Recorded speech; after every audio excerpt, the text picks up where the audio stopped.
when dreams and reality collide. A life is turned upside down.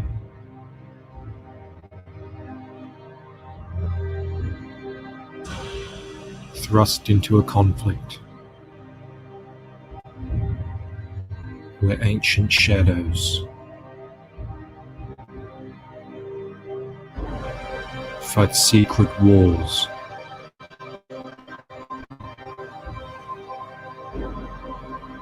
For control of the future. Her allies hide in plain sight. But so do her enemies.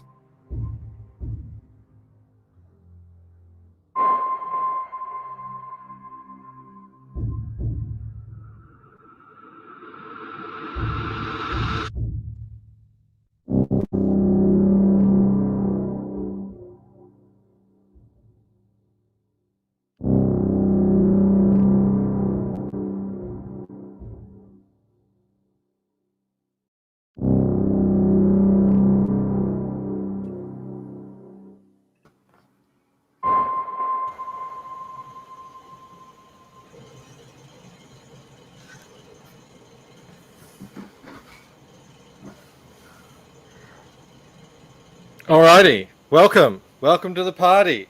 Check it out. Hail, my How's it going? Whoa! What was that? Blue. What happened? What are you doing? I think he's getting chainsawed to death or something. Let's try that again. Oh, Blue. am I here? What happened? I was working on some audio. It's all right. Seems to always be the way with you. How are you guys going? I'm doing fantastic. How are you doing? I'm doing really well. The Lucent is doing really well too. And this is the Lucent countdown party. 4 hours left. Can you believe it? I can't believe it. Do you like my party gear? I see that. It's beautiful. Oh, it says Happy New Year. It says Happy New Year on it. I just turned it around. Oh, I thought you were wearing like a wreath on your head. How's that? Is that better? Yeah. Celebrate good times. You know yeah, what? I came in here and I sat down and I didn't bring myself any ice, so I gotta make a quick run. Already, you gotta come to these things prepared. I know. Usually I'm late, and I'm late because I'm usually getting ice. Antoine thought I got some '90s highlights in my hair, doing a bit of in sync. I thought you were trying to take over as king. Felix reckons that sound was just the cheering crowd. Yeah, that's definitely what we're gonna go with. It was. It just got too loud. That's all. It's been 30 days already, Robert. Can you believe it? It's what a whirlwind. What a time of my life. My goodness. And let's bring up the campaign so we can have a look at it right now. Yep, add to stream. No, there we go. Whew! Check that out. 11,693 and 235 backers. I was looking at my I did a spreadsheet before I launched, and that's how I figured out all the, how much I would need to make, how much the shipping would cost, where I would be able to bring in tiers, secret perks. Oh, no, stretch goals. That's what they're called. God, it's only 1 o'clock here in the afternoon, and it's already falling apart. But yeah, so I looked at that, and that's how I figured it all out. And I had it listed as, like, let's say if I sell 100 books, or if I sell 125 or 150, and I was kind of like going up by 50s and 25s, and now I'm up to the kind of the top levels that I'd put in there just to kind of see what would be possible, and I'm already up there.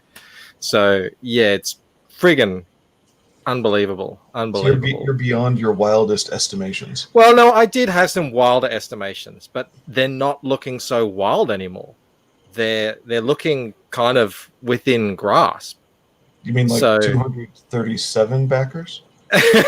Yeah, it's out like that was the number. That was the ceiling. I said this will never happen. This will never happen. 237. I mean, come on. That's just we're talking crazy talk now. But yeah, I've been talking to Bandito just before we went on the stream, and we were like, it's a party, you know. We want this to be fun. We're going to be here for a while, guys. This thing ends in 4 hours, and we're going to stay around for the whole time, or at least I am. I don't know if you guys are going to pass out, but yeah, I'll be here. And oh my god, I just completely lost my train of thought. What the hell was I talking about? Staying up for 4 hours. No, backers beyond your wildest dreams already. That's never happened to me before. Just out. Oh, that's it. That's it. We were talking about how it's so impossible. Like we want to have fun, and so I want to try and find some fun things, you know, online to look at while we're here. We want to have a bit of a party.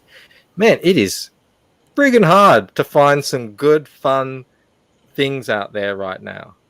And I'm not just talking about comics. I'm talking about life. Like America seems to be burning. Yeah. People out on the street. It's freaking crazy out there. What's going on over there? Well, I guess we're no longer social distancing, and everybody's itching for campfires. It's something like that. The social distancing is gone. Forget that. I mean, when the loot is on, you're not staying 1.5 meters away next to your looter, are you? It's No. It's shoulder to shoulder, elbows and elbows. You know, I saw a tweet earlier today about, and it was everybody's mask, but it was apparently Dallas. So over, down in Texas, and over on a street corner there, this guy was showing that they had pre-stacked bricks next to what I believe was a government building. Oh yes, I saw that. Yeah, I and he's saw like, that. Yeah, don't believe that any of this is spontaneous. It's all planned. So yeah, there's nothing. Just, if you haven't seen the video, maybe you'll be able to find it, Blue, and send me the link so we can play it. It's literally just a very clean city sort of square area. So that you just imagine there's no construction sites. There's no, it's very well put together and everything, very modern. I don't know where it is, but there's just this pallet, and it's big. It's like there'd be probably, at least 300 bricks in the thing, just stacked, just there. What? I didn't. Okay, this wasn't for tonight. I just knew that there was going to be future reference. I went ahead. Where are you? I have so many windows open. There you are. I went ahead and I bookmarked that tweet. So paste, send, private chat. There we go. The link. Bang! Yeah. Look, we're finally working like a team now. Like a producer. It's taken us a month. You are. You're like my producer. All right, I'm gonna mute so I can that in a new window. Yeah. Here we go. I'm gonna get rid of what we had here. Yeah, this is nuts. Like there's no other explanation for this at all. Okay, that must be it. Hey, Bandito. Whoa, hold on. Stop. No autoplay. 1 sec, Twitter. Calm down. There's no what have way you got this is there? gonna end up working, but we're going to try. Red hat. Nice. I like it. We're here to party. Oh, I thought you were... Is that going to work? Can you hear me? I can hear you. You look like you're wearing earmuffs like that over a helmet. This is my PPE, personal protective equipment. Hey, Antoine, way ahead of you. I've already got that loaded up. That's the one bit of good news that I found.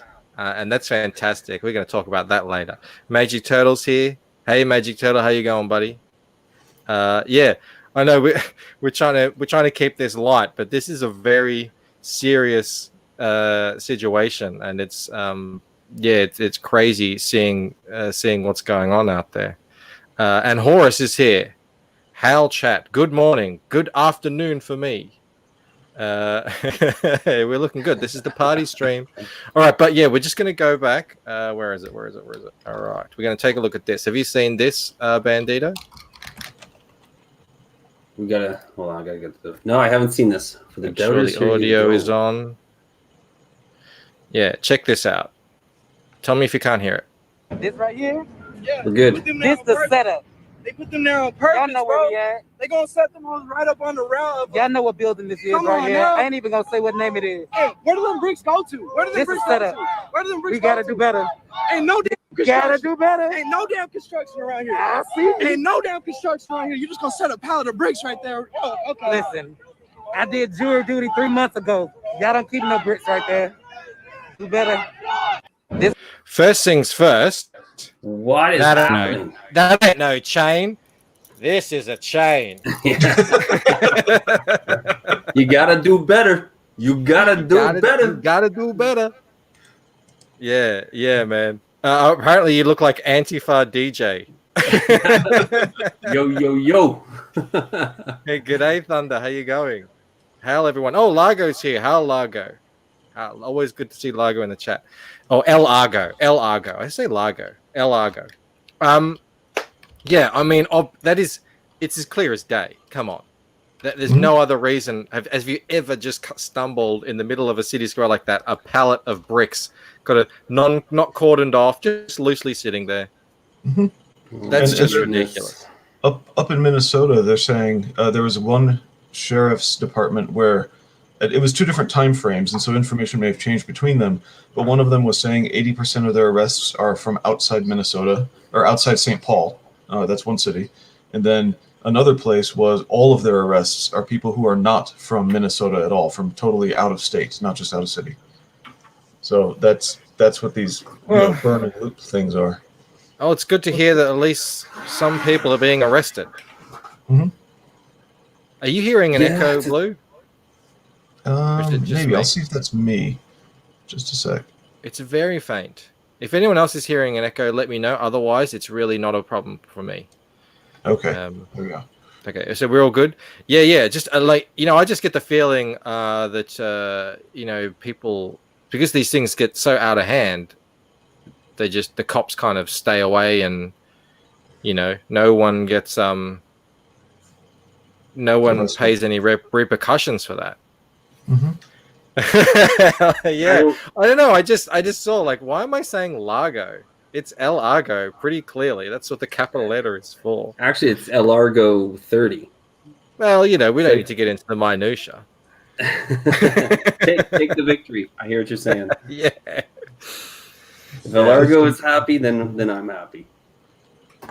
Yeah. Just I saw I saw Antifa. This wasn't really Black Lives Matter, from what I can see. They all looked kind of white and more like they already have their little revolution outfits ready, and they were smashing and looting like a Chanel or a Yves Saint Laurent store. Mm-hmm. Grabbing up all the friggin' $10,000 bags and all that sort of stuff. And someone wrote a comment, like, look at all these communists and anarchists going for the $10,000 diamond encrusted loot bags. It's for a good cause, obviously. Yeah. You So see that's their just little- what I get the feeling. That When they're you just call sort it of seeing this. their little rebellion outfits, it sounds like something their grandmother sewed together for them. It's, Maybe, I don't know, man. man. I feel like they're just taking advantage. As they see people out on the streets and they're like, it's our time. The revolution has begun. Of course, it's just them people taking advantage of a horrible situation. G'day, Yeah. Callaway. Great to see you here, buddy. If only 1% of the people rioting actually care about the guy who died, he would never have had to try and pass a forged bill. Yeah. That's sort of all forgotten now, I reckon. And my kiddo pointed out, she was just like, this is the legacy that this guy's going to be known for now. Like, his face is going to be on this. And if anybody actually cared about him, do you think that he would have wanted this to be what he is known for the rest of eternity? It's in the history books, isn't it? Yeah. This is this is in Wikipedia. This will be in the encyclopedias. This will be in the history. The books. Floyd riots. I mean, like, it's now a part of our mental furniture. And the thing I said to her is just like, wow, how can a 14-year-old kid figure this out? But everyone up who's giving speeches over at the mics and in town hall or wherever they're congregating, they can't figure it out. So yeah, it's nuts. Horace points out, they're already on eBay selling this stuff. It's very convenient when you want the revolution to happen to keep your communist principles until you need to pay the bills or you want a new car or something, or your eBay, your iPhone bill is overdue or something. Next time I need to pay my bills, I'll just start a few riots. I don't get it. What are they selling on eBay? The loot. So apparently, a white man in Dallas was just beaten to death by a mob.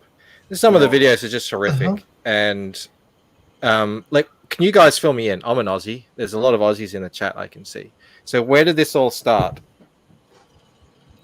Well, that's a tough question, but I mean, as far as we can tell, the spark for this, the thing is that it's kind of like that stack of bricks. There's been kindling and timber that has been building up for years now. I know. We know all that, Bandito. I'm not going to let you go on a. we know all that stuff. I'm just saying, where did the first riots this time start? Where did it all where's the epicenter? So I'd have to take a look. And where's that? That's like north. Is that northeast? Minnesota, North Central. North Central. Okay. So you'll be just west of the Great Lakes. Yeah, Minneapolis. So obviously now, kind of copycat riots are happening all around. Yeah. Apparently, so Atlanta Dallas is not anywhere near Minnesota. I'm guessing. Not at all. Nope. Is anything happening in LA? Likely. Let me look. They usually start with protests. So. Yeah. What we need is a map of all the riots. Yeah, it's just it's just crazy how this stuff. There's so much. But I mean, it goes back to the point you were making, Bandito, about how this. Everything goes back to the points. It's opportunity. Yeah. But hey, Kaidama brings out a good point. This doesn't sell books. You're right. This is supposed to be a party. We just kind of got stuck in this topic because it's just so massive at the moment. But you're right. Let's move on. Let's go on to bigger and brighter things. I'm okay with that. I'm closing a bunch of tabs. I'm going to bring this up. People want to celebrate very quickly. Just so very quickly. Something unrelated to comics. Let's look at this. Wait a minute, you changed your logo. Dragon, go NASA, go SpaceX, Godspeed, Bob and Doug. America has lost. Well, that was a very quick video. But that is so cool. Do you guys remember SpaceX sort of starting out all those years ago? Do you remember the kind of... That was, this is decades ago. And they were just like an aeronautics kind of company or something. I remember when they just took a plane and took it up into orbit, and it was the craziest thing that an independent company was doing that. I've been following Elon Musk though since like 98 or 99 because this guy, he ended up putting out, or there was a video about him being one of the first guys under 20 to sell software, and how it was like this major fledgling industry and that kind of stuff. And so this guy's always at the forefront of everything. He had the hottest girlfriend, the hottest car, and he was nerdier than all the kids I knew at school. And and now he's sending people into space. I mean, my goodness, this is how far apart is that, right? Yeah, it's amazing. There's the technological jump since back then, over the last 20 to 30 years has been so massive. And so they have a crew in that ship. That's what the whole big deal is. Yeah. Yeah. But actual, because it's actually a manned flight. Yeah. Yeah. Now just imagine, man, with the technological jump, just imagine the computing power that went up with all the original late 60s astronaut efforts, all that computing power was less than you have in your phone. Yeah, That that's is right. Yeah, insane. it was quicker and easier for them to do all the maths on their little that whatever they had Yeah. before calculators. Mhm. Elargo says, "How see if I saw a tweet today? Quick joke by Cecil Malin. Cecil retweeted it. Yeah, I didn't see that. Sorry, Largo. El Largo. I've got to get that. I got to like flick myself every time I say Largo. Is there a bit of a delay, Michael, or do you think that you're caught up with all the audio? I think it's good. I think Okay. hopefully, if not, I can jump back in. You totally just went robot. Oh God. Yeah, That's- there we have the first question. Yeah, so like I don't know. This is a countdown stream. I was gonna think of calling it the what's the other word you could use? Ethan said it for the anyway, doesn't matter. But yeah, no, look, guys, I'm not gonna lie to you. Yes, I will be extending the campaign, but we are here to at least watch the thing count down. And then in the last hour, I will be extending it. I don't want to lie to my backers here. I do agree. Yeah, there's so much more opportunity out there, and I've got plenty of things that I want to show you guys still. I'm gonna share that screen, so I'll get rid of this. 1 sec. Back again. But the I'll just go real issue application is window. they have to back the campaign so that I can go home. You're not going home for another month, buddy. All right. I guess I don't mind. Yeah, so I've shown you these.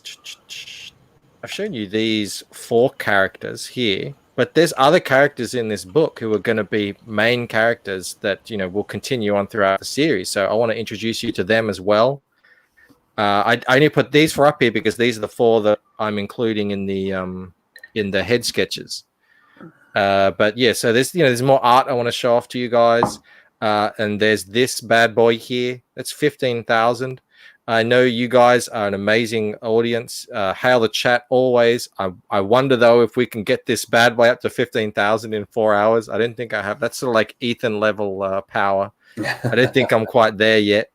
But we'll have a red hot crack. And also we have to find some Kickstarter projects that we can defeat, so that we can like give ourselves a goal. We need. I've been working on an evil to defeat. I've been working on the new cartoon pretty much all weekend. My mind is fried right now.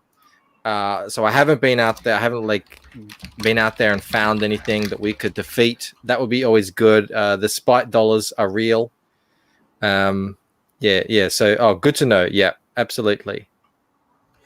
How is the book going? Well, yeah, I've been ignoring it a little bit with all this campaigning, and it's starting to make me antsy. I've just been drawing sketch cards because I had have 130 or so people back the book in the first day.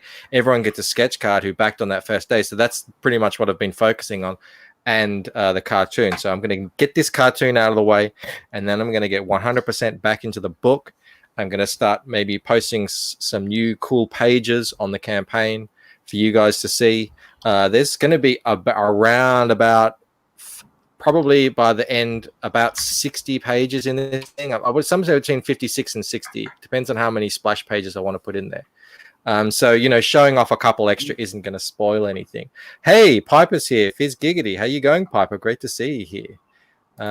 She was, she's part of Greater Point 5, and these guys helped me launch my book into the stratosphere on the first day. They're fantastic. Hex Allen is here. Absolutely, yeah. They're one of our best shows in CG for sure. Yeah, Greater Point 5, I feel, is probably one of the best shows for helping to bump books up with the extra sales. If for anyone who's out there who's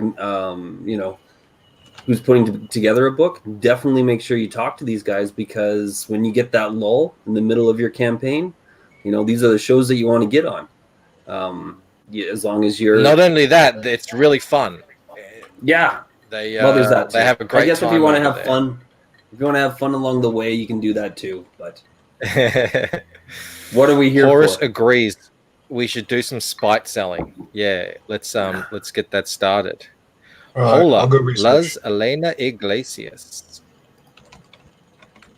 Yeah, you do some research, Blue, and see if you can find anything. It has to be on Kickstarter, and it has to be some sort of. Hopefully, they're like selling. They're trying to sell like on the identity politics. This is a story of a whatever identity, and something that we have a shot at defeating the evil over the next 4 hours. Okay. So yes, Piper, we love you guys' show, and I catch it whenever I can. But now there's so many shows, it's hard to always. Is the book 2 preview going to be the first pages? It's going to be a continuation on. Yeah, it's going to be at the end of this book 1, Waking Dream. It's going to end on a spot, and then the book 2 preview kicks off directly from that spot. But you're going to find out with my books, there is something that does come in at the start of each book, but it's not going to interfere. So yeah, I think what you're asking for, I'm going to deliver for you. David's here. Yes, he says Hail Piper 2, great ladies' night. Well, there you go. I haven't checked out the ladies' night yet, so yeah, I look forward to doing that at some point. Hey, CG World Order's here. How buddy? Yeah, what are we doing? We're just chilling out, having a party. Did you see my party outfit? I got a hat on. I got my bling back because we're selling books and making money. And yeah, we're just chatting with the chat. Tatsunami's here. Great to see you here. We got a great crowd here tonight. Oh my goodness, the I know chat it's is going up. Holy moly! Nerd is the word. Yeah, I remember. You've been here since day 1. Can't wait to read. I can't wait to get into your hands. Yeah, absolutely.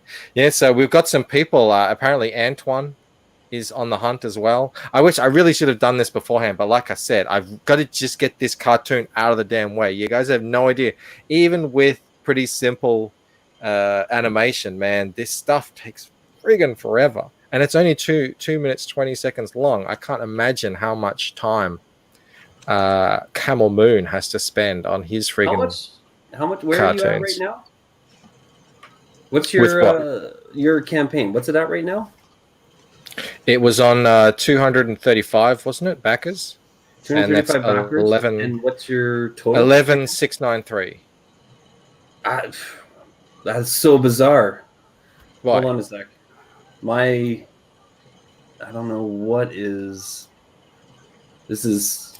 Keep talking while I figure this out. All right. Hold on. You know what I'm going to do?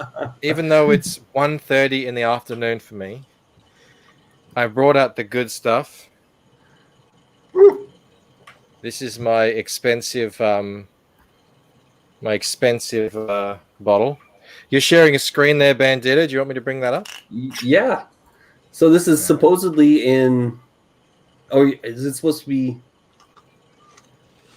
You had it on US. I thought you were always showing it in Australian dollars.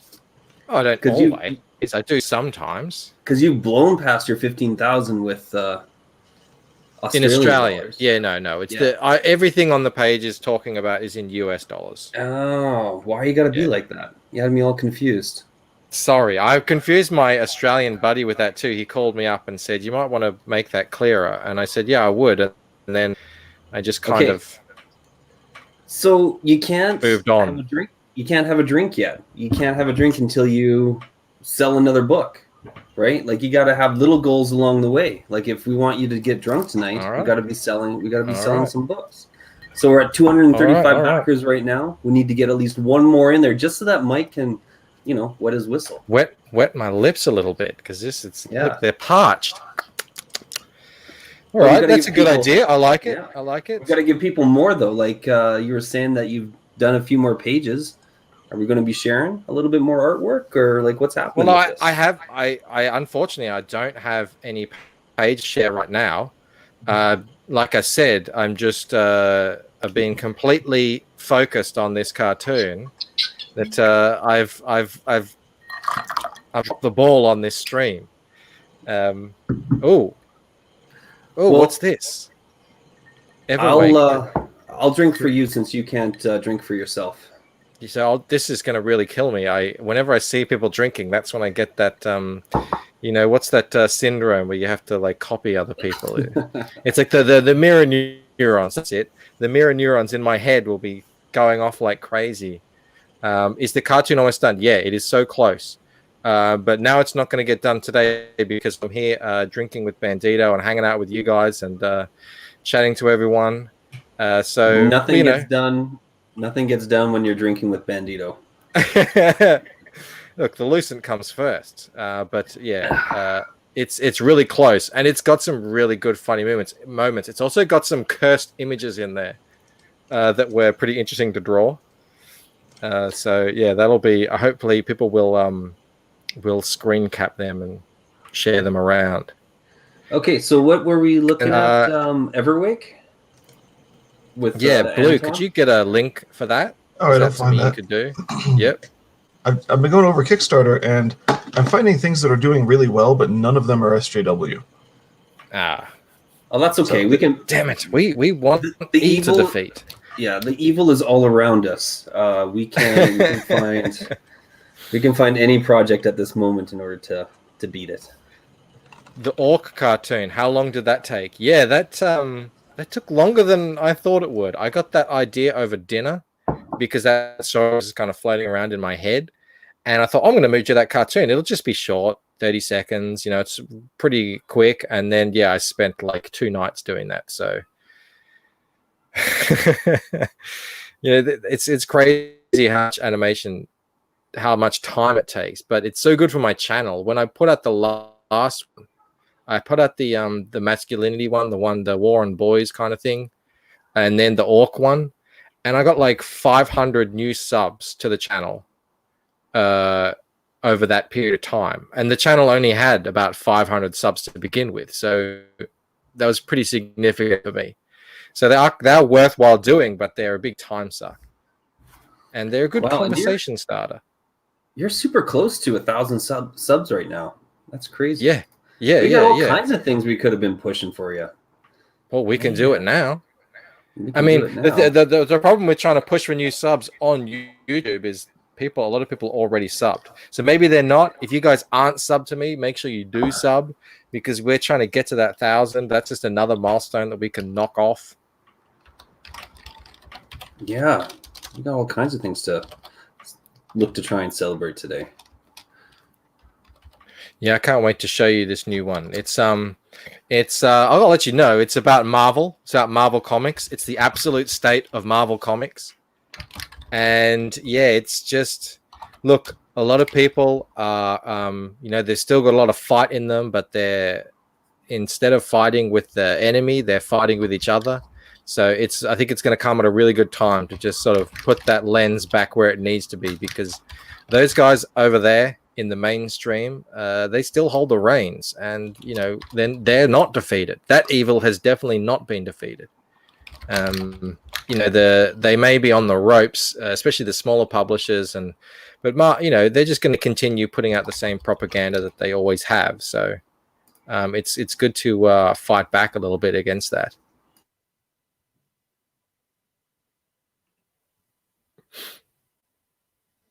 Oh, David. Oh, you're going to back. Thank you, brother. Thank you so much. That's fantastic. Yes. Thank you very much, man. Love to hear that. Glad you're getting out of the hospital. You want me to show the cartoon now? It's not finished. I can't show it.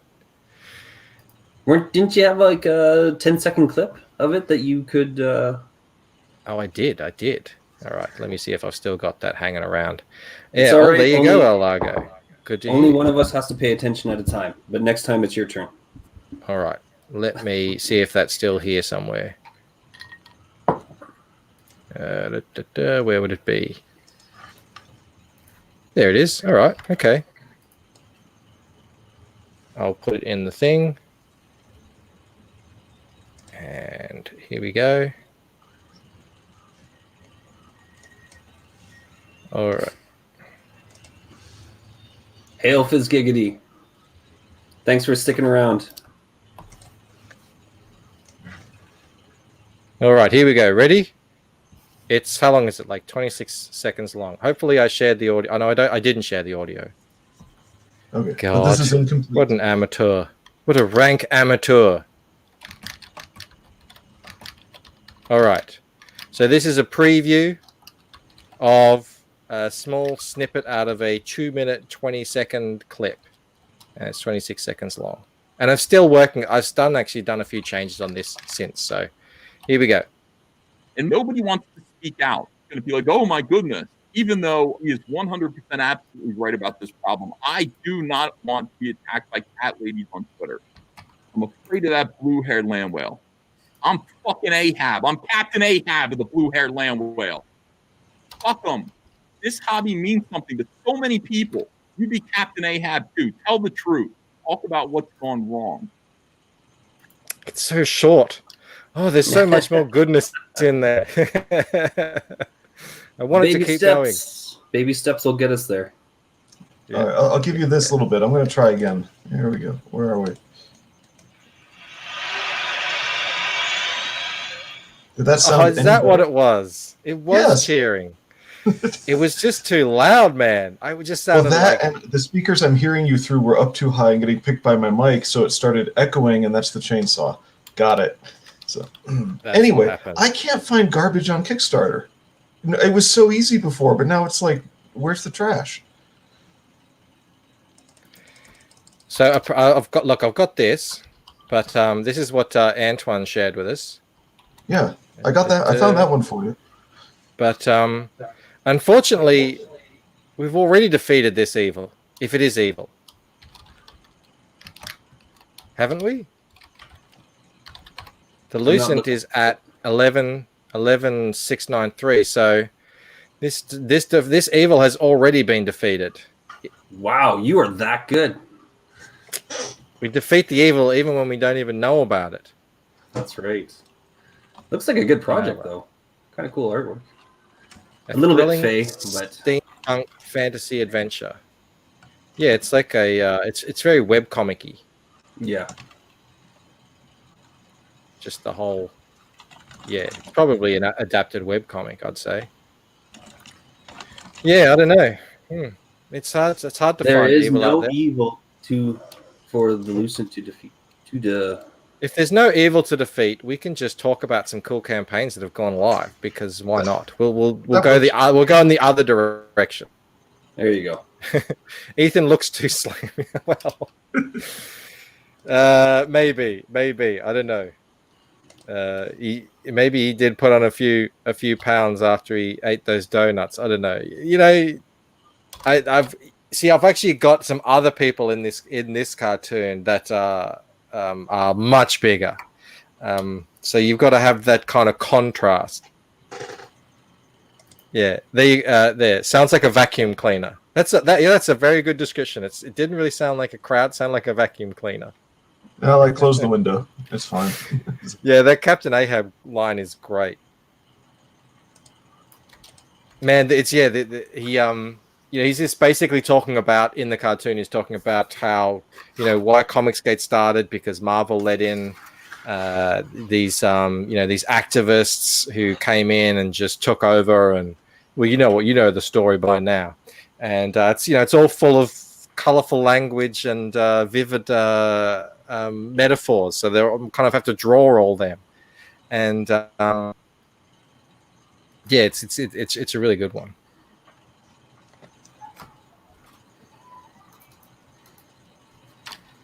Needs pie for the pie god. Yeah, maybe. All right, well, let's talk about, look, we just had Joe on yesterday, and he was promoting Slaughter Squad, and look, it's already up, and he's getting close now to his goal. I don't know how long it's been up. It's like a matter of hours, I guess, and he's already got 1,375 going. And yeah, he's got a bit of art in here too that we didn't see on his pre-launch page. This must be that scene he was talking about. It's kind of like when Kilgore was kind of broken and left for dead. Mm-hmm. Yeah, this is a dream sequence that's all done up in red, and I see. It's a dream or nightmare-like memory of what happened to him. I'm sure Oh, that's yeah, how yeah, it no, looks he's like for the waking up, Bulls. Yeah. yeah. Yeah. Yeah. I have no doubt. Yeah, it's a very pert posterior, that bull.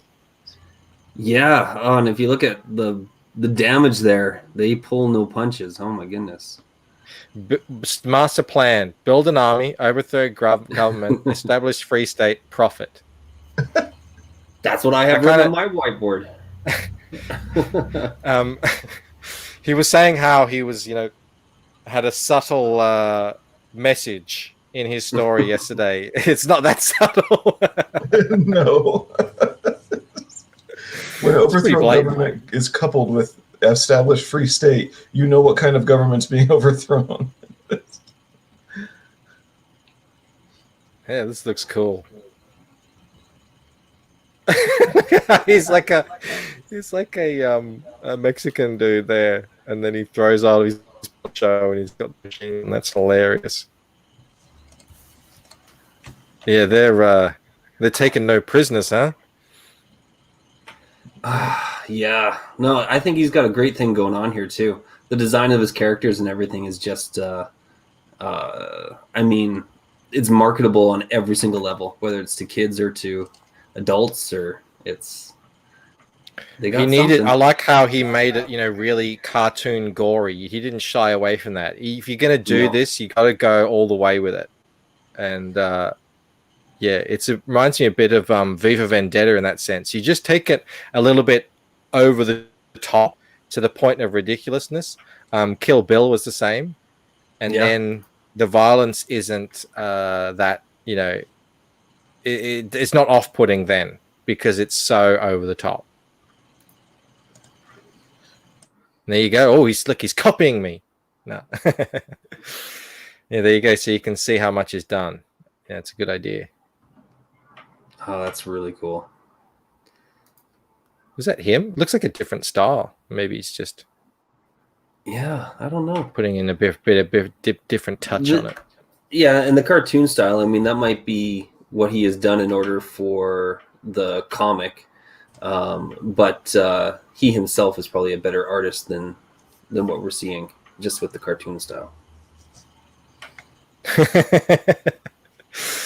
Horace, we got plenty of time. We got plenty of time to talk about the Lucent. Don't you worry about that.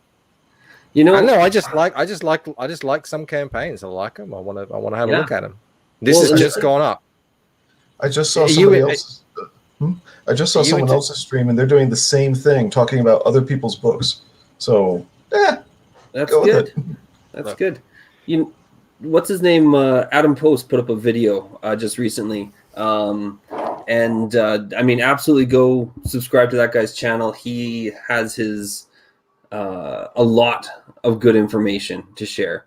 But his video today was about how if you are going onto someone else's stream, you're basically using their credit card. It's the same as using their credit card in the sense of if you ask another creator to showcase your work, you're using their goodwill and their credit with their audience to sell your book. And I don't necessarily agree with that. I think that when you are a community that's building up and growing together, everything is mutually beneficial. Being able to show other people's work and show other campaigns just shows the strength in the community. And that doesn't mean that every campaign is going to work out and everything is always going to be a positive. But for your channel, no one's ever going to look at you and say, you show too many projects, right? No one's ever going to say, oh, you show too many creators. Your goodwill is overspent. So I think the more that you can share other people's projects, I think it's only a benefit to anybody's channel. Yeah, and Antoine has a point here. We couldn't just talk for 4 hours about the Lucent. It's just, I mean, I could, but I don't know if anyone would want to listen to that.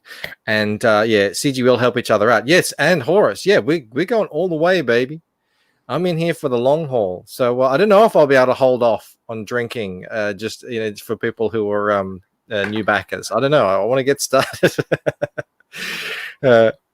Well, Yeah, let's that is. Let's go check your campaign. Why don't we just take a quick look? Refresh. Oh, well, hot damn! Ooh, All right, all right. thank you. Thank Pour you so yourself much. a drink. It's already poured. Don't you worry about it. And this is the good stuff. I don't know how much this stuff costs, but it's a lot of money. All right. This is Cheers, the stuff that gets locked up. Cheers, Bandito. Cheers, Blue. I know you're not imbibing, but cheers anyway. And cheers to And chat. cheers to the chat. Cheers. Yeah. And cheers to who act. Thank you. All right. That's how you start a night. Got that smoky flavor. God, that's a good whiskey. Mm. Oh yeah, Good that's stuff. very good. I'm just drinking. I'm not well stocked tonight. I got a little bit of Bullet, and I got some rum, and I got a little bit of American Barrels bourbon sitting over there. Excellent. I have a little wine left over from church. No, no, I'm not touching that. Yeah, don't drink that. Yeah, I don't know where I sit on this whole. I don't want. Here's what I do know. I don't want to take responsibility for anyone that I show on this channel. Look, I'm just showing you projects that I think look cool. That's it. That's my whole stance. I'm not saying these people will absolutely back and staking my reputation on that. Look, I'm just showing you these books. If I think it's cool, I'll say, yeah, go back it. But that's on you then. If you go back it, that's on you. We all we're all responsible for the money that we spend. Caveat emptor, buyer beware. But look, I've spoken to a lot of these guys personally. I've seen them out there. If I haven't spoken to them, I've seen them out there on the streams, and they come across as genuine people, good creators who really want to put out the best work. And look, and especially with something like Slaughter Squad. I mean, the guy's been doing it for this long. I don't think he's going away now. He's just all he's lacked is the audience. That's all he's lacked. Yeah. Well, and my whole belief is that every project deserves to be shown, but it's up to the creator to show you it deserves to be backed. And the idea of not showing projects on a person's stream, I mean, I don't believe that there's small creators. I believe that there's only small minds. And as long as we can get those projects in front of people, we can show that there is a bigger world in Comicsgate. When we keep it just to ourselves, we're basically saying that this is all that's important, but it's not. The relationships that we make between people, the creators that come together for collaborative projects, all the things that we look to have in our lives, we need to build in Comicsgate as well. So, and I think holding people out is the wrong way to do it, or holding out other creators and just saying, I'm not going to be doing that on my channel. I think that's the wrong way, but that's just me. I mean, and I don't have the channel to print maybe it, sometimes people, they get so big that there's sort of people feel responsible, and I don't know. But like, just from my own personal stance, I'm with you, Bandito. Like, I'm just showing what I think looks cool and the people that I think are cool. And Joe, we had a nice chat with Joe after the stream ended, and I've done that with him twice now. And he's a really cool guy. And so I'm only more than happy to show off Slaughter Squad. Who pointed out earlier that is not where tits go on a bull, on a cow. That was I pointed that out this morning, I think. Kaitoma, are you telling me you're not attracted to sexy cows? No, I'm not a furry. Is that a problem for you? Are cows considered a part of the furry culture? I mean, you don't. I don't know. I've never seen cows walking around as being part of the furry culture. Thanks for stopping in. Love that guy. Hail CG. Yeah, absolutely. Look, it is beneficial. It is beneficial to help others because they're going to help you out. But also, I mean, this is just what I'm interested in. This is what I've kind of taken my focus on everything else. I'm just looking at awesome, cool Comicsgate projects now in my spare time. So I just want to share it because I love seeing them succeed too. Maiden's got a good point. Yeah, so long as everyone does their bit, it all comes out in the wash. Absolutely. the high tide raises all ships. And it's like, you know what? Everyone talks about grabbing an oar. The reality is sometimes you got to build your own boat, but more so, I'd rather be the high tide. So, But Shane is going to hold us personally responsible. He has no self agency. So yeah, well, we're just going to have to take that one on the chin, Shane. Unfortunately. Where's Poland? Did he get back to us? I don't know, but I'm going to dip out real fast. I think you and I have a pretty bad delay, and so I don't like talking over you. I'm going to reconnect. All right. All right. Yep. Do it. And if that doesn't work, I'll reconnect. Well, and I was wondering if you maybe had a bit of a delay earlier, but maybe because we've had a couple long pauses, and maybe that's just because we don't know how to be entertaining. But hopefully, it's just because of a delay. Why can't you be more entertaining? I've invited. Yeah, I know. Are you not entertained? I've invited Phil to come on. Nice. At some point next week. So if any of you guys aren't aware, Phil is Zaid. Is it Zaid Comics? Yeah, Phil Diaz. There you go. Zaid is his name spelled backwards. I just got that. Oh my gosh. I just got it. We're it's learning. Probably things. obvious to everyone else, but he's gone off with a bang. Holy crap. Oh, yeah. That's crazy. No, he's doing good. And this is the extra pages, right? This isn't even... I don't know anything about this project. I don't know anything about it, but it'll be good to chat with him and find out what it's all about. He's got this character in it, this Crimstone guy, and he won the Rob Arnold and Clayton Barton's Comicsgate Deathmatch challenge they did on Twitter. Nice. So yeah, his character design is it's on point. He's got some good stuff going on there. Yeah, it's very cool colors here too. Yeah, but I want to wait to kind of hear it from the horse's mouth. Oh, that is so sexy. Oh my goodness. The black and white. The black and white looks so good. Yeah, so it seems like a bit of a mixed bag, different projects. Here you got art by Joe Ball. Yeah. Which we all love. Look at that. Holy crap. Wow. So is it something like an anthology or something? The Lost Pages. Yeah. It's extras, you say. Very cool. Check out that. Yeah. No, he's doing good things with this. Everyone should definitely be watching what he's doing. And they have they do a regular show on his channel too, I think. Yep. Yeah. I don't know if I'm subscribed to him because I never see that comment, so I gotta change that. Man, there's so many channels now. All right, we're gonna do the test. Samurai's back. Is there still a delay? Not sure. We'll have to see how many times I interrupt you. Well, while you're thinking Kaitoma doesn't sound like a fan of the Diaz brothers. Oh no. Yeah, it happens in CG, man. Yeah. There's enemies out there. We don't mind. We love everyone. Not everyone can be friends. Hey, remember this thing? I try not to. This would be a great evil to defeat. Can we defeat this evil? I don't know. What's your yen total at? Yeah, that's what I'm going to do. I'm going to find whatever what's it called? Currency that I can put myself into that will defeat that evil in US dollars. Is that fair? What's the Thai baht look like? Let's have a look. You don't have to be fair if you're making up the rules. Oh, Thai baht's too much. Damn it. All right. Something else then.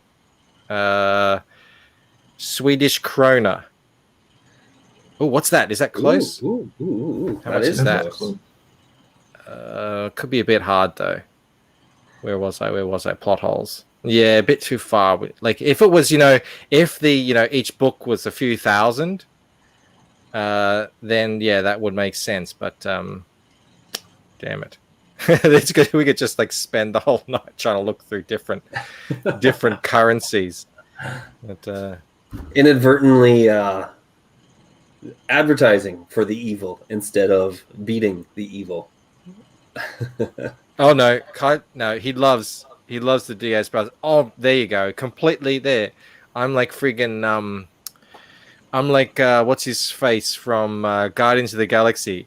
Nothing goes over my head. I am too fast. I would catch it. I completely missed the reference. It's been a long time since I've seen that movie. All right, I'm gonna go grab some more ice. Oh my god. Can you give me Dude, some? slow down. We got like 4 hours here. I know, but I got so excited when you just got the one extra backer. I was just like, Well, hey, so do I. I get excited with every new backer. This is Oh, the thing hell. this is the thing you realize when you start crowdfunding that man, like every single backer needs to be fought for and won. You know, it's Yeah, it's a game it's of a inches. every single one is a victory. All right, I'll be right back. Yep. All right, which backer do you want me to fight against? What's that? Which backer do you want me to fight against? Fight for, I mean. Oh, Fight for. okay. Don't fight against any backers. There will be no going against any backers on this show. This is a customer first show. Wow, 800. I've got 800,000 rubles. This is actually quite entertaining for me. Mexican pesos. How about them? It's either I need something that's like just under, close-ish. You know, South Korean won. Whoa! What do we got? What's the I'm trying to make inflation it like for in you. South Korea? Woo. Antoine Dennison, Diaz brothers.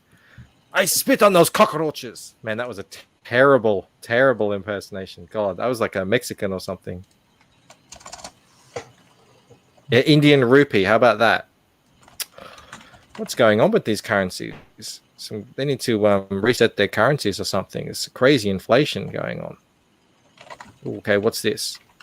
No. See, here's the problem. I need it to be a couple of thousand for the look.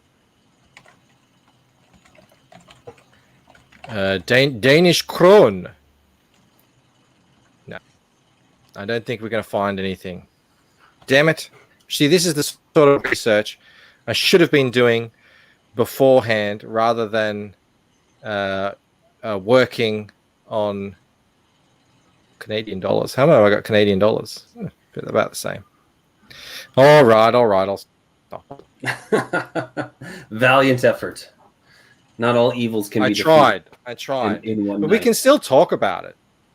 It seems like this was a lifetime ago when we're talking about this. It seemed like a bit of a big deal. Yeah, well, I remember when, the idea of you trying to reach a stretch goal, you didn't even want to really put out the number because you didn't know how far you'd be able to go in order to get just that cover looked after. So, but here we are. Like you said, it seemed like forever ago. You know what we can do? There is an evil we can defeat. But it's not really an evil. It's more like get to the finish line. What's that? Backer tracker. Are you guys seen that? No. Back a tracker? Check this out. Oh yeah, I've heard of this. Okay, I'm sorry. You type in your campaign. It's a bit delayed. Come on, backer tracker. Got more than that. Ooh. So yeah. So these guys will tell you where you're going to end up, and it says I'm trending towards 17,000. No, of course, it's in Australian dollars. All right. Good Lord. Picky. All right. So what are we on in Australian dollars? 17.5 or 6. 17.5. Okay. And what did they say? They said I'm trending towards 17.8. But the ceiling for the trend is 20,000. So I don't know. First of all, first goal we can do is beat 17,885. So we can kick that goal. We can actually get to what I was trending to on Backer Tracker. That's something. It's not quite spite. It's not quite defeating any evil. It's more like defeating the algorithm. That's what we need to beat. Now, by the way, what's his name? Kaitomir or Kaitome? Apparently, Hungarian isn't available in Indiegogo, so that's boring. Poor Hungarians. Yeah. It seems like they've had to get this thing going globally. They've had to, like strike deals with each country individually, just because to stop money laundering or something like that. How do you spell algorithm? What are you launching, Antoine? What book do you have? You got a book? You should come on here and talk about your book. We'd love to have you on. Although I thought you're working. You're working at the moment, so maybe you can't. This is my wife, Melanie. Say hello to Melanie. And this is a quote from the greatest Australian movie ever made, called The Castle. If you ever want to know, get a glimpse of Australian culture, you watch the movie The Castle. And it's got probably the only guy that you might know in it is Eric Bana. All right. I tried to watch that. What's his name? The actor who's Gladiator actor, Russell Crowe. I tried to watch that Russell Crowe movie. I think it's like Hammers on the Anvil or something about horses. It was a romance, and I can't handle romance movies. I couldn't. I was done. Yeah, well, man, Antoine, you have a open invitation for sure. Absolutely. Antoine's been here every time. Every day, rain or shine. That's it, Horace. Risk-free, so really bland. That was one of the first things that we talked about when we read the pitch, that it's all just about characters in stories, and there's no real connection that we could see to the real world. God, I forgot. Oh, look, did he have those images here before? No, this is new. Well, it's kind of missed the point on having images. Oh! Cover art. Tell me that isn't Sean Gordon Murphy. Tell me. I can't do that. He's gonna have orange. He's gonna have orange bands here. I swear I've seen him in the shirt like that with a skull on his chest. Oh yeah. I do like his art though. Mm-hmm. The man's got skills, that's for certain. But I don't know. He's got the wrong people around him. I think that's his only problem right now, as far as the projects go. Well, he still works for DC, so he's got to tread lightly. He's got to walk on eggshells. It's hard to walk on top of that fence, and you can't just, especially you're trying to make two just really diametrically opposed audiences happy.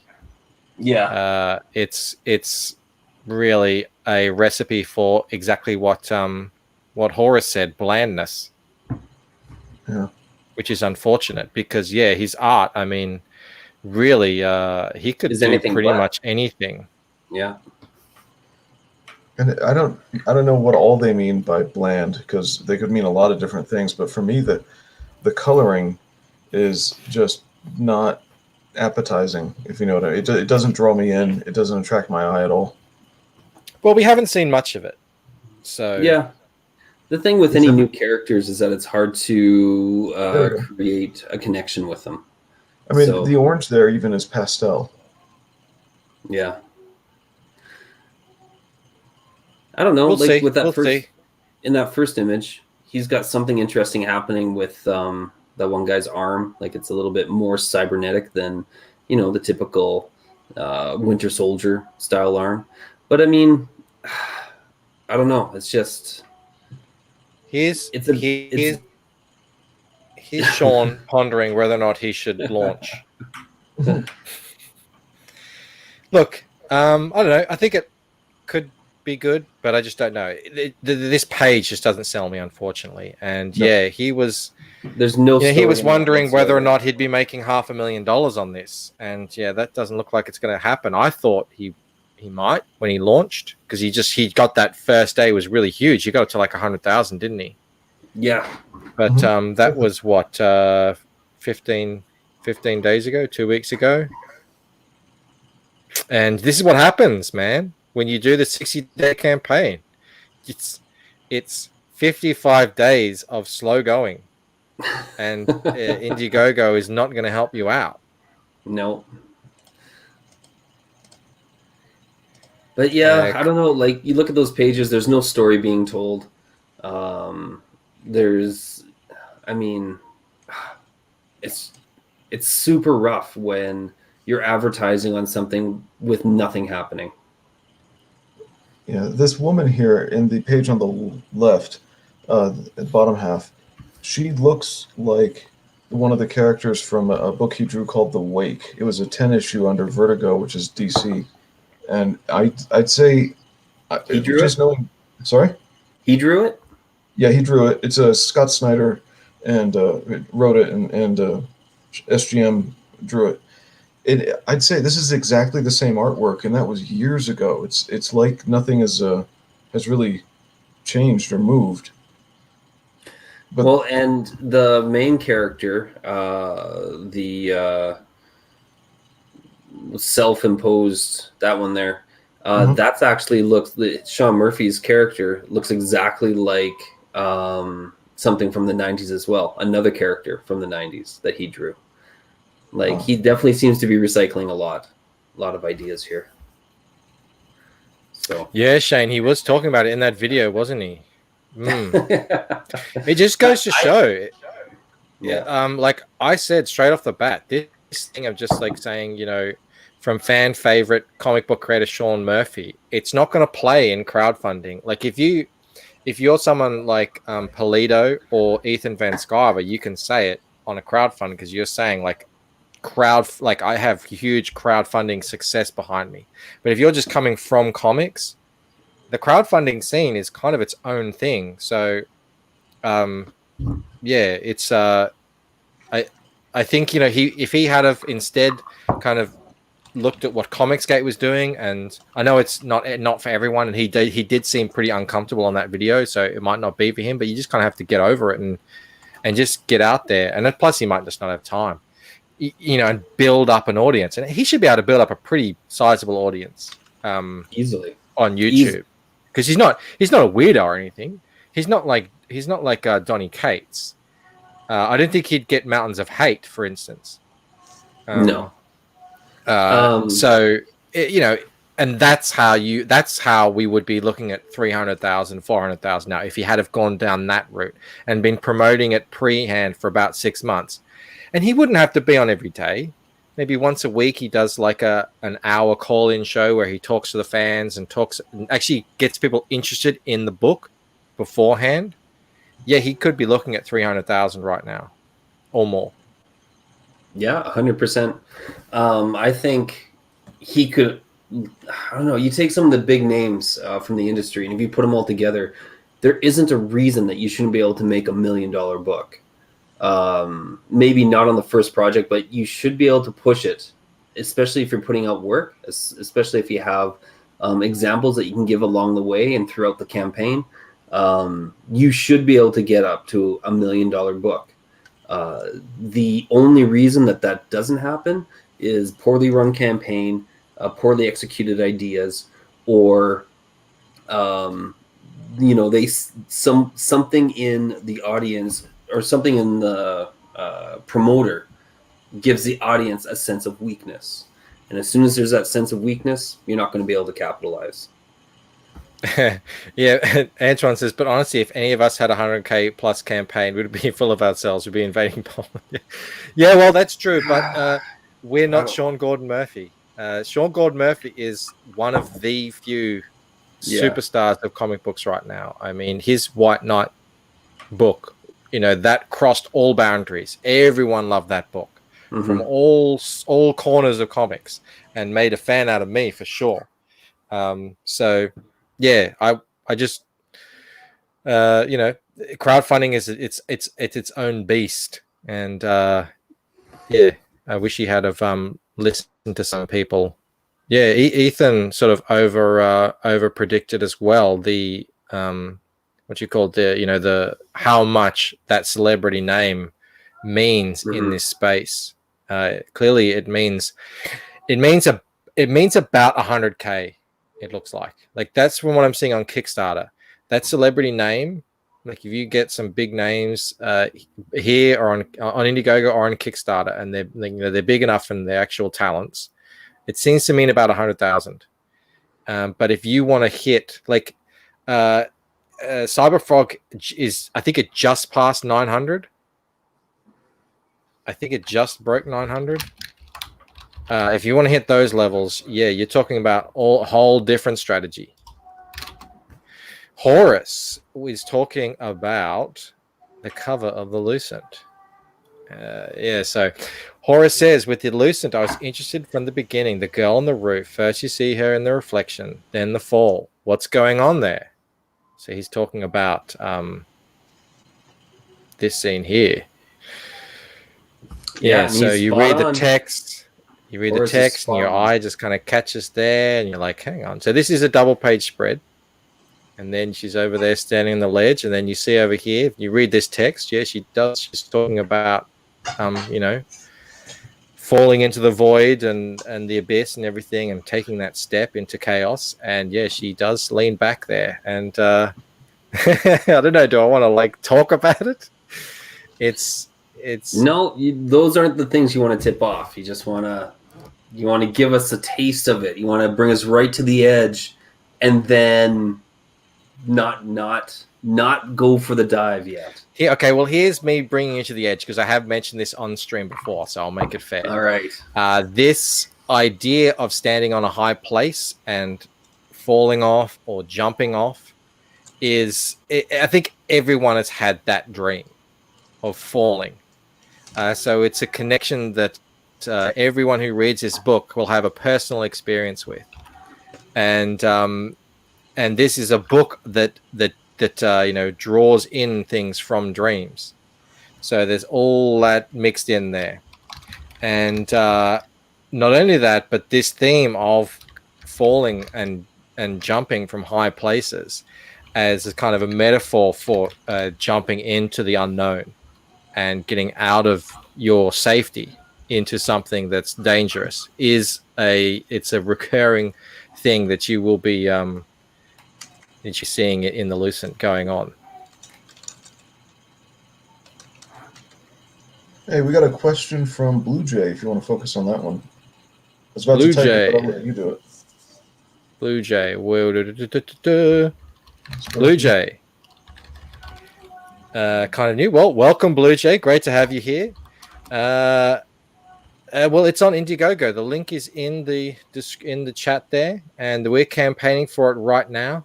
As you can see, it is right there on Indiegogo. And yeah, it's 3 hours left. This is the countdown stream.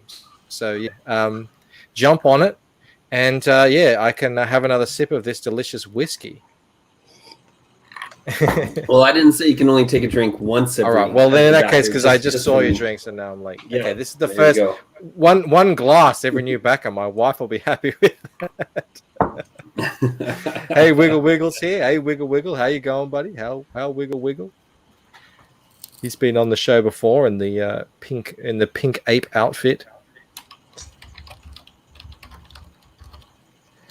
Yeah, Antoine, this has been a bit of a part of the whole controversy that's going on right now.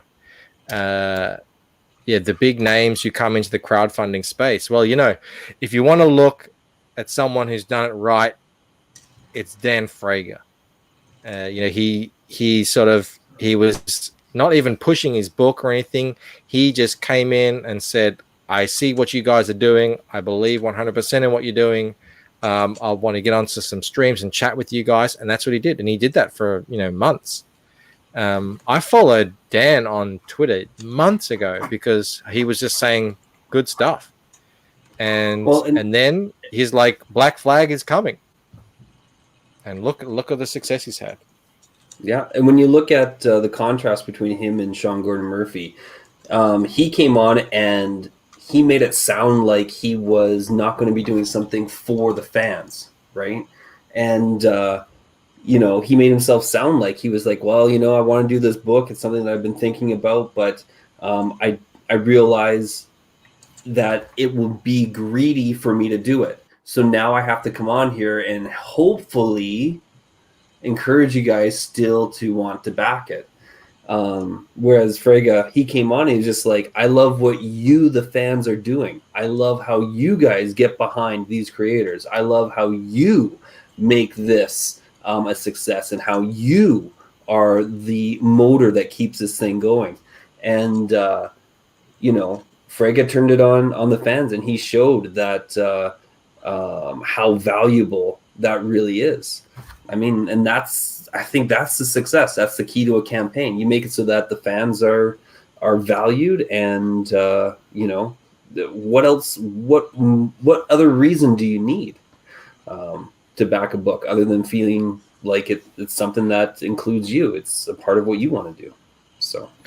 All right, so I see Blue is doing my job in the chat, and I talk about Samurai here, Blue Samurai. So we've got, who was it? Was it Blue Jay? Yeah. So if Blue Jay, if you're still here, look, I'll go through the book with you. I just kind of we've been doing this for a month together. I recognize everyone in the room; they've already heard it before. But if you're here, man, I'm gonna just pitch the story to you. So let me just get it so I can scroll. So this is Waking Dream. This is the first book in the Lucent series. It's an ongoing series, and this first book it's 76 pages, and in that you'll get 56 pages of story plus 14 pages of bonus material, and as well, now that we passed a stretch goal, every backer gets an additional print with their book as well, and it's a sci-fi fantasy series. And the Lucent, what that's referring to, that's the ongoing story. Is it's about ancient secret societies, and they're hiding in plain sight. And what they're doing is they're training certain people to tap into these mysterious abilities. It's all got to do with dreams and all this crazy stuff that will slowly kind of get unraveled as the story continues. But they're kind of fighting in these factions together, and because they've been around for so long, they've been around for millennia now. They've got their hooks into the kind of the into civilization itself, into the fundamental organizations of society. So whoever comes out on top has a huge part to play in the the future of civilization. But this first book, it's Waking Dream. We meet Ella, who's here. She's here standing on the ledge. She's here on the cover. She's the main character. She's the kind of Luke Skywalker. She's the Alice in Alice in Wonderland. She's the Harry in Harry Potter. She doesn't know anything that's happening. So you're going to be seeing this world through her eyes. You'll be, that's how you keep the mystery going. That's how it's all, full of surprises and twists and turns.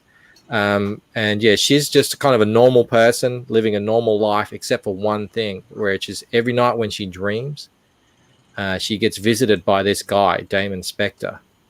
And all she knows about it is that he shows up in her dreams, and he's teaching her these things. He's teaching her these crazy things in the dreams. And what happens in the waking dream is the barrier between dreams and reality starts to break down.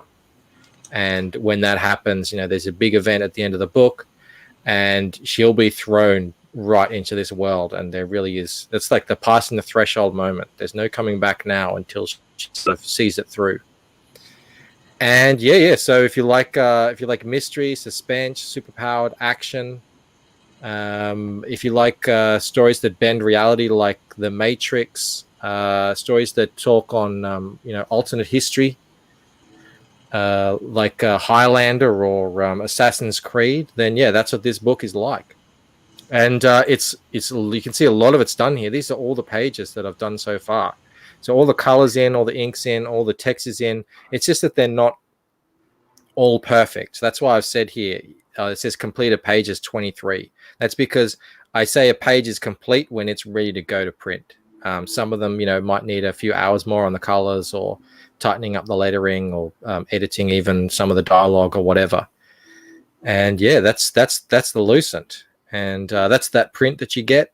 Everyone who backs gets this print. It's A4 size, which is 8.25 by 11.5 inch, so it's bigger than a comic book. And that comes on a nice glossy card. We've unlocked this amazing UV spot cover, and if you want to know what that looks like, it'll look exactly like the Vestige cover. They've got that matte finish on the on the page, and then the spot gloss over the little bits. But mine was a lot bigger, and you can kind of see here it's sort of integrated with the whole concept of the cover. It's looking down on that puddle. It's reflecting her image back at us. And yeah, 15,000 is the next stretch goal, which will be a 10-page full color preview comic of the second book, which is called Painted Death. And that'll, like Horace asked earlier, that will continue on directly from the events that take place at the end of the Waking Dream. So you'll be able to get a little sneak peek. It's sort of like when you get a cliffhanger and you're like, oh, I need to see more. Well, I'm going to give you a little bit more just to wet your whistle. And then that's Michael's brand. Delaying the cliffhanger.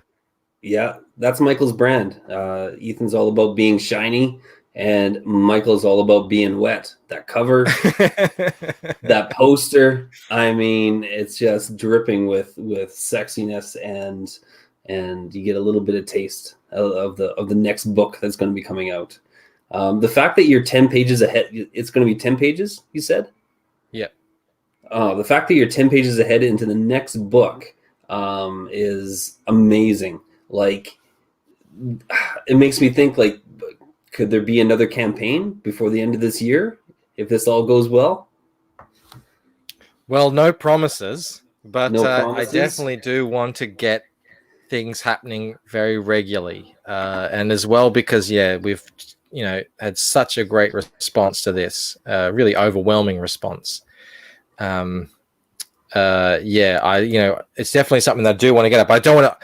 I definitely want to unpromise and over deliver. So I'm not going to throw crazy things out there, we'll get this out really quickly all the time, but I want to release it regularly.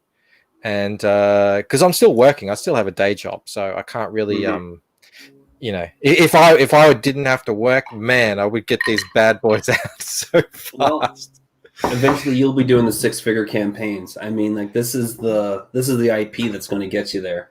I mean, the book looks good, the characters look good, everything just fits. There isn't anything that you're looking at and you're thinking, why is it like this? So I mean, that's magic. You got something good going on here. Yeah, I get what you're saying there, Kaitoma. I would love to put out a roll-up poster. It's really just I'm trying to do a simple campaign. It's the first campaign. I want everything that I send out to all go out in the one box, because it's just like these guys who as well they're doing this full time. They have all the time in the world to focus on all this stuff. I really just wanted to keep it simple. That's where you get the one cover. Anything that you buy, any add-on, any tier, it all comes in the one box, and it all goes out together. And that's how as well I keep the postage down too. I had a pretty competitive postage rate, considering it's coming from Australia. Luckily, the US dollar goes a long way down here, down under. I absolutely will be. I'll be probably. We're not talking huge numbers here. I've got 236 backers so far. Even if that gets up to 300, it's not. I can just print. If I need to print 300 books, I can print 600. I can print double, so that I can have them for next campaign. Absolutely. People aren't going to want to back the second book if they can't read the first one. I definitely want to keep enough for those people. after And you yeah, so establish- I hope Blue Jay is still around to hear all that. But if not, you guys heard it again. I feel like I've said it 100 times now. That time I probably went a bit over, but I thought, you know what, let out a bit more information. It's my stream. I can relax a little bit. It's okay. We won't hold it against you. At least not this time. I do try and keep it really tight and succinct when I go into other people's channels, because I know pictures, they're like pictures are like guests. They start to stink after a while when you stay too long. What kind of guests are you bringing over that they end up stinking? Well, samurai. Oh, okay. First Flying in the off, basement. That's why he's in the we keep basement, him down gotcha. there. Now, Yeah. if you want, EVS receives a dream text from Damon. You up? Yeah, pretty much. Oh, here we go. I'm happy to read any compliments you want to send in. Your page design and color sensibilities are superb. I actually see a story and get a sense of place and mood. I find a lot of good artists in CG don't understand narrative. Yeah, well, I mean, I don't know about other artists in CG, but I definitely have gone with that. You know, it's a sort of a more cinematic approach to it that, you know, and we're all familiar with that. So, you know, you'll see on these pages, yeah, you've got, you know, the color and the layout. It's, you know, it's intended to help tell the story. You know, these scenes, these are all different scenes. So this, obviously these are part of the same scene, same color. Then this is a very different scene in a different place in a different time, and it has a different color to it. And this one as well. So, you know, it kind of, you're taken to different places and different times, and you know, the color and the whole way it's done, it's all part of that. And that's a real fun part of the storytelling, I found. Once I finally figured it all out, it took a long time, but. well, Antoine, what other CG books have you seen around that you think are doing well?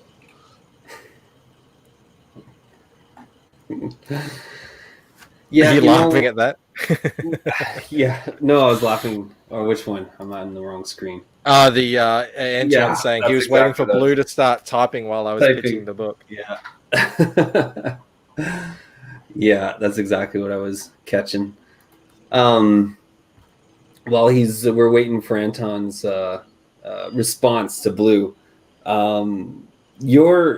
the idea of your narrative is exactly on point. So many times, like we were just looking at plot holes, and the pages that he's showing aren't telling any story. And that's so, I don't even understand. I don't know why you put those pages. I get it that you need to have pages to kind of push the narrative and that kind of stuff forward. But if you're not showing your best pages, at least a couple of your best, at least artwork wise and stuff that shows that there's a story being told, even if you don't have the lettering, I mean, you're not showing the right pages. So I don't know if we got your absolute best pages on the campaign here, but every single page seems to be telling a story. So that's super appreciated, especially as someone who's trying to figure out, should I back, you know, a first time creator and everything. So, well, yeah, I don't know if they're the best pages. They're the best pages that for the campaign that I thought. You know, and there's a lot of consideration to go into that, because you got to think, is this going to be a massive spoiler? Like, I think some of the best pages are right at the very end, and I don't want to show them because, you know, that's the big ending to the book.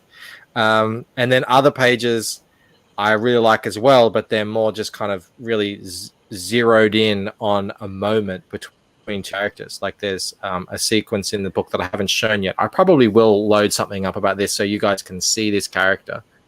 Her grandfather is a massive element in this story. So we're getting exclusive.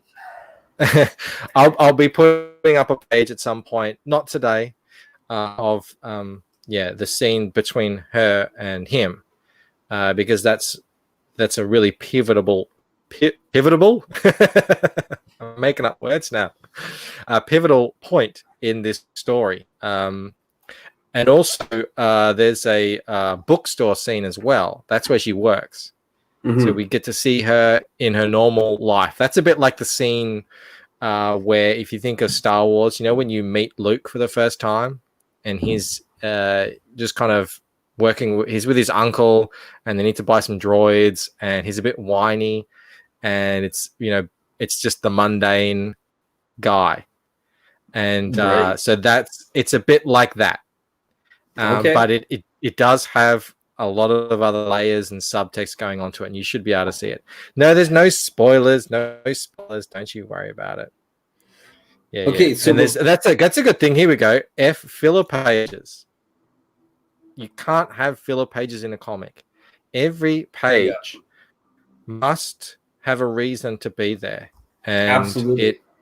It must not only be pulling the story along, but take any chance you can to show something about the character that you haven't shown yet, there's so much you can do in a page of a comic that you cannot just have a page that has no reason in there. And I'm 100% with you there. And as well, filler dialogue as well. Oh, I hate that exposition that does nothing for the story. It's so bad. Yeah. I actually have a few rules for when I'm writing. I have a few rules for creating a scene. And the first one is it has to be entertaining. Every scene has to be entertaining. It does at least two things. Every scene has to do at least two things. And I got them written here. I just got to find my list. Every scene has to have meaning and impact. Every single one has to be satisfying, and everyone has to lead into the next scene. You can't have anything disjointed. And so whenever I write a scene, I have to do every single one of those things. Every single one has to have that checklist filled out. Antoine is talking about Vestige. Yeah, I went on with I just had a chat with Poland, who isn't here today, but he's got Vestige, and he kind of took me through the book because I'm really interested in it. It has a few parallels, I feel, between the Lucent, because it does deal with kind of historical, reimagining of history and certain things have certain powers to them and stuff. I really like that. And as well, it looks like you're saying exactly that, thematically cohesive.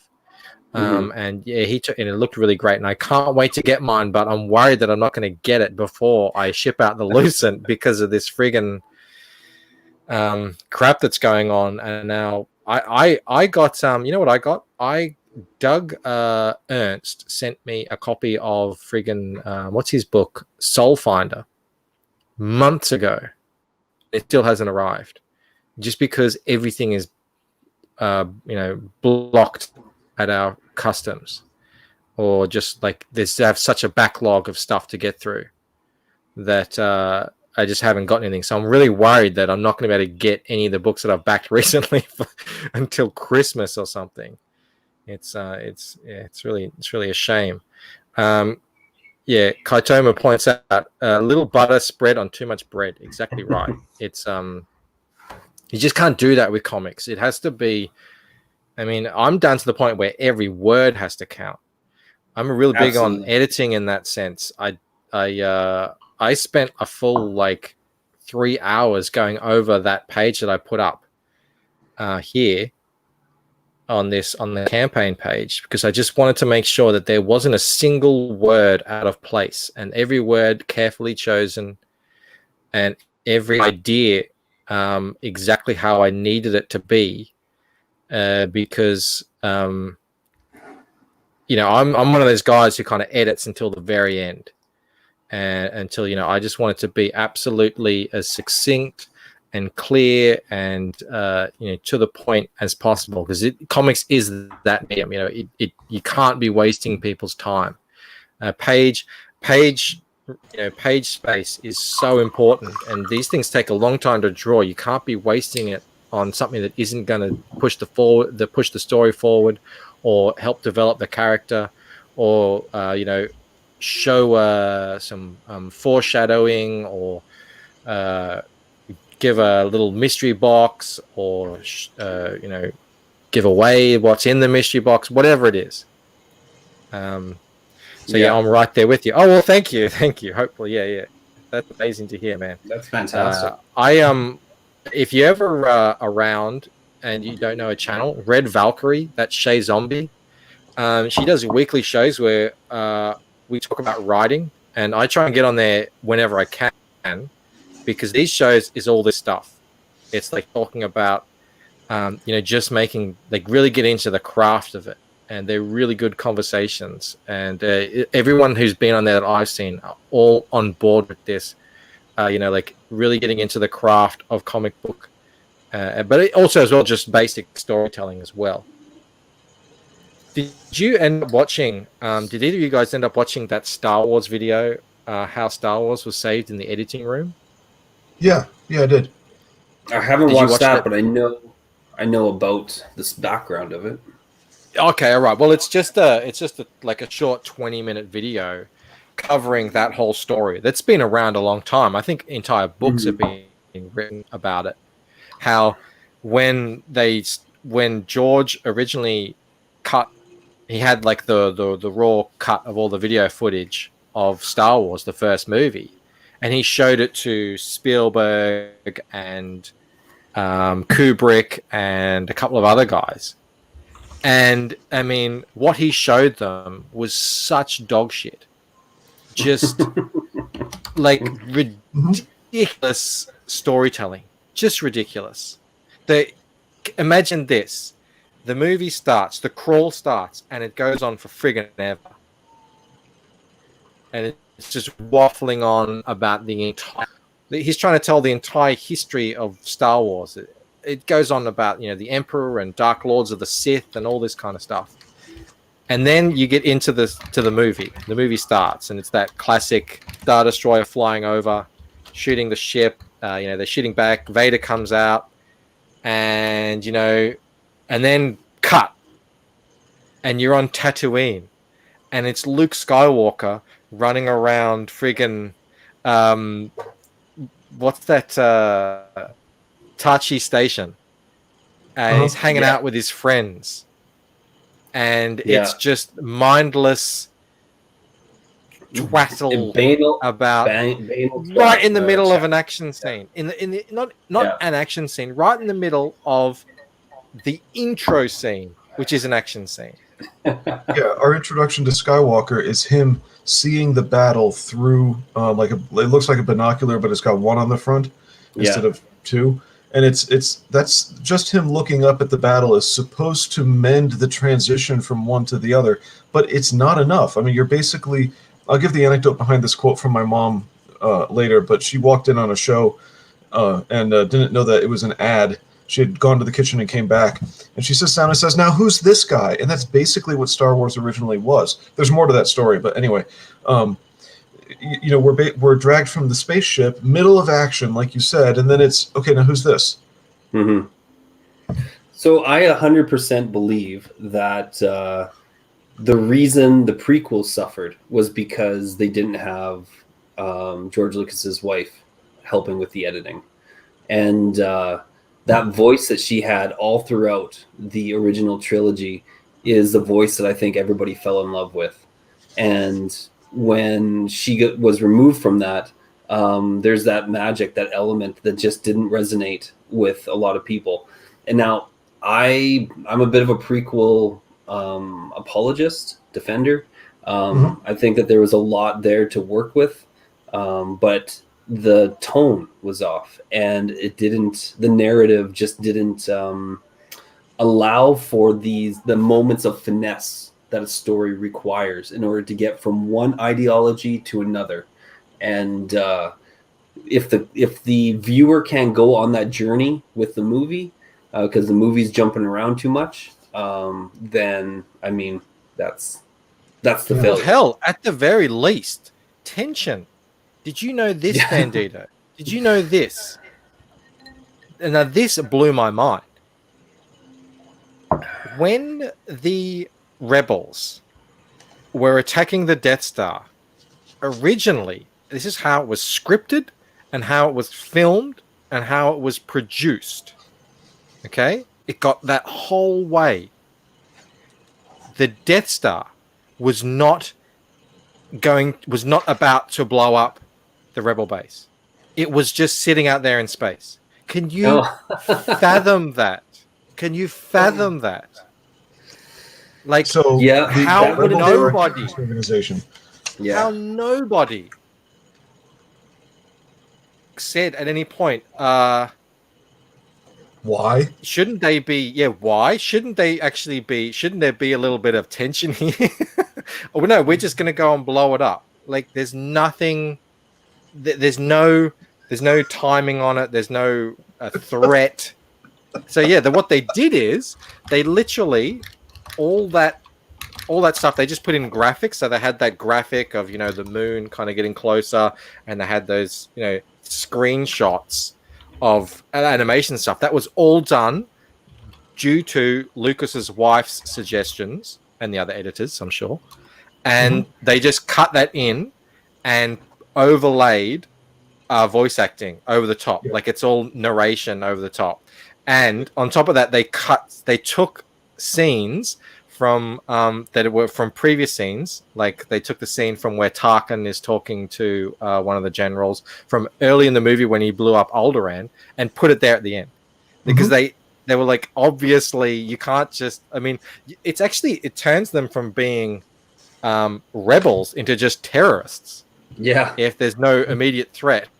Yeah. I mean, I guess they had already blown up Alderaan, so I guess there was. But you know how it is. It's all about feeling. Absolutely. Now it's funny that she used. What are the stakes? It's funny that she used the scene from earlier, split it in half, and moved some of it from earlier to later, because in story writing you're supposed to show certain things twice, once to introduce it, and then later when it gets used. So she just kind of said, well, we don't need the entire scene here, and we'll just, and it worked. It actually turned it into better story writing by showing us again they're gearing up the gun. Okay, here we go. Yeah, absolutely. Did you say that? Yeah, she had bantha blood spread across her chest, and she was a bantha, like vegan or something. For the oppressed sand people. Yeah, look, it's a I don't want to who wrote it here? But that's it. Look, I'm not taking a dump on your boy Zach here, but I did a review of Jawbreakers and how, and basically my whole crux of the point was I love the Jawbreakers. I love the characters, I love the look, and I love the idea, because it really took me back to watching the A-Team, which is one of my favorite shows when I was a kid. And I don't know the Expendables, but I knew the A-Team, and I just got that feeling from them. But I didn't enjoy God King. I didn't enjoy that storyline. And I thought that had to do with nothing about the dialogue. I thought it had to do with the way he structured the story. And people have raved about God King, so I'm probably in the minority there. And people have raved about what's the other one he's done? Iron Sights. And you've read Iron Sights, Samurai? No, actually, you haven't read it. I never got around to it. I just saw. I just watched a video on someone who was raving about it, going into the story about why it's really good. So yeah, look, just maybe that's his mind thing, but that's the kind of feeling that I got from those books. So I'm looking forward to seeing Grand Bazaar. It might just be, sometimes you're just not clicking with a writer, but I still do love the Jawbreakers, and I think that's kind of how I feel about Lucas with Star Wars. What he created, and it wasn't just him, obviously, it was a whole production team, but what they created together, that original production team, was so iconic. Even though there's massive issues, and there are, I know you're an apologist, Bandito, there are massive issues with the prequels. Massive. That whole thing with Palpatine and, the idea of this innocent boy becoming, the worst kind of hated dude. it's it's great story, and it's engaging, and just the Jedi, the Jedi and the Sith and everything. I mean, how many friggin' videos have I watched that go into the deep Star Wars lore? I love that stuff. I love learning about all these ancient Sith and all the Jedi and shit. I mean, I get so into that stuff. Liam's here. Hey, Liam, how you going, buddy? How long till we close out? I think it is 5 o'clock for us, so a couple of hours. And if you're around, I'm already like 3 or 4 drinks in, so I don't think I know you're busy, Liam. If you ever want to come into the show, I can send you the link. Absolutely, I'd love to have you here. I know you're busy though, so if you're working, do your work, because I know you got a lot to do. So, but we love Liam here. I'm a big fan. I saw something with George Lucas, and they showed where a lot of his staff was afraid for episode 1. They were afraid to ever tell him no, and he had no idea that people were afraid. He wanted to hear no, but people thought they could never tell it to him. And then at the end of a screening, when it was finally all put together with the music, with a slightly larger audience, I forget how far in it was, but he said, "I think I went too far about episode 1." Yeah, right. I mean, that's the thing. That's the difference. He was, I mean, when you think of them together now, Lucas, Spielberg, Kubrick, what's the other guy? The dude who makes all those New York gangster movies. Scorsese. Once upon a time, these were just young punks like us, making their movies. And they,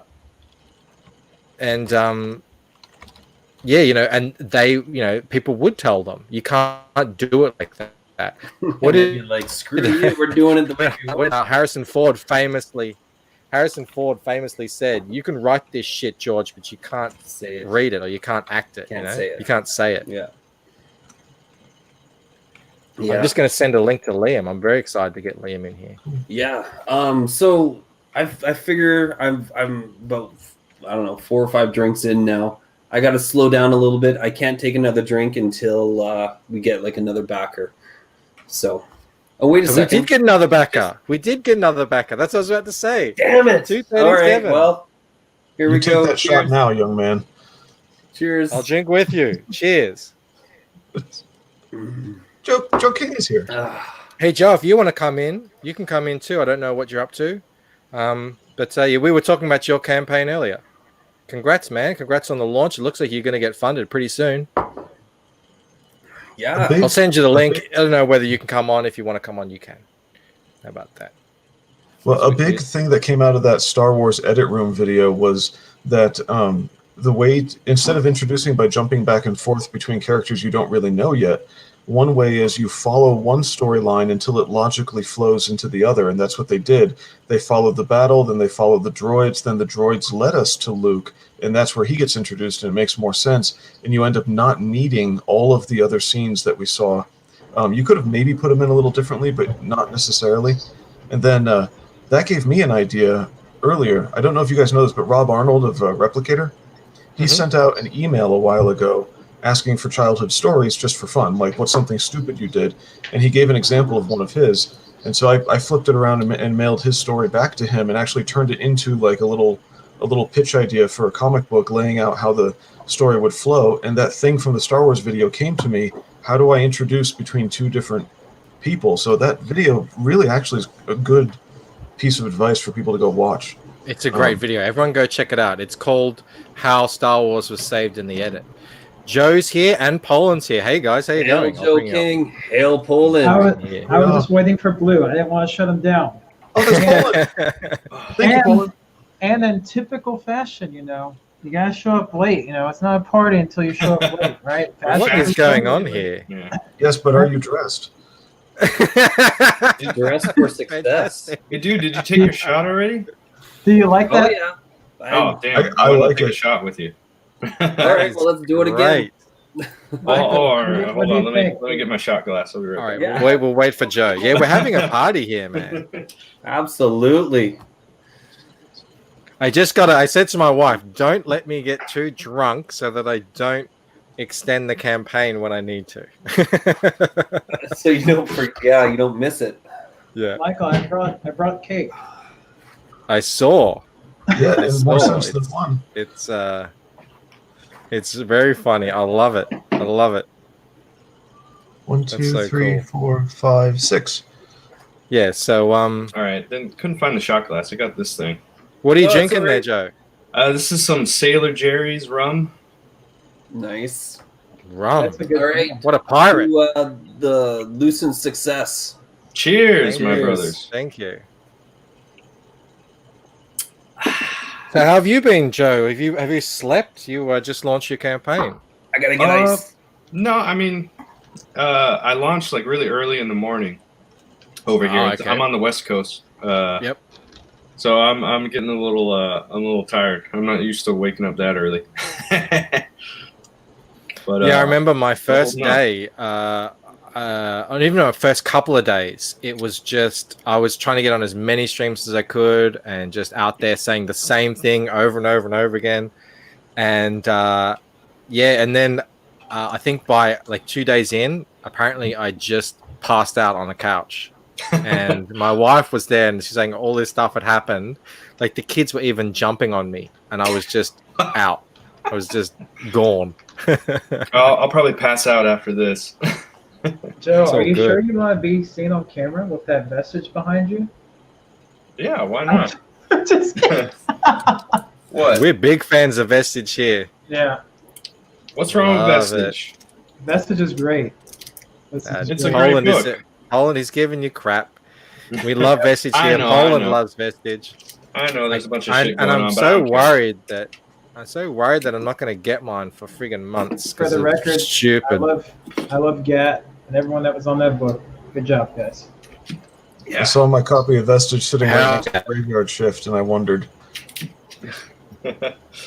What are you drinking? Oh, some scotch. Yep. This is Nice. some 16-year-old single malt Scotch whiskey. Oh, And, Isla. I got a bottle from Isla, actually. Yeah. Shoot, It's, you're bringing out the good stuff. Oh no, this is good. And look how much I've got left. This is a problem. Oh, Yeah, it's yes. really smoky oh, did the and thing. it's so smooth. Nice.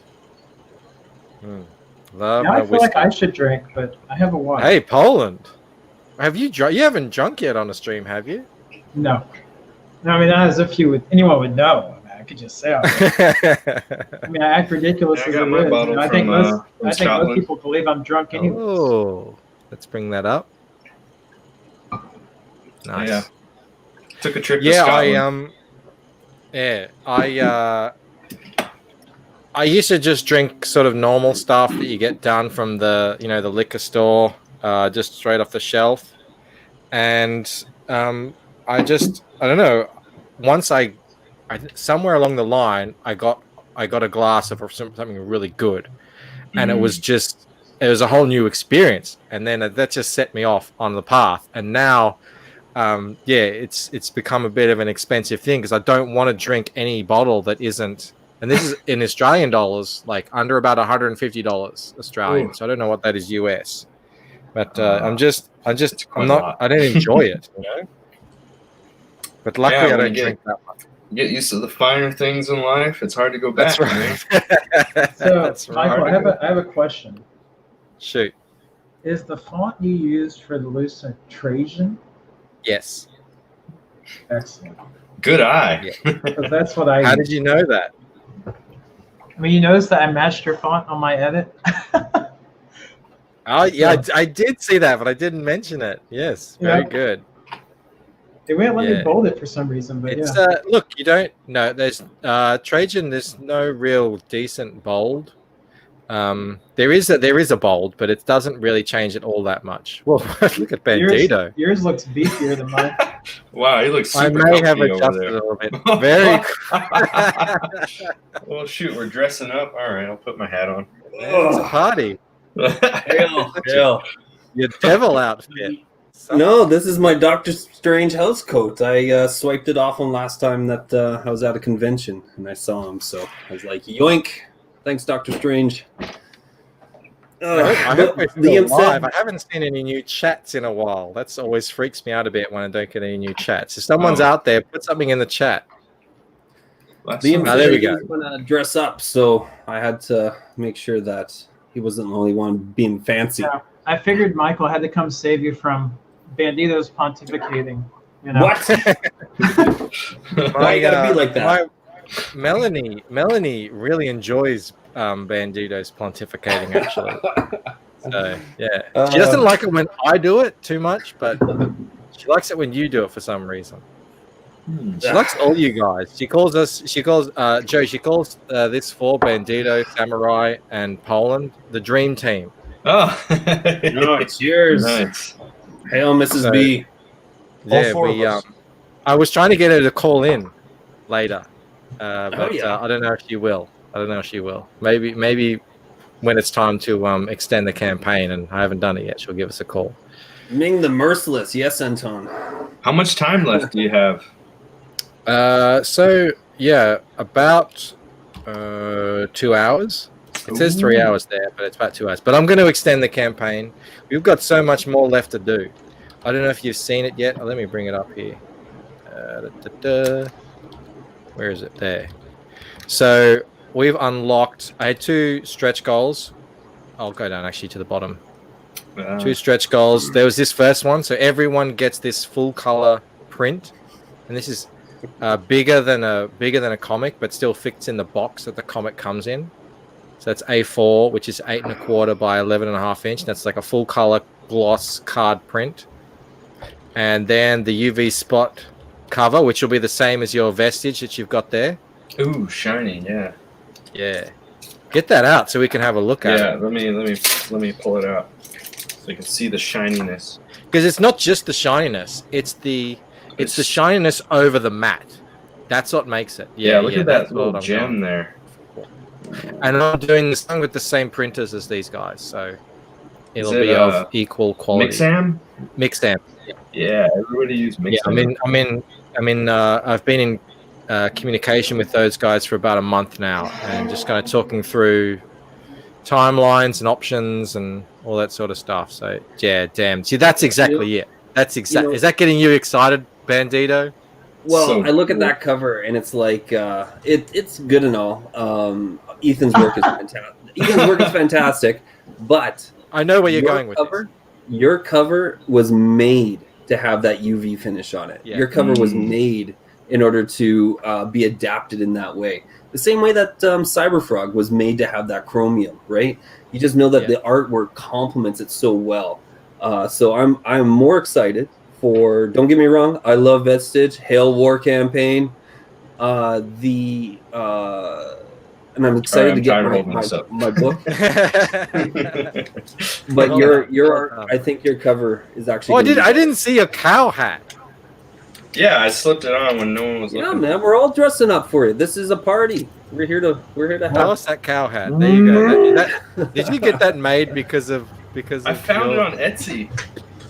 Yeah, of course you did. Of course you did. That is so Etsy. Yeah, I just grabbed it, but they do custom ones, so I was planning on doing one where they put the eye patch and match the colors. That's what we can do later. Is we can go through my old Etsy store. That's what we'll do later. We'll look through that. We got some new people here. What's going on here? Melanie says maybe she'll come on. You guys need to convince her to come on. Yes, do it. Come on, baby. Shane's saying good day to everyone. Geek Chorus is here. Hey, Geek Chorus, we need to do a stream together, you and I. We need to talk together. Like people who are out there entertaining Comicsgate. We got one open spot.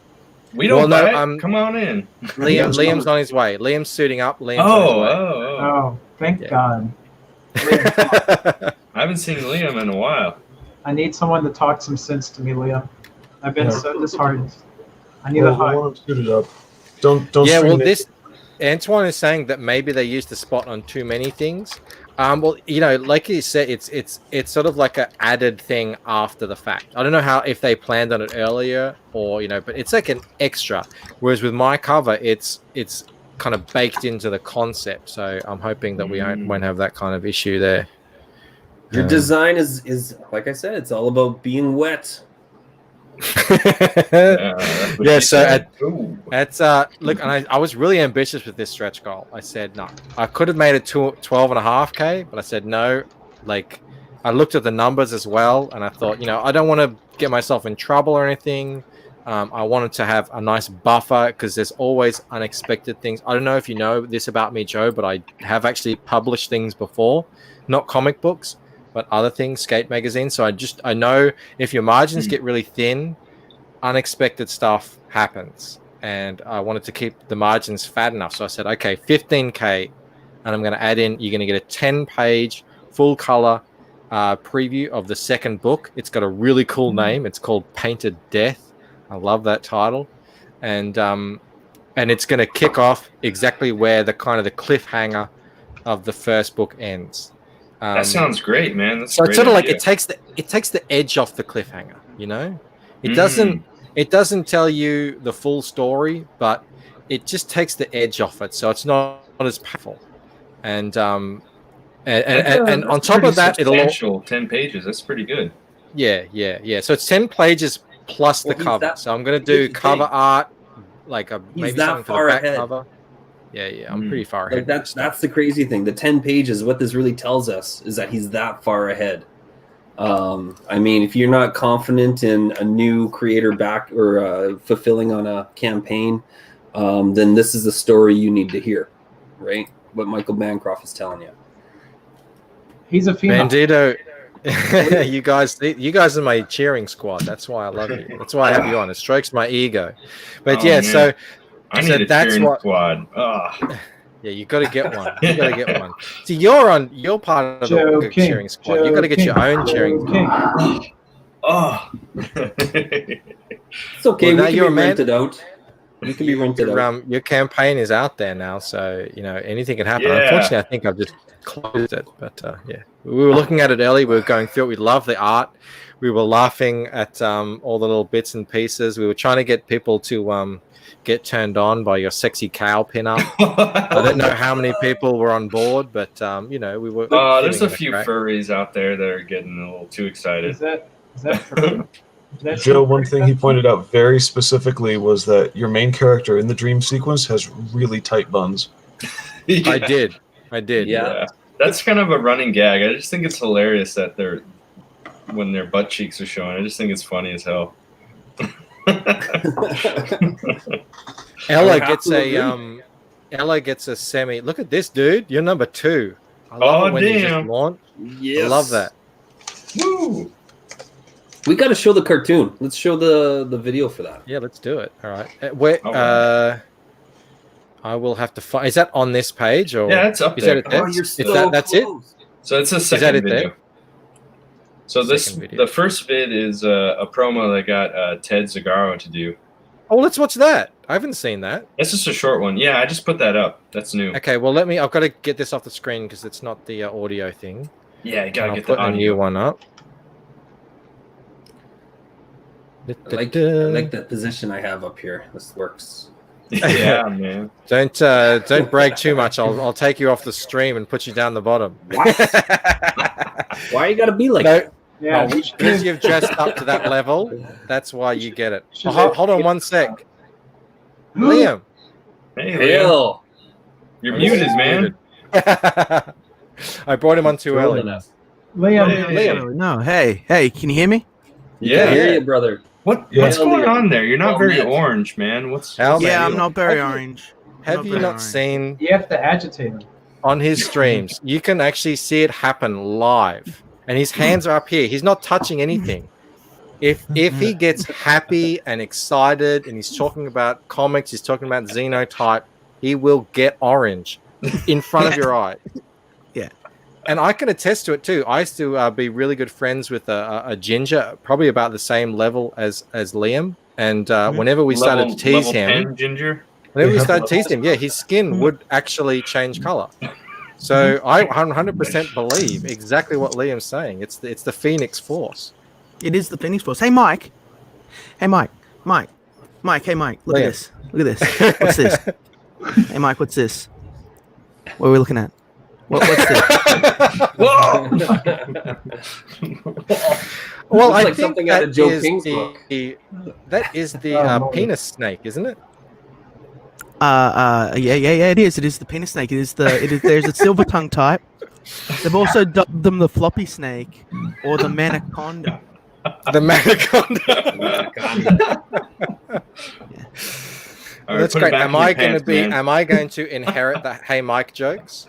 Because Yeah, I thought if about it so, 5 seconds before we came on. This is what we're doing now. We're having fun. I will take that mantle. You'll take I that. Yeah, think Smiller dropped the ball on that. I mean, that was he did. gold. Hey, Mike. Hey. Yeah. Hey, Well, you got to be embarrassed. What's this? What are we looking at here? What's this? Oh boy. That's a little itty bitty deformed That's a little berry that needs. That needs a doctor. Oh. Who's sending you dick pics, man? Antoine said that he sent it in Look at Liam. No. See, he got happy for a second and he went orange. That orange. Yeah, he looks at penises and he goes orange. Yeah, it was all. I'm flush from all of the. I'm flush from all of the strawberries wangs. that we're looking at. You know, the wangs. The wangs. That's the way we like to see you, right there, just like that. That's how we like our Liams. Maximum orangeness. Orange man, good. Orange man, What's great. this? What's this, Mike? Oh. What's this? I know you're a comic book fan. What are we looking at here? Well, I'm not only am I a comic book fan, I'm a Spider-Man fan. Mm-hmm. That looks like a handle. Looks like a really good handle to tie something onto. Spider-Man is hung. Well, he does hang from a web. You know? Yeah. He needs to hang his webbing from something, right? Is that looks like a kite or something, or a balloon? It's a balloon. Probably It's a balloon. Right.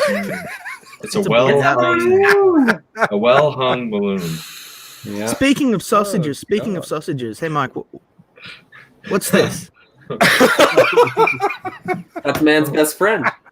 Man's best friend? That's man's best friend. What? She's like, there's a jerking Oh my motion. God. There's a jerking motion happening here.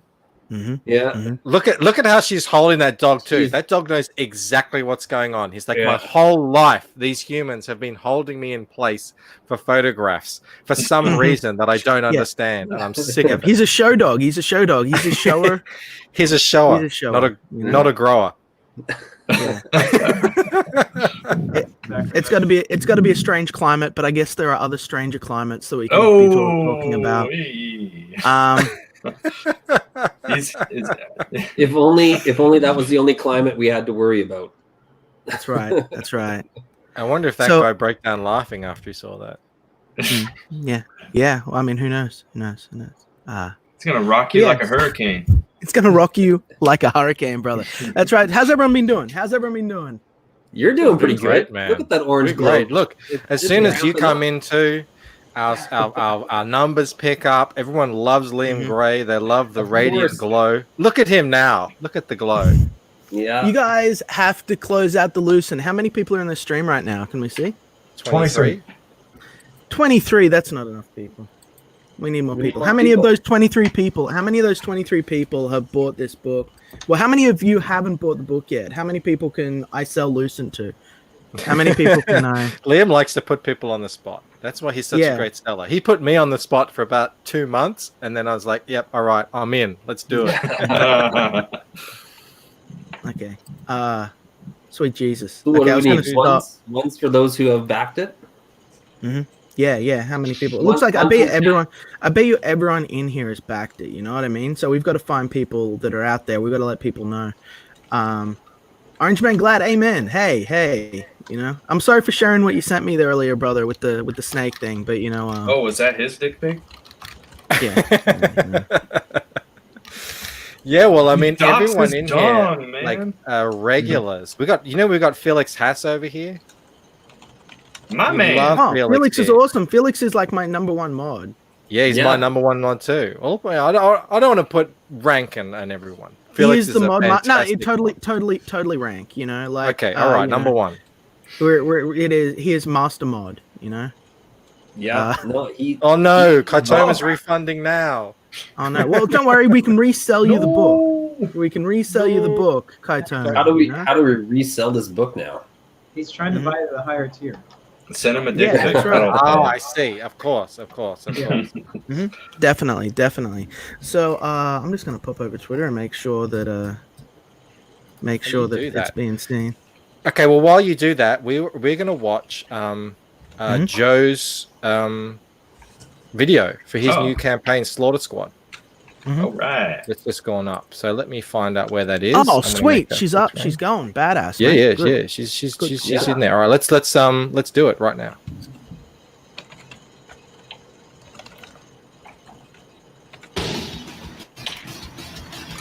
You sure you want to go back in there?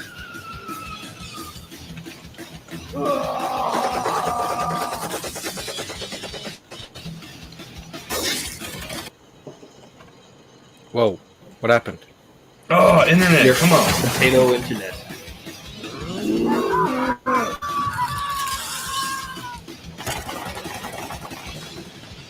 You're dead meat. I can see the Ted Zagaro signature on that. Yeah, He has a definitely. way that he edits. Yeah, he's Very he's cool. a master of his craft. That's for sure. I'm making you feel good because I'm showing you the Australian dollars. Yeah, I was like, oh shit, I hit 2K already. Damn. No, we're close. Back to We're reality. very Yeah, close. man, you're getting. Yeah, it was on what 1350. Yeah, I think when we started this stream. So yeah, you're getting backers. That's excellent. You'll get this. You'll get there very soon. Thank you, everybody who that, backed it. Absolutely. Hell, everyone who backed it. You've got that special sauce that you get when you first launch, and Indiegogo will promote the hell out of you. It's fantastic. Yeah, it's awesome. I'm very grateful for all the backers, all everybody in Comsgate who's been supporting me and giving me some of their platform, having me on their streams, and yeah, I appreciate everything. Well, that's the That's what beauty we're here of for, Comsgate. man. That community is just they're there wanting good entertainment. So as soon as you put something out, Antoine wouldn't mind if it was longer, but I don't know. Like people have very strong opinions about the length of trailers. Well, so I've got a longer one. If you you've want got to that see. longer. Yeah, well, let's watch it. I've got I love this friggin' thing. Got a full-on 3-minute animation there for you. You want it longer, Antoine? You be careful what you wish for, because you're I want it about longer. I want it longer, bigger, and uncut. Longer, Well- harder, faster, stronger. You Longer, harder, faster, stronger. Yes. you mess with the bull, Antoine, you get the horns. Oh shit! you're gonna have to work on that timing. The horn. I friggin' love this. Yeah, man. Thanks, It's awesome. man. When I first saw it, I was like, "Holy shit, we have the best talent in Comsgate." You know? Absolutely. 100%. Thanks. You sure guys. you won't go back in there? A bull's gotta do what a bull's gotta do. Oh, it's my biggest fan, Andino. Andino. I love you too, Andino. Eat hot lead, suckers! I challenged Andino to a boxing match, actually. What? CG Con. It's going down.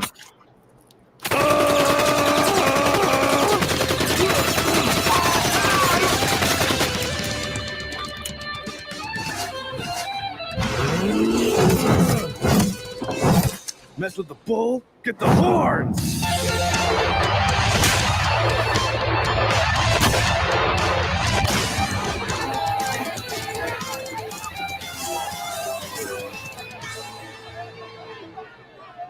Shit just got real. Who the hell are you? I'm 100% psycho beefcake. Think you can handle it, Susie? Fuck you, asshole. Fuck you, asshole! Your horns are strong. That's what she said. Why would she say that?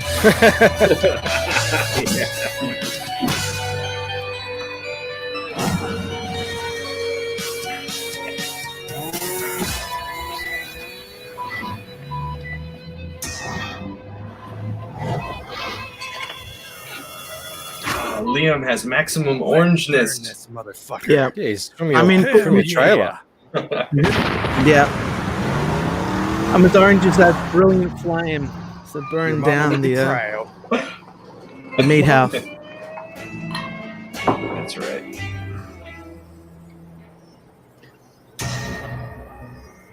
Kilgore. You're dead meat.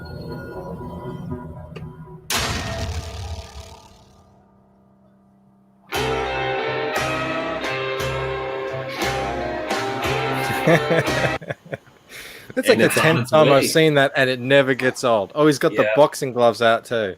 Yeah, I need to give Andino a little pop, Little pow, boxing pow, pow, pow. So how many sales have we got on Lucent right now? How many sales have we got on Lucent? We're closing out in probably about an hour now with how long it took me to get here. No. Just gotta take this off and get this on. 1 sec. Here we go. There it is. There. So yeah, look at all the campaigns end at the same time, as far as I'm aware, on Indiegogo, which is 5 o'clock our time, Liam. So we're looking at 2 hours. We want to get you probably about. I just noticed my computer's not charging. Hold on. Yeah, we got to get you. I'd say we see if we can get you about 250 by the closeout of stream. Hey, boys. That would be fantastic. Yeah. Lovely. Hey, Phil, how you going? Hey, he was on. He was with Fraga just now, wasn't he? Yeah, we were talking about your comic earlier, man. So you'll have to go back and watch the replay. We were just checking out the awesome thing. I really want to get you on. We can talk about it in more detail. Hopefully this week. Who are we going to sacrifice? We can just put the meat hooks in them and drag them out right now and bring in Phil. Phil. But everyone's one of my friends here. But they're not one of my friends. Okay. Who can we sacrifice? Well, Who can we sacrifice for the meat god? I got an overlap. Who can we sacrifice for the meat gods? What's that, Poland? I was saying I'm also Liam's friend, so I have overlap, you know. Oh, That's true. Yeah. Oh. I wasn't Samurai serious. just Samurai. sacrificed himself. Come back in. Samurai Hirikari'd. He did. He self-deleted. All right, we gotta himself out for capitalism. We gotta pour one out for Samurai. Pour one out for Samurai. Phil, I'll send you the link if you do want to come in. Samurai's still in the back end.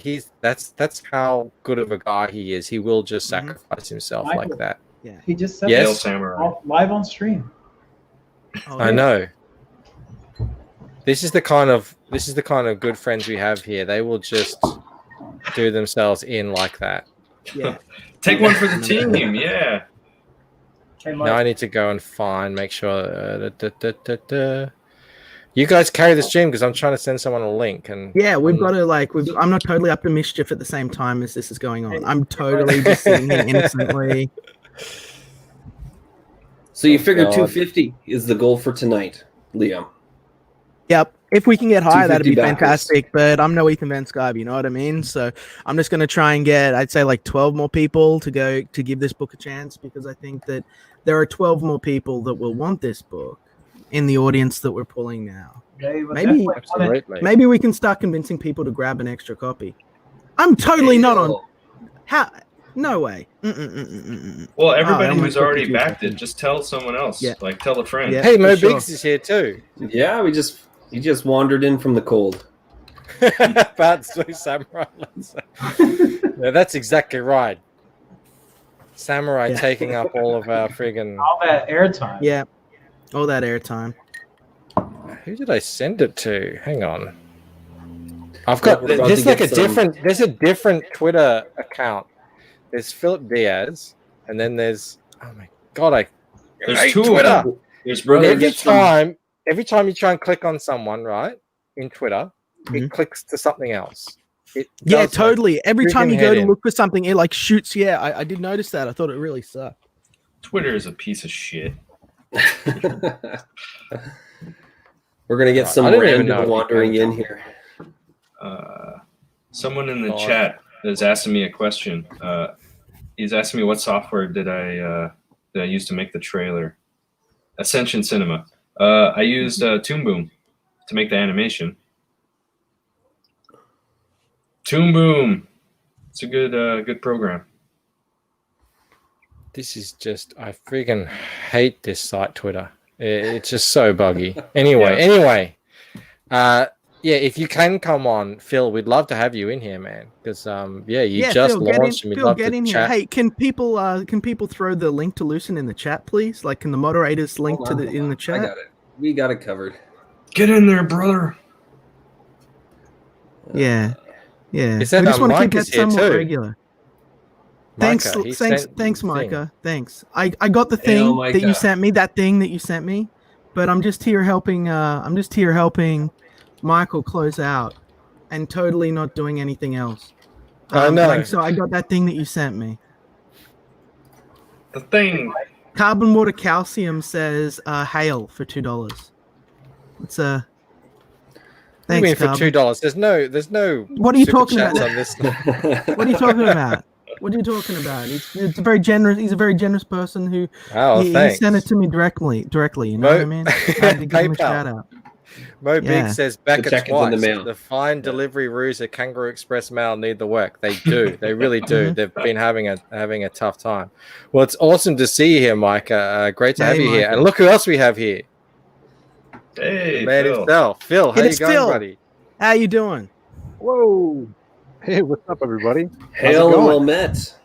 Welcome to the party. Can you see we're all dressed up? Except look how me. orange. Yeah. No, look how orange Liam is today. This is like Maximum next level orange. Phoenix Force stuff. Well, he had a little bit of a break. He took a little bit of a break. You know, he put himself into Yeah, I exile. recharged. Yeah, I put myself. Yeah. Yep, exactly. He's over 9,000. Hail the He chat. needed this. He needed this stream just to be able to let a little bit of it out. Otherwise, you know, it would consume him.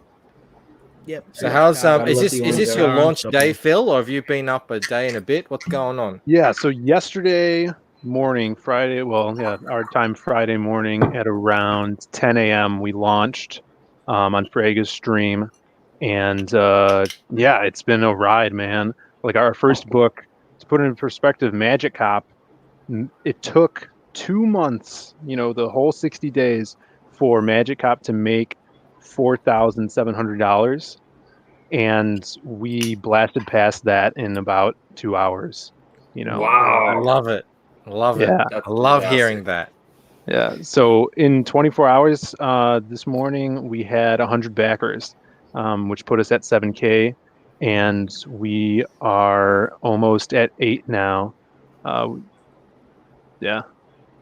That's Congratulations, crazy. man. Yeah. So Thank cool. you so much.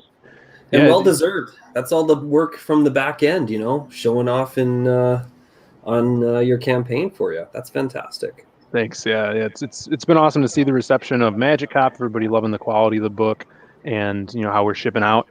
Still, it's in demand. We're down to we're probably down to 25 copies. So still. sexy. Yeah. Thanks, man. Thanks for getting that. So if you guys are still wanting Magic Cop and you haven't gotten it, we're down to a limited supply. So it's going to stay in demand until we run out. So Get it that well. magic up. Yeah, check this one out. The Lost Pages. Oh, he's just putting it away. I was too slow on the trigger finger. Yeah, we were talking about this earlier, and I'm going to actually get you on at some point during this week. Yeah, for and sure. We'll do more of a one-on-one show, and we'll go through the campaign, and we'll talk about your history and everything. There's some really round bosoms she has here. I'm just noticing.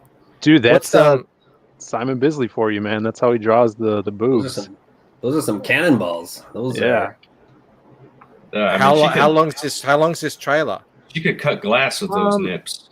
It's like a minute and a half. It's not that long. It's shorter than our Magic Cup one. I'm gonna have to actually remove it from the stream because I didn't share the friggin' audio. That should be on by default. It should be, Yeah, but you know.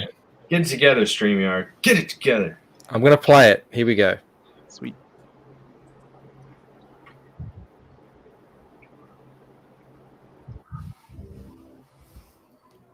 Is it volume up? I hear it. Comes the first book, Connected Universe of Heroes.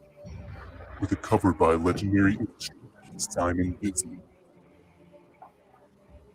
The Lost Pages is the story of a magical book in the hands of a homeless man. Within it are tales lost to time of heroes from different eras and walks of life, all protecting humanity from evil.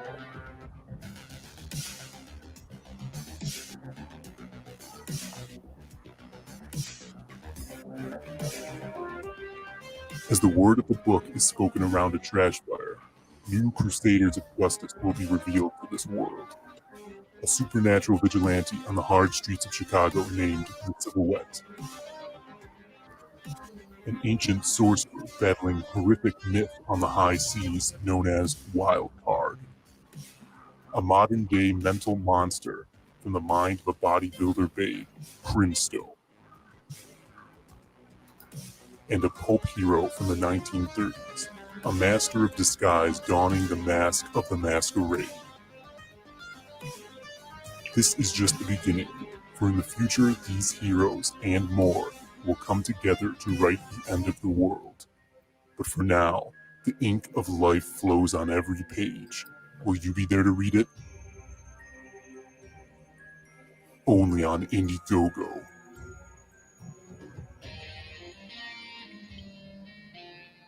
Yes. What a mood setter. Very Only on cool. Indiegogo. That's right. Yeah. Yeah. Shout outs to Vosto Vlad, who did the soundtrack for that song. It's our theme song, which if we get high enough backers, everybody's going to get the MP3 for that track.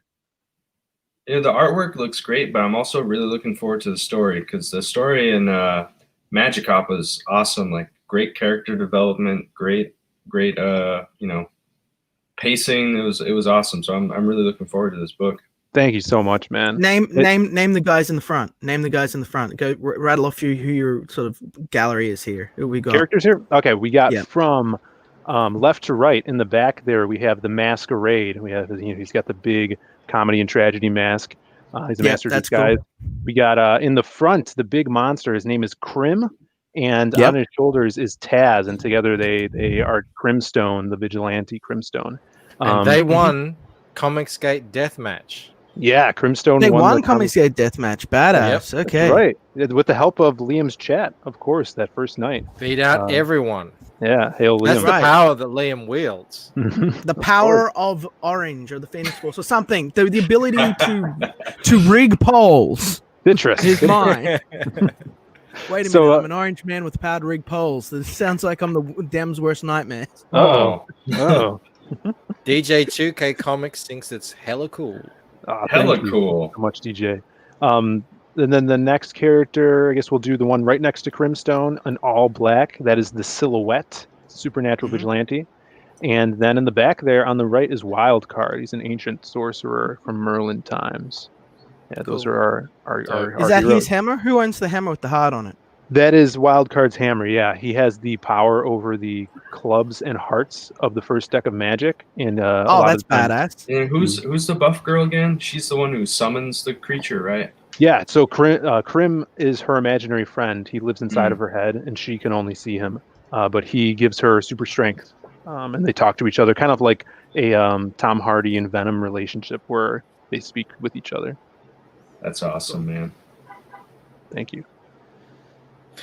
And you've got, I noticed you. So it's different artists, is it? Is that what's right? Yeah, you're right on the head there. So we have 4 different stories with these heroes. And it's all linearly told by that hobo that we saw up there. So there's different artists from, the Silhouette and the hobo storyline going into Wild Card. We've got Joe Ball on Wild Card. We got a different one on Crimstone and Masquerade. So trying to help out the community of artists, my buddies, and get a big exposure for this book. I, Liam, am a CG god, and I am super awesome. Whoa. All right. And there was like a crazy echo on that. It sounded epic, man. Yeah. If anyone has ever tried to spark up a conversation with a hobo, their stories are very entertaining. So this bodes well. Yeah. Yeah. And he has that magical book that he's reading from as well. Those are where the tales are kept. And we'll, by the end of the story, we'll get a glimpse of why the hobo has it, or more questions will be asked for sure. So you guys are definitely going to check this one out. This is obviously Joe Ball, yeah? Yeah. Oh yeah, man. Yeah, Joe Ball is fucking look at him. Just look Don't at you him, reckon right? it's a very iconic style? It's like you can see it. like in 20 years they'll be copying it, and because it's that classic Joe Ball style, Yeah, I'm jealous. He's great. He's so awesome. This artist here is an artist that I've known for years locally here in Chicago. She's gone to the International Comic School here in Chicago. Jill Thompson was one of her teachers, and her name's Maria the Wolf. It's so hilarious because when she goes to like Wizard World Chicago, she'll have this giant group of people always around her stuff because she's like this little 5-foot lady that draws these super jacked beasts, and she loves doing it. So we kind of like bonded over Lobo when we were at a convention one time when we met, and I've always wanted to work with her and kind of like pulled her out of her hiatus of doing comics. This is kind of her first big thing she's doing. Look at that. It's beautiful. Yeah. So nice. She sounds like a MMA fighter, Maria the Wolf Lopez. Yeah. That's Steve Cannon colors. Is that on this one or the next Correct. one? Yeah, Steve Cannon's doing all of the Crimstone stuff for colors, and this next one for the Masquerade, Alan Alonso is doing everything except for the lettering. So he's drawing it, doing colors. He just sent me some sketches for a couple more pages, which are looking so good. That's fantastic. I wish that Alan didn't unfollow me because he's fucking awesome and great at what he does. Look at that. Yeah, I wonder. I'll hit him up. I've shunned. I am the cause. I'm the cause of all sorrow and woe in Comicsgate, my friends. So a bunch of people unfollowed me and blocked me. They're like, "Damn that Liam! Damn that Liam! That troublemaker Liam, breaking all the rules." We had someone in here making a joke, but it was a reference to all the stuff going on. I'm like, this is what Comicsgate is at the moment. Like your friends hate each other, and you just have to kind of move on, and go from there. Can we stop trying to cancel each other? Let's just let's just move, get along. Well, it's going to take a little bit of time, but I mean, I think everyone's just so close to everything. We need to just have fun, We need to just fuck with each other and have some fun, And let's face it, if the Orange Man is the worst thing we have to deal with tonight, we're doing okay. Exactly. That's what this is about. We're here to have fun. Yeah, there's so many awesome comics out right now. New ones launching. There is. There's too many to back with a normal wage. You have to sell your soul to be able to back all the amazing comics that are out here right now, or just be a trust fund baby. But we won't go into that. Well, we were I love this. What's up? The colors? Yeah. Yeah, but Mike, this is I wanted to specifically talk about like this story and stuff going on right here, because as well as the 60-page graphic novel, this story is a part of the bonus comic. So with Magic Hop, we did a little ashcan, but for this, it's going to be a full-size comic that has 4-page short stories for each of the characters in it. So I kind of use these stories to get a grip of the characters and kind of find their voice for myself. And they're produced. If we don't hit any of the stretch goals, I think there's 3 of them in there. But as we hit higher stretch goals, we're going to add more stories. So the book is kind of like a growing book, kind of like the subscription to Ethan's Wrecked Planet with that box. This is kind of like the same idea. So Phil, you and we're going to have a good time on stream together. I can already tell. This sounds so cool, what you're just saying to me right now. I really dig that idea. That's like, I love hearing that. So how much, if someone, what did you say, 60 page for the main comic, and then there's another comic with 4 pages for each character, how much are you going to set people back to get their hands on that? So right now, it's 4 pages for each character. There's 3 stories in it, and we're going to do behind-the-scenes stuff and fan art too. But once we hit the stretch goals, there's room for this to grow. Which one of these guys is the strongest in the book? Liam. If they were all dumped into a room, Liam has to drop. Who comes out alive? It's like the Bruce Joker Banner, when he Superman busts. of the The Joker breaks the pool cue, Yeah. and says, "Fight for Phil." Who's coming out alive? I, off the top of my head right now, I would say wild card because he's magic based. He has powers over the hearts and clubs, which is nature and emotion, and he's also an alchemist, so he could summon a bunch of stuff. But the masquerade might have some stuff up his sleeves that we don't really know how powerful he is yet. So we'll see down the line of the series. But yeah, Read that to me. I want to. I've got no attention span. Go back up. The bio? Read us the bios. Hey, put them back. I want him to read those. Where? No. These little card things. Yeah. So Do those I are, read them, or do you want those to are from the cards, right? Those Yeah, are so going to be on the cards. These are going to be on the back of the trading cards. You wrote them, Phil. You read them. Nice. You read All them. right, Let's cool, get an cool. education in this book. All right, So get we in got character. You got to get the in character, silhouette. though. The silhouette. In a city of black, he is the absence of light, drenching the dismal in onyx blood so the good can shine brighter. The silhouette is able to physically affect the shadows around him, often ripping the darkness out of unworthy life, ever searching the shade for the forgotten story of how he came to be. In his eyes, there is only black and white. Step down the staircase of sin and watch your back, for not even the minds of the scum and the souls of the vile know what is shouted within. The silhouette. Ooh, yeah. Yes. So these are going to be like on the back of the trading cards. I like the silhouette. I like that guy. Thanks. Yeah, his story is going to be all black and white and red for blood. So that's going to be. I love that. I love that you've got the. It seems like each art style and coloring style is catered, perfectly for the character. Yeah, that's why I really tried to do that. Yeah, for But sure. guys, did you know that I enjoy putting pudding on my? I enjoy putting my feet in pudding. It feels nice. What? Really? Is that what's happening right now? Is that why we become so chipper? Are you high? No, he's puddinged. This is just Liam. Liam is the most. Putting my feet in pudding feels nice. It's just what I'm saying. Liam is the most genuine man on the internet. So when he has no filter. He just lets you know where he's at. Mm-hmm. Tell us about Wildcard. All right, wild card. Sweet. I'll try not to interrupt you again. I've got to interrupt That's not you true. again. Why do you aren't have we to promoting Xenotype? Why aren't we promoting Xenotype? So Felix is promoting it. Yeah, now we can go on with Wildcard. I think we're okay to go on. Hail Felix. All right, Go to Beefy Bull, Backslider Squad. So Wildcard, his real name is Asmodeus King, is a master alchemist and ancient mage, once apprenticed to Merlin.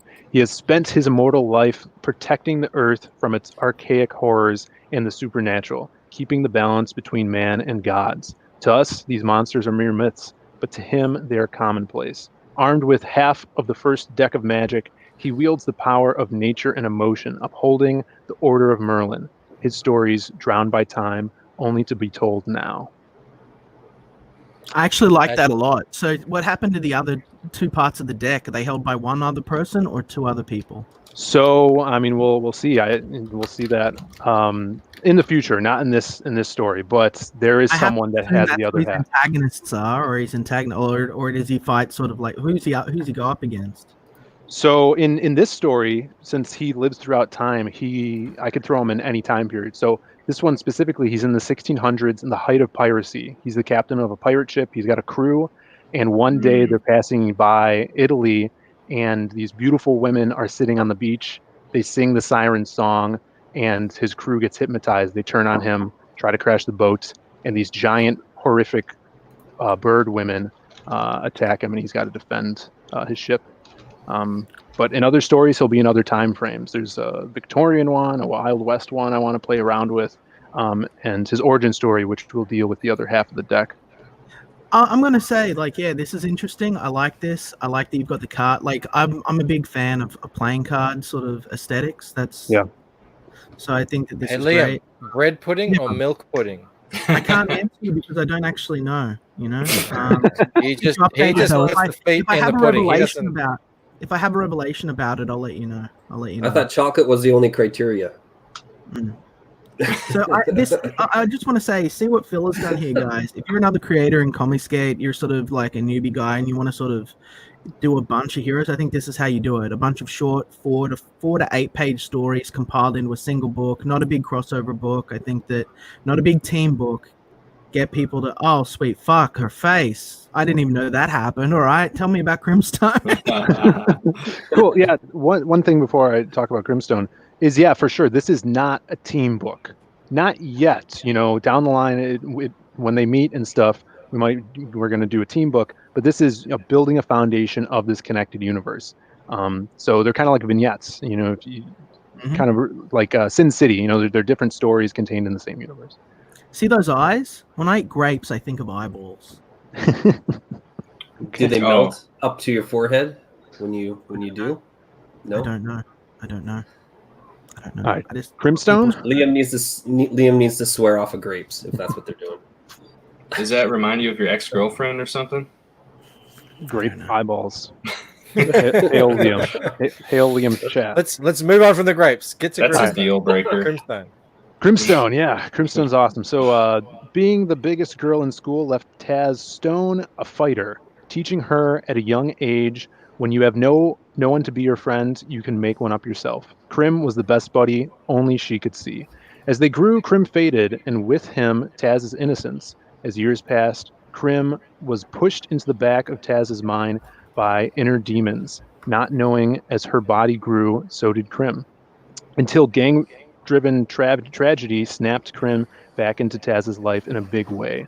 Now a woman of the streets and a monster of the mind on a mission to protect their home as Crimstone. Have you ever wondered what it would be like to kiss a man? What's that, brother? Ever wondered what it would be like to kiss a man? What the fuck are you not at talking all. about? But if you guys do like Crimstone, we have a little merch that you could pick up with one of the perks, and it's actually Crimstone's bandana. So these are made by us and stitched up and printed out. You guys could pick this up as an add-on or as a perk. Which is really cool. Really cool. And if you I put it just on want your to say, girlfriend, as a drama, I just want to put on my little dancing shoes and dance. Yeah. Yeah. What are you smoking, Liam? El Argo, come on, you know what Liam is like when he's in a good mood.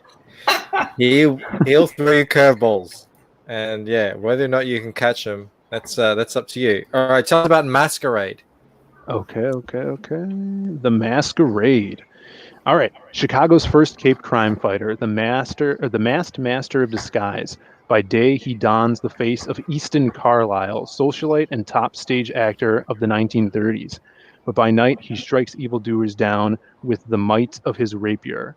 As the Masquerade. Hold on. Can I read this? I feel like you gotta. All right, read it, brother. Let me take a crack at it. All right. Bill's I getting did feel laid like out. better, huh? He needs to tag out. Yeah, you're All a right. voice actor. There you go. The Masquerade, Chicago's first Cape crime fighter, the master of disguise. By day, he dons the face of Easton Carlisle, socialite and 30s top radio stage actor of the 1930s. But by night, he strikes evildoers down with the might of his rapier, as the Masquerade, obsessed with the dramatics. He mocks the city's underbelly by speaking only in rhymes. He is the eyes, ears, and mouth of the city, able to take the guise of anyone he meets. So beware the secrets you spiral to others, for you may be confiding in the Masquerade, just one of the many players that make up the stories found in the lost pages. Dun dun dun. Does he have any link to Viva Vendetta? He's speaking in rhyme. I was gonna say, it sounds like Do you guys ever worry about your pegging videos coming out? I worry about that all the time. I worry about your pegging videos coming out. Xenotype stretch goal. No. How is Xenotype going, Liam? I don't know. Let's pop over. I'll pop over and have a quick look at Xenotype. I don't think I'm moving anyway, but I really what I want people to do is go and grab a copy of Lucent. We really need your support. I know that there are a lot of people watching right now having a great time, and Lucent needs to do more. We need to get this up a bit higher to make this worth every penny and every ounce of sweat that you put into it, man. Oh, thank you, man. It's time we do a refresh, I think. One second. Yeah, let's refresh and see how we're going now. I've decided I can't have another drink until we get like at least 2 or 3 more backers because I am way we were over trying, my limit. Liam. We were trying to find Kickstarter campaigns that we could go against to defeat the evil, but we couldn't find any. Damn, but we were plugging ahead anyway. So we're at 237 backers. Let's see if we got any more one. Refreshing. Hey, 2 more. Yeah, nice. Wow, we got a drink. 11,850. Thank you, everyone. That is fantastic. I'll drink to that. Thank you so much.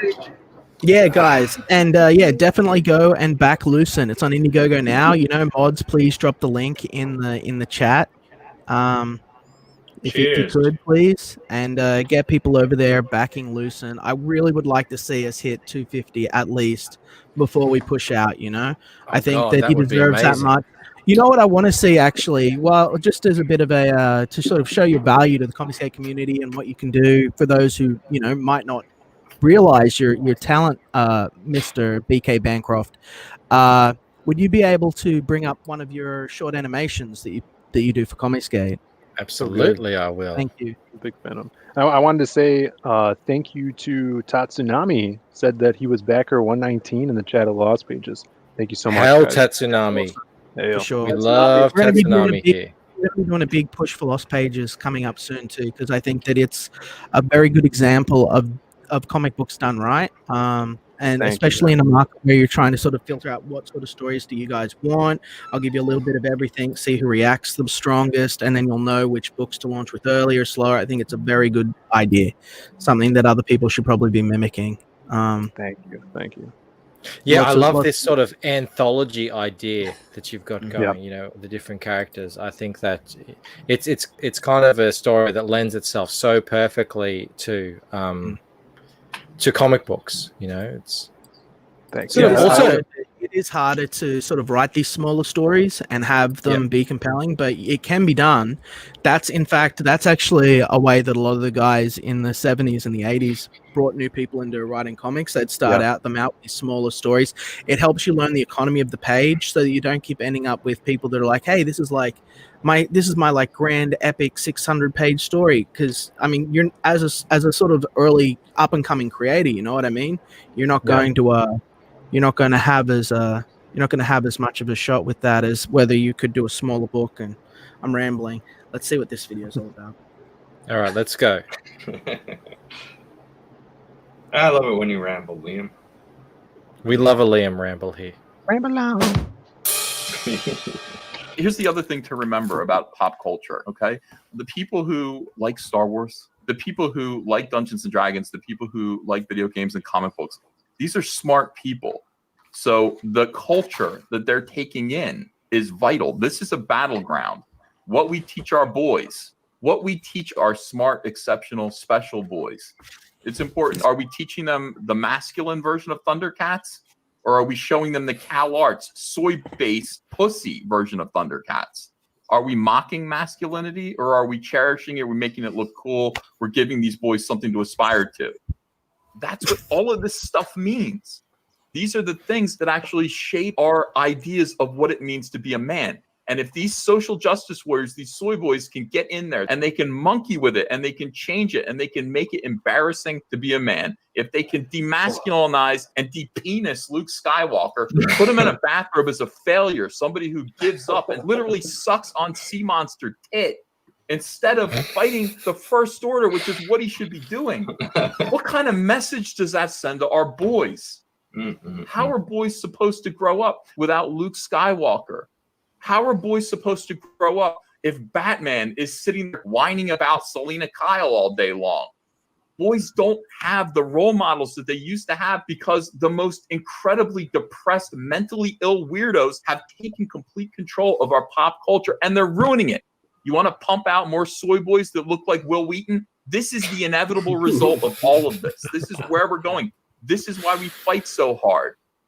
These boys need heroes. They need masculine role models. They need heroes, people who don't sit around and cry and mope and whine, people who put themselves last, who put heroism, their country first. It's so important. I know it seems silly to cry about Captain Marvel or Star Wars or The Last Jedi. You can't stop until they change what they're doing, until they wake up and realize that they're destroying people. They're taking away our balls. Our boys are growing up to be pussies because they don't know any better. They're afraid of offending these blue-haired land whales on social media. They're afraid. And I just want to remind everyone that those are the words from the mouth of one Ethan Van Sciver, but those are the creations of Mr. Bancroft. That's what he brings to the community. He's a valuable asset. He has a multitude of talents ranging from web comics to animation. And can you guys just hold on a minute? I need to clean the lint out of my belly button. This is a whole new Liam we're all seeing today. It's the best Liam. I know. He's the best Liam I've ever seen. This is like his final form. We are. Liam is completely absurd now. I love it. Is anyone else hungry? Oh, shut up! I got your belly. Liam, I brought cake.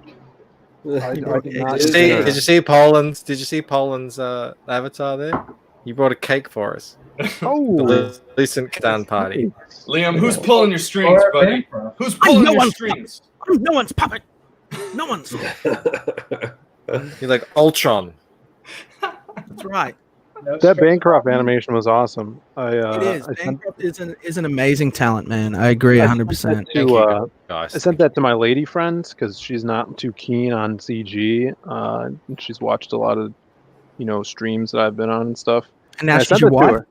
I sent that to her, thinking like, oh, this is like perfect to show her what is going on and why things need to change. And then I sent it to her. And she said, "You guys are disgusting." And then she yelled at me for a few hours. Oh, bitch! Wait a minute. Have I been streaming with Ming the fucking Merciless? Yeah. No, is this Ming the fucking Merciless? I stole this from Doctor Strange. I saw him on a convention. I was just like, okay, cool. Give me. Well, so she had a negative response. Give me your bathrobe. Yeah. There's nothing wrong with bathrobes. Yeah, which sounds like a feminist, I guess. Well, if she doesn't like that, then she's not going to like the next one, I can tell you that. Yeah. Even my wife is going, are you sure you want to put this out? Oh. Yes. Well, you got to tell the truth, man. If no one tells the truth and no one speaks out, then this shit will continue. And we're kind of walking around now because Comicsgate has been such a huge success that we're thinking we can rest on our laurels. The SJWs are on the back foot. No, they're still in control. They have control of, say, the Marvel Cinematic Universe right now.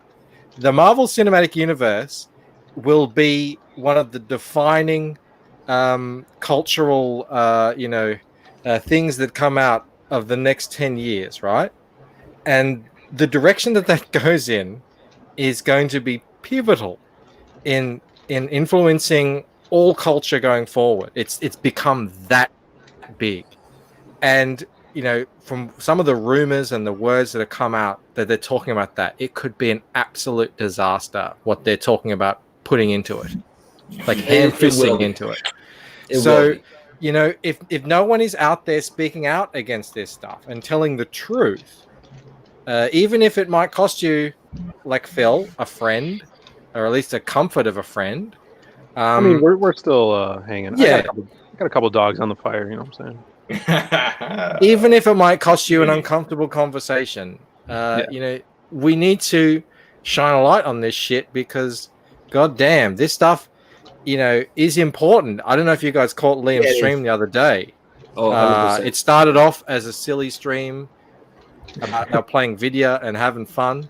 And it ended up in a place where I was just so happy to watch it after everything that's been going on recently. To see people who are like taking this shit seriously, like comic books and all these characters, and the fact that for some reason people have just kind of laid over and died in the face of this stuff. They're just laying on their backs and they're not fighting it. And it's, God, we need to fight it.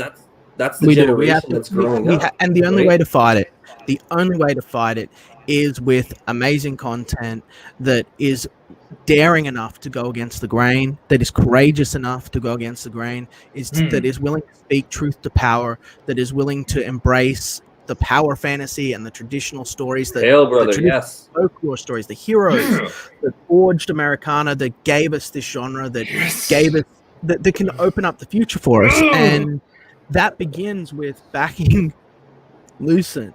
It's you can do that now before it closes out, because because Baby Killer Bancroft's not going to be able to put this out if we all don't get behind him and support him. And you're not going to know how good the book is unless you buy it. You know what I mean? Like, this is going to be difficult to pirate because these are expensive collectibles, and most people don't really want to pirate them, especially the smaller books.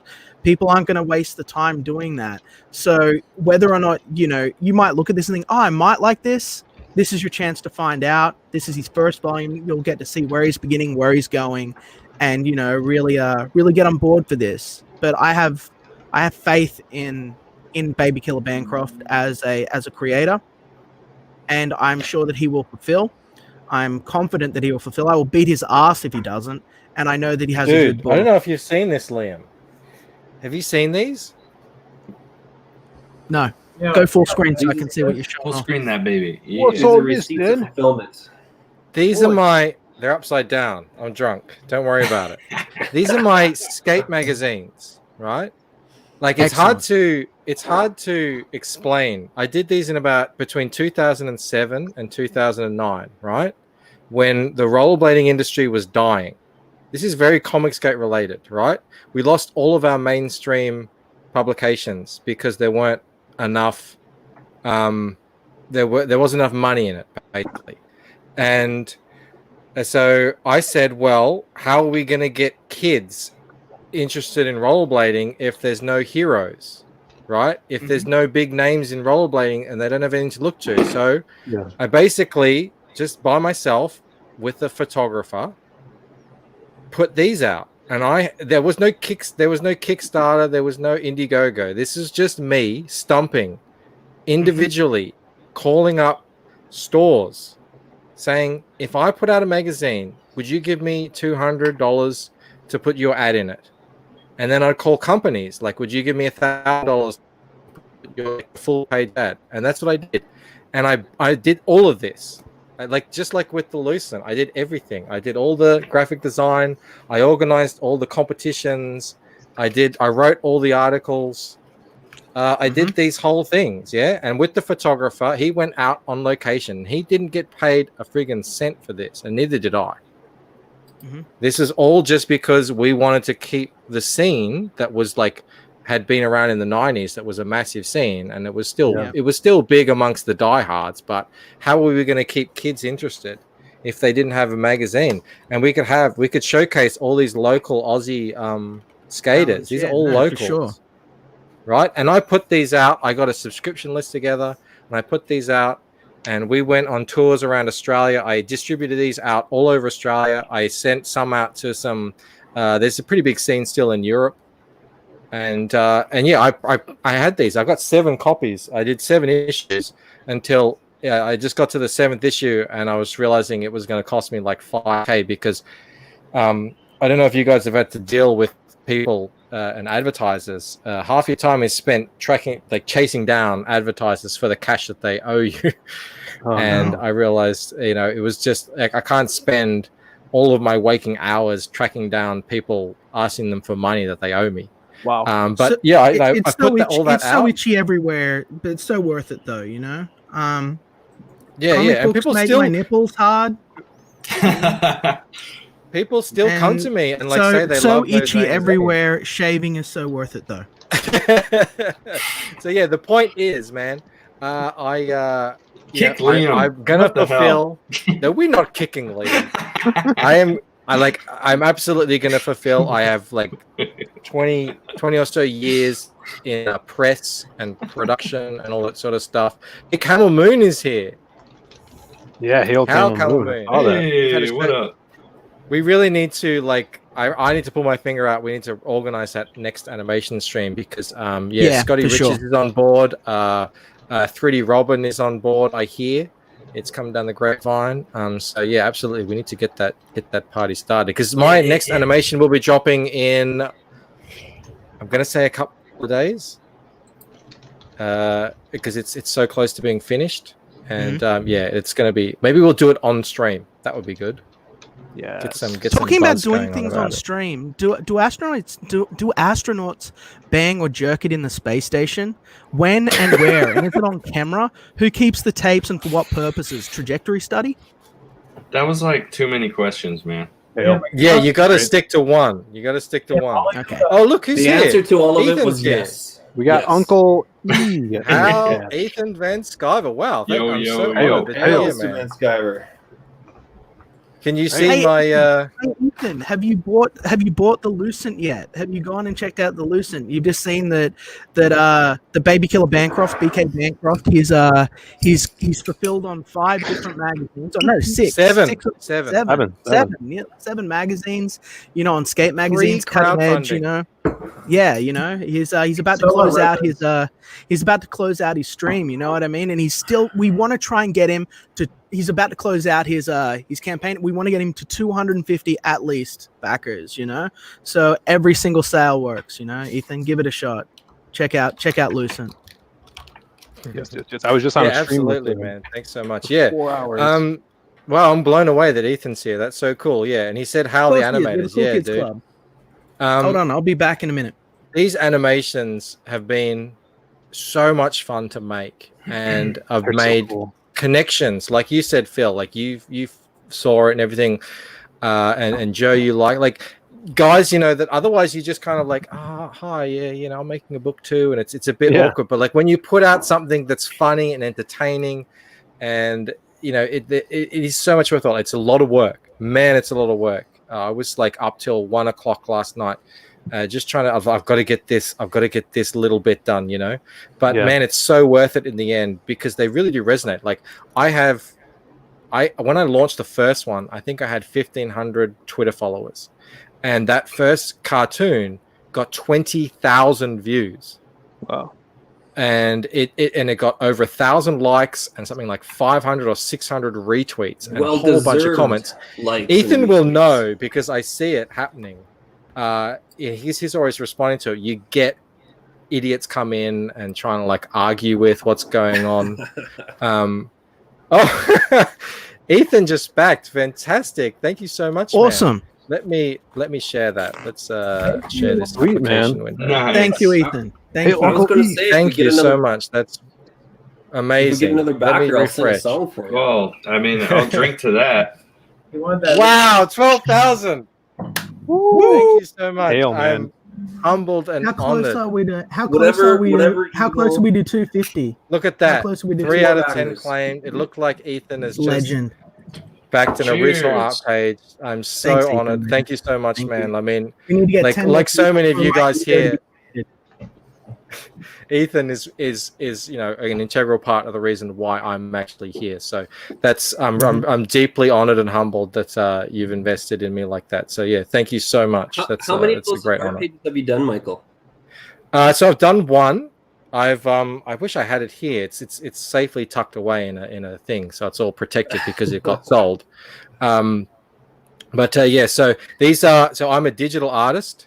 Oh, I don't know if Liam, you're trying to talk, but you're muted. I don't know.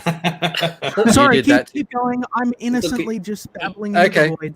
Okay. He's Yes. still So new to this whole thing. wow, 12,000. I'm just blown away by that. 240 backers. Oh my god. Yeah. So I'm a digital artist, but like everyone said, offer something. So that's what I'm doing: head sketches, sketch cards, and these original art pieces. These are the pieces that I'm really. The one that I did, it took me about 3 nights after dinner, and I spent a lot of time on it. And man, they look amazing. I love doing original art. Like back in the day, I was doing traditional inking and stuff like that, and it's great to get back to it. So, Michael, yes, shh, baby, Liam. shh, baby, it'll be all right. It'll be all right. EBS, my friend, I'm coming over next weekend. Hey, you joke EBS about that, but gave me a raging, throbbing happiness. look at how orange you are. Liam, does this He's so nice.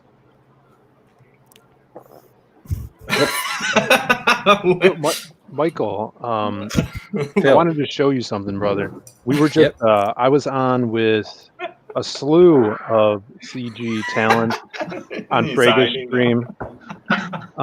Ethan was over there, Dan Frega, John Malin, Adam Post, and we were talking about doing for CG Con. We're actually forming a boy band called Boy Bandits. So if you share this right here, the Boy Bandits. Oh, that's hot. That's hot.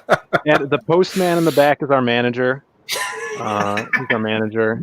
Postman always delivers. Cecil's the roadie. Man. Cecil's the roadie / groupie. That is and then so cool. My brother and I are. I love how Frege is JT. Look at that. I'm not the only one boned up right now, am I? More like, I'm just glad I got this bathrobe on. More like hey, butt bandits. Tetsunami wants to see a page, so let me just run out. You guys take the screen for a second. I'll be right back, okay? Sweet. I'm gonna go grab my page that I've got. One sec. You guys are gonna want to be at CG Con for sure. Oh. Everyone wants to be at CG Con. Yeah, We're gonna do a performance of ass titty. Yes. I wanna run a cage fight. That'd be good. You got the boxing gloves, right? Yeah, I'm gonna schedule a bunch of fights. First on my list is Andino. Got to get Captain Chokeout. Yeah, and then Captain Chokeout. They're gonna get the hands. Hill Captain Chokeout. Nice. Speaking of original pages, I had one of my artists send me this digital sketch. Ooh. Of some masquerade. So preliminary sketches here. This is actually the first time we're showing off his secret identity. What? Spoilers. Spoilers. Oh no. I love this stuff, and I think that he's such a talented artist, really. Who's that? Alan Alonso doing the digital work on the Masquerade story. It looks like a sort of more how do I put this without stepping on someone's toes? It's oh fuck it. It's a more skillful Bruce Timm style, I would say. It's sort of Bruce Timm if he tried a little harder, you know? Fuck it.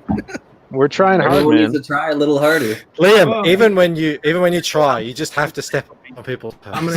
Why you gotta be like that, Liam? You can say it's a little more detailed. Can't help it. Yeah. It's a little more Hey, we got detailed. Darren in here. Oh, guys. The diplomatic way of saying Awesome. it. Oh, yeah. Oh, Perth is here too. So Tatsunami. Yeah, here's the here we go.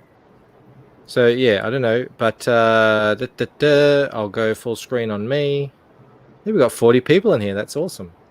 So yeah, this is the art page that I've done already. So there you can see it there. Oh, Let's nice. try and zoom in. The lettering. Some too of is the awesome. details. Yep. That is so sexy. Oh, look at the blood. Lots of action. Dig it. Oh, he's Yeah. about I'm to telling you, fuck- man, your It branding is wouldn't be wet a 'cause hard. that's it how wouldn't be a I hardcore feel. comic without beating someone to death with a lead pipe. That's exactly right. I mean, and this is the antagonist too. So this is him in action. Tell me about the antagonist. Tell us who is this antagonist? So Why this are they antagonist, his name is his real name is Jonathan Byram, but he calls himself. Hang on, I don't like to be full screen. He calls himself Le Maréchal, which means the marshal in French. He's a Frenchman. He lives in Paris, And sacre bleu. No wonder Sacre bleu. And so that means the kind of the field marshal, the general of the generals. Yeah. So he's not the king. I'm the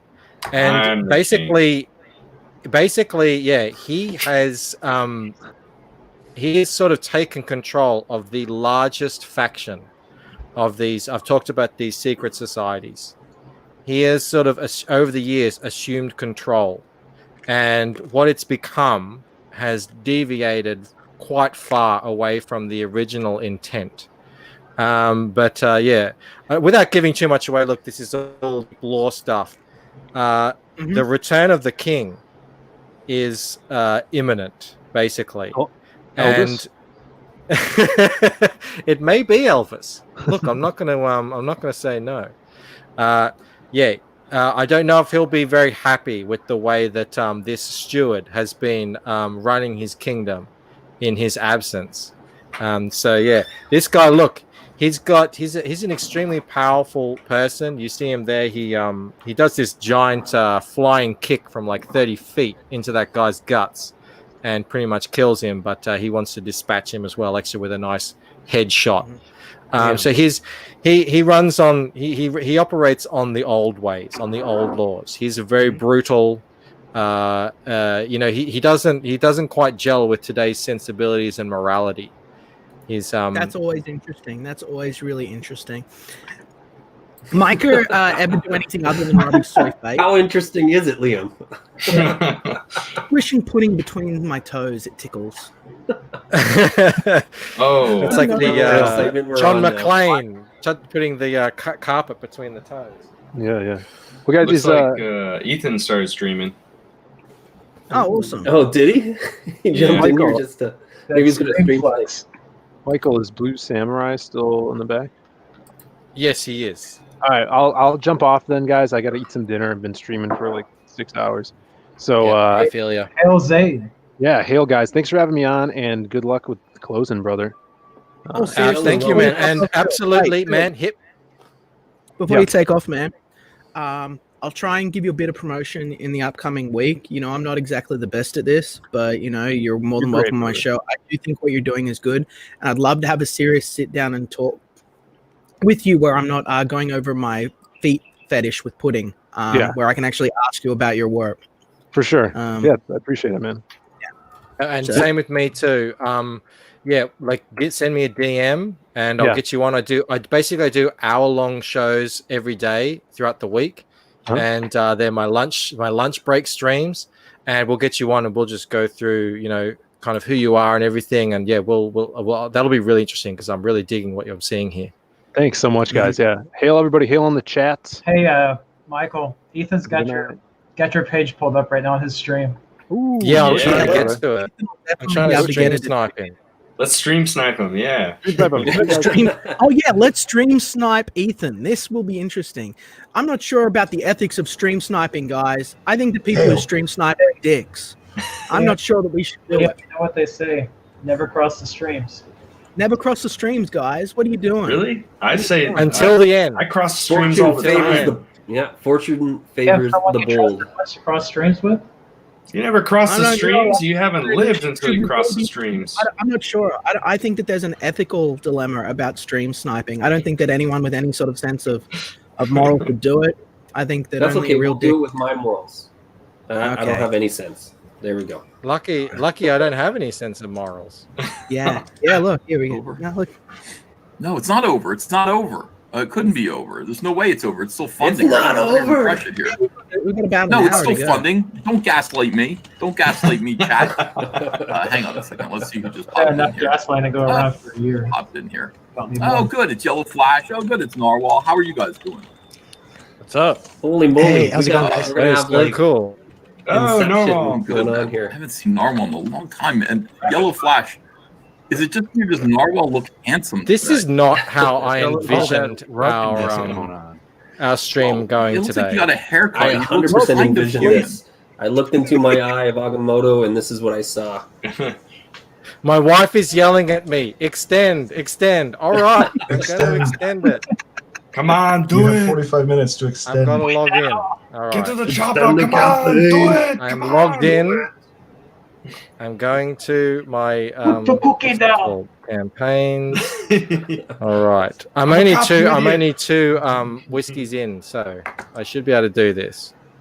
You can do it. Come on, do it. Come on. Extend the campaign. Come on. All right. All right. Shut up! Don't stop yelling at me. Okay. Basics. Should I extend it a day? How long should I extend it? Do I need to? No jokes. I need to slap. No jokes. Serious business here. All right. Serious business. Extend duration 30 days. Let's do it. Boom. Save 30 days. Boom shakalaka. All right. And what do I do? Save and continue? I've never done this before. Probably should have waited a So- minute just so that he can. Oh, Ethan's excited about something. What's he saying? I don't know. Why would he be so excited? He had that devilish No, look. no. in his Well, eyes. so the old lady, she is kind of rotund. Oh, it's Narwhal talking about a rotund lady. He's trying to fat shame some innocent woman. Damn it. Damn it. That's what I know we're better than that. we're body We love positive. women in all shapes and sizes. No, I don't like fatties. Fat shame them. Oh, okay. All right, that didn't work. Do I have to do something else? What's going No on? fatties. Fatties hit the treadmill. Joe, did you know that you share a name with a certain blue Muppet? Yeah. I swear, he stole that name from me. I'm the first Joe King. Are you sure? Nah, it's a I know, common Blue name. Muppet's been going for like 35 years or something. Oh shit. You were named after a blue Muppet. What? My That life could is be a lie. Fan of George life Peter. is How a long do you actually have lie. before- Right, I how long see. do you actually have before it closes out? How long's left? Oh. Yeah. Okay, I'm extending the campaign duration. Clicking, extend, go. Do it. All do systems go. Boom. Boom. It is done. Give us an update. Wow. Give us an update. All right, all right. Yeah, God, do this it. is Give us an crazy. update. Let's do the updates. Yeah, it looks like you got a few more backers, man. Yeah. 250 by the end of the night. That'd be amazing. This could happen, dudes. All right, Quick let me EBS just share flash. that. Yeah, well, I mean, as much as I love Narwhal, I will show the campaign page. Here we go. There it is. All right, and you can see it there. 30 days left. Boom. Locked and loaded. Wow. 241 backers, $12,119. Hey, Mike. Congratulations, man. Hey, Mike. Poland. You know how I feel right now?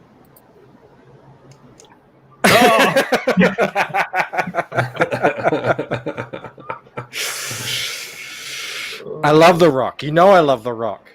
Yep. I do When too. The Rock- I love the rock like this. I Look at love a nice hard rock. Yeah. When The Rock stopped wrestling, that was when I dipped out. He's so charming. Same for me. The Stone Cold Rock feud was the best. It was, and I was out of it for a long time. I've got the entire right here behind me. I've got the entire Hasbro WWF collection of wrestling figures right here. Oh. Nice. But I kind of dipped out of it, and it was The Rock that brought me back, and he was the only one who, him and Stone Cold, that feud, recaptured that what it felt like to be a kid in the late '80s, watching wrestling. So that was really cool, guys. Hey, Mike, what's this? There's Hey, a thing Liam. here. I found a thing. What is it? Mike, Oh, ladies, watch out! Yeah. think this guy's a bit of a prick? You know what? You know what I say to that? You know what I say to that? Let's have it. What do you say? Shut up, bitch!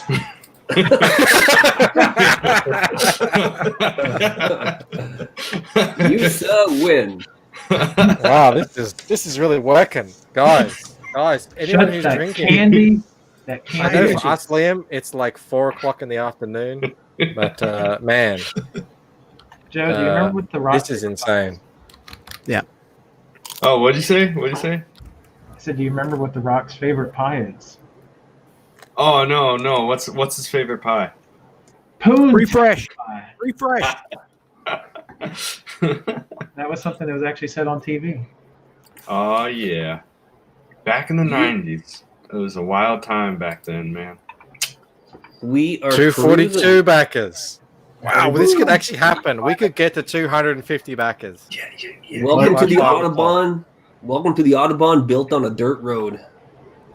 Yeah. We were talking My about that fragile analogy ego- the my other day. fragile ego demands 250 backers. If we fail, then I'll be crushed. We've got to exceed it, guys. Sometimes I wish Michael was pudding. Oh my god, I know what you mean. Well, you'd put him between your toes. I don't get it, man. Is this an Australian thing? What's going on here? It's a Back chocolate. to Lucent. Back up and just back the Lucent. Absolutely, guys. I put my heart and friggin' soul into this thing. And continue to, because I'm redoing all the colors for you. And I'm like, how much did I say I'm through that? About 65%? Show your progress. You got like a cool little chart thing. Yeah. That's it. Where is that? Oh, what the hell? It's my internet. Hold on, just give my poor internet, because I'm out in a what I call a cottage, which is a separate little Bunnings. I don't know if you guys have. You probably don't have Bunnings. Bunnings is a hardware store, and it's like a little cottage basically, and it's outside of the house. So I'm on a Wi-Fi extender, so the internet is sometimes a bit draggy. But let me get down to the bottom here. You're in the shed. I'm in. Yeah, I've got another shed. I had to build a shed when we moved in for my extra stuff. All right, so there it is. Yeah, so as you can see, the pages are like all line art, colored, and everything. But the thing is, not all of them are exactly how I want them to be. So that's why I'm saying the colors are 60% done. So they're all in there, but there's a number of them that aren't how I need them to be. Pardon me. And the lettering, like all the lettering is in there. I'm still like fiddling with it, making sure, all the dialogue is absolutely perfect and crisp, and I'm giving, just enough, and and it's all clear, and it's all working perfectly. The line art, I say 95%, because basically, sometimes I say like this hand just is a bit manky. I need to just fix up this hand, or this guy's hair is a bit off. And there's a couple of splash pages that manky. That's a word, isn't it? That you guys use? It's also a type of Pokemon. You got to catch them all. So keep going. Oh, there you go. I want to add in a couple of splash pages, for example, where it needs to be, because everyone loves that. I love them, and they just add that punctuation in the story. And so look, when you look here and you see there's only 23 pages done, don't be confused. There's not 30 odd blank pages. They're done and they're there, but they're in final draft. So that's exactly. So when he says 23, he means those are done, dusted, lettered, colored, bam, nothing needs to be ready to send to print. Yeah, ready to send to print. So that is already almost the full length of an entire comic book, complete as of this time right now. So line art, you're 95% because you just want to do the touch up. Colors is about 60, lettering is about 60. You're lettering your power through that, but he has to do that last. So that's what's going on there. And as you can see, that's how far the book is. That looks like it's very productive. And dudes, the only way I can do this is I used to be one of those night owls who'd stay up late and like kind of sleep in and stuff. I had to cut that shit out, and I get on a really strict drawing schedule. I get up early, and man, the first thing I do when I wake up, I want to draw. That's my peak time. That's my peak creativity time. And I get up and I draw, and my wife she's here. She's right here. I don't know why she's saying sometimes. You should call in. She should call in and say hello, just for like a couple of minutes. I don't know why she won't. Before she does that, I need an answer question. I need a question answered real quick and important. If Micah and I were gay, who would be the bottom? Oh, Mike does MMA. I think he both very switches Mike to me. is very big. He's a very large man. Like it's This isn't deceptive. the- I wanna hear. You two look similar on screen. Obviously not color wise, size wise, but in real life, I mean that guy's an absolute behemoth. That's just a weird matchup. Usually, it's not two bears. If Micah was on the bottom, it would look like a small lizard kind of crawling up the top of a turtle.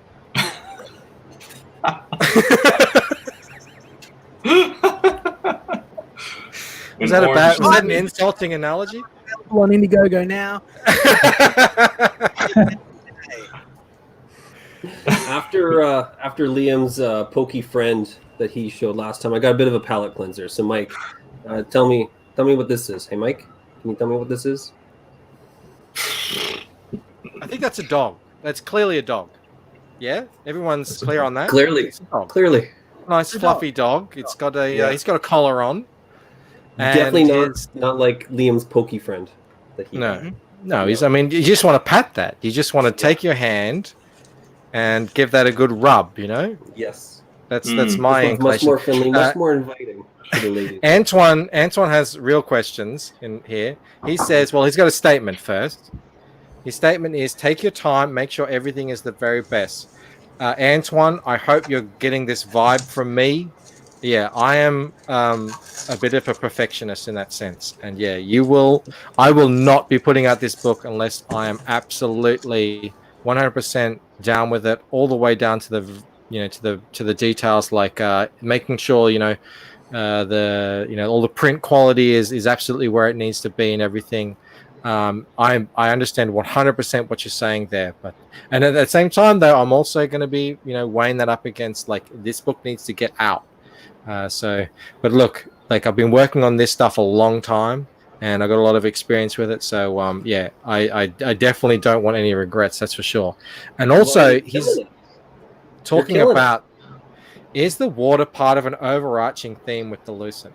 I don't actually want to touch on that, but I'm very happy that you... Mike. Speaking about water, show my screen. Oh God. What's that?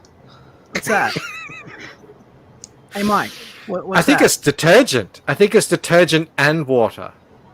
Yeah. It's together at last. Mm-hmm. It's quite phallic. It's a striking bubble. I mean, if you saw that coming towards you, what would be your response? Yeah, I'm sure if it was coming towards you, you'd probably be intimidated. It is fear. Well, you'd have to catch it quick because it won't last very long. Vladimir Harkonnen, and I say I resemble that remark. Good sir. That's definitely a grower. Mm-hmm. Definitely. Yeah. But going back to the water, let's just let's go back to what he's talking about. Stay on target. Don't miss. Don't miss. Don't choke. 1 in a million shot. I never miss. A little choking is okay. It's not something that I want to actually I bet you never go miss. into too much depth, because it is a kind of why is that so close? What's going on there? It feels like it's really blown up. Anyway, let's zoom out a bit. There we go. It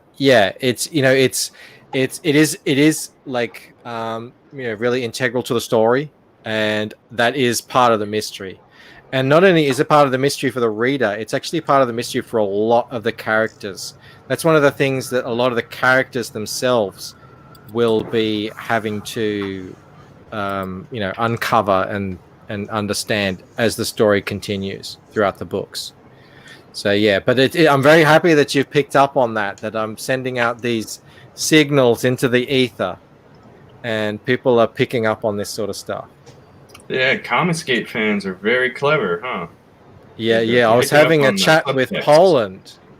I was having a chat with Poland the other day behind the scenes, about some of the symbolism that can be found on these pages here. I'm not going to go into it right now, but yeah, there's a lot of little Easter eggs and things hidden in a scene like this that, you know, tells a story that for anyone who's familiar with history and ancient civilizations and stuff, ancient religions, will be able to pick up on. Babylonian tablets in there. What's going on? You said Easter, Michael. Huh. What's that? What was that, Poland? I said interesting that you said Easter. Did I say Easter? Yeah, Easter eggs. It relates to something in the image. So you're more clever than you know. Shh. Yeah. You know, there's little detailed inscriptions. These reliefs on the door here. The Lucent is full of this stuff, and I'm going to be excited to put out some more pages over this next month. Now that we have extended, to show a bit more of that, to give some more Easter eggs, different kinds of Easter eggs too. All kinds of fun little things that you know. That's the cool thing about having a style like this. And Liam, you've got the same thing with Odie. That detailed style, man, you can add so many cool little things into the background to just add fun to the story and depth to the characters. Speaking of fun, do you think narrative. Michael works out? He has nice arms.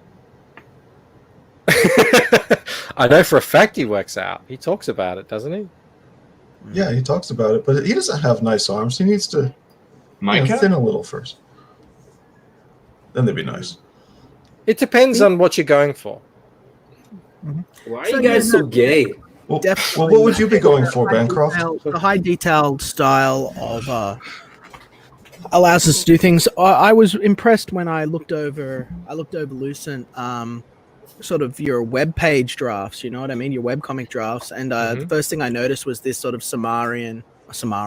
Babylonian, sort of Sanskrit, you know, on the walls, a sort of like cuneiform. Hieroglyph. Yeah, cuneiform. That's what I'm looking for. And I thought it was really interesting. I was like looking over all of that, the little details, and I just thought it was really fantastic. You Speaking of Babylonians, Gilgamesh was the first MG Tau, you know. Was he?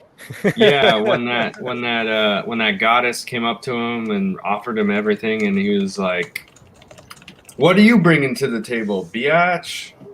Yeah, it's funny you should bring up Gilgamesh because he makes an appearance at the start of the second book. So that's what I was saying at the each of my books. This isn't a spoiler because it's just a sort of a structural storytelling component to the Lucent. Each of my books starts off with a scene from this character that you'll be seeing. He starts off 3800 BC, and you'll see the progression throughout history through each book. And the mystery is, how does this all connect with what's going on in the kind of the current day timeline? That's the kind of thing that gets your noggin firing. And so you see him through time. The first one is there. We saw him earlier there with his cuneiform thing and his ziggurat and everything. The next time you're going to see him, he's interacting with Gilgamesh. And I love the Epic of Gilgamesh. I love the themes in it. A lot of the Lucent shares a lot of the same themes that the adventure and the whole thing going on there. I love the immortality side of it. Rebel against the kings of Babylon. All right. I like the looking at mortality and, you know, understanding, you know, what it is to be human and all that sort of stuff. So yeah, I'm really excited to show that scene too. That's the start of Painted Death. Anyone who's actually familiar with the Epic of Gilgamesh might remember that line is actually taken. Painted Death is actually taken. Is a reference to the Epic of Gilgamesh. So if anyone wants to go check out the Epic of Gilgamesh, you'll probably see what it's all about there. Nice. The water as a spot gloss would be incredible. It would. And Bandito has mentioned this as well. And I've looked into it. The costs are insane.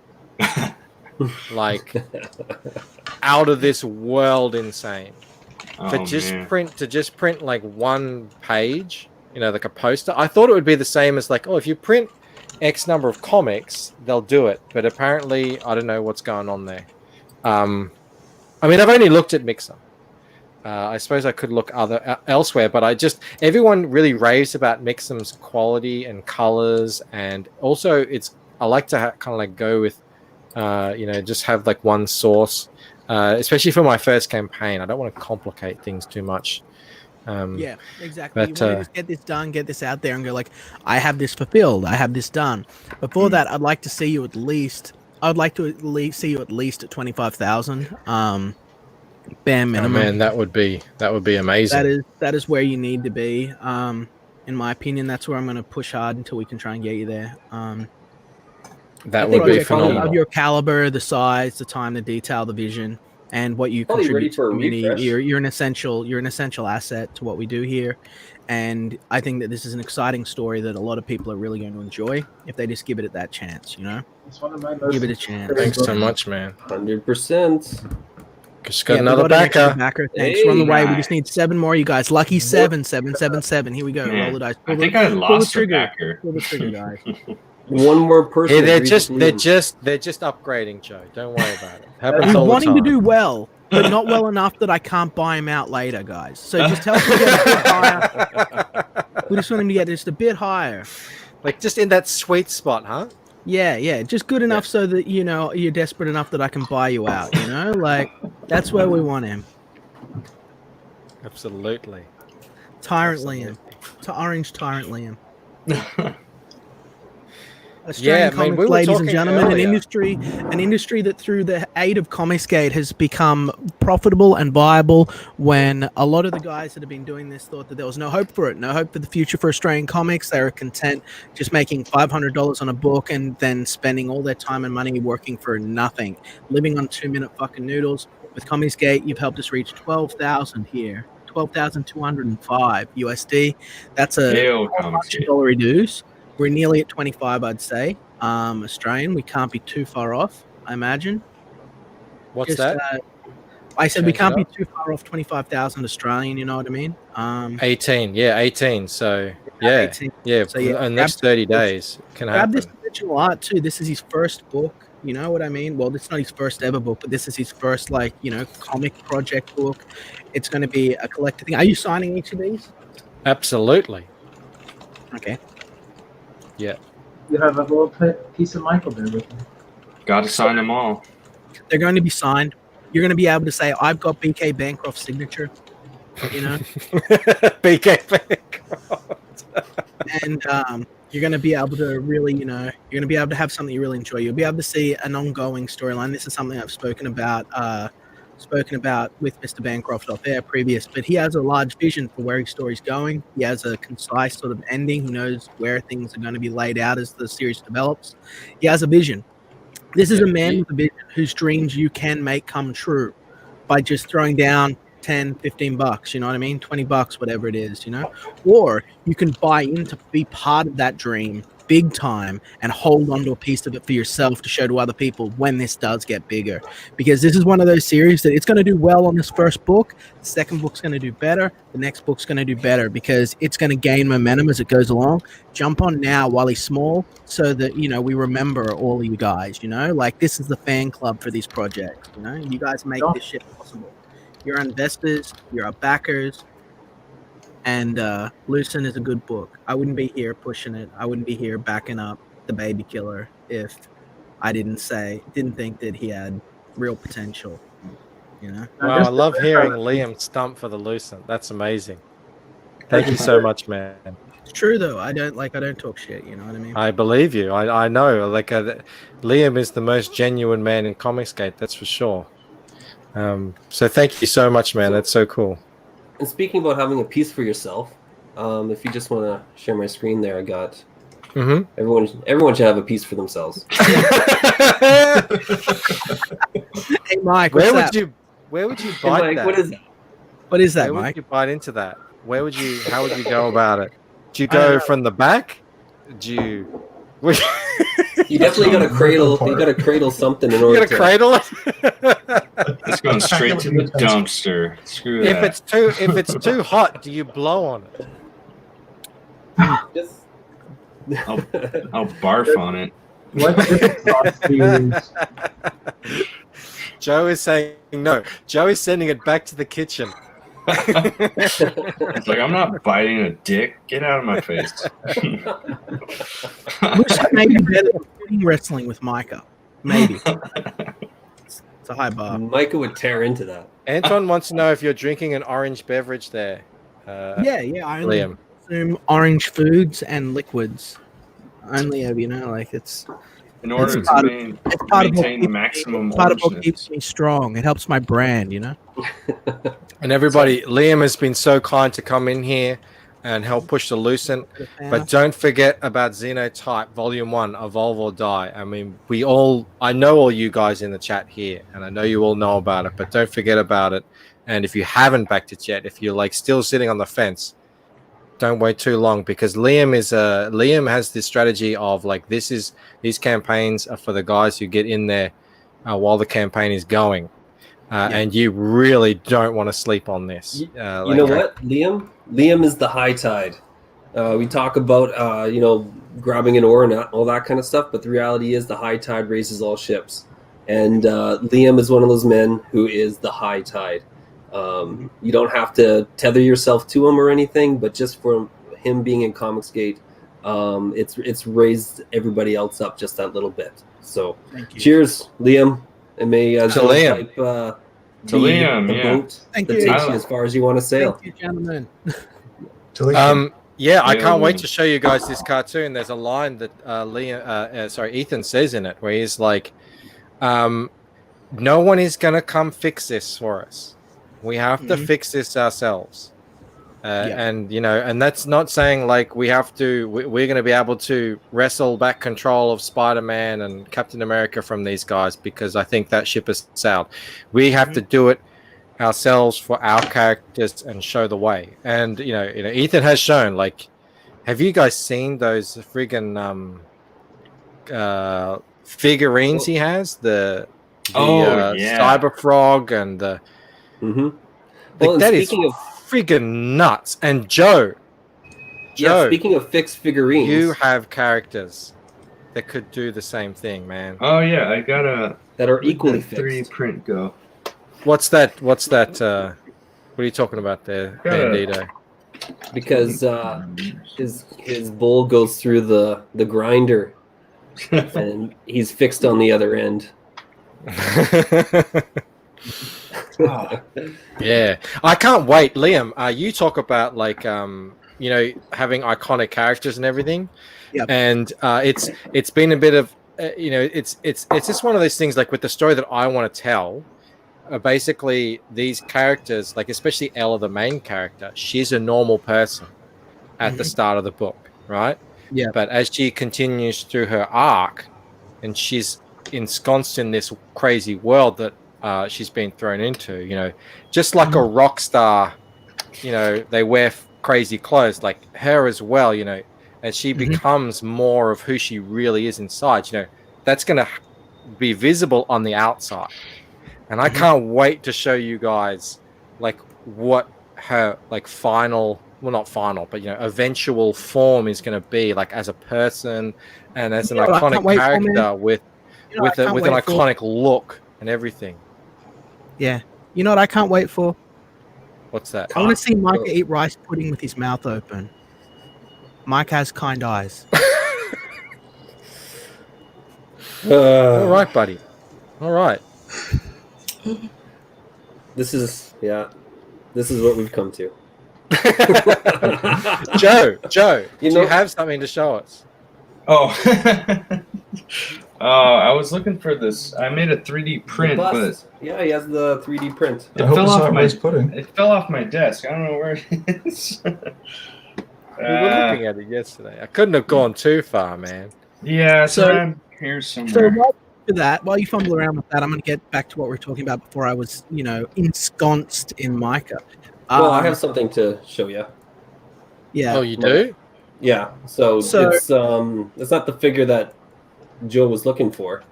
But it's a figure? Yeah. Well, if you want to take show a quick look. figure, I'll show a figure. Let's Yeah. have a look at it. Take a quick look. It's a finger. Hey, It's Mike, a what's finger. Figure. Delete that. What is? Delete it right now. I'm actually. This is the first time I'm saying, like, what is that? What am I looking at? It's a thumb. Mm-hmm. It's a thumb. It's a thumb with the strange. It's an innocent thumb with a little cut on it. But okay, so you're talking about your character. I want to do actual take off the clown makeup for a minute and actually talk real comic book creator Liam stuff because you caught my attention. So essentially, you're saying that how long do you think it will be before we start to see her in her costume and get to see what she's really capable of? Like, in the story, it's going to take a while because it is a bit like Neo in the Matrix. You know, he does take a while to get into it.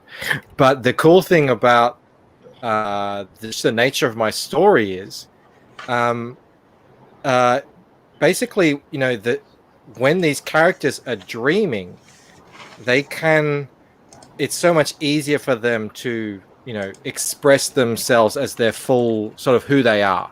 You can kind of be yourself more. So I am actually brainstorming right now a potential ash can or maybe like a secondary comic to Paint a Death to release in the next book, right? That will be basically a like an additional comic. It won't be part of the main plot because it would be set before this main plot happens, and it will be Ella's vision of herself as her ultimate person, right? And then that's the way I'll be able to get that out so that people have that in their minds. Yeah, that's what you they need can to actually see. Yeah, because otherwise, I don't want them waiting around to like the 4th book or whatever. How much of a stretch goal would you need to get just a movie style poster of your character looking kick-ass in her ultimate form that people could have just with like the Lucent written on it? It doesn't need to be story based at all. It's just like, look at this cool design for this series. How much would you need to sort of push up to get something like that? I would have to crunch the numbers on that because you know what it's like. As you know, look how much money we've made. It's so much money, and then once you get down to the brass tacks, it actually a lot of that goes into production. So I have to crunch the numbers. But yeah, that's actually a really good idea, man. Because like I really do think that like this is the one thing my campaign is missing. This is the one thing my campaign is missing. Is that iconic comic book style vision of a character. Exactly. And, you know, a lot of authors sort of had when they're still starting this out. They're like, even with me, I start out with Felix, and he's like, "Oh, I'm just a normal teenage boy, you know. Like I just want to goof off and draw characters and flirt with cute girls. Like that's who he is when the book starts." And it's not until really far in, I'd say probably about, if we were to do this standard floppies, I think it's about the 4th or 5th floppy that he's actually into Esper. You know what I mean? Yeah. You don't have that page count to work with, so. I understand why it's hard for you to naturally transition in a way to what you want to really be showing. But again, a poster, you know, would probably be potentially, it would look really cool, something that someone could put up on their wall, and this represents my brand franchise that you can sort of like, you know, like He-Man standing in front of Grayskull. You know what I mean? That moment. Yeah, man, you've got me thinking now. This sounds really cool. That's because what I do want to show off. Yeah, I do want to show off what's sort of percolating in the back of my head, and I completely understand. Like, there's the balance that you have to make as an author between keeping the mystery of the story in the kind of the main plot and also marketing. And you know, the marketers will say, well, we need to see her in that outfit, you know, in like doing something that she will be doing. You need the flash, you need the spectacle, but your whole book can't be flash and spectacle, or when people put it down, they're going to forget it immediately. So there is definitely a balance, but I do think that it would be a good idea, something to consider if you can figure it in with your stretch goals, you know, like maybe even just adding another tier that has the poster. But a good idea would probably be to try and get it to a stretch goal where you can get it to every single person who buys. So when someone gets the book and they read it, they put it down, they look at the poster and think, I didn't see this. What the fuck is this? You know what I mean? Like, you know. Oh, look, I know. I already know because I've got my spreadsheet with all the numbers already locked in. And I've kind of plotted out like how many books I'm going to be printing and what the final profit would be after everything, a rough estimate. So I already know that I do have a little bit of profit to play with, and I'm of the mindset that these first campaigns just under promise and over deliver as much as you can, so that everyone, Yes. when they get that package, just have this amazing experience when they open it and they find things that they weren't expecting in there.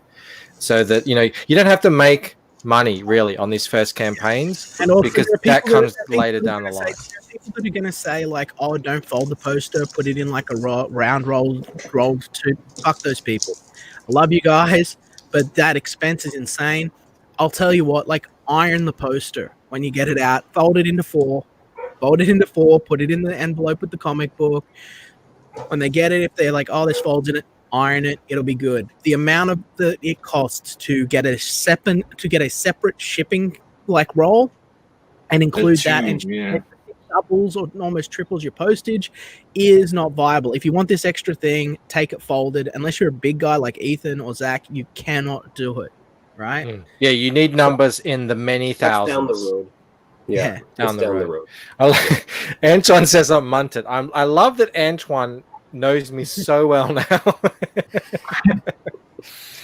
Yeah. Look, it's now nearly getting on 5 o'clock. I've been drinking since when did we start drinking, Bandito? You probably started drinking 1 o'clock. You started drinking at noon. I don't know. I've gone through, so I polished this off. It was about half full. I polished this off. It was about a third full. Was that a bullet? Man, this scotch is good. So this one's bullet. This is kind of. I know everyone's been kind of drinking it. It's been a Cecil beverage, but it's kind of light. I don't know. I find that it doesn't have as much body. It's This one's alright. This one's American Barrels, but I finished that off just now. And now I'm drinking rum. Kraken. You released the Kraken. When I drink with you guys, all I think of is like a for the fans fest, you know, and I just want to be there, and we're just drinking and just talking shit and having fun. Man, it'd be so good. No, that wouldn't be any fun at all. Can't wait to meet you guys in real life. Yeah, right. So, if we can get to like 245 backers, I actually got a song that we can. It's definitely in theme with especially Liam's pictures of choice. So if we get to 245 backers, porn video at least 50 times. Looks like you got a couple more backers, What? right? What did you say? Oh, have I? I said I've watched Preston's porn video at least 50 times. Is that real? Or you're doing a bit? It's all a bit. So It's a bit. What were you saying, Party Bandito? What were you saying? I was saying that I'm pretty drunk. Wow, 245. We're here, buddy. 245. Yeah. You just need 5 more. I wasn't saying anything. I recant. Nope.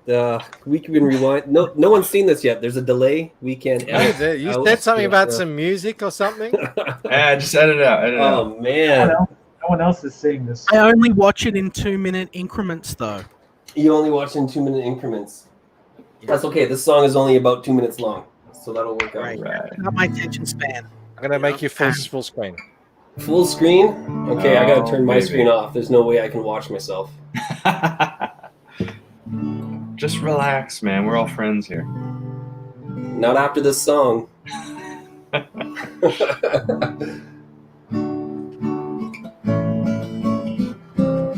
So I can't play the guitar at all.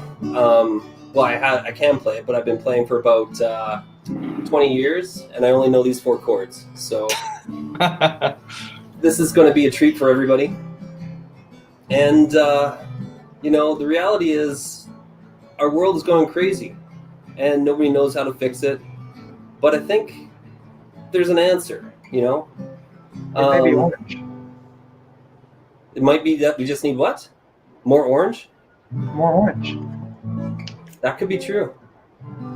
But maybe, why can't the world agree? We all need a little D.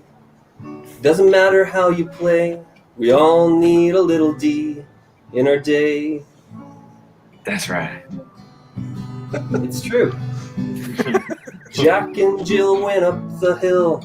You know what that's about. But Jack falling down was because Jill had found Jack wouldn't put out. Why can't the world agree? We all need a little D. It doesn't matter how you play. We all need a little D in our day. That's right. Now, some ladies have totally sworn off D, and they're so totally angry at me. But I would propose an answer can be seen, 'cause somewhere, somehow, some bitch has a strap-on bigger than me, and she's using it on Preston.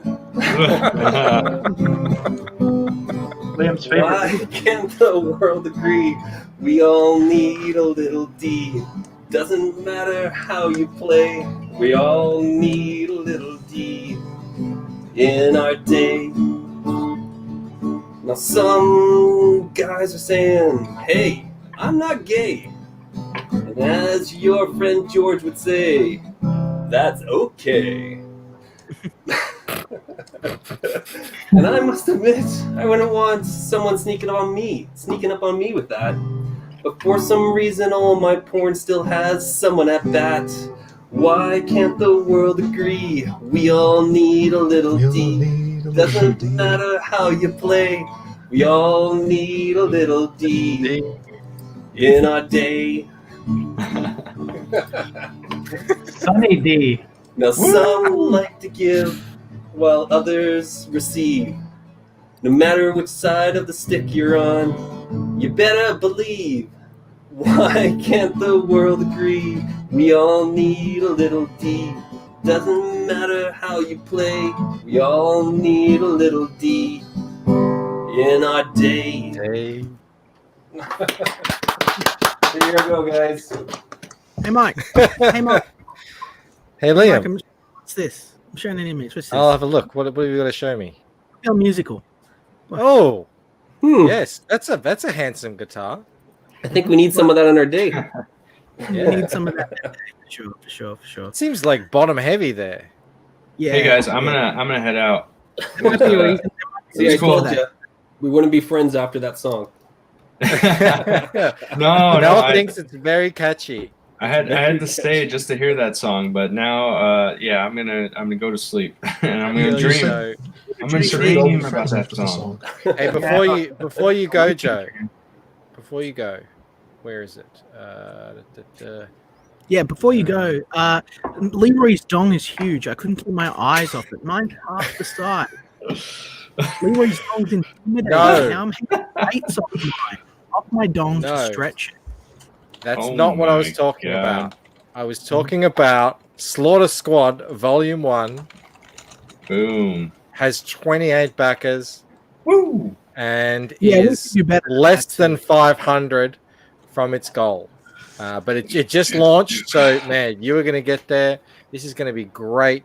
We love this campaign. And Joe, because you're such a great guy, we're definitely going to have you on again. So come back soon, man. Thank you. I appreciate it, man. It's always great hanging out with you guys. And I'll torment Absolutely. you just as much as I torment BK Bancroft to get you those books. It's just not your turn to be at the other end of the phone yet, you know? I love you too, man. You're the best. You take care, brother. You rest easy. Thanks for hanging out with us. Thanks. Yeah. Thanks to Love all your the work. backers. Love And your yeah. work, dude. Love your work. Hail CG. All right. Good night, guys. Hail. Have a great night. Take Hail care. and well met. Yeah. Good dude. Good dude, that guy. And then there were 5. And then there were 5. I'm sending the link to to EVS. my wife. No. To your wife. No, She's gonna he's come already in and given scold. enough today. She's going to come in and scold. And I you, hope treat- she She's gonna will fight come your in. battles for you, BK. Michael, She's are gonna you- come with you. Are you Defend checking you. out? Are you sitting or it through Twitter. Get out of here, Green Man. Can't. No, I'm going to send it via email. Actually, maybe I will send it through Twitter. Maybe I will send it through Twitter because she is on Twitter. She's that one that's always liking all of my tweets. Which is what any good wife should do. What's that? Other than me? You're always there too. All you guys are there. I see you there. Don't think I don't notice you. My stream, you know, so you're taking the time away from my channel where I could be streaming. This is BK. true. I know. It's for a good cause. You are the high tide, Liam. I could be doing a stream right now, and I'm here trying to support your channel. You know, I'm a busy man. You understand? I hope you appreciate. I do understand. Liam, we appreciate Trust every me, second Liam. that you're having to put here and split with us. You know. You know, the time that I spend here away from my loving fans. I knew there's a lot of them now. There's a lot of them. Yeah, Do you remember? got like at least 8 more. Bandito. Hey, Eight more, Bandito. I promise. Bandito. Hey. Bandito. Yes, Bandito. I'm listening. I'm here. I already have your song stuck in my head. It was a good song, man. I wasn't expecting that. Like that could have gone either way. I know you took a big risk, and I'm still not sure it paid off for you, but Felix thinks you have a great voice for singing. Yeah, well, in case you never heard, Lieutenant Dan from Forrest Gump in a tie, in a crazy red suit and hat, singing about the D. That's right. Then, I mean, this is what our channel offers you. You can't get it anywhere else currently. Oh my god! I sent the link to my wife, but it wasn't even the real link. It was a link to my video that I. You're something that I wasn't sent. my real wife. Your mistress. That's my I sent it to the wrong one. I hope she can call in because that would be funny. You guys can That grill would have her made on an what it's interesting like. show. I think Liam's version would have made a more interesting show. She can say, long-time listener, first-time caller. Mm-hmm. Yeah, absolutely, genuinely. That's not. It wouldn't just be a saying. We need And 5 listen, more. that's a tall order. She knows all of you guys. We need 5 more sales, guys. I know. Come here on the- We're so close. Is it you, Wait, Buddy they're calling- Bandino? A copy? Yeah, I got a copy, of course. Do You think I'm do you going to have, miss like, out? a copy in case one gets damaged? You're right. I don't know why I didn't think of that. Yeah. What if one gets damaged? What if one EBS gets is damaged? great right now. It's great. I hope that he's I know that he's showcasing this book a bit, helping BK get that out there. Yeah, that's amazing, man. That's I gave- so crazy. I gave him a thanks in the chat. Even though the sun has turned away from me, the human sunbeam has turned away from me a little bit. Not by my actions, but just because of how things are going. I still hail the Dark Lord, EVS. Though we walk through the shadow, the path is still before us. Look, here's like I've said to you guys before. Like I'm just not paying attention to anything on Twitter, and I'm just going off what's happening on streams. And it's I'm just judging off that. So what's that, Poland? I was saying that's why it's such a relief to be here. I turn on my TV, things are on fire. I open up my computer, Twitter's on fire. Yeah, Everything's on fire. that's exactly right. That's why we Hey, got to come in keep here, it fun. Michael. You come in here, It's on fire, and now we've got Liam here. It's like triple on fire. and only Liam's crotch is on fire. Down. It's burning everything down. Michael. Hey, Mike. Liam, Michael. Can I see your toes? can you see my toes? Can Is I it see? pudding? Do you want to see my toes genuinely? My wife would kill me if I showed my toes on stream. Do you know how much money people get paid for their toes? Don't do it. You need to have a price tag on it at least. I mean, But then again, why not? I'm 3 whiskeys in. Why wouldn't I show you my toes? The price is 3 whiskeys. The toe Wow. dog. Liam would have had you home from the bar so fast. A I virtual would love Liam. You don't drink, do Liam you? does move fast. You're like a straight. Liam. We should talk about this. Actually, I've got things to talk about to you with. There's my toes. Oh God. Woo! Buy his Okay, book, guys. I brought them out of my UGG boot. It may be What party and are business. those? It may be What party are and business on those? top, but it's all comfort down bottom, down low. Oh Don't my you worry about that. goodness. So anyway, Leo, I can't believe I've never talked to you about this stuff. I'm an old punkhead from back in the day. Huh?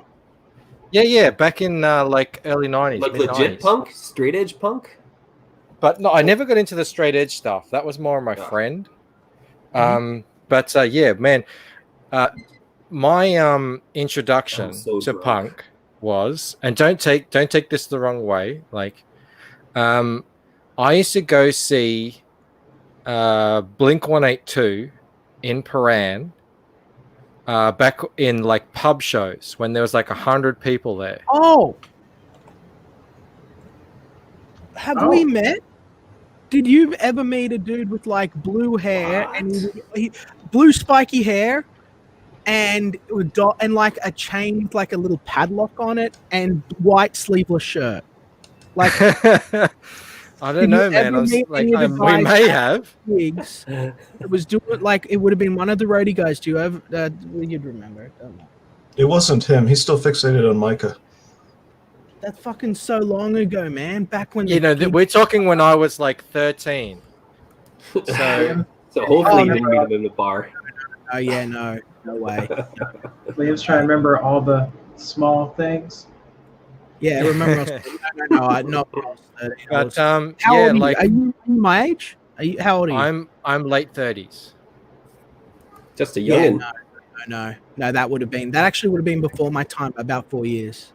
Okay. Yeah. No. So basically, anyway. Yeah. Well, I'm talking early to mid 90s.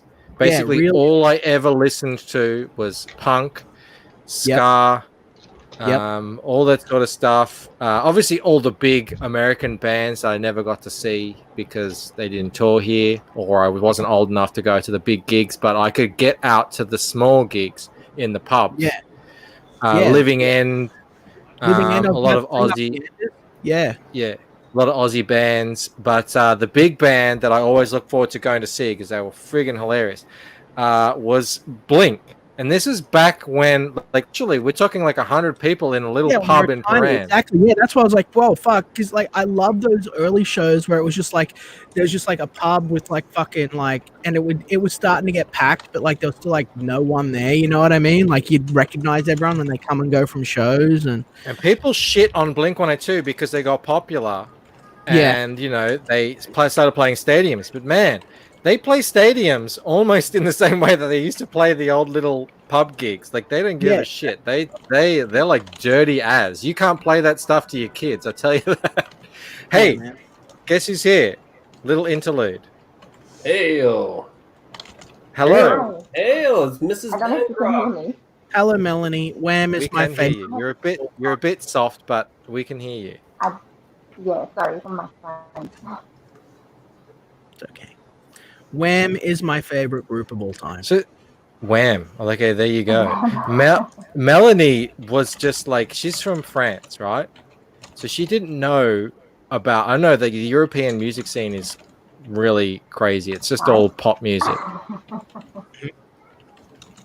And when she came over here about 15 years ago, 17 years ago. Yeah.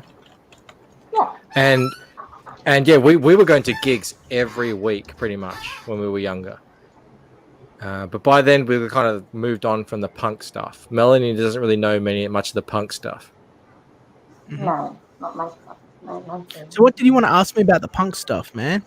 Well, I just want to say I will get back to that, but just while Mel's here, do any of you guys here, like you guys are my regulars who stream with me, is there anything you wanted to ask Melanie about? How do you put up with this? How do you put up with this? And do you know that if he was faced with a baby Dracula, that he would kill it without a moment's hesitation? Yeah, we might have possibly. Just want to make sure everyone was on the same level. No, she's on the same page. She's a killer. She's more of a killer than I am. Our babies they're not vampires. They're very different. So yeah, they've survived. Yeah. Is there any physical deformities that Michael is not bringing up on screen? You mean, are there any physical deformities? Does he have like a little Quasimodo attached twin just below the camera line? It's like Have you guys seen my lump? We only saw one Yes, foot. he has a lump on his forehead. Did Victoria give him That's that? from my old skating days. Oh. It's like a calcium deposit. Victoria could have done that. It's not a vestigial twin. no, it's from base planning all the time. From face planning. Yeah, Well, that makes sense. He's built up a resistance to head injury. You know. Yeah. I want to know if you guys have matching Uggs. No, she got Matching cool looking what? ones. Uggs. Oh, God, yeah. No. There Yeah, are no long cool time looking actually Uggs. agrees to wear that as well. Did you exile Mr. BK Bancroft from the house with all of his nerdy shit because you can't stand it, or does he have it in the house? No, I love it. I'm very nerdy as well. It's just it's nice for him to actually have a secret himself. So. But it's also the kids' room, so yeah, it's half. Just, yeah. No, I'm trying to do the same thing, but the missus makes no illusion that she'd rather my shit be out in the shed in the house. Well, with a 2-year-old. I mean, I can't have the comics out there on display. Mm.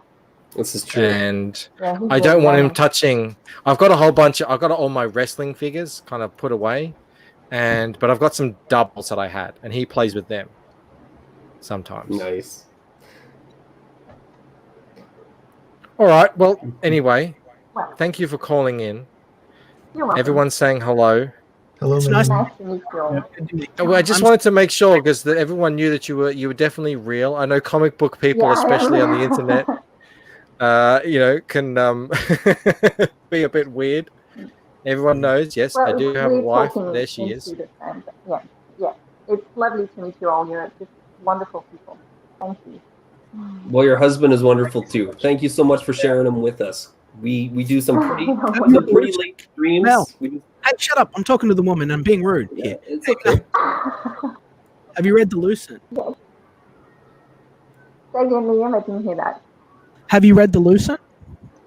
Yes, I have. It's wonderful, and you're gonna love it. I mean it. With How all does my it end? heart. I am. Available now on Indiegogo, and you can buy yourself a copy right now. Well, I haven't backed it. So you're his wife. I mean, and my haven't parents do it though. They backed it twice actually. So there you go. Her parents backed it twice. Okay. Yeah. All right. I'll let it slide this time. Have you backed it, Liam? Yeah, I'm back. Have you, Liam? Hold on. Sharing those amazing pics. Backer number 246. Michael, I think you're about to get another backer. I think I already did. I think I backed it earlier. I think I backed it like launch day. I think we're alive. Well, if you did, then you get a free sketch card. I know On when top I of all got the other goodies. Sketch card. If I open up that envelope and there's no sketch card, I'm gonna come up there and I'm gonna beat you to death with a skateboard, dude. Mrs. B, Yeah, don't you worry about it. You get I your need- sketch card. I need to know. I need some fashion advice. Does the Wait, the yeah, tape- no, wait a minute. Does it work Wait a for minute. me?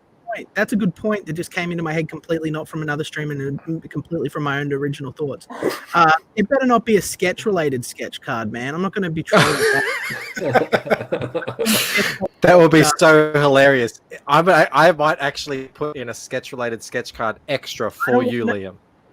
You son of a bitch. How do I back it? How do I say on? Sorry, guys. I'm just talking shit. I'll let you go. I hope you continue sharing your beautiful dick pics. It's quite hilarious. I don't think I backed it. Oh, all right, okay. Bye, Mel. I'll see you soon. Bye. Cool. Bye. Bye. I got Great to meet you. Thank you, Mrs. B. Yeah. She calls you guys the dream team, and she loves you too, Liam. So she watches everything. Thanks for that. Thanks. See, Liam, we're the dream team, but she also likes you. Well, I mean, though, Liam isn't on my show every day. He's got his own. He's got the people have smeared him as the 4th biggest channel in Comicsgate, but I put him in as the 2nd biggest and rising. He doesn't want to be smeared like that. He wants to be smeared with pudding. Do you still stream? I've missed your He's taking a streamers. break. He's having a little break. I was going to take a break, so that I can just sort of, like take some chill time while everything happens, while Grim Shadow of Doom looms overhead. I'm just going to bunker down in my bomb shelter. But then I saw that my friend was out here and he was fighting for attention, and I thought, hey, I'm going to get out there. You would descend from on high? Fighting for survival. What character do I want, man? I don't want Ella. She's like the main character that everyone's going to get her. It's like Damon Spectre. Who's like Damon Spectre? Show me Damon Spectre, man. While you're doing that, I gotta go get some ice. So Damon Spectre is the dude that she dreams of every night. But what you might like, I know you like kind of interesting looking people. You might like Isham, who's the who's this dude here at the bottom. He's got all like the flame bits around him and everything. He's the ancient herald.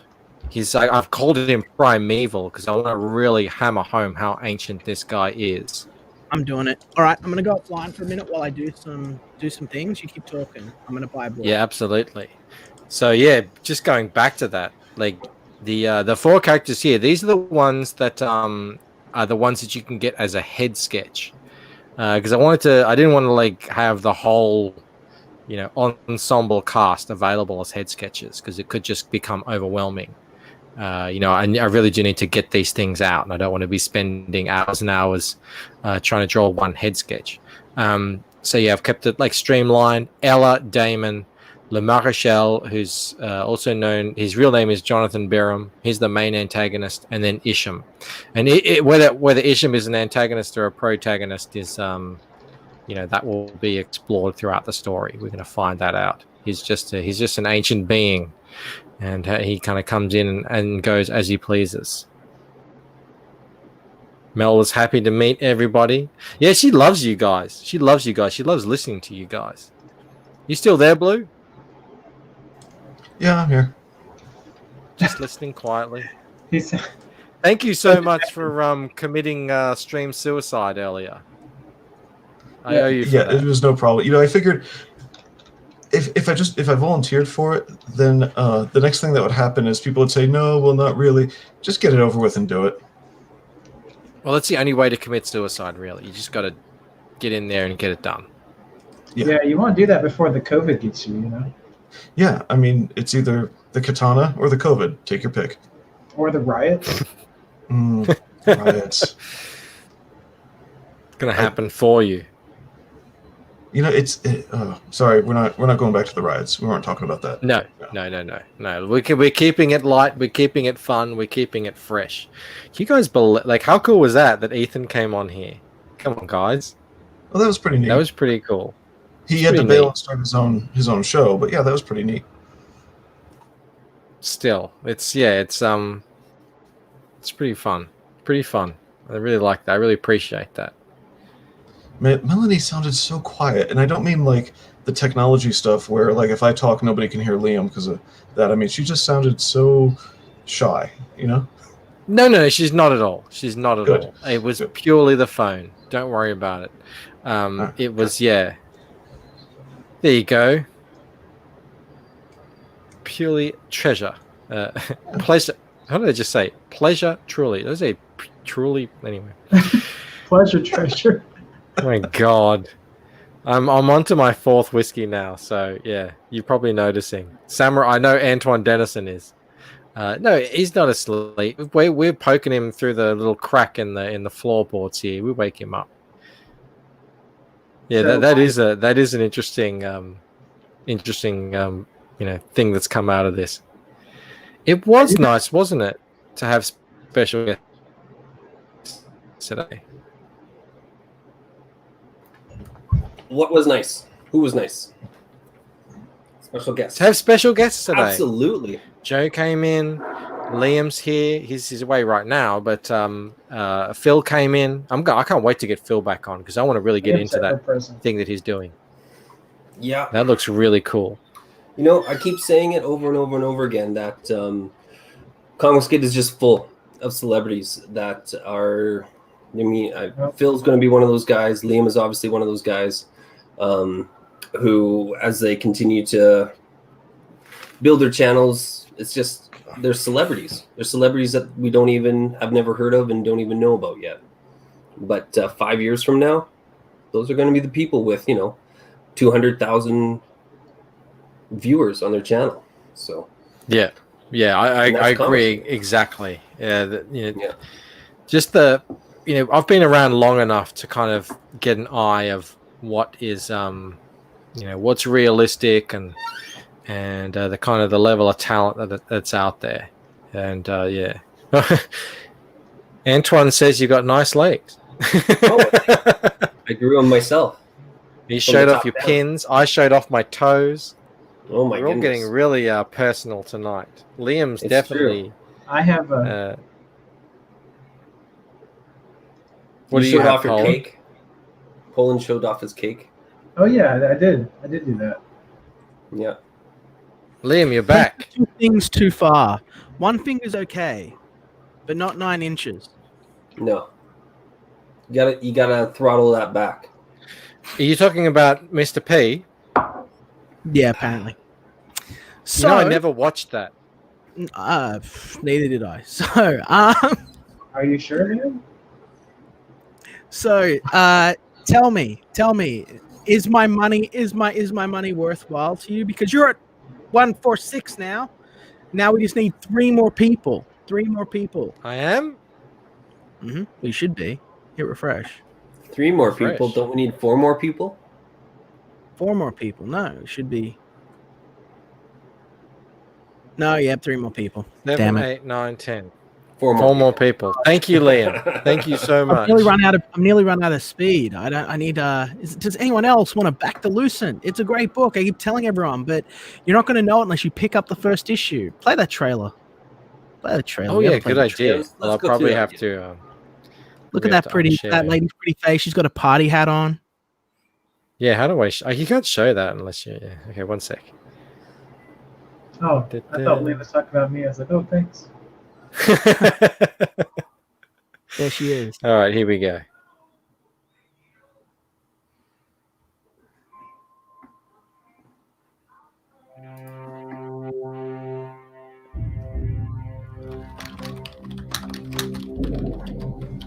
When dreams and reality collide, a life is turned upside down.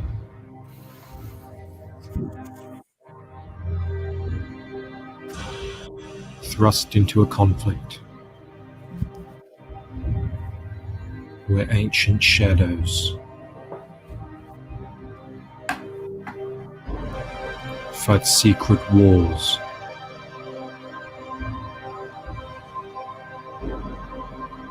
For control of the future.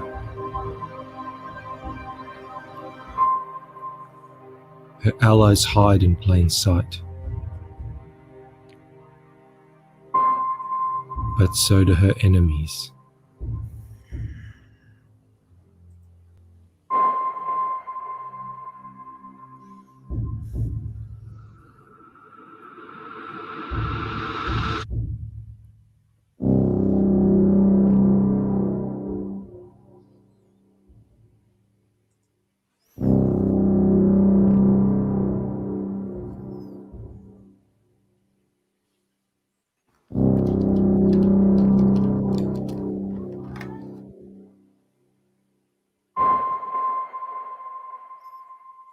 Speaking of dreams, Xenotype is a dream, but Micah is my wet dream.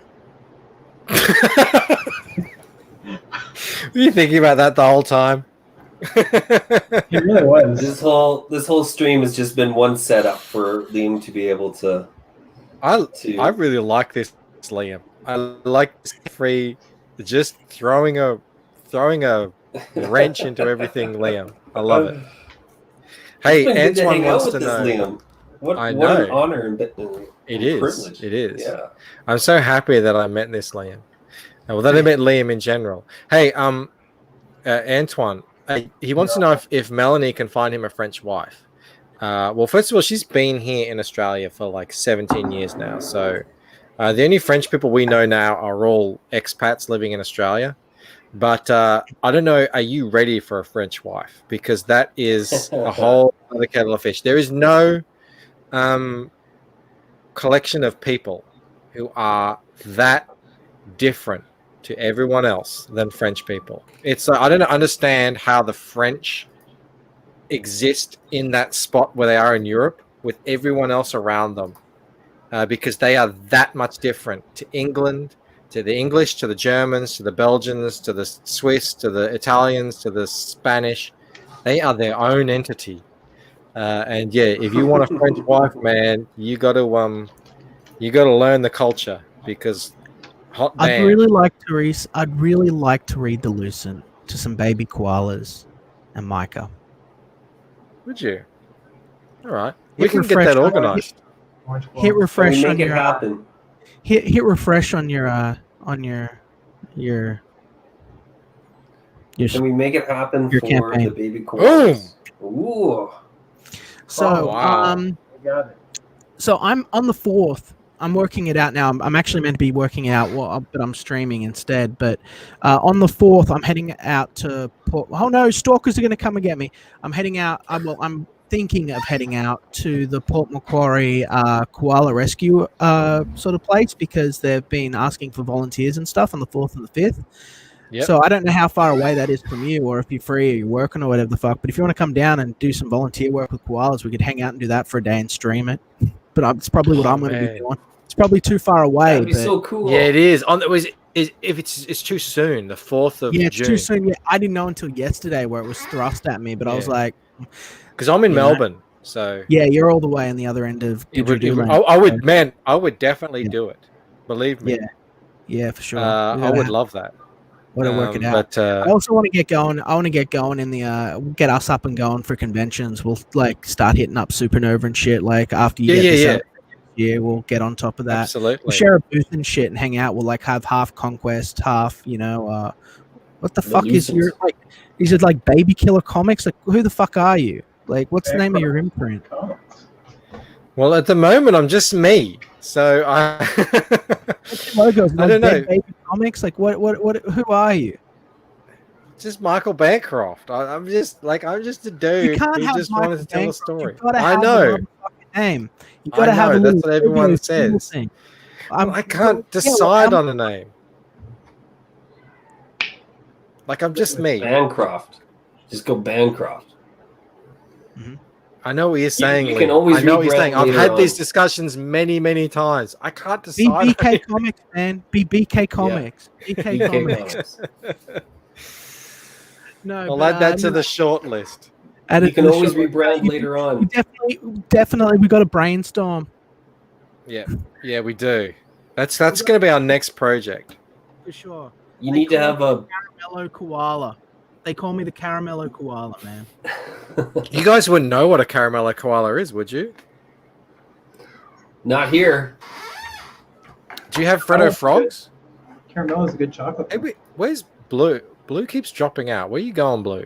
Come I back don't in know. here. What are you doing? He's probably running off to someone else's fucking stream like a dickhead, you know? No, he wouldn't do that. He would never do that. Share my If you screen. come Is this a Caramello koala? Mood. Dude, Is I've that had one? these. These things are friggin' delicious. They are actually really good. They are. These things are addictive. These They're, are actually you my could say, yeah, favorite. they're addictive. They're very addictive. You can't stop. You can't stop with just one. Addictive. It never stops They are addictive. That's right. until it does. Thank you so much, Antoine. Man, Antoine, you do so much for this channel. Whenever you want to come on, whenever you want to talk about what you're doing, you have an open invitation, 100%. Mhm. Love Antoine. Hey, yeah, what were we just talking about? Your company having yeah. an actual imprint name. You know what I mean? Right now, you're Yes. Michael Bancroft, which is all Yeah. cool. But I mean, even I guess you could just call it Bancroft. But I mean, Bancroft's a sort of cool name.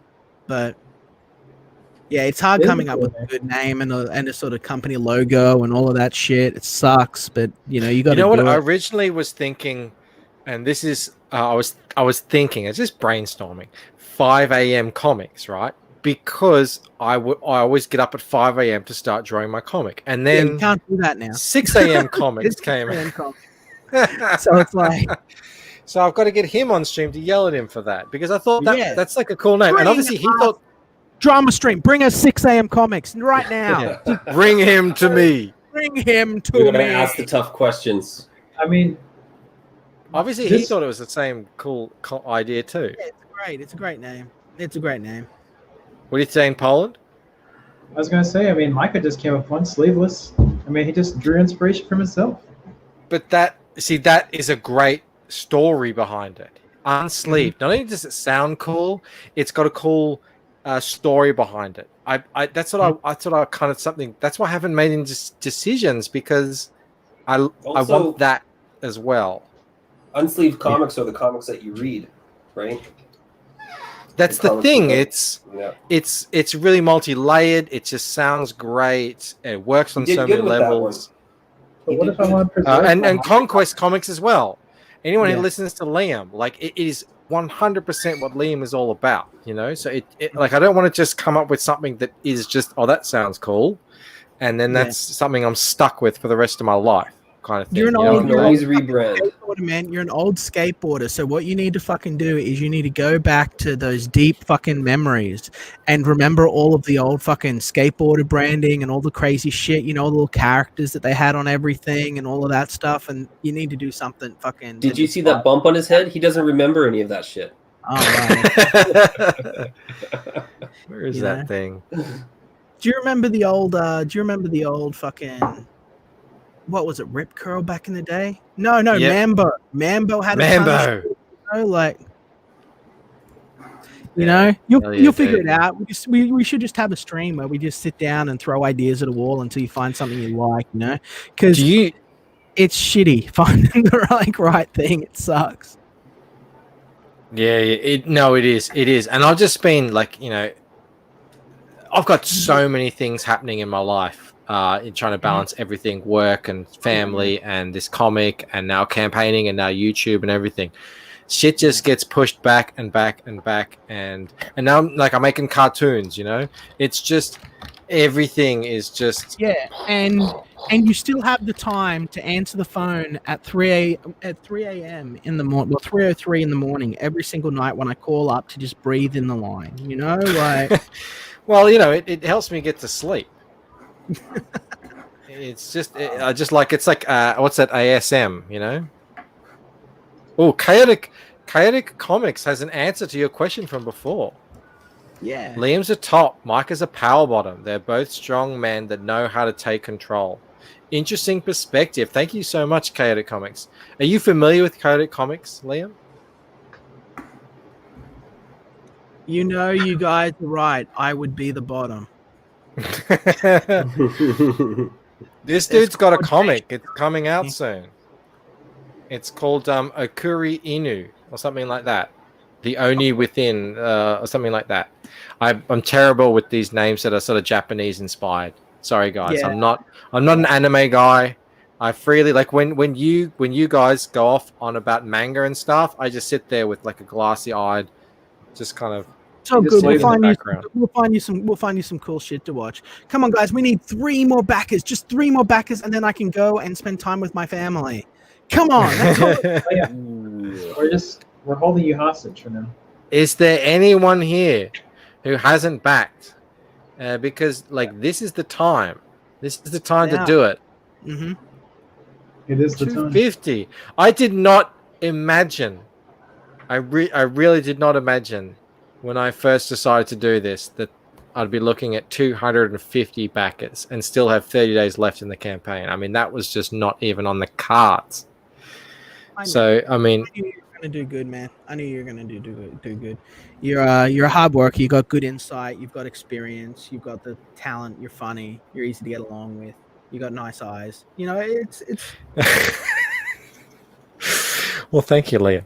But as well, because there's so many good projects who struggle, Yeah. And I you look at that and you think, well, look, they're doing great stuff. Their story looks really cool. Outlaw Knights is one of them. There's Red Eyes is another one, and they're not hitting these numbers. So I feel amazingly blessed that CG and everyone out there has jumped on the Lucent in the way they have. It's For sure. It really is a humbling and incredible experience. I'm having the time of my life. I know you're more ensconced in all this drama than I am, Liam.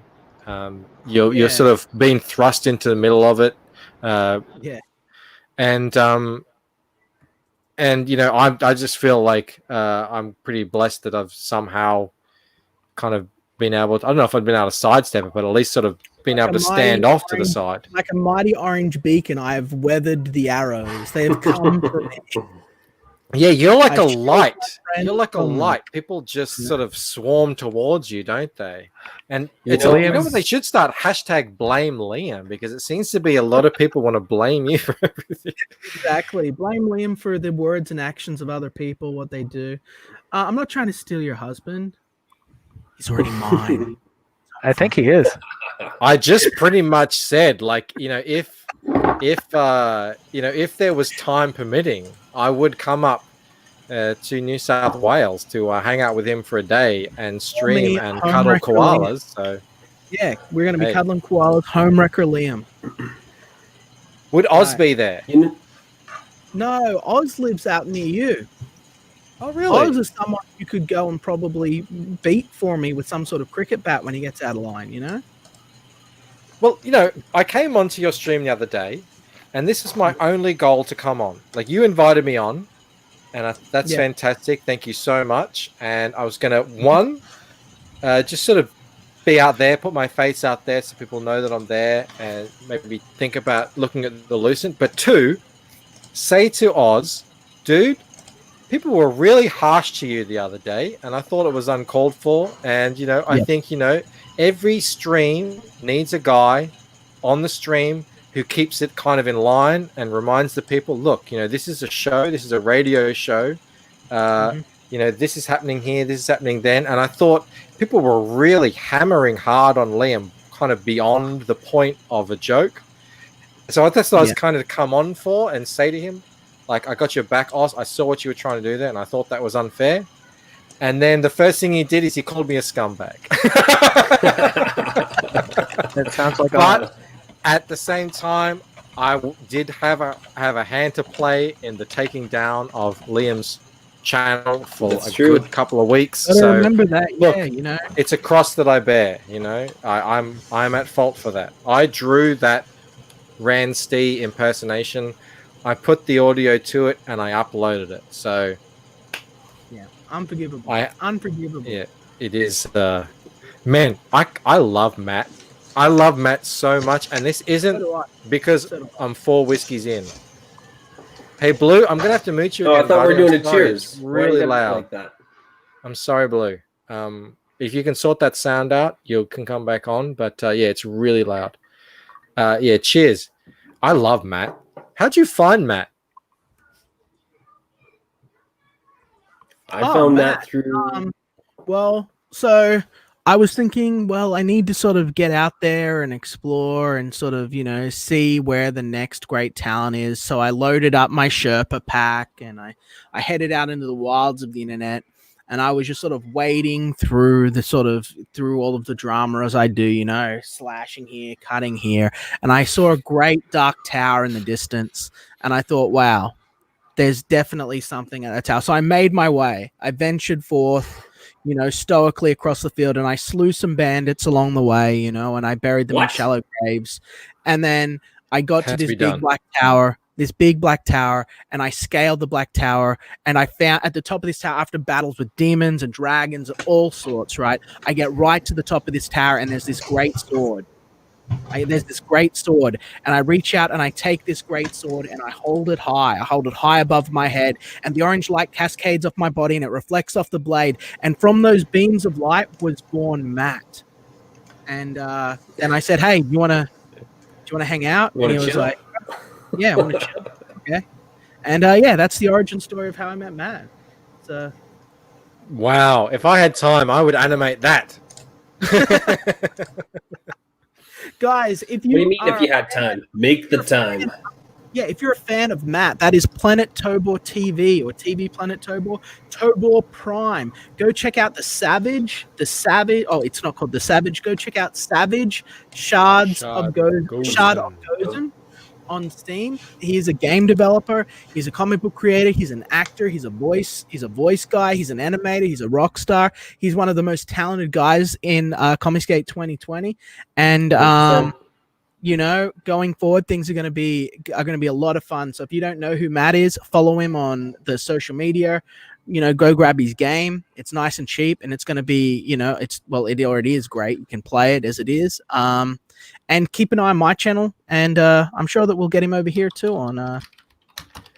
Yeah, he's been here a couple of times, and it's been great. I mean, not only like you talk about his talents as a game maker, and he can do art, and obviously his voice acting is impeccable, but his comedic he's an actor too. He's an actor. Well, okay, well then there you go. I mean, I can tell because his comedy in that follow-up Ransty video, that was like funny, talk about knocking it out of the park.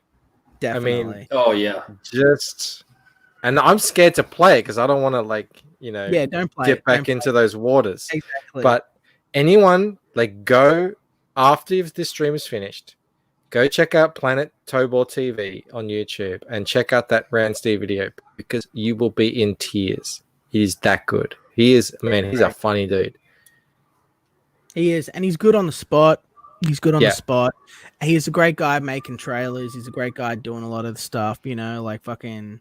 He is a real. Oh, his friggin' trailer. That's how I first heard about him. I saw that trailer. He that did was that the trailer first time I ever met him. just as a kindness, you know what I mean? Let's and I play watched that. it and I was like, holy shit. Do you have it? I don't know where it is. I have to go looking for it. I'm gonna go find it on YouTube. It's on my channel. That's right. I put it on my channel so I wouldn't have to go looking for it all the time. All right, I'll go find it. Because man, that was my first introduction to him. And yeah, I was just kind of blown away. I think I was just sort of peppering him with questions. Are you stream sniping me, Liam? What? What are you talking about? That's a crazy accusation. How dare you? Liam. How dare you, good sir? How dare you? Gray. This is a besmirching on epic levels There's something. I'll have no part of it. What do you mean am I stream sniping you, good sir? How dare you attack my integrity and my honor in such a manner? How dare you? How dare you, Michael? Micah, how you going, buddy? There's a massive delay happening because I'm going between streams. Micah, I'm gonna keep whispering sweet nothings to you, Micah.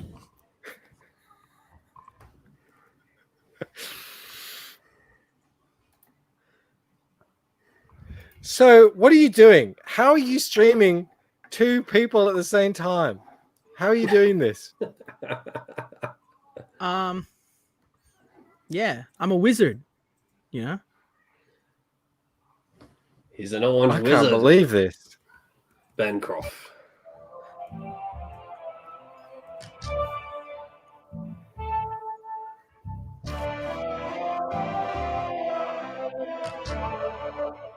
Did I? Shit. Hold on. Now I get the joke you were telling before that you could be streaming on your channel. Yeah. Oh my god. Liam. You are something else, my friend.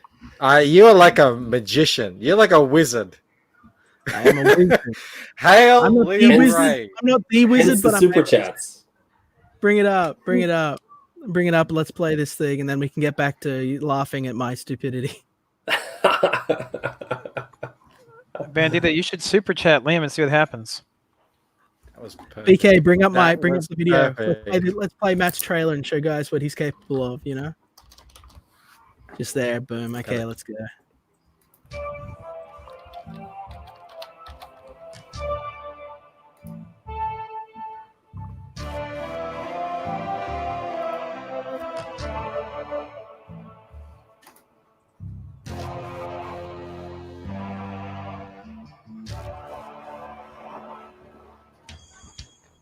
Xenotype is a dark science fiction series that combines the best of Western storytelling with shonen battle manga. This genre-redefining epic introduces the high-flying transformation hero Esper and showcases his first contact with the enigmatic horrors of the Black Diamond Conspiracy.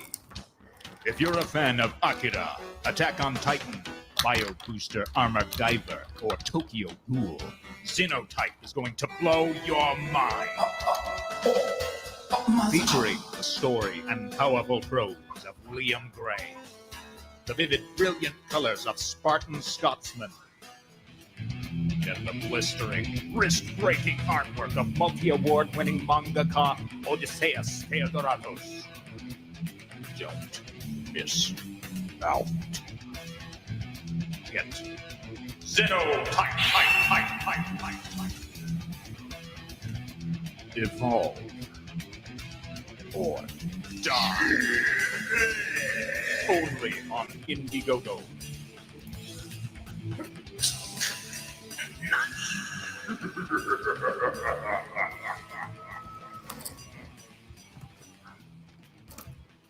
Well, that looks pretty good. Have you not seen that, Bandito? No, I've seen it so many times. Oh, good. Yeah, it's still fantastic though, and keep in mind that he put this together with just the stuff that was on my Indiegogo page. Like, he didn't tell me he was doing it or anything until it was done. Like, if I had given him more art resources and stuff like that, he could have made it even better. You know, like, he's a real fucking talent. You know, like, superstar. Check out Savage. Support him. Following big stuff coming from him too. You know. He's one of my guys. We had him on like a week ago, was it, guys? And we played his game for about 2 hours straight on stream. He played, and we just watched. And yeah, everyone was loving it, man. It's so good. Yeah, he's such a. All right. Since I've been caught, guys, I'm going to wrap out my stream. I wanna thank everyone for coming along. I want to thank Micah. I'll catch you later, Micah. I'm going to close out. After I finish the stream, I'm going to actually read what you sent me. And so that'll be fun. I'll get back to you on that. But thanks for everyone for coming along. It was a good joke. We had a lot of laugh. Thanks for the super chats. The chat is the best, you know. They're saying that they love me. They're saying that they were loving you guys for ribbing on me. That's what they're saying. So thanks to all you guys. Please, seriously, if you have not grabbed a copy of the Lucent, help us support great streams. Thank you, Mitch. Hey, and Micah, if you want to come on to here, man. Yeah, Come on. we'll bring everyone over. We'll marry the streams together, and everyone that's sort of watching over here on my stream, pop over to Michael's stream. Drop the link in the chat, please, so people can head over and we'll link up. Yeah, can you guys do that? Because I'm going to go invite Micah. Yeah. So if any of my mods could drop the link to the chat, just dropped it over there. Thanks. Liam, how did you do that? Like, that's magic. How did you actually maintain 2 streams at the same time without letting anyone know? He's an orange wizard, Bancroft. Yeah. I thought, you know what? I can only pull so many people over here with Twitter, but if I launch on my channel, a whole bunch of people, we had like a few hundred people over there at one point watching. Yeah, I'm serious. So I'll buff you up that way, and we'll have some laughs with a bit of trouble, a bit of sneaking, you know, a bit of laughs, and you can go back and watch that later. Watch my stream. That is going to be fantastic. That's going to be a lot of fun. Yeah, yeah. Hail the wizard. Thank you, Liam. Yeah. Welcome, Sarah. Welcome, Mitchell. You guys, Felix is here. Yeah, we had a good time. Sarah's over here. Nice. Welcome, Sarah. Yeah. Wow, and kudos to your chat for not tipping off the gig. I mean, how often does I have the best chat? That's Do you the know? thing. I know. I'm familiar with your chat. Yeah, they're top notch. Mhm. That's so true. I can't believe no one came in here and let it go. Like, that's amazing. How long was that going on for? Pretty much A the whole while. time. Pretty much the A whole time. while. When I was That- like, "What? There are only 20 people in here," and I thought, in my mind, I constructed a Machiavellian scheme to bring more people. The wheels were project turning. closed out. I was like, I want to get this to 250. You know what I mean? I was I really- wondering why you didn't suggest to bring Micah in. Yeah, no. That's Because what he was Mike haranguing over him over there. stream. Mike was over on my stream writing, doing his job, which is really cool for people to see him doing, and just sort of chatting here and there while we talk about this. Hail Bancroft and friends, says Nemesis. Hey Nemesis, how you doing, mate? Hail Raptor Hail Jesus. Nemesis. Hail Hal, Sarah. everyone, Hail Raptor Jesus is here. We got to Hail get the Mike. chat. So Hail I can go Mitchell. and take care of some stuff, and this stream can keep going because I'll come back in a little while. But there's some stuff I need to take care Yeah, of. well, Micah, you have the link if you still want to stream. You're got an open invitation, buddy. I'd Yeah. love to have you in here. I don't think you've ever been on my show before, so yeah, I'd love that. Micah is starting his channel over again. He's building himself back up from the ground up as well. So Yep. if you want to go over Yep. and subscribe to Micah's channel, if you want to throw that in the comments, Felix. What? if you've got- He's having to rebuild. Oh, Felix, you mean you were here the whole time and you weren't in on my stream going? That explains why you weren't dropping the links when I was asking for the links to be dropped, because that was me actually talking to people on my own stream through this stream. You know what I mean? I Oh was like, man, this is like Inception. This is You know- crazy. You know what's funny is I was dropping links in both streams. I Oh, listened twice Poland, later. I noticed you were Oh, my quiet, man. goodness. I noticed. That's we hilarious. were streaming here, streaming there, and then Ethan was streaming here. So Yeah, I it was was like gonna this say, and then big Ethan. trinity of streams. It was fun. Streamception. That bro. is My brain is hilarious. melting. I You know love. who was- Thank you so much for keeping me in the dark too. I love surprises like that. That is amazing. How, Mike? How you going, buddy? We got I'm good, nothing Michael. to I'm offer. good, man. I'm gonna take off for a bit. I'll be back. I'll be Yeah, back. sure. When I'm Thanks, back, I want Liam. to make sure. I want to see that those 250 books are sold. So work extra hard, boys. Let's All right, we'll find do. our customer base and wow them. Micah, did you like me talking to you through the stream? Yes, yes, I thought that was funny. That is going to be very entertaining for me to go back and I wanted to watch. warm your heart, Micah. Oh, dude, I was laughing my ass off the entire time. It was hilarious. Oh, that's going to be so good. I love that. I love Comicsgate. Yes, this is Hail so and well met, Micah. Hail, brother. Raptor Jesus stream sniping ×3. Yeah, man, this is Streamception right here. Hashtag Streamception. This is friggin' amazing. So one of the links I dropped over in Liam's stream, it said it said that exactly. It said complete the Inception dream, back to Lucent. Oh, wow. Thank you guys. This is amazing. This I have obviously no idea that any of this would happen. What a great what a great development. Just crazy. It's crazy. So Liam, what's up, man?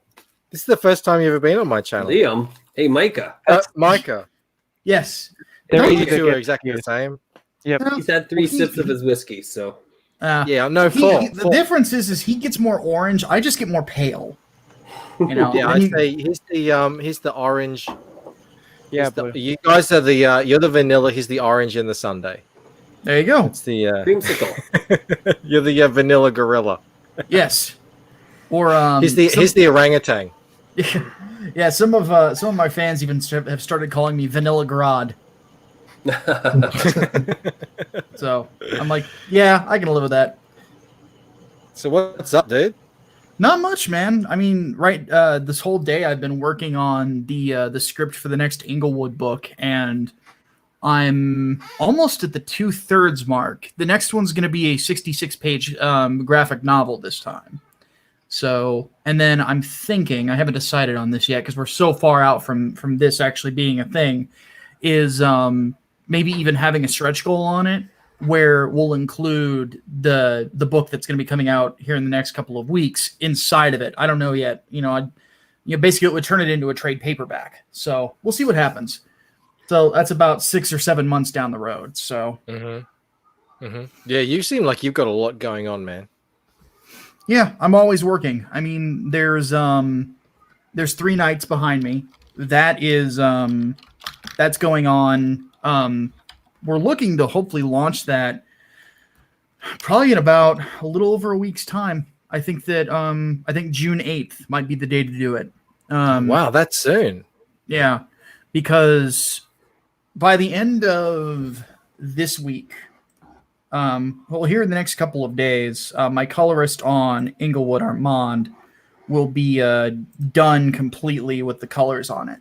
He took a little bit of extra time, and we were originally going to fulfill this month, but that we ran into a snag is the printer that we have for printing off the posters, because my business partner, he owns his own printing shop. So this isn't a George Alexopoulos situation, just so people know. But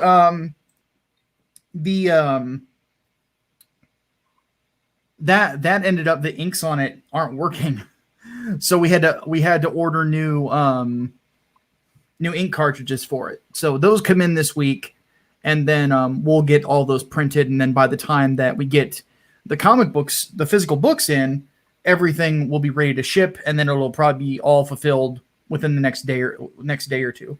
So we have 3 nights, 4 days, part 1. There it is. If you scroll all the way down, I actually updated the colors too.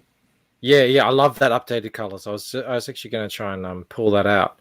I know how to get in here, and if you inspect the thing, you can get in and pull out the actual artwork sometimes, if it's there. Elements, where is it? Yeah, I don't remember if I clipped that down or if I just cropped it. Usually, either or. I mean, I can always pull it out myself, so it's not a big deal. Yeah, but no. Seriously, when I saw that, I was like, yeah, that is awesome. And everyone who doesn't know, I mean, everyone does, because we all friends here. We all friends. That's Preston Acevedo, the next big thing in CG, in my opinion. Such a talent. Yeah. And probably yours too. Like, I know what I love about him as well. It's not just the art. Like, everything I see from the guy, he's just super chilled and always enthusiastic, and he just loves making art. And he did a painting for Peregrine. Yes. And it's freaking off the hook. So it's just like like Poland likes to joke around. At least I think he's joking that I'm a phenom. But yeah, Preston, he's doing like he's the real deal. You are. Oh, thank you. I will always say just thank you. Michael, how about this? Phenom Comics. That's your a bit. But then Well, am I a so it bit makes up sense. myself then if I say that? Phenom Comics. I mean, it does have a good ring to it. We're trying, Micah. I know you're probably hearing because we were being stream sniped, but I don't have a name for an imprint. Micah was privy to that conversation. Yes. Okay. That is so bizarre. I feel like it's just. I feel like a spy. I feel violated. No, I don't. I feel honored. I know everything. You've learned the deep secrets. You guys don't understand. When you want to make a comic and you start working on it, and then you start putting things out there, you start putting art out there. Micah, you've probably, I don't know if you've run into this as well. It's like just shouting into the wind. And the wind is like howling right directly down onto you. And it's just like you get a feeling like no one can hear because there's just so much noise out there. And to finally, after 5 years, find myself in a position where people are actually paying attention.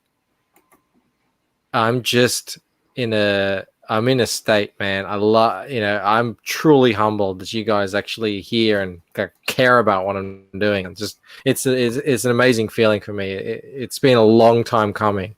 I know I might seem like a bit of an overnight success here, but yeah, I've been working on this a long time, and it shows. It really does. And talking about some deep secrets, and just to show how much we care. Don't go too deep.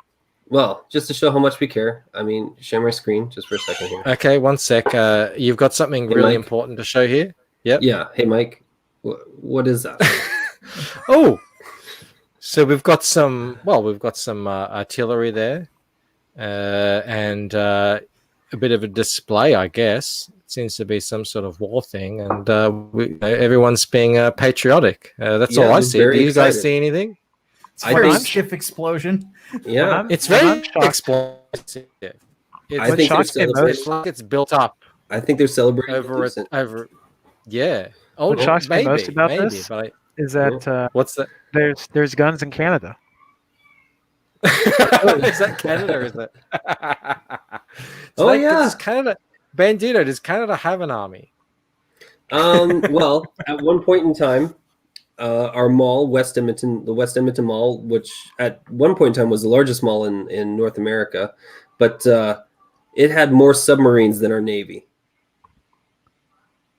So as far as the Army is concerned and our military, or as far as our military is concerned, sometimes it's really, really good. Everyone tells us when they come over to Canada that it's the one of the best trained army, so boots on the ground, that they've ever seen. But outside of that, we pretty much buy everybody else's military. And when we shoot our guns, that's what it looks like. Well, no matter Yeah, what right. the size, it's an improvement over the French. We actually, Australia is very small, but Australia, New Zealand, we punch above our weight. If you look at the statistics, battle statistics, we're punching way above our weight. So we may be small, but when you get the Aussies in there, from what I've heard, I mean, I'm not military at all. But just from what I've read, my dad loves these. He reads all the military stories and stuff, even recent stories. And yeah, apparently the Australian Army is a real force to be reckoned with. Mm. Well, I was trying to make jokes, but if we're being serious about it, the Canadian Army is one of the most well-respected armies in the world.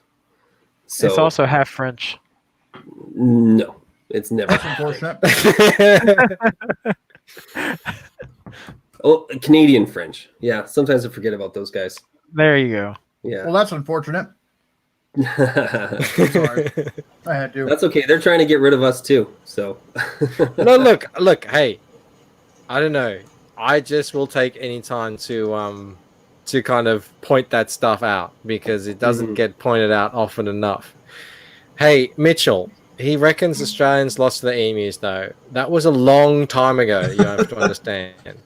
We've had a long time to lick our wounds, and I don't know if you guys know, it's from your failures that you learn and get better. And yeah, that's what we've done. You don't learn from just winning all the time. So that's what happened with the US. You just won, and you won, and you won, and then you went into Vietnam cocky, and look what happened. Look what happened. So look.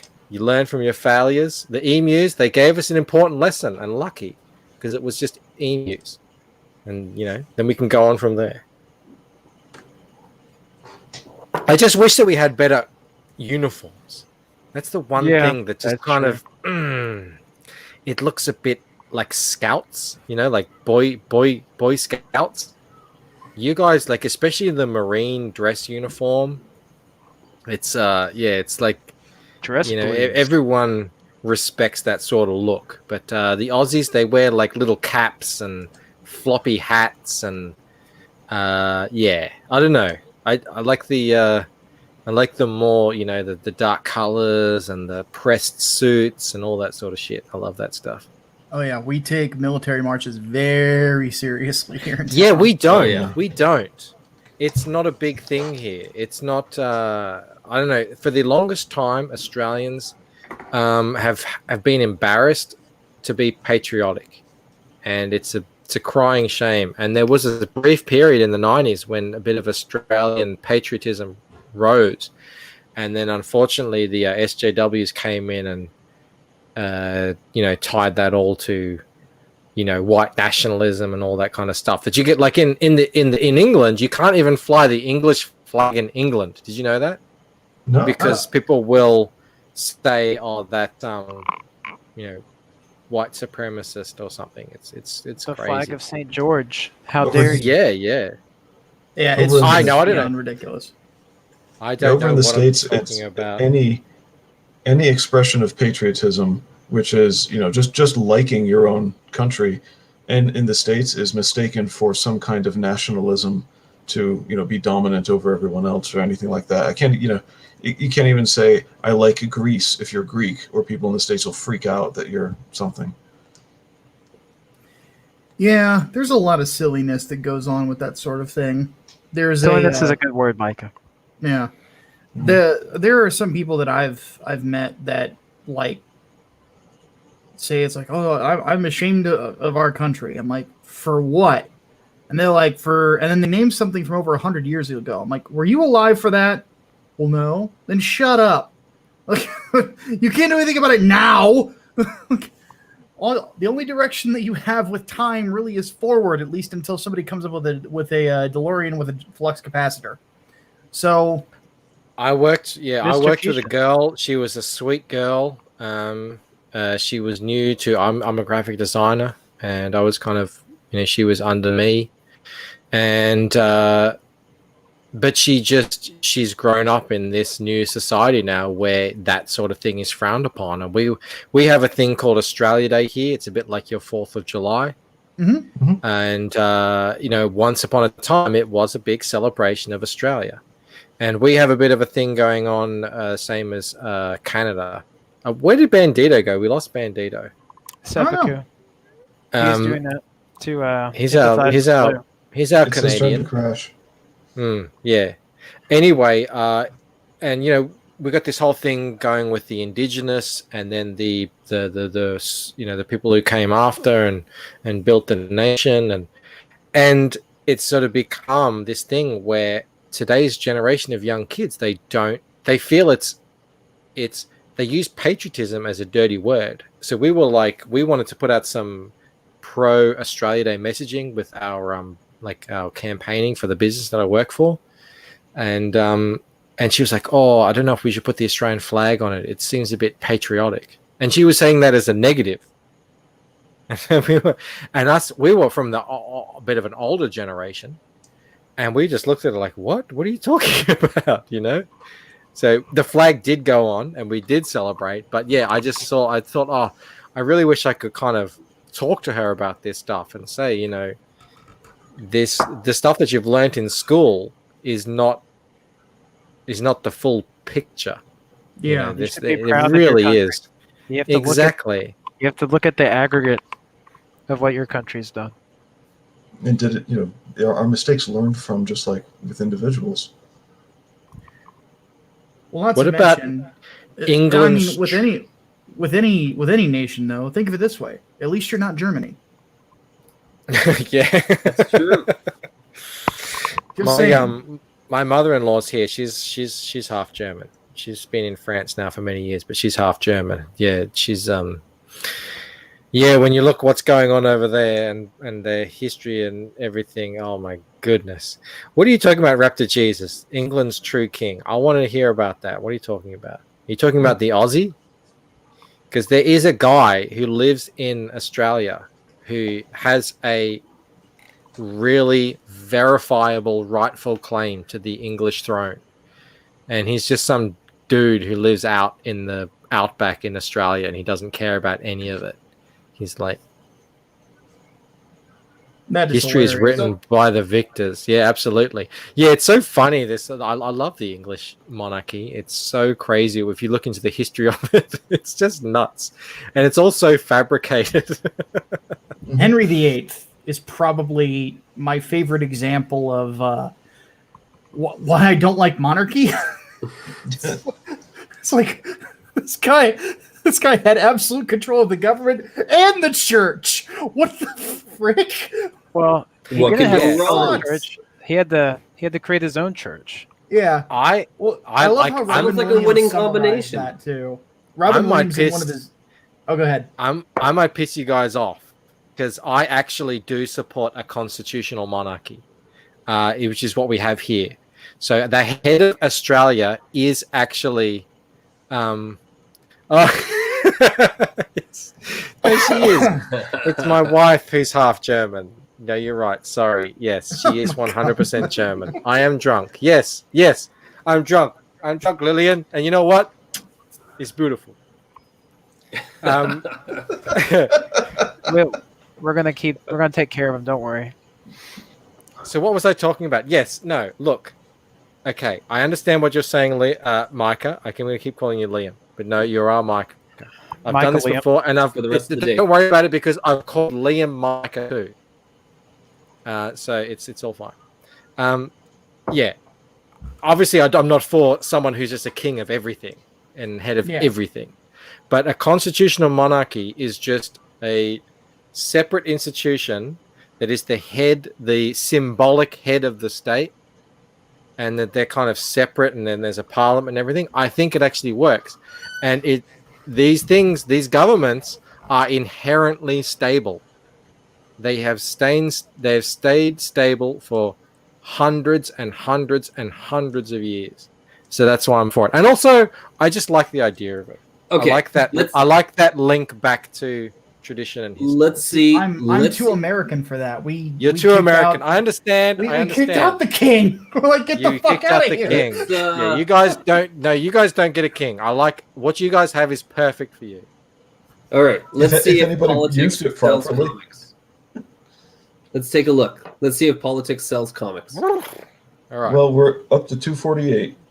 No, you're not supposed. 248. Do you know how this works, Blue? We're supposed to do the refresh. And you're slow. We're supposed to do the refresh and then see. Blue's All rules have antsy. gone out the window. He's antsy. He's been seppuku'd twice. Or did you do it while I was gone? Did you guys refresh it while I was gone? I refreshed it and then I put it up. I refreshed it like a minute ago before Dude, you asked. 12,000. Like, do you understand? We are 2,000 something dollars. I'm not good with the arithmetic.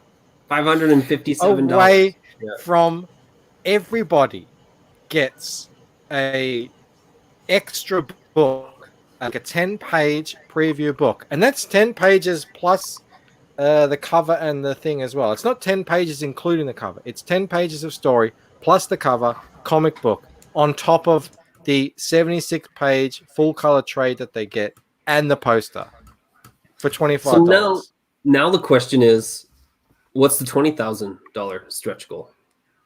Oh man. Oh man. Like, you have a whole month and you're over halfway to it. Liam was talking about that reveal. I could reveal Ella's, like, how she envisions herself at her, most powerful. Anything. You have to give something. As a poster. Oh. Like as a bigger poster. Because the poster I've got now that's on sale, it's only if you buy it. Not everyone gets that. Mm-hmm. So it's only if you buy it. So this would be a poster for everyone. And I could do, because with 2,000 is a lot of money. So I could actually do a full, like, gatefold poster. Big A2 business kind of thing. Huge thing that comes out.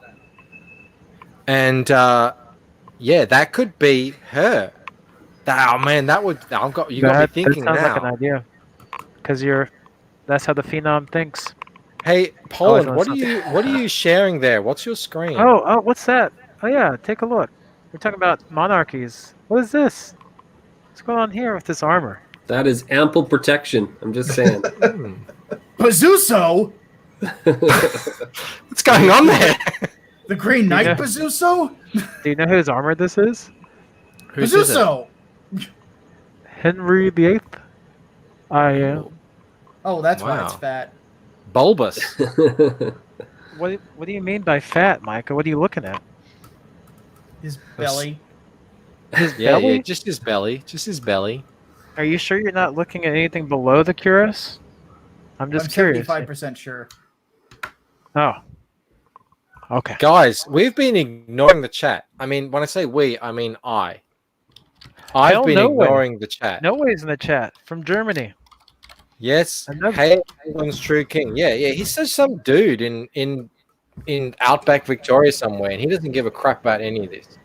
He's like the monarchy, the royal family is just all bullshit, and it's all nonsense, and I don't want any part of it, and I renounce it all. But yeah, if he did want to come back and claim, he would have a legitimate claim to the throne. That's what's really funny about it. You can go watch documentaries on it and everything. Who else we got here? Norway. What's this? What's going on? Hail the people who are the real sun shining. All right, absolutely. Norway, thanks for coming here, man. Yep. He says,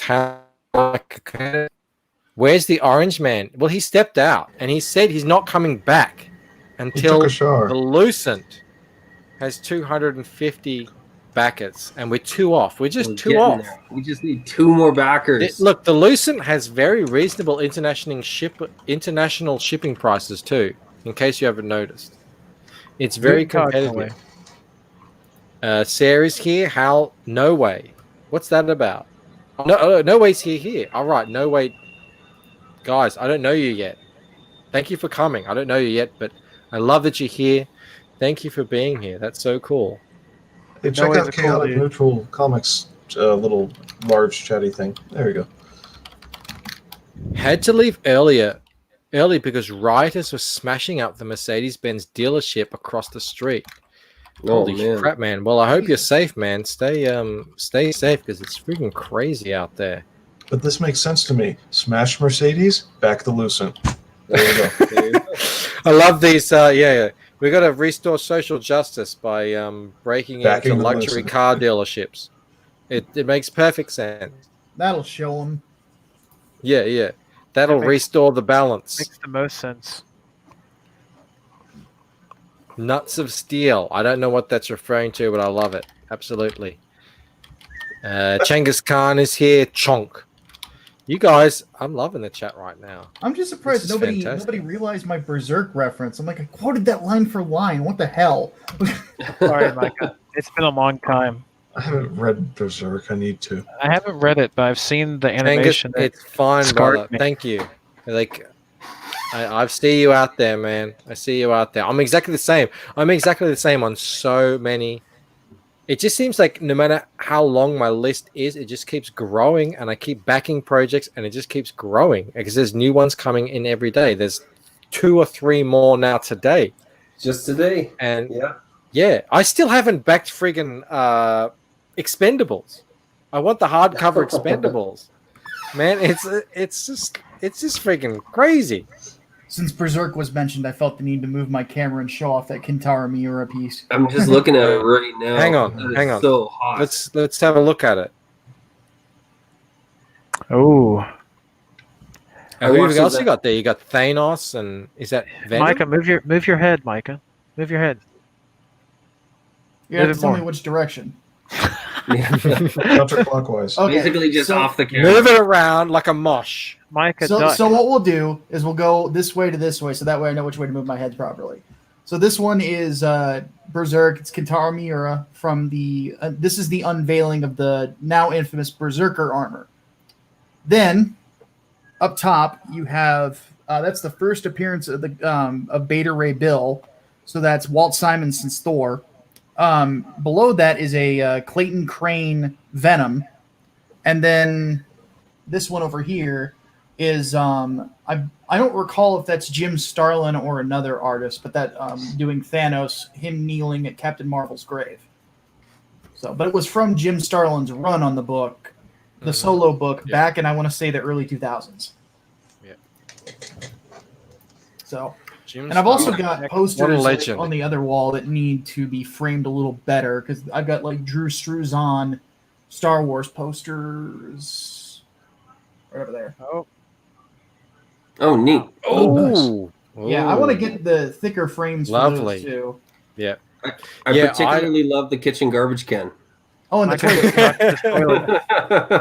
I was going to frame this one, Liam, but I just thought I'm going to get up there. I don't know if you're aware, but I had a whole bunch of CG books and other independent books up there, and then one fell down and got a bent spine. So I'm like, oh, okay, I guess I better. Yeah. Otherwise, well, look, so long as we're showing off stuff. Micah, I'm glad you got used to answering the Voyager DVD. Mel got me this. See how good of a wife she is? Oh, is I that was what selling that to is? Voyager. She bought me a Borg cube. and it's full of Voyager DVDs. But I don't have a DVD player anymore. But I mean, I'm a huge Star Trek dude. What else we got here? V for Vendetta, which I love. I love the movie and the book. I've got a Berlin Bear here. I'm not going to take that off because it's blue tacked down. I made this myself. Hello. It's an asteroids. Yeah. Look at that. No, asteroids. See? Space Invaders. Galaxy. Space Michael, is there Invaders. anything Space that you Invaders. that you can't do? Yes, there's lots of things I can't do, but I don't know. I'm not going to talk about them. Watchmen. I'm big into. You know what I'm going to do soon, guys? Is I'm going to stream with Simon Potier and Brian Chris Gow about nice European comics. Ooh, because this is the unknown market, and people need to know more about it, including me. So I think we're going to talk about what's that book everyone's talking about? The Meta Barons, probably. Meta Barons. We're going to talk about Meta Barons first. It's incredible. Yeah.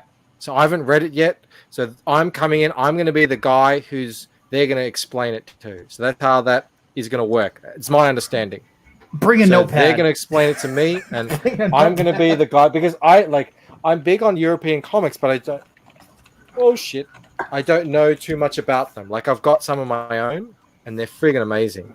This is the inspiration for my comic, European comics. But yeah, we're going to do a show like that soon. I'm going to get myself off full screen because it is very unsettling, isn't it? Yeah. But yeah, that's going to be cool when we do that, because you guys don't even know. Like, if you aren't unaware of what's going on in Europe with graphic novels, it is so analogous to Comicsgate. It is. I mean, they put out some of the best storytelling and just some of the best art and some of the best work, and they do this method where they put out premium. Yeah, I'll do the Vinny Tartamella. Yeah. Premium quality product that you pay a little bit extra for. This is not floppy price. And just, I mean, look at this crap. Well, it's not crap. I'm saying that's the Aussie way that we say. We call everything crap. Look at this stuff. It's friggin' brilliant. I mean, imagine. Just. Oh man. I've got to find a really good double page. What book is that? I need to look this up now. So this is a guy that I just found on Twitter. So normally I find dudes on look at the Lovecraftian sort of reference here. And I'm going to get closer. So this is a guy, he's called Vatin Veranda, and he's Italian. And I just found him on Twitter. And man, like I said to him, how do I find your book? Where do I find your book? And he's just like, oh, it's on sale in, Europe has these incredible shops, and you just go in there and it's just wall-to-wall hardcover graphic novels, and they're all like this. And, you only have so much money to spend, but you're just, it's almost too much. It's like Comicsgate. There's too much to I've got to find this page. I've got to find this page for you guys to show. Hey, because it is... hey, Mike. I don't want to interrupt, but except you're interrupting. Yeah. You should look at my share real quick. Okay, one sec. Yep. Where is it? Is it there? Hold on. Ooh. I'm not seeing anything. That's because you shrink yourself. Oh. No. Okay. No, but I'm looking for his screen in the back, and I'm not seeing anything in the back end. Yeah, there's nothing there. Oh, there it is. There it is. There it is. Secrets. What am I looking at? Check out that number. Dun dun dun. 250. Woo! Thank you. Amazing. The evil has been defeated. We don't know what evil, but man, it's been defeated. And it is on the run. I don't know about evil, but the world just got a little bit brighter. This is awesome. Thank you so much. Hail, everyone. Thank you. Wow. You guys have all been here. A lot of you guys have been here for this whole journey. Tatsunami. And you've seen this. You know, remember we were trying to get to 65 backers. It was just, man, what a ride this is, and it's still going. It's still going. We've got another 30 days of this, We're and just I'm going to be started putting the up next a lot 30 of stuff. days. It's just beginning. Holy crap! Yeah, it's so good. I'm never. Hey, going look who's home. back! Hang on, just The before I man's do back. that, just before I do that, one sec. Hang on, me. Sorry, not that. Let's go back to this. Sorry, my internet. Here we go. Just closing out what we were talking about earlier. Check this out. Oh wow. super cool. Just beautiful stuff. Okay, all right. Sorry, I didn't. Liam. I'm just gonna I'll be back later. I'm gonna have a lie down. So Okay. all right, guys, you take care. You take care. Cheers, Liam. Yeah. Have a good night. We What made it happened? 250. Yeah, I saw it. Was that Well, what was that noise? Was that? I don't know what the noise was, but why did Liam have a bloody nose and a gash on his head? I don't know. He looked. What was that? I have a feeling it wasn't because he was on the toilet trying to hang a picture and discovered the flux capacitor either. Do you want to check if Liam's okay there, Micah? Yeah, that's what I'm gonna do. Sorry, the noise was a train. Yeah, I saw that too. It was really small. You know what it's like in his place? I thought he was coming back on because we made 250 backers, but then, yeah. Yeah. I didn't have my screen on, so I didn't see it. But hopefully he's doing all right. It was just very small. Yeah. And I'm drunk, so I can't really. At first, I wasn't sure if it was like two shadows crossing on his lip, but no, it looked like it. Yep, Micah, I hope you're all right, man. Yeah, I just sent him a DM. Yeah, you do that. I'm too drunk to be normal right now. Hold on a sec, guys. I'm gonna be right back. Okay. Yeah, of course. We'll be here. We'll be here entertaining the chat, trying to hold things down. Great Alright. conversation when we're all Trying to get Micah some sleeves. Well, I would just get rid of him again, though. Micah, Yes. I'm showing solidarity with you. I'm also sleeveless. Yes. I don't know if you see it or not. No. I see Laura Croft sleeveless though. So- Yeah, exactly. That's actually Laura Bancroft, Micah. Oh, well, there you go. Where are we? Also sleepless. Nice. Man, I gotta hold down the fort Way for to the go. sleeves. Oh my goodness.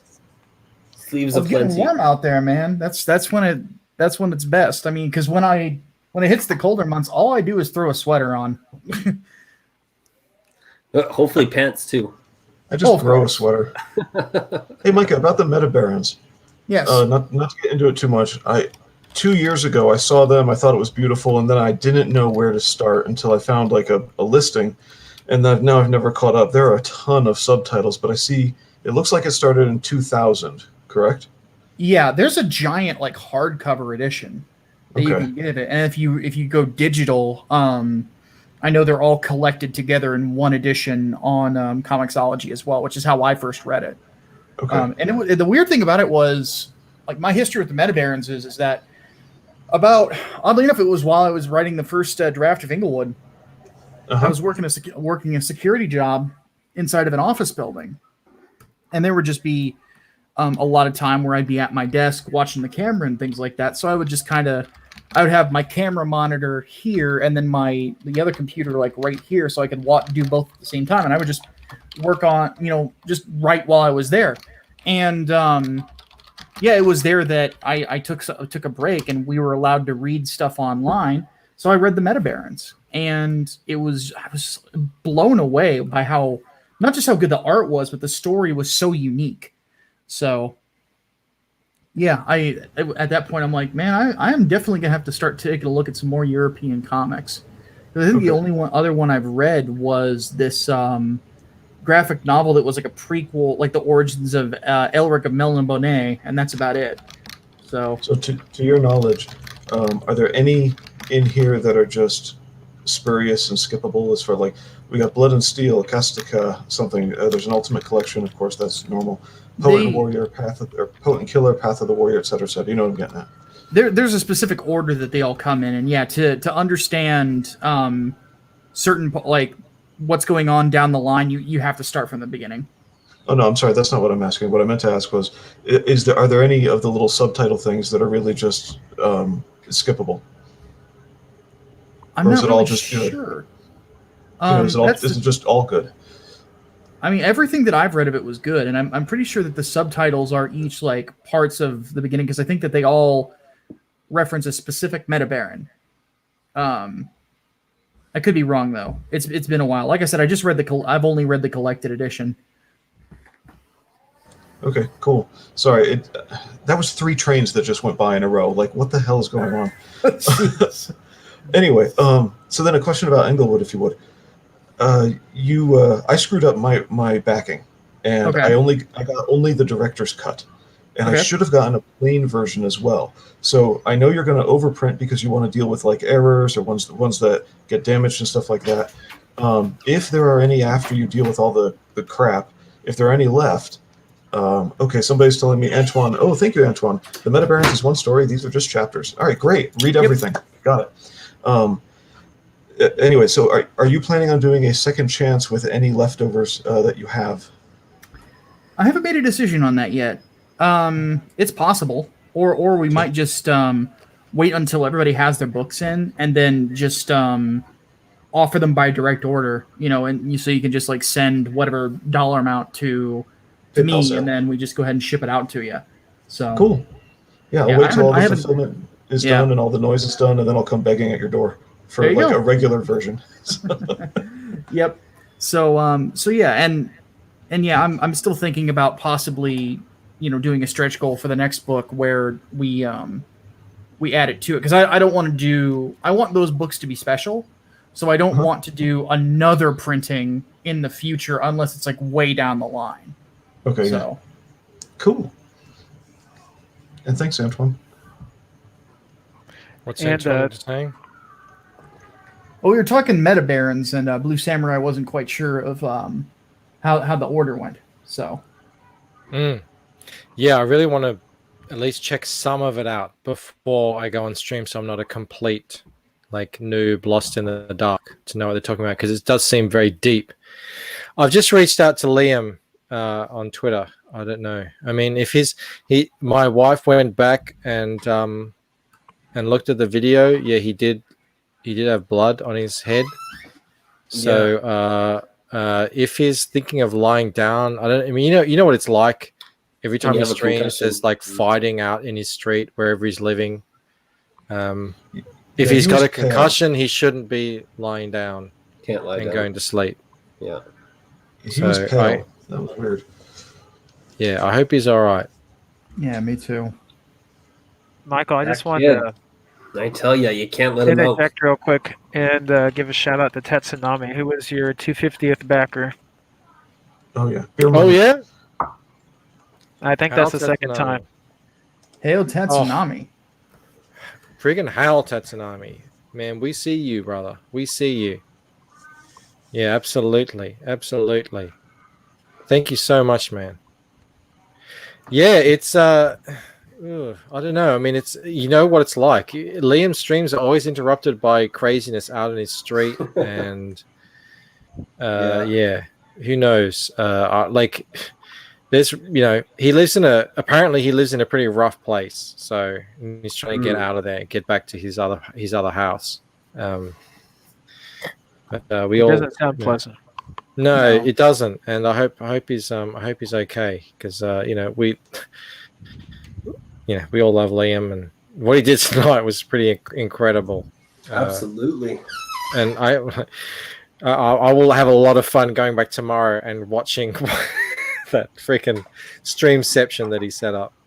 Oh yeah. That is like, who would think to do that? Seriously. Liam Well, I was absolutely shocked by it because he just randomly DMs me on Twitter because he's been wanting to read Inglewood. He did. Obviously, everybody has been, but I told him it's like, do you want to see the early proofs, because we haven't sent them to the printers, and well, at the time, a few of the pages weren't finished coloring. So I'm like, I can send you what's done. I mean, it's all lettered, so you can read the book sequentially. He's like, all right, yeah, let me see it. And then he kept putting it off and putting it off and putting it off. And then tonight he was going to do it. And then he gets this idea to do this instead. I'm like, oh God. So he sends me a link. I'm like, what's this about? I was assuming what he wanted me to do was come into a private StreamYard session, and we were going to go through each page and talk about it. And then instead, he throws you on the camera. I'm like, what? Oh, that's funny. Yeah. Micah, tell Michael about the super chats. Oh yes. All of the crazy shit he was saying were super chats. Basically, the rule was that he's going to read whatever the super chat is on your stream just to see what people's reactions were. So priceless. God, that makes so much sense now. Yeah, a lot of the chat. Malin even got in on it. Oh, that's so good. God damn, hail the motherfucking chat. This is Comicsgate, everyone. Yeah. This. Forget that bullshit. Like, this is so much fun. Like, We're any here of to you have fun. guys who have an idea that Liam is in here to do anything bad against Comicsgate, forget it. Yeah. This guy is, as we say in Australia, true blue. Like, this guy is the real deal. Man, that is hilarious. Our That, I true mean, that origin makes so is- much Oh, sense. All the Somebody- gay for all the By the gays way, for Liam just got back to me. Okay. He says here, just yeah, same old bullshit. I'm fine. Just need a rest. He said the same thing to me, yeah. Yeah. Well, as it turns out, all the gay for Micah chats was just himself, though. That was just there wasn't any super chats for that. Oh man, because I'm just feeling it, on live, and I know Liam knows how to put on an entertaining show, and I thought, okay, he's just doing a bit where he's just throwing in random stuff to, cut whatever we're doing with just silliness. But yeah, that's way better. That's 100 times better. Yeah. Devilfish. I don't know if you ever. I know you're familiar with Liam. He lives in a rough area. Crap goes on around his place all the time. We saw him come onto the stream. He had a bit of blood on his head, blood nose. He says he's fine, just the normal bullshit. So hail Liam. Liam, great. If you watch this later, or if you're watching it now, whatever, man. Thank you so much for everything you've done for me. Thank you so much for what you did tonight too. And that was inspired, man. The streamception, that was inspired. Like, holy crap. I've never heard of that before. And if you just came up that at the top of your head, that is brilliant. Okay, one of the funniest things was watching Phil try to ignore all the weird crap Liam was saying and just be like, and on the next page we have this artwork. Feels like, where do you put that pudding? I saw those coming in, and I was just like waiting for the timing. When is he going to say this one? When is he going to say it? But Phil was just like, I don't know. There's just the way his eyes moved down. He was just like, I don't know what to do. So here's the book. But we all saw him like turning off his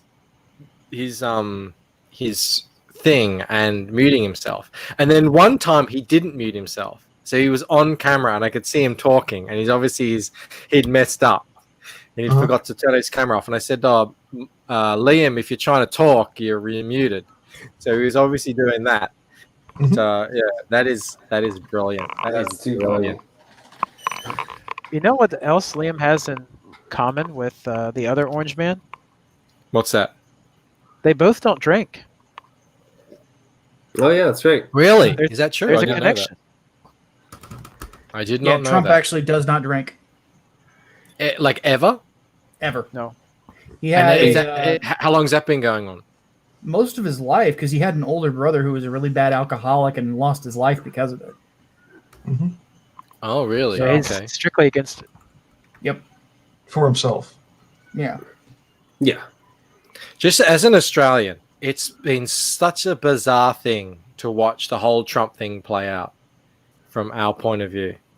The last thing I remember about Donald Trump pre 2016 was there was a telemovie biopic of this guy. It was on late night TV, and it was all about his rise and fall, and then it ended with him getting someone coming in and saying, "Oh, we want to give you a TV show," and it was a fascinating story, absolutely fascinating.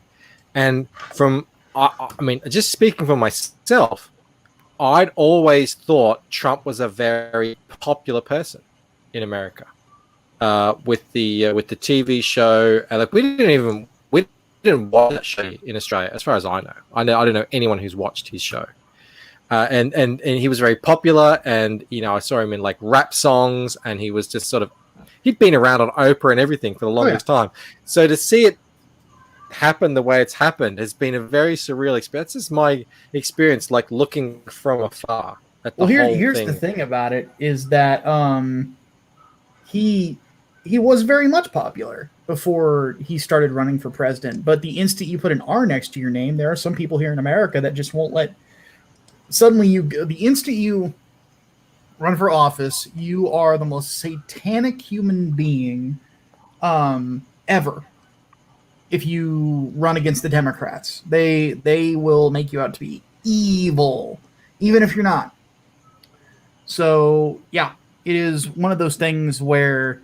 And we don't have that here either. Yeah, politics are nasty here in America. We don't have this stark divide. At least I don't feel it anyway. I think we have a choice between slightly right of center and slightly left of center.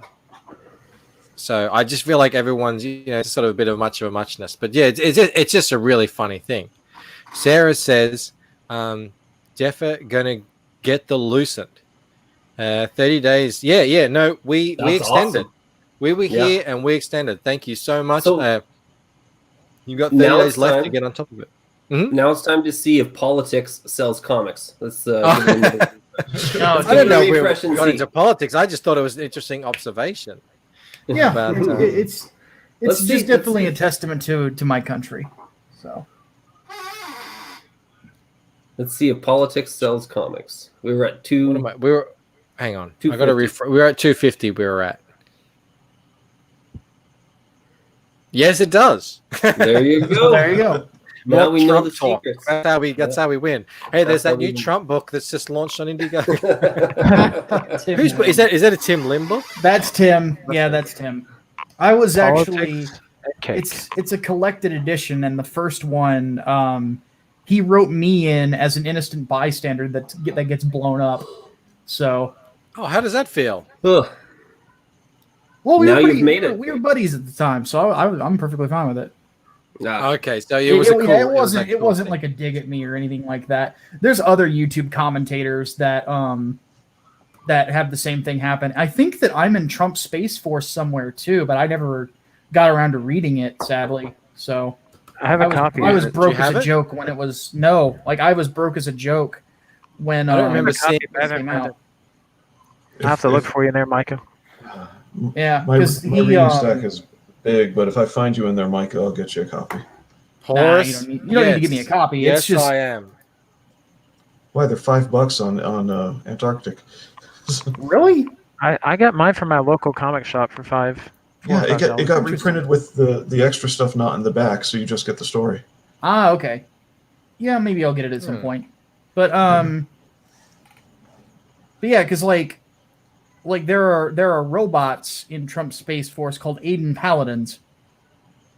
Off of my friend Aiden. So yeah, she was pretty jazzed about that when she saw that. So because she's a big Chuck Dixon mark, just like I am. So Aiden Paladin. That's a person, yeah. Yeah, it's a YouTuber. She's a friend of mine. Okay, yeah, I know the name. Mm-hmm. Okay. Yeah, I've known her for I think since 2016. Now that I think about it. Right. Okay. Yeah. Because you've been on YouTube forever, man. We reminisce about the old Gamergate days. I was a Gamergator back in the day, but just a lurker. I didn't get involved in anything. That was definitely a very strange time. I mean, Brianna Wu tried to cancel me for a meme. That was not a fun feeling. We were talking about Brianna Wu the other week. These guys didn't know, and we brought up her game. Remember, Revolution 60? Yeah. And we had a look at it. I have a funny story about that too. Well, just before you say that, like we were looking at it, and we were looking at some of the games that were contemporary to it, and how it looked like it was from the late 90s, but it was actually being developed in the mid 2010s. Yep. Yeah, it was a rather goofy thing, but no, funny story about that one. My friend and podcast partner Alex, who also goes by the name Hatman, well, he ran the Kotaku and Action boards at one point, and he just decided on his little YouTube channel that he was going to try to stream him playing Revolution 60. And guess who tuned in? Brianna Wu. Excellent. And he brought her on stream and actually had a conversation with her. And I'm like, what the fuck is... He DMs me. He's like, dude, Brianna Wu's on my stream. You got to check this shit out. So that was funny.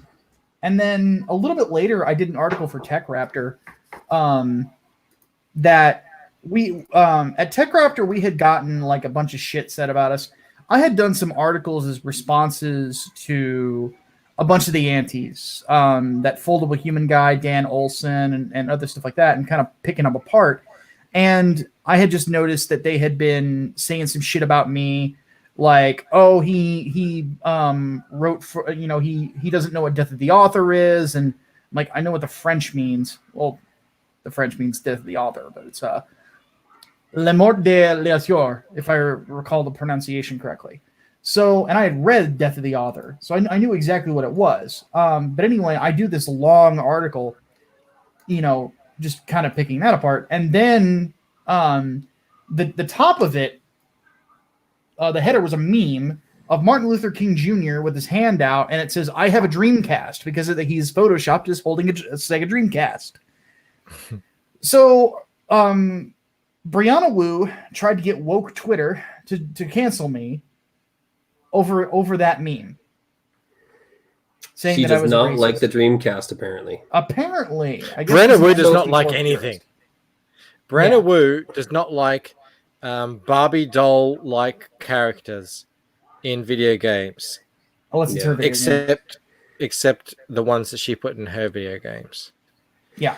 So I have to head out here. It's getting late for me, but I have at least a couple things here I just wanted to show before I...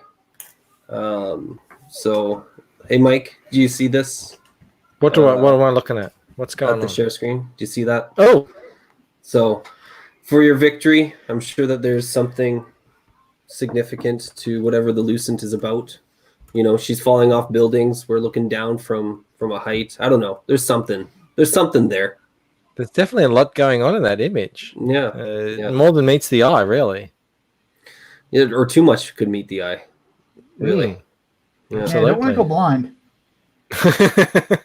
It's got a nice bend to it, that building. It's almost it was designed that way. Definitely functional, right? A bend like that would be functional. Casts into the it's just snug right in there, isn't it? Anyway, thank you everybody for hanging out with me. I always appreciate being allowed to come on and just chill for a bit and hail the chat. You guys are sexy as fuck. Absolutely wonderful to be able to just chill out. So, and congratulations, Michael Bancroft. You have beaten today's evil, and tomorrow will fear you all the more. We have, absolutely. Remember what Backer Tracker said we'd get? 11,800 or something. And we got 12,000. It did. I already figured that out from the thing, from the exchange rate. It did say that it was like 11,800 was the US thing that they predicted. So we defeated that. Wow. Hal we're Smiling defeating- Bandito, thank you for drinking with me too. Absolutely. It's One more always a drink before I pleasure. go. Hell Bandy. Cheers. Chink. Sound effects. Horace the Great Alright. says, "Hail, Doctor Strange." All right, guys. So yeah, Bandito's on his way out. I think we'll close it out at 6 hours. So that leaves us 13 minutes to just chat a little bit. Oh, well, I can hang out for 13 minutes. No, you get out of here. No, Otherwise, you've you're committed. just lingering. This is and it's true. just weird. No, it's like old friends. They You had start your to smell. send-off? Something like that, right? Mel says, "Hail Bandito" to you too. And oh, it was so nice meeting Mrs. B. Yeah, we'll have to get her on with a better connection. Let's set up with a mic and everything because it was a bit soft. And my wife, you heard it, Micah. If you Yeah. could hear it, I don't know if you could. I could. She watches all these shows. She knows everything that's been going on. I was yapping into her ear about all this stuff many, many years before I decided to start a channel of my own. So she knows all you guys and she knows everything that's going on as well. And she was there back in the Gamergate days too. I was yapping to her about that as well. So yeah, she's well ensconced in the whole culture war and everything that's going on there. And she's one of the few people who know the full story of the Lucent and where it's all going. I know. I was going to see if we could dig into having he her. was trying to pry. Yeah, but No, you're not getting anything out of her. She wouldn't give up the goods. Sworn to secrecy. Antoine is saying "Au revoir, mon ami," which is directed at you, Bandito. I know. I gotta go because All right. anyone who speaks French knows that "mon" is for masculine. So he's not saying it to anyone in particular. He's saying it to you specifically, Bandito. It's true. It's true. He's saying, It's "Get the hell definitely- out of here," basically. And I do have to go, so we will leave it at this. Thank you, everyone, again. Have yourself a wonderful night. Take care. Bye, Bandy. See you, Bandito. Always love you here. Don't cry too much, Blue. All Mel's getting Have hails tears. too. My wife is getting hails from the chat. That's brilliant. I love that. Yes, oh, and sir. yes, Xenotype as well. Let's pray for Liam as he's probably getting beaten up by bogans out on the street of where's he from? Grafton. Yeah. You guys don't understand what it's like in Australia sometimes. It's freaking rough over here. I grew up in a school where it was just fights non-stop in the schoolyard, and they were like punching up teachers. We had a principal who got punched in the face by some young kids, and there were these back in the day we had like Asian gangs. I blame the were like Lebanese. new immigrants. No, the Lebanese are all up in Sydney, so we didn't get any Lebanese, but man, they had some trouble up there too. And man, it was just rough. It was just rough, and it sounds like Liam still living in those kind of areas. So I Yeah. hope he's doing okay. And he's so big-hearted that he has to go out and see what the kid is crying about. You know. And pig-headed. I'm just kidding. Yeah, he's big-hearted, isn't he? That's Yeah. where I think a lot of the confusion comes from, where people kind of think he's sort of talking about socialist stuff. Like Liam is not a socialist. No, he's very not. anti-commie. He's also Uh, ham-fisted. Well, He's it's probably it's throwing some fisties. Bam, bam, Oh bam. yeah, Delta. Like, It he is, was- man. We were talking about that earlier. he was I don't have the hat with me right now, but my commie hat that I wear as a joke sometimes. Like he he was cocaine.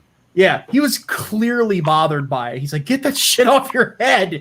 It's like, I hate looking at that skull, that Cocaine. freaking hammer and sickle. I'm like, all right, fine. So, yeah, he's definitely not communist. Well, and that was an interesting stream because I really feel like there was a lot of thoughts of like what people meant by things, or that people were ignoring certain realities of business. And I'm like, oh, that's not what we're saying, man. We just want, Which No, but I can understand. And there's been a few videos people released if they're not familiar with you guys and they could just kind of hear a sound bite. I've said to Liam as well, dude, you can't take on all of independent comics on your shoulders alone, you know. Yeah. But I at the same time, I understand what he's saying, even though, you know, so, yeah, if you pull out an out of context soundbite, yeah, you could interpret it that way. I get what you're saying. But no, anyone who's listened to Liam like I have, and a lot of you guys have, like a lot of you guys are straight from his chat, and obviously, you know, Mike is good friends with him. You know, we know what Liam's talking about. You know, he really, man, he loves comic books in a way that you know, is just really inspiring. Yeah. And you know, believes in what's going on. And Vinny is the same way. You know, Yes, I really Vinny's want to get fantastic. Vinny on these streams because he's got that same passion. And what I love about You got those an two interesting guys story too. Yeah. is Vinny and Liam are really nice, mellow guys until you get them ranting Yeah. about comic books, and then it's just like you can't get in their way. Liam started ranting on the call-in show with I was on. I was like, I'm just gonna sit here and wait till this goes out, and then he needs to get it off his chest. And Vinny's the same way. Oh yeah, it's interesting to hear some of Vinny's stories, especially if you get him going on Quesada. But I think that That's more like industry stuff. Liam's more like culture stuff. yeah, Liam focuses a lot on that, and on top of that, the thing that I kind of think of it is he looks at a lot of things like he looks at like building a band from the ground up and getting them exposure. You know, you got to have a venue, you got to have a stage, and so on and so forth. You know, bands don't just put you know, their album out into the ether and it just sells. Bands make their money by touring. Bands make their money by going and making appearances and things like that. It's not really that different in CG if you think about it. You know, No, it a isn't. lot of like the way that I sold Inglewood, and I know people is like, Mike, stop talking about yourself. I'm just using myself as an example here.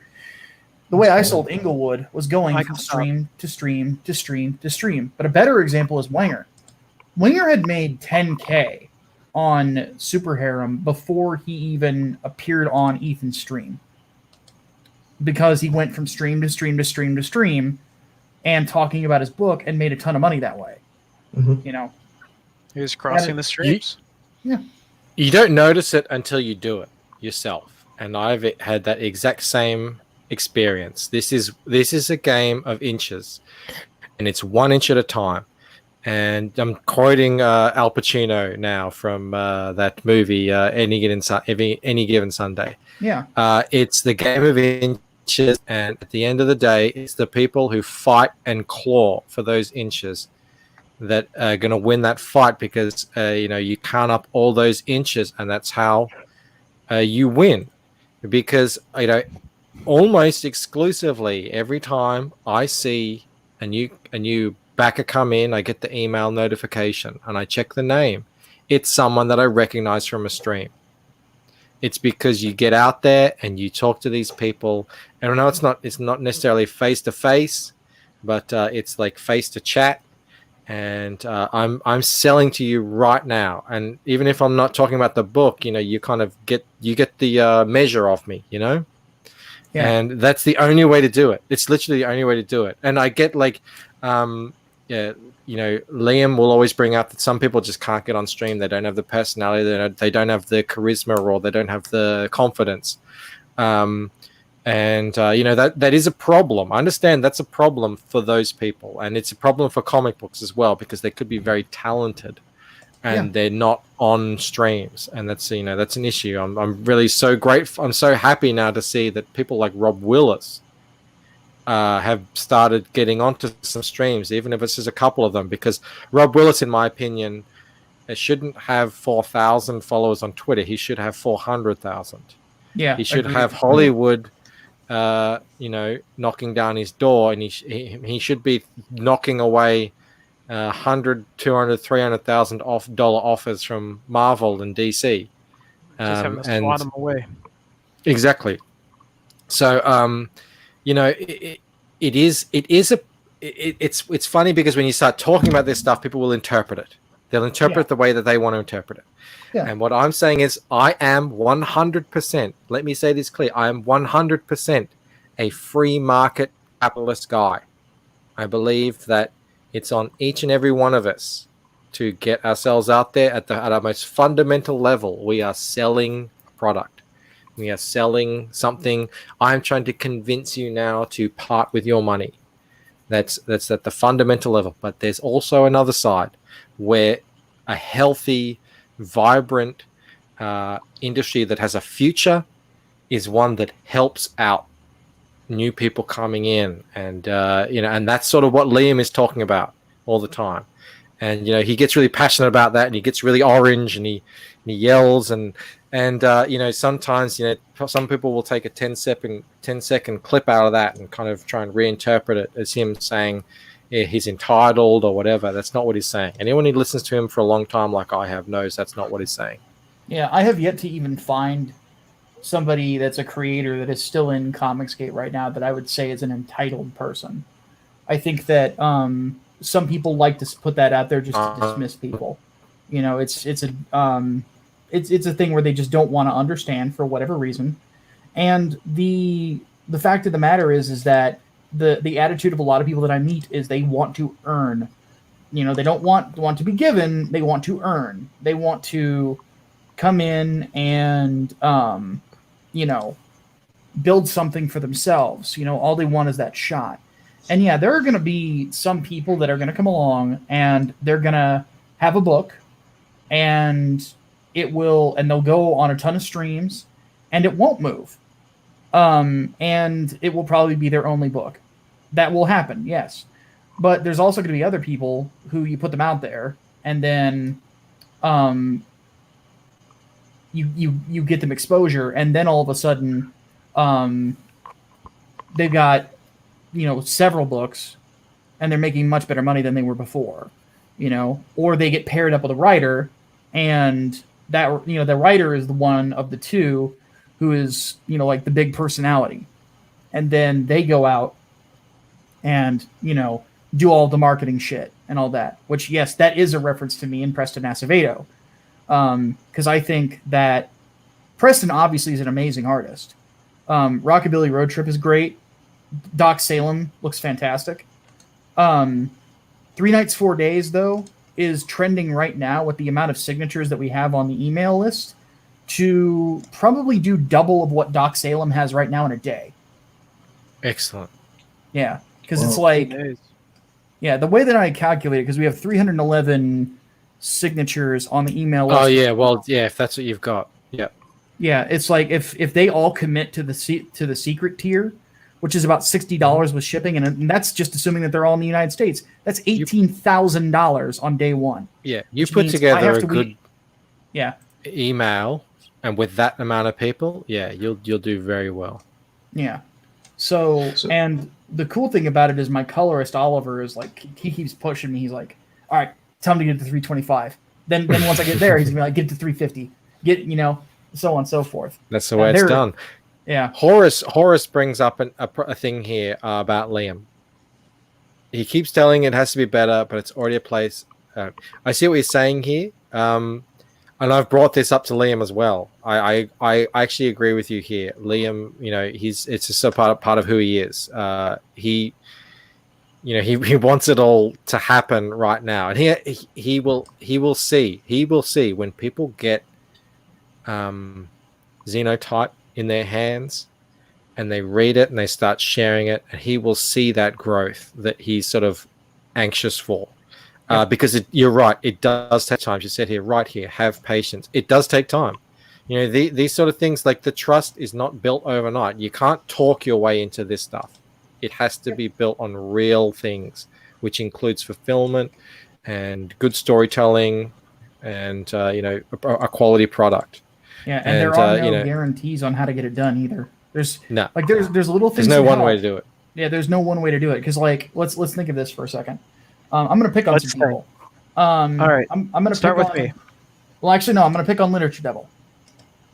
So, Literature Devil knows I like him, but he's got a channel with over 100,000 subscribers on it, and a very fired up audience at that.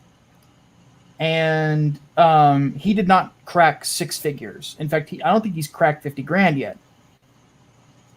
I think that, if I recall correctly, his book has made less money than Xenotype. And Yeah. Another book to look at is Peregrine. And then let's compare that to Inglewood. So Inglewood got about 534 backers, which is good, but it took me many, many months to get that, and made about $13,000 some odd dollars. Peregrine has destroyed Inglewood in regards to books sold and amount made. Like they've made over 25,000 now, I think, and over 600 backers.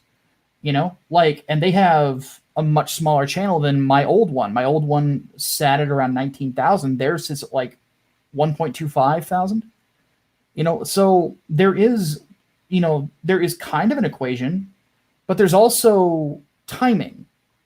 There's also message. There's also art. There's also design. There's also concept.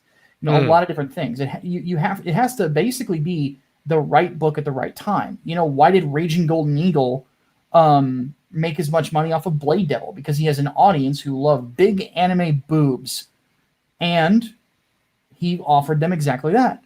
So, and that's what they wanted: right place, right time, right book, right guy to do it. You know, Cyberfrog and Jawbreakers' success is very much the same thing. You know, right book at the right time, a time of controversy. You know, right place, right person to do it. You know, these are not things that on one side or the other we can really put together. A lot of times it's just lightning in a bottle, and it's not something that you're ever going to really truly predict.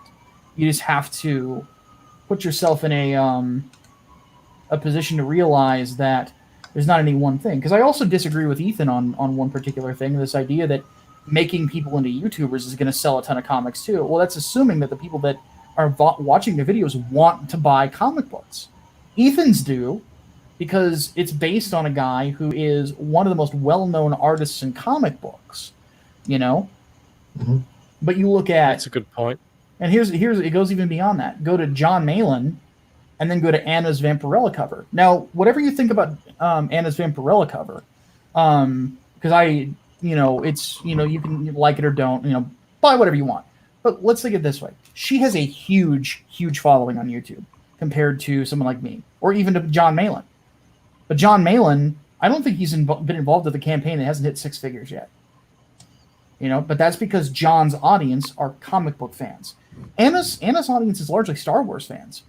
Not all of them are really interested in that sort of thing. But if she did a comic with her as the artist, I don't know how good her writing is, but let's say she does a comic with her as the artist, and she grabs a writer out of CG, maybe. Oh God, I'm trying to think of somebody who's not working right now. There really isn't anyone. But let's just say she grabs a writer out of CG, like, hey, help me out with the dialogue, blah blah blah blah. And sci-fi book, it would probably do a lot better. She would probably hit 6 figures, because she actually has some pretty good art that I've seen. And that would be a really, really interesting thing. Look, I think what the point is there's no single equation that you can just follow and apply to every single person. You have to find your thing. And taking it back to Liam, he's found his thing with his streams. And anyone who's gone into his streams, especially to promote, has seen that firsthand. Yeah. He only has 1,000 and so subs. But those 1,000 and so subs, man, they are diehard comic book fans and comic book buyers and CG to the core. And, they back CG projects. Anna's done another path. She's sort of YouTube coming into it. There's other people, and there's no, and this is one thing that I've actually said to Liam as well. Like he's trying to. He always says he's trying to find out the equation, but unfortunately, there is no one equation that you can apply to everyone. Yep. There is so much, gray matter involved in this. There's so many little things that you can't really put onto one. You really do just have to figure out what works for you. The best you can do is put yourself in a good position to take advantage of those that luck and that happenstance when it comes along. Exactly. Yeah. A guy like that is a narwhal. Narwhal, worked in obscurity for just the longest time with a style that is not really, conducive to pulling people in with his style. Yeah. But once people understood his style and started reading his books, that was the hardest thing for him, was getting people to actually read his books. And then you can, now I understand. And then, like, I'm always going on about how sexy Narwhal's women are in his comics, for a style that is so simple and so stripped back. She does really cute women and that's what people love in CG. They love going back to that beautiful people kind of stylized and aspirational sort of stuff. And he, once people started to read it, then all of a sudden he becomes an overnight success. Zach sees it, bang. And that's how I came onto him as well. I'd always seen Narwhal, but I was just so unsure because of the art style. And then once I got the assurance, the books were out there and everything, and then bam, okay, I get it straight away now, and I'm really looking forward to the next work he's coming out. Hey, Planet Toadboard's here. There's Hi Planet or Matt, whatever. I saw good CG things happening today, and that's what made it so easy for me to bail my position when Liam came on. It started with Joe earlier, because Joe was here and Joe is connected to other people who are aware of you but might not know you so well. Look at all the people who came on this stream today. So we have networking, word gets out more, people find out about books from each other, etc. It was really nice. And then Liam really did a kind favor by telling his audience, I'm going to stream, and then shows you. I mean, that was really kind of him as well. Absolutely, that was fantastic, and it was internet gold. Oh yeah, internet gold. That's what I love, man. This is what the other guys can't do, and I'm talking about antis, and I'm talking about Marvel, DC, corporate people. They can't do this. This is what we have, and this is what we should be focusing on. Is just fun moments, internet gold. I've been watching Micah for a long time, and now look at him here sitting in my stream with me. That's so friggin' cool. I don't know if you're around, Matt, but I sent you a link on the show if you just want to pop in. I don't know how much longer we're going to be sticking around. Yeah, we've already hit the 6-hour mark. We passed. We have. Yeah, so maybe we will. I got a stretch goal idea for you. Yep. Okay. Well, Victoria's growing, and jiu-jitsu gis are more snug than judo gis. So maybe at 21,000, she gets a new jiu-jitsu gi that's a little too big for her, so she can grow into it. You're a MMA guy, Micah. Yeah, I need to get into grappling. I think I want to wait until my finances are a little bit more stable, but and COVID is over. But I really, really, really want to learn either judo or jiu-jitsu, because judo, just tossing people, sounds so fun. my daughter is a jiu-jitsu phenom. Really? Yeah. She's the Australian champion. Oh wow! She's 8 now, so she's no longer in that belt range. So she now will have to, if she wants to become champion again, she'll have to fight in a whole new belt range. But back when she was in the white belt, she was Australian champion. But she still is, because all the tournaments have been postponed, so she hasn't been defeated in that. Just like that. No, she really is, man. She took to that sport straight away, and she was born with abs. She has this core strength that we don't know where it comes from. Whoa. But man, the boys, they start grappling with her and they go, "Oh my god, she's so friggin' strong." I hear your train blue. She gets you in a back mount. You're in. We call that the dungeon. You're not getting out. Armbar incoming for daddy. I did judo when I was a kid, Micah, and yeah, it is a lot of fun. I remember a tournament just I don't know, I was just in the right vibe. I won that tournament, and I was just throwing people around over the shoulder and over the hip, and it is a lot of it's good times. Oh yeah. See, I was a boxer, and then got into Muay Thai much later, and that because a lot of people you would think was big as I am, I'd be a grappling guy. I'm not. I like striking. I like hitting things with my fists and my knees and my shins and stuff like that. My head kicks are trash though.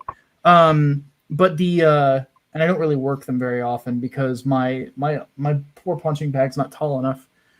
No way. I'm too old and I'm too banged up to do that, man. Yeah, I should have gotten into. I should have gotten into it when I was younger. Maybe we can have an octagon at for the Fans Fest. Maybe we'll need it. Well, Micah. Sometimes I wonder. Micah, no matter which way you go, judo or jiu-jitsu, we can talk about details later, but I'm sure you're aware of how just very related the two are. Oh yeah, very. So, I just found out my sensei is a 6th degree black belt. So, but he's taught me so much life just in being cool. No matter which way you go, get this book. Okay. Okay, this is the Kodokan, which is Kano. He's the guy who he made judo consistent and made it so you can do it every day instead of the inconsistent jujitsu, etc. And remember, I've done nogi as well. There are actually photographs of him in here, and this is sort of the Bible of it. So, pay attention to how your sensei teaches you, and then look it up in here so that you can take the verbal part and match it up to what's written or photographed. But yeah, this it's Kodokan, and that's usually just the big school in Japan, judo, and Kano is the guy. Okay. So but Micah, if you do judo, you're gonna have to wear sleeves. You understand? Yeah, that's fine. that's but if you do jujitsu, this is still going to be useful to you, and it's more than just takedown. There's all sorts of groundwork in it as well. Yeah. I've never looked up the groundwork in this book, but we do groundwork. There's certain holds that actually translate from judo actually into wrestling, because I wrestled a little bit in high school. Oh yeah. And like the key lock, for example, the double wrist lock is what a kimura is called. Stuff like that. Like those sorts of things that I actually know how to do, but I knew them as pins instead of torquing your shoulder. So you would get somebody in that position, and then you would use that and lean onto them to pin their shoulders to the mat. So those I was actually really good at. I had a thing for Greco style stuff. My double leg was not very good. I could stuff a double leg like nobody's business, though. I had a really good sprawl. So, but anyway, but yeah, that's definitely something I want to do, though, because I've already got the striking stuff down. I've always noticed, just going to jiu-jitsu tournaments, that so many jiu-jitsu players, or whatever you want to call them, would benefit immensely from getting more into judo takedowns. Because if you can get that takedown first, get those points, you're just in a better position, you're on top.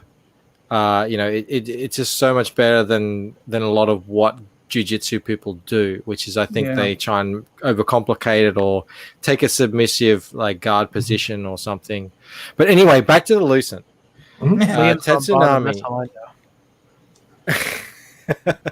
Tatsunami wants to know how many books are in planning. So, all right. First book is all intents and purposes done. It's being polished right now. That's called Waking Dreams. Second book, Painted Death, is also at about the same stage. It obviously has a lot more work left to do in cleaning up the colors and everything, but it's fully scripted out and done. Third book is mostly plotted and scripted.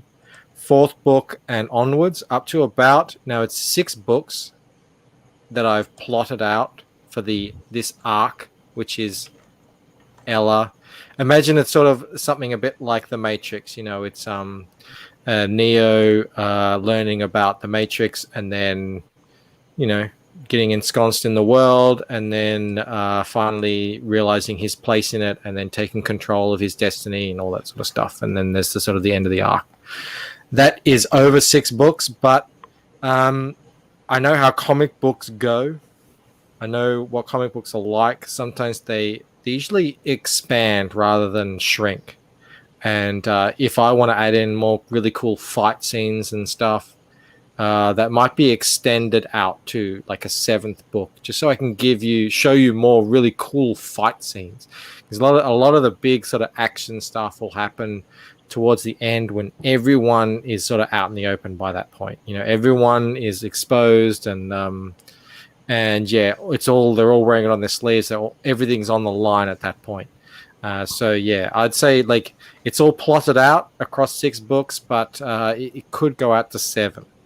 And yeah, you know, I'm planning and hoping, and based on the success of this campaign, I'm hoping to do a book a year. And you know, who knows? Like, who knows where this is going to take me? You know, if I can secure this kind of money, you know, I can actually hire people, and we can get these things out quicker. I had no access to that earlier. Everything would have been out of my own pocket straight away, and I've got a family and everything, and that just wasn't possible. So, look, this stuff is all planned, man. You can't put Easter eggs and foreshadowing and all that sort of cool stuff that everyone loves in the first book unless you have the whole story kind of plotted out. So yeah, it's all planned out, and hopefully, yeah, you guys are really into that. Hey, look who's here. Matt. Hey, Matt's here. Hey, good morning. Morning, Matt. It's the countdown stream, and we've counted down. Matt. And have you seen? Congratulations, Michael. Thank you, man. Look at that. Micah, hey. Samurai, Hey, Matt. how's it going, LC? It's By the way, I love the hat on Ella there in the Hey, back. Matt. The hat that you took away, that you stole from Rob Arnold. Yeah. Yeah. And some Matt, confetti. it's Poland, by the way. Incognito. I don't believe you. That's not what the image says. That's not what the internet says right now. No, the image says Lucent Countdown Party. It's knocking me cake. out. He brought That's cake. not Poland. I did bring You a can't trick cake. me. You can't trick me. You gotta wake up pretty early in the morning before me, and it's 4 a.m. Yeah, I should probably lay down soon. Yeah, we will lay Hi, down. Hey, hi, Micah. Poland. Tetsunami has a point there. What do you want to pitch right now? Yeah, let me actually bring up the some art for you guys and stuff. Tatsu, what have you done? I know I'm terrible, but what's not terrible is 3 Nights, 4 Days, and What I a don't know pro. if Michael What has a seen pro. this. 3 Nights looks glorious. I haven't. No, I haven't. Perfect I'm segue. excited to see it. All I've So seen is these- what's on your launch page. Yep, Your these pre-launch page. are actually, aside from the lettering, my letterer is Eric Weathers, and he's knee deep in stuff with Battlebrick Road right now. So I'm not gonna have him letter these pages before we launch, because it's a funny conversation. I'm talking to Preston Acevedo. He's like, "Dude, we got to get these lettered before launch," and I'm like, "Preston, I hired Eric to do it. Eric's like, he's running his campaign right now. I can't just have him drop everything and letter these." Like, oh shit, I forgot. But anyway. So these are completed pages from 3 Nights, 4 Days. This is going to be a 44-page graphic novel, part 1 of 2, where it stars 3 crusaders as they come back home after the Second Crusade to defend a small English village from the satanic cult and the forces of hell. And you have me as the writer. You have the incredible Preston Acevedo as the penciler, and then you've got Oliver Lee Arce of 656 Studios, who is doing the color work, and what a fantastic job he's doing. Holy crap. Amazing. So, and then, so these, Can I just stop you there? Can I just stop you there, Micah? Yes. So what you get a lot of the time when you're doing coloring, this is something I've learned. I'm not coming here as an expert. This is just something I've learned and picked up. Is you're trying for kind of like a monotone like page, right? So this is like this is a red page, right? And what a lot of people fall into the trap of is not having a contrast color to give the page life and vibrancy and depth. And that's what you see there. It's not just all red. It's there's bits of other colors in there to help you with the storytelling and the eye, and that's really great. Could I you really zoom like in on that. this one, Micah? Do what? Could you zoom in on this one? Absolutely. This looks sick. This is one of I won't spoil what the dialogue is here. I kind of want to save that but let me just say that some of the facial expressions that you see off of some of these cultists are actually I specifically scripted like who's looking like what. So everything is significant when it comes to these pages. But one thing that I love about what Oliver did as he colored it is he did a fantastic job with a very subtle depth of field. You can tell exactly where everyone is positioned on this page, but he didn't use an overbearing amount of motion blur to do it. It's very slight. So I'll bring up the cover here in a second too. It could kind of show it a little bit better, but it's just this beautiful sort of 13th Warrior sort of feel, but that much more horrifying because it's only a couple of guys that you're seeing on these pages that are taking it on. And then the 13th Warrior is a good reference. Yeah, 13th Warrior is one of my favorite films of all time. It's fantastic. I'm a big mark for oh God, what's his name? I forget the guy who directed it. Because he also did Die Hard and Predator. I'm a big mark for that director. And here is the infamous page. The Satyr. John McTiernan. And don't worry, guys. McTiernan, yes. It's not pulling apart the child. It's pulling apart its mother, so it's all right. Yeah, but no, this is Thank goodness I'm relieved. Yeah, this is the infamous Satyr. I first showed Was this. about to contact my local priest. I showed this to Art T. Bear and Ethan Van Sciver at like 3 a.m. A few months ago, and Art was like, wow. And if I remember right, the first 2 words out of Ethan's mouth were holy shit. So this is my sort of one of the biggest inspirations for this book is Berserk, and this is very much a Kentaro Miura kind of a page in regards to its tone and the way that it's done. So this John McTiernan, thank you. Hell, Johnny Rando. But it's a cruel page, but it sets the tone of exactly what kind of a darkness needs to be conveyed here. Gives you an exact idea of what they're fighting. And let me actually zoom in a little bit on, like, you just look at the detail on this creature. Look at like the texturing of the horns and his face and all this other stuff, the blood. Like, it's the split pectoral is kind of a weird thing. Is that just supposed to be shading, or is he built funny? He's just built funny. He's built otherworldly in a sense. His muscles. That's there then. Yeah. Preston is. There's a lot of guys who can make really good monsters. Another book that's got really good monster design is Red Eyes. If people haven't checked that out, like speaking, we're big on Red Eyes on this. We're pushing him in German, Spanish, and English.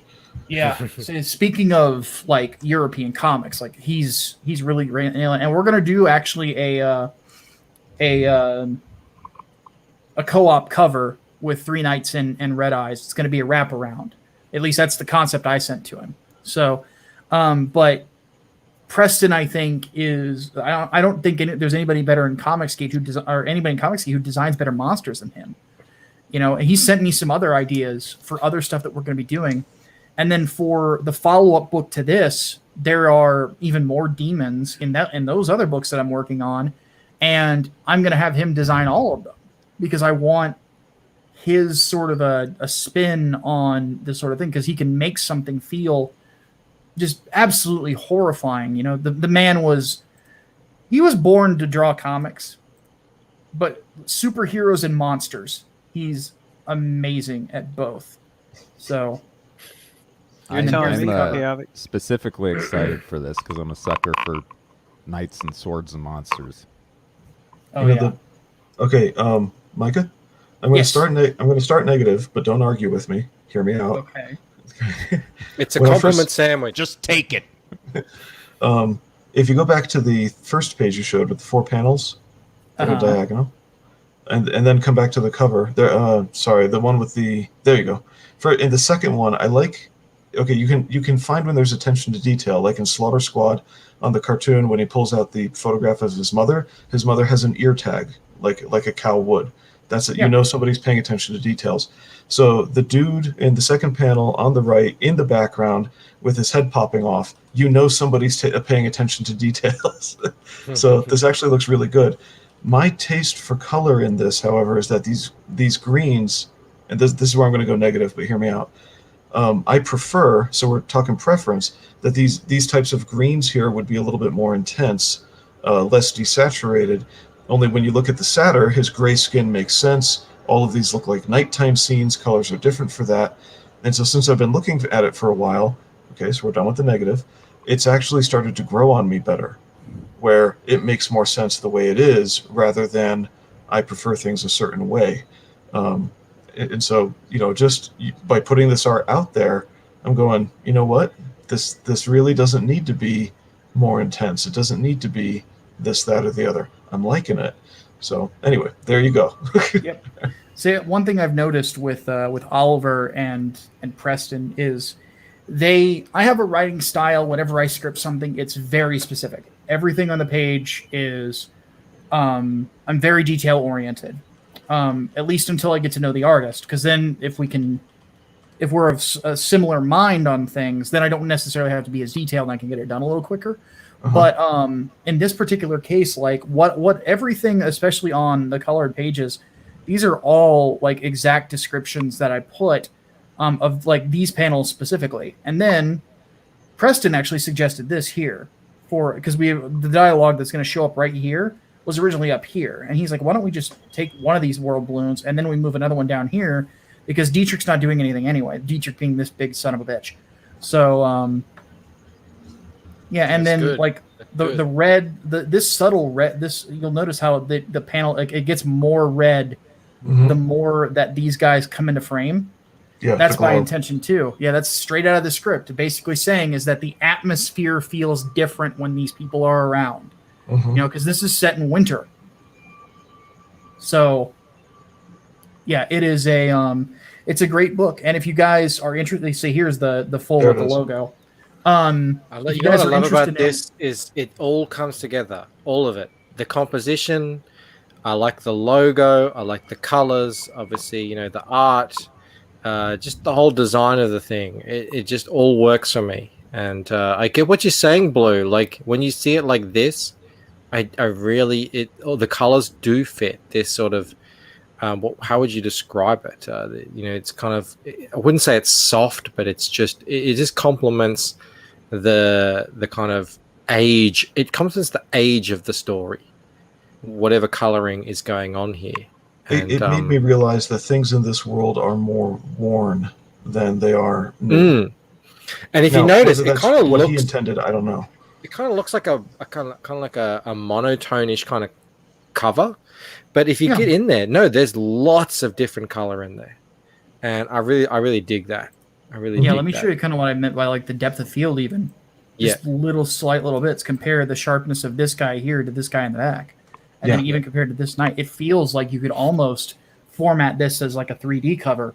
I would love to do like that or a holographic with it someday. But that's sort of one thing I love about, because that's all Oliver, because like he added in like little bits of fog in here too, because fog plays a big deal of this particular story. And Micah, this is I remember you mentioning this is actually in the same universe as Englewood, yeah? Yes, it is. It's actually it's a prequel to that, and then there's going to be another book that I'm working on with another talented artist named Bob Stone. Called Project we know Lazarus. Bob Stone. Yep. Yeah. And Bob and I have been working on Lazarus off and on for a while. So if there's anybody out there who's a creator and you need a logo done, get in touch with Bob. That's how he makes his money, And But anyway, like he and I have been working on Project Lazarus on and off. It was supposed to be my first book, but it didn't pan out that way.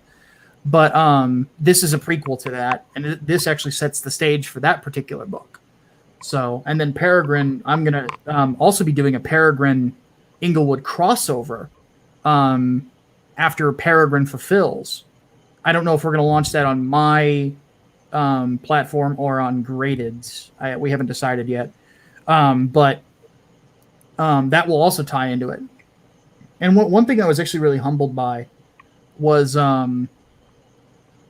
it was completely decided by the fans to do the Inglewood Peregrine crossover, because I volunteered the lead character of Inglewood, the Saint of Inglewood, to be on a crossover as sort of this homage to Batman Superman #1. And what ends up happening is that Twitter, or Comicsgate Twitter, just exploded. People are like, "Oh my god! Like this is an amazing looking poster. We want this. We want this comic. Please tell me this comic is happening. Please, can this comic happen?" I was getting DMs on Twitter. I was having people hit me up on email and Discord, and I'm like, "What the fuck?" And I was just in absolute shock. And I'm just like, there was a point where I just said, "Look, I'm streaming about it, promoting Peregrine." And I said, and Optimus is in the chat, and I said, "Optimus." Now, Xavier Harkonnen was in there too. I'm just like, "Guys, if you say write the thing, I will outline this tonight." And they said it. So that night, I put together an outline, sent it to them. Everybody approved of it.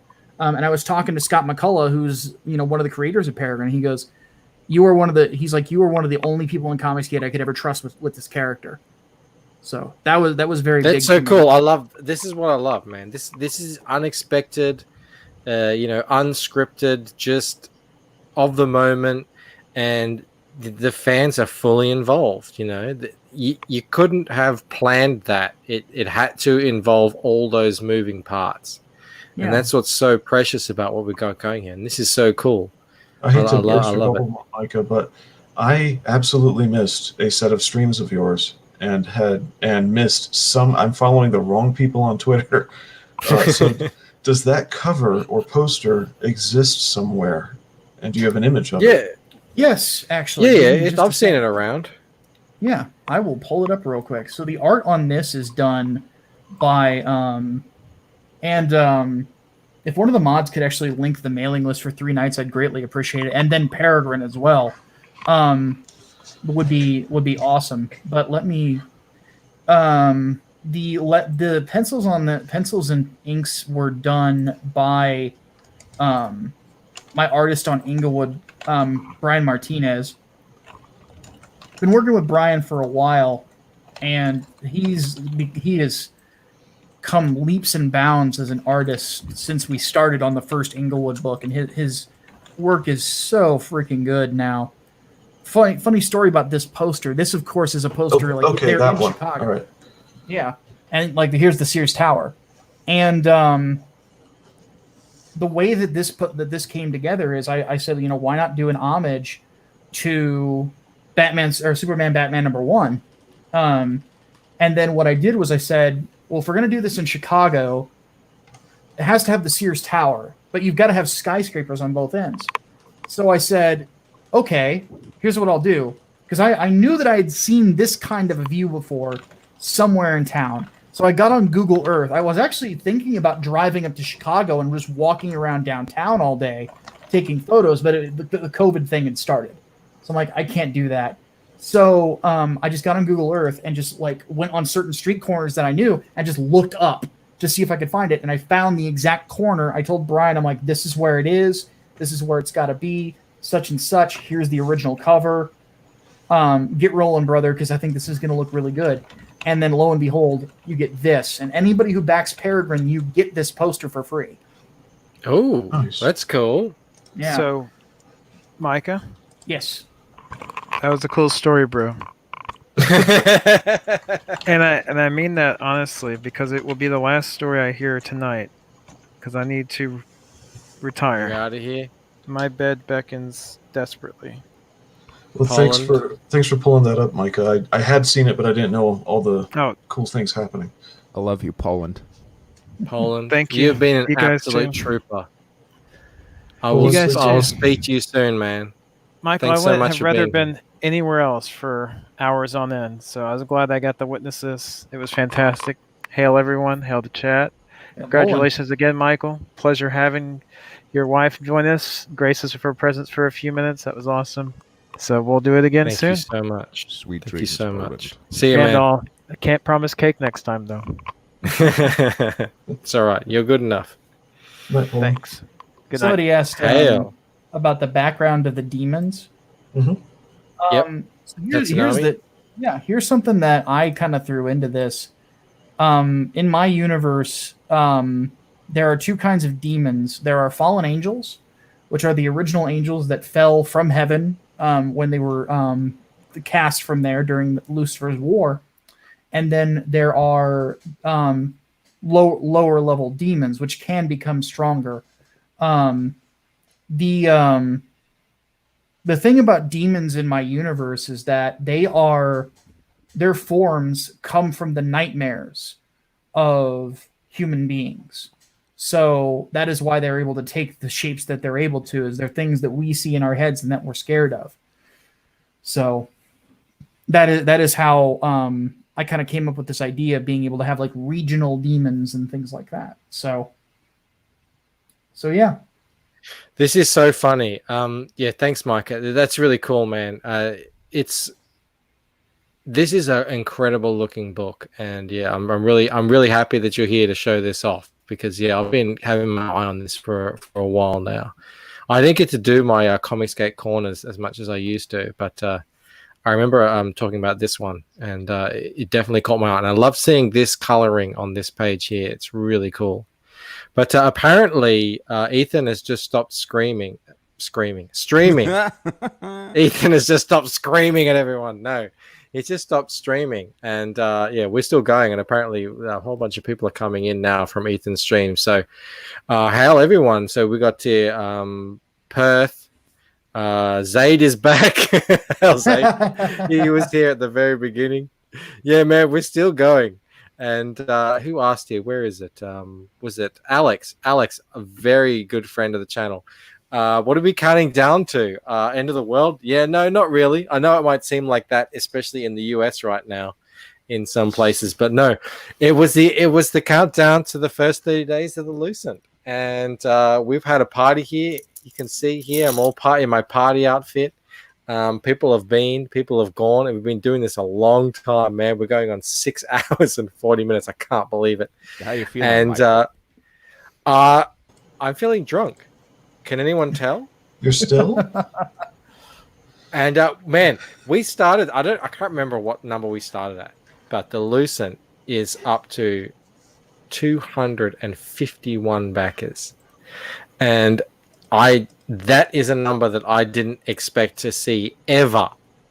So thank you to everyone who's come on board. What a crazy night we've had. You guys streamceptioned me between with Liam's stream. That was friggin' amazing. And yeah, just so good. So yeah, I was thinking like we were kind of winding down. Now 32 people are in here all of a sudden. So it's just like I don't know what's going on. Xevious is here. Xevious. Holla, man. Yeah, and of course, how come like you've come in here and we were talking about Micah's book. Whoa! Sorry about that. Halfway there, yeah. Let's double it. Absolutely. Hey, I'll be all on board that. Matt Fitzgerald. Matt Good morning. Fitzgerald, the man of Enigma. What time is it where you are, man? Almost 5. 4:43 a.m. Yep. So Matt and I are in the same time zone. Do you guys ever sleep? I don't know. Look, I'm always up all night. I do, because I just woke up, so I must have. Okay. Do you guys realize how sweaty it is inside this hat? There is no air. But I'm gonna wear this Bake a thing potato out. under that thing. You could. Apparently, it's 10:43 a.m. in the UK. Oh wow! But yeah, man, it's 7:45 here at night in Australia, which is a good time for me. It's just I'm. God, should I finish off this bottle? I mean, I No, should no. look at it. You probably should. Never leave anything Blue's saying unfinished. no. Blue is No, like because my. I was just thinking, like, it's getting close to your kid's bedtime. You want to say goodnight to them. No, I already when I went in to check on Liam, I went in and gave them a kiss goodnight. But I got friggin' Matt Fitzgerald here. This is Rand Stee in the flesh, and well, you don't have to do Rand Stee. I'm just saying, like I want to show some proper respect to that. I think will not read your No, Indiegogo. don't do that. Don't do that. Don't do that. Devilfish is saying Rand do Stee it. hates the Lucent anyway. He'll probably hate I want him to the hate 3 it nights, more. 4 days as well. Yeah, I wanted to really loathe that comic because when he really hates something, that's the best Rand Stee around. I worry about him. He's got a really unhealthy. I worry he'll just drop dead, ranting and raving about this shit. It really gets to him. It does. He gets very agitated, doesn't he? Yeah, but, he doesn't have his zinc, it's, and he's like a completely different animal. It's all in good fun. I don't mind Rand Stee ranting on Xenotype and Liam and myself and the Lucent. You shouldn't, because it's so entertaining to listen to. It's like an old man yelling at the clouds. It's just a meme. It's just brilliant. Yeah, he doesn't understand what's going on. El Argo, wow! Thank you, man. You're still here, or you've come back. Like this is insane. Oh, there's a cat. I'm trying What's to going on my there? Cat, and he's being goofy. At least your cat. You know, God. Bandito. Hey, say hi, Lucan. Do you know Bandito has hairless cats? He has what cats? Hairless, like Bigglesworth from Dr. Evil. And they just hairless. Kind of, I couldn't understand your Australian for a second. Oh, sorry, hairless, mate. Hairless, mate. cat. It's got hairless kids. Like a Mr. Bigglesworth from friggin' Austin Powers. Yeah, it's bloody, and they just kind of waltz around where he's sitting, and you're just trying to pretend like you're not freaked out by them. This is my only cat. And I'm deathly allergic to cats, but apparently I'm not allergic to this breed because they don't produce the same proteins or something. I don't know. Well, Sarah likes it, so there you got the Sarah tick of approval. Yeah, he's funny. He's good. He's a good boy. Who said this here? Where is it? I saw a comment here somewhere that I liked, and now I can't find it because I'm too drunk. There it is. World's greatest game. Hey. Thanks for coming, brother. And yes, drink it. I will. They must have taken their namesake from Savage. Must have. Yes. Savage. Shard of Gozen. Is that how you pronounce it? Or is it Gosen? I mean, it's a made-up fantasy name, so it can be whatever you want. No. You're the second you're the one. creator. We'll go with the second one. Yeah, look, Xevious is onto it. Bandito's cats are terrifying. We might need to do an intervention and see, like, who buys hairless cats? Micah, are you a cat person? I am more of a dog person, but I like animals in general. Yeah. You know what? Same here. Like, I didn't think I would be a cat person, but we wanted to put this guy on accident. My son, he's 2.5, and unlike my daughter, he is just obsessed with cats and dogs. If he sees a dog out on the street, he's like, he needs to go pat it. Whereas my daughter was the exact opposite. He was like, ooh. So everyone's like, oh, you've got to get a cat. You've got to get a dog. Son, the Beastmaster. And it's such a commitment to have a cat. These things last forever.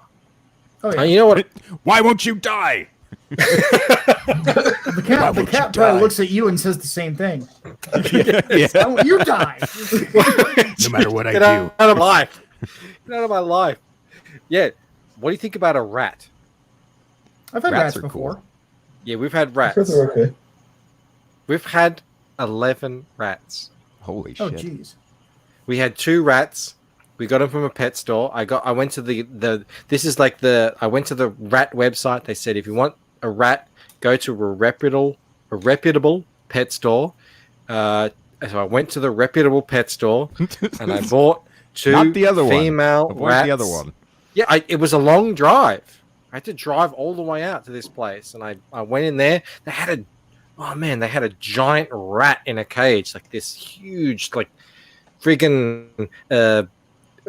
Indiana Jones in the cave kind of thing. And I was like, oh my god, no, just give me a normal pet rat. Like a big old London rat.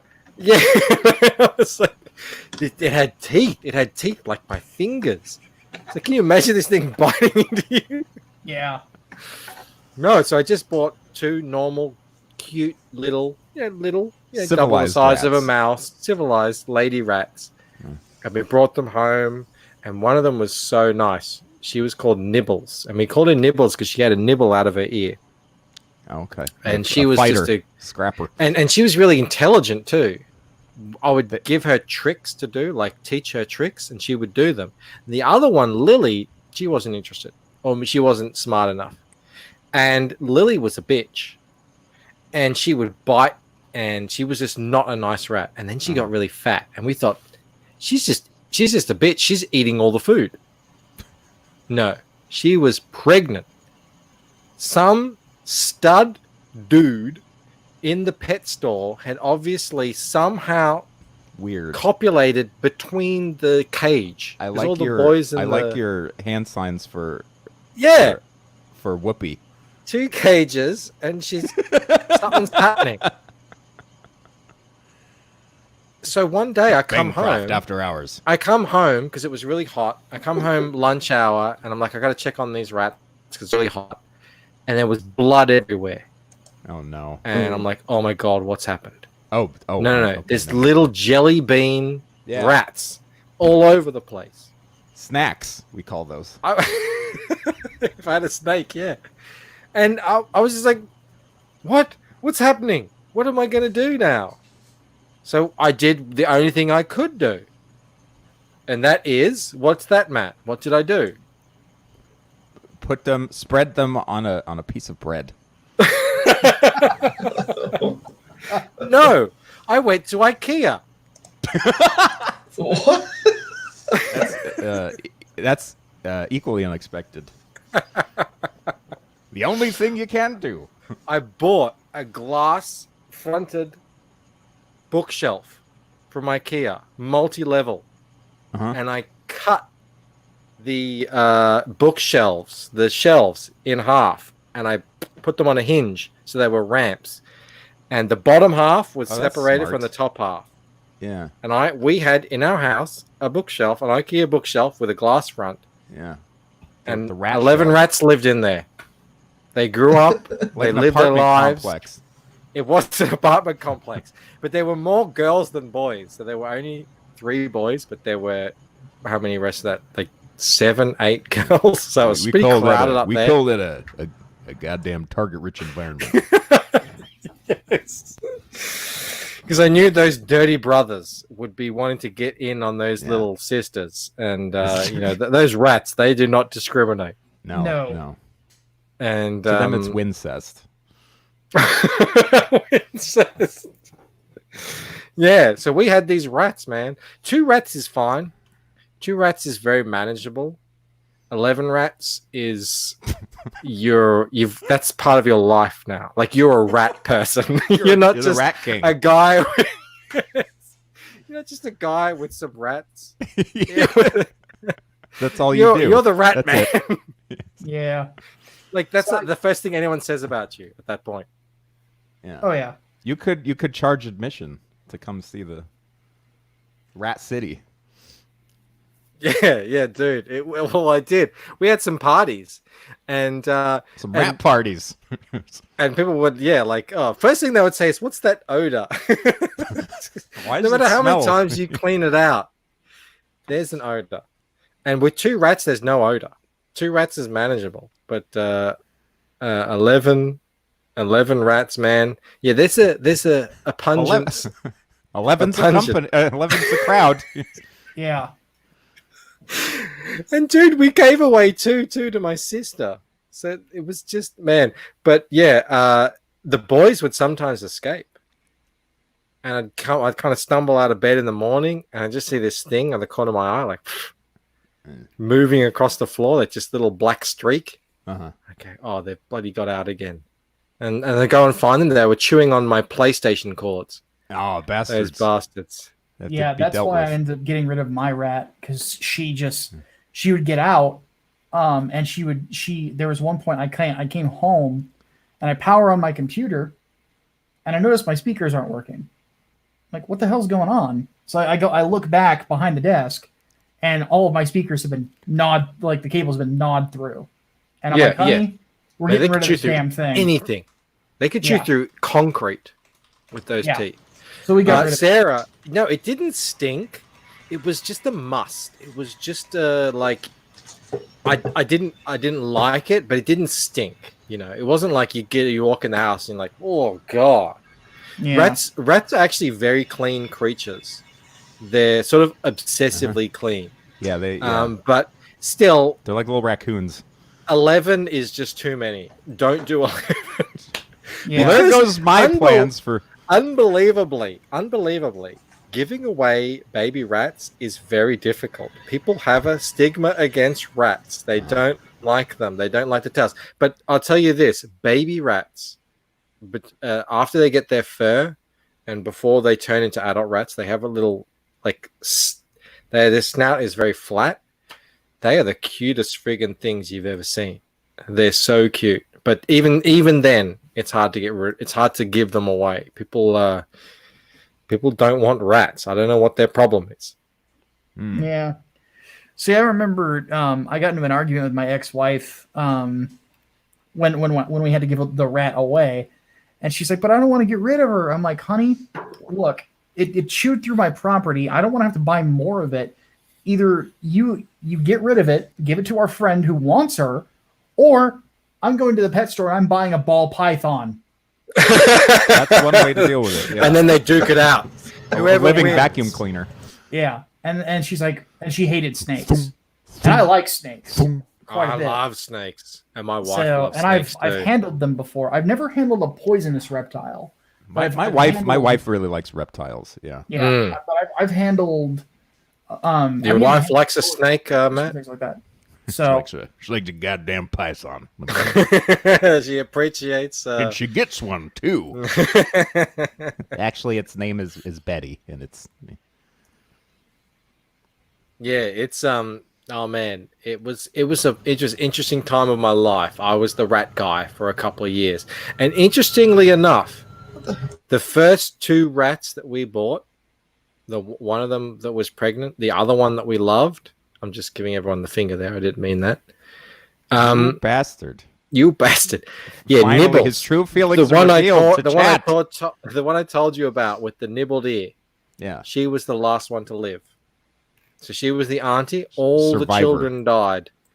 They all die of cancer or something eventually after a couple of years. And she lived a full 3 years or something. And she was our favorite. I wouldn't have minded getting rid of the mother. She was a bitch.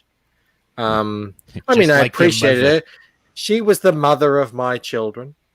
But no, Nibbles was the one I would not have ever gotten rid of. She was the one who was part of the family.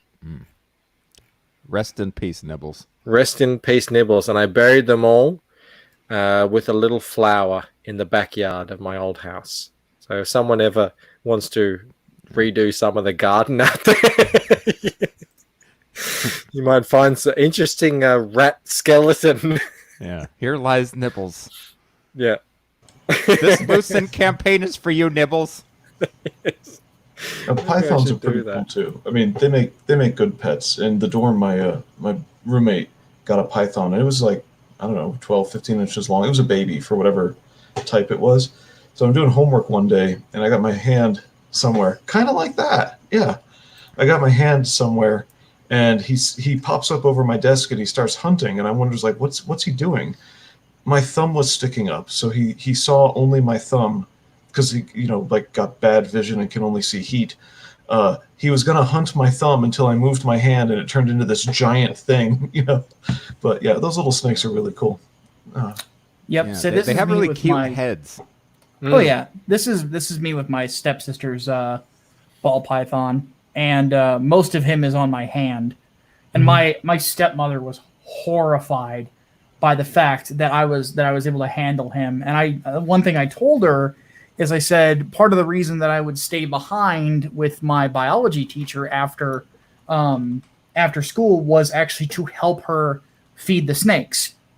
So, and she was just mortified by that. So, yeah, people have you talk about people have a aversion to rats. It's more of I don't like them, but people have a real thing against snakes, like a real, don't even mention it, don't come near me. I've never had that. I love snakes. I used to live in the tropics in Cairns, which is far north Australia. And I remember vividly sort of sitting there in grade 1. You know, we were reading something on the blackboard, and I just noticed something out this corner of my eye, and just right there, kind of slithering beside me, was a python, just through the classroom. Just hello, how you going? And yeah, I love them. I love handling them. They just don't make. I mean, as cool as an idea of them are, they just don't make as good of as a pet. As you might think. It's more just you're feeding this thing that lives in its little enclosure, and that's it. You bring them out every now and then, and yeah, it's almost like you collect snakes. They're not really pets. Like they, but they're still cool to have around though. Like I guess they sort of hang out, but they're like fish. Yeah, like my when I in that biology class, like because that was also where my study hall was, I would actually be doing homework, and then if my biology teacher wanted to, because it was a 2-person table, if my biology teacher ever wanted to freak out whoever was sitting next to me, she would actually put her big old black rat snake on the desk because she knew it would freak out the other person, but I would just sit there. Did you say rat snake? Black rat snake, yes. That's a thing? Yes, that is they're a constrictor. And they are exactly what they sound like. They're these big, they're not big. They get to maybe about 2 or 3 feet long. Black rat snake. They're constrictors that are native here in Illinois. Okay. They just don't get as big as a. No, they're not huge. But they get big enough, but they're pretty chill snakes. You don't really see them very often. They're very quiet hunters. But they're very mellow in temperament, and this one would just sit there and just chill out, Australia doesn't have, as far as I'm aware, very many really big constrictors. We just have a lot of venomous, not poisonous, venomous snakes, and some of them get quite large, but it's not really. Some of them winged as well. But in Malaysia, or maybe it was Thailand, we did go to a park where we got to hold a reticulated python, which is the largest snake in the world.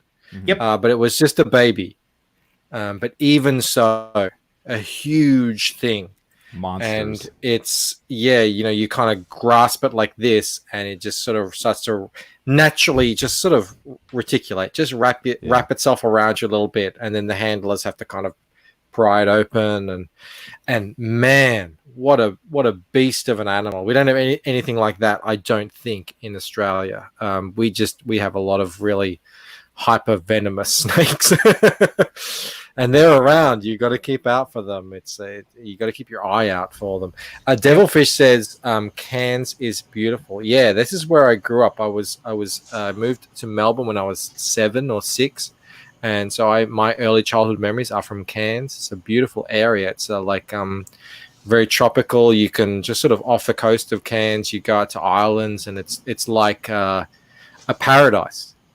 Like that blue water that you can see all the way down through, and there's just turtles and mantas and fish and coral, and it really is an amazing part of the world.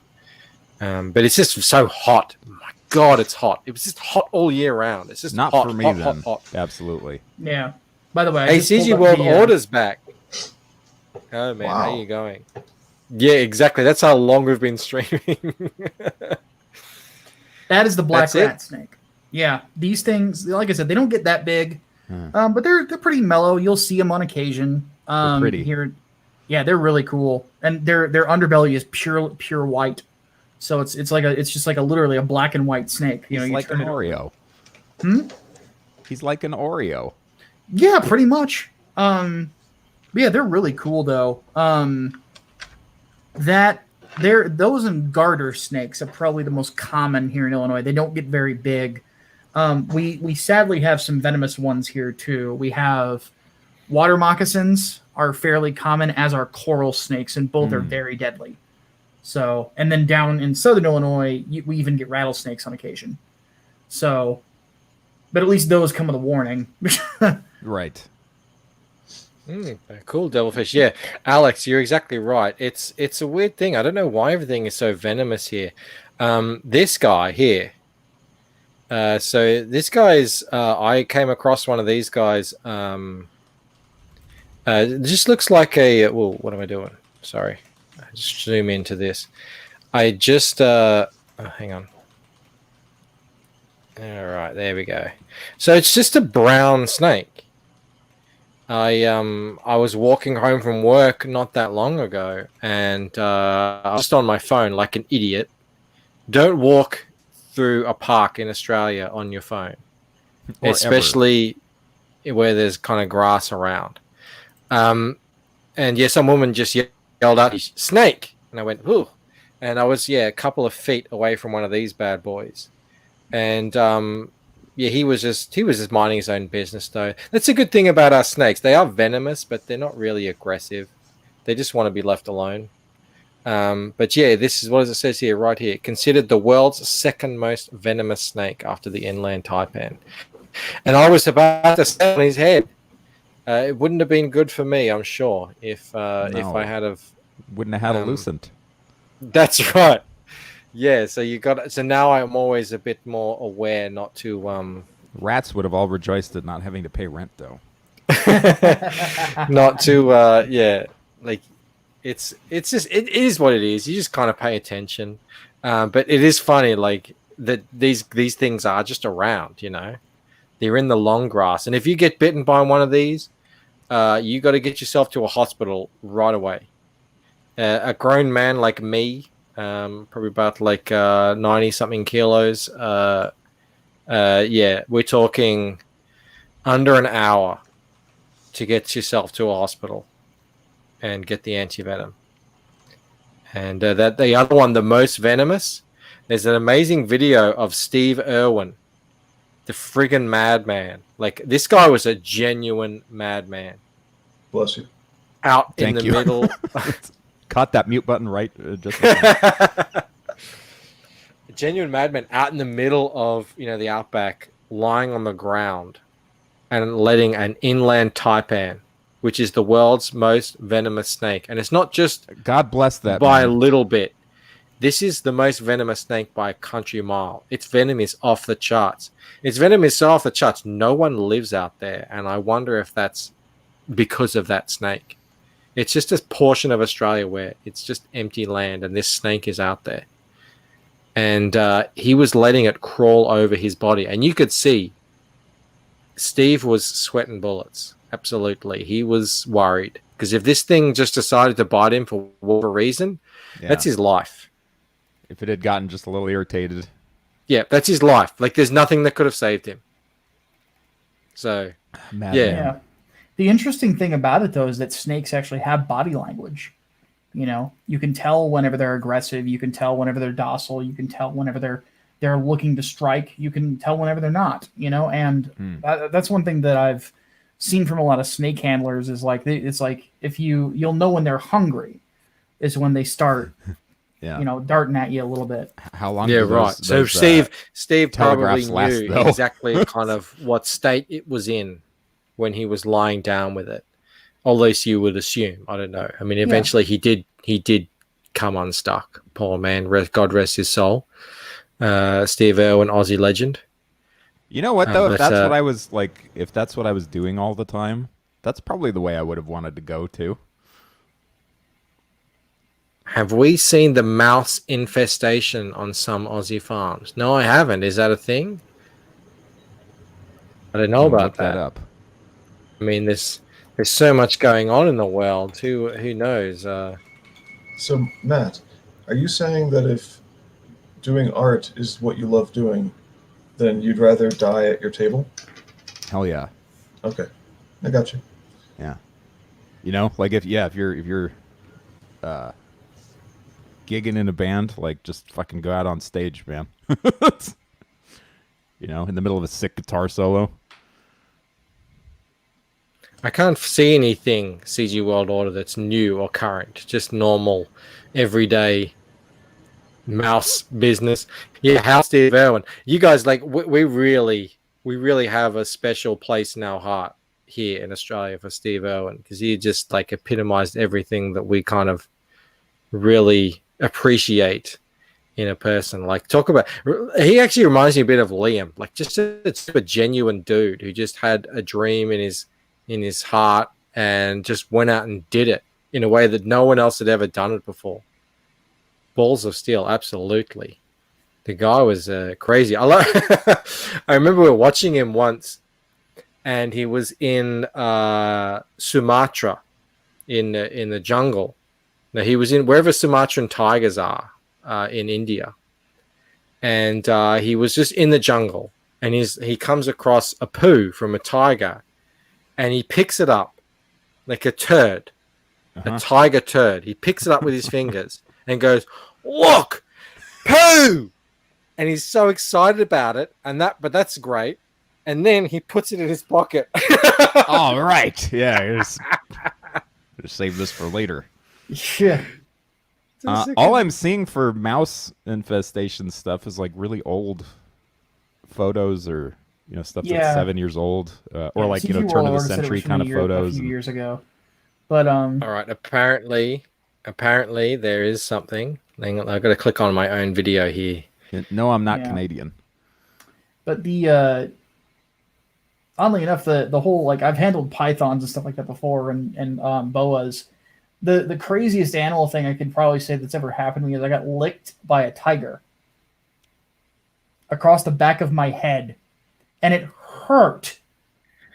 Because I would imagine, if cat tongues are all rough, I would imagine one of those guys would just, It was like it drugged sandpaper across the back. Where are of you my getting head. licked by a tiger?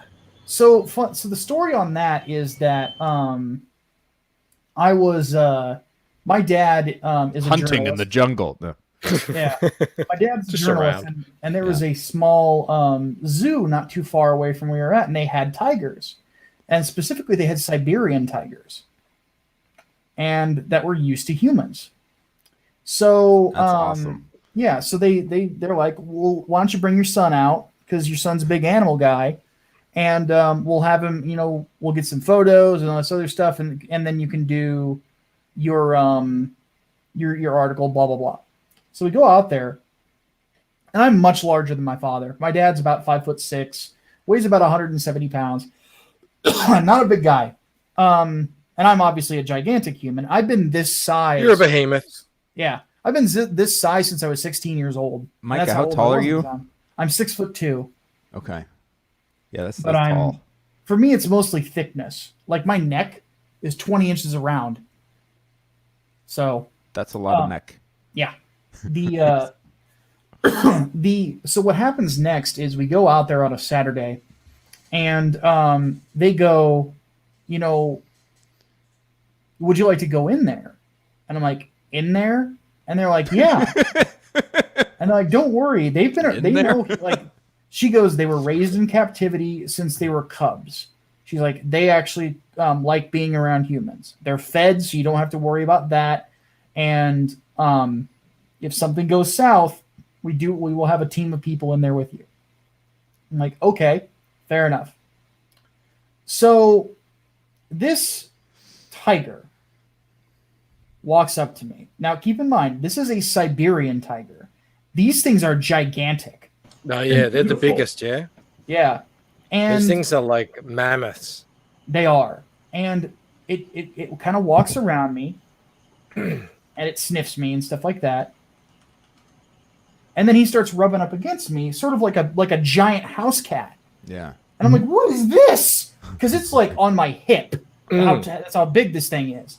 And This I'm is like, not a "What?" Bengal tiger with the short hair. This is the long-haired Siberian. Yeah. But they're like, you can pet him if you want. So I did. And I'm like, wow, this is actually really cool. He likes me, I guess. And then it comes to a point where the tiger sits in front of me. So I scratch his ears for a bit. And then he decides to jump up a little, meaning he puts his paws on my shoulders. Yeah. So I am literally looking eye to eye within biting range of a How big is Siberian its How tiger. big is its head, Micah? Bigger than mine. Yeah, but by That's how all much? I knew. Like this big, yeah, surely. yeah, like I could when I was scratching behind his ears, I had to take my whole hand and do it. He was huge. And I just feel this ungodly amount of weight just bearing down on my shoulders as he's just It's like looking hugging at a me. grizzly or something. Yeah, and that's basically what he was doing. Is he was basically hugging me while I was scratching his ears. Makes you respect the raw power. Yeah, Like if that thing wanted to do anything, you know. It could have ripped me to shreds if it wanted to, but it didn't. I was like, oh god. I'm like, if this dies, if this thing gets pissed at me, I am a dead man. I am literally a dead man right now. But no, it got down, and then later on I was sitting down in there talking to some of the staff with my dad and helping him ask questions. And that tiger, I was on the end of the road. It just licks me on the side of the head, and then it just like sits next to me for more attention. It's literally like sandpaper, yeah? Yeah, that's what it felt like. Somebody took sandpaper on the back of my head and just I'm like, ow. So It's just its way of saying hi. yeah, pretty much. I was Grooming like, you. yeah, it was cool though at the same time because it's like I've never experienced that before or since, you know. And but it was like it did make it dawn on me. It's like, man, if house cats could kill us, they would. Yeah, yeah. Oh, it comes with that. That goes without saying. Yeah, the Everyone only has had a time cat. I came anywhere close to that sort of situation was at Las Vegas, where they let you pet a lion. Mm-hmm. And it was like only for a second. And like, okay, next person. You know, and they like had to distract it's like they're feeding it and stuff, and it's like you're behind it. And Micah, you are the first husband of the Tiger King. But no, I've got a lot of experience with animals, you know, from back when I was a teenager and stuff like that. Like I had a pet turtle. I've always had a thing for turtles. I don't know why. Maybe because I was a Ninja Turtle fan. yeah, turtles are cool. Yeah, I had a box turtle. Micah, did you know that I won the Ninja Turtles T-shirt competition on Threadless? Really? And yeah. So it's a global T-shirt design competition open to anyone in the world. What's the design? I won it. I'll pull it up for you after this video. And they sent. Not only did they send me some cold hard cash. And printed the T-shirt and everything, and did a big promotion. They sent me a box full of Ninja Turtle toys. Oh my god! Signed by Kevin Eastman. What? Oh. And a graphic novel, but unfortunately that wasn't signed. I want a Michael Bancroft Ninja Turtle shirt. Yeah, I'll pull it up later. I'll show you. It was I did the turtles as Ronin. Oh, as nice. samurai. Sick. Yeah. So I took the kind of the style and the old original samurai drawings and put the turtles in that style. Is put that on a T-shirt. Did I miss the last Ronin, or is that still coming out? What's that? That's Last Ronin. Eastman and Layard's new TMNT story. Oh, I don't know. Maybe they took it from my T-shirt. I need can't royalties remember- here. Like they said they were going to do one together. Like they were, reuniting to do another I didn't turtle know about run. that at all. I And didn't it's know called about The Last that at all. Ronin. And But yeah, Sorry, go ahead. it was such a great moment for me. It actually kind of really set me on the path to doing art properly, because I started off as a kid, 10 years old, 9 years old, drawing turtles. Same. And then- Yeah, I used to draw turtle comics all the time. Yeah, and stuff. yeah. And then so many years later, I'm drawing turtles at a more professional level. And getting paid for it. Getting paid and winning this worldwide international competition. It was sort of like full circle for me. I mean, I'm the turtles man. I love the turtles. Devilfish asked what toys exactly. Man, it's just a whole box. It's a whole box of toys I've got. Yeah, but what like little what toys, series big of toys? toys? I don't know, guys. It's supposed I've to got come it. out sometime this summer, is all they're saying. The I've last got one. it. Okay. Let, yeah, that I'm was gonna the have last to thing get I that. heard, and I was like, did it come out yet, or does it still? CG World Order sent this. We'll just play this for a second, just so we can see what he's talking about. It's apparently mouse madness. In South Australia, mice outbreaks happen on average once every 10 years. Mouse outbreaks, mate. Mouse outbreaks. Crikey, look at them all. Oh, there's a lot of them. Look at all the They baggers. erupt after a period of wet weather creates bumper harvests. By the time they're discovered, it's usually too late. Usually too late. All right. Well, look, I think that's enough there. We've seen enough mice. You getting uncomfortable? Yeah. Man, that's a lot of them. But Yeah, no, on the turtle thing, like that's like one of the few. I'm pretty like set in wanting to just make money off of the rest of my life off of my own books. Yeah. So there's very few books that I would like go at, like if I was offered I would write. The Ninja Turtles is one of them. Yeah, if I got the chance to work on Ninja Turtle anything, I would probably jump at that. I don't give Hell a shit yeah, about anything dude! else. Like seriously, like that was my life. As a kid, I was just Ninja Turtles, and that's how I sort of fell into comics from there. Yeah. So, those were some of the first stories I ever told as a kid. Is I would have my Ninja Turtles figures, and I would get up and I would just think of new cool stories for the Ninja Turtles, and I would just kind of act them out, and I would write it down as best as I could as little kids. If you think about it, like the first stories I ever wrote were about those characters. Did you ever pull their hands out and their heads off? No, I liked them too much to do that. I did. I always my took everything my apart. Ninja Turtle figures were, like seriously, like I would not go anywhere without them. Yeah. They were kind of. I remember once I lost my shredder, and I was just despondent. And what Like I'd that done is original I one didn't. with the cloth cape. Yes. And what I'd done is, and I'd forgotten, is I had built you remember those in the cartoon version? There was a kind of a drill thing that the like Shredder and Rocksteady and Bebop would use to kind of drill through the earth. Yeah. I couldn't afford that toy. So what I did is I built it myself out of the ice cream box and just like nice. made a cone. And I'd put him in my ice cream box and forgot it that I put him in there. And when I found him, my God, it was like Christmas all over again. It was just the best day of my life. I remember that so vividly that I found my shredder because my mum was like, I'm not buying you another shredder if you lost him, Yeah. All right, so here we go. So this was, I called it the Four Ronin. What year was this? It would have been like 2011. No, actually, I really like 2013. this. 2013. And what it actually is it's like because I really wanted to it's all anyone who's familiar with old Japanese ink blocks will recognize a lot of these prints and shapes and poses poses. Was it? It couldn't have been an accident that the colors you used on Leonardo are the ones that he's got on his samurai figure.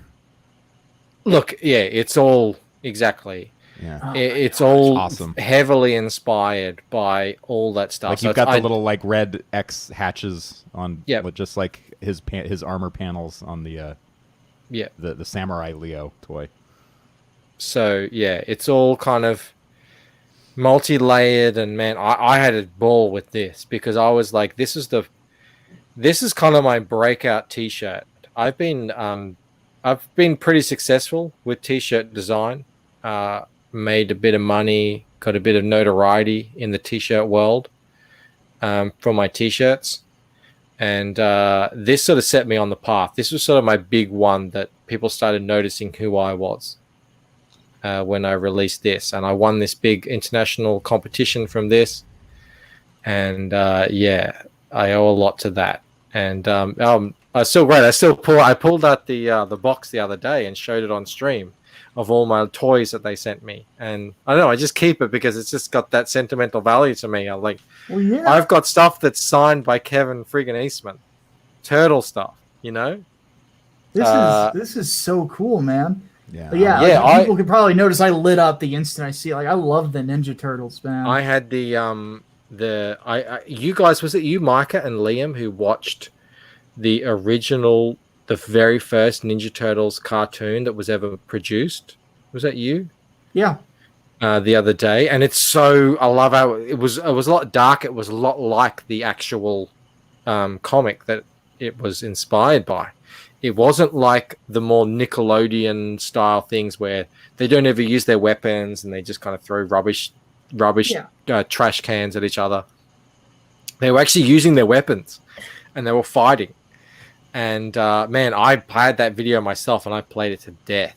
So yeah, it was really cool for me to start off as a kid drawing Ninja Turtles and come full circle and have that. So yeah, that was really cool and have that experience. And man, I won a bit of money from it. I actually got a lot of money from it. So it was really cool. It was sort of my first step into being a professional artist. That is so awesome, man. Because yeah, I was like back in the day, anytime I went into an arcade, the first thing I had to play was a Turtles game. Like if it was there, I'm playing it. Oh, the Turtles arcade game. Turtles arcade, and then Turtles in Time. Yes. So my dad was a big Operation Wolf player. He still is. One thing I would love to do is when my dad retires, which he's getting near that age, I want to buy him an Operation Wolf arcade cabinet. But Operation Wolf had the Uzi, right? Yeah. Because my dad's a veteran, so he's very good with a gun, so he loved it. But I dragged him away from Operation Wolf to play Turtles in Time with me to beat it, and we actually beat it in the arcade one time. So that was really, really cool. I was a big arcades guy back in the day. So yeah, that's one of the franchises I would love to write.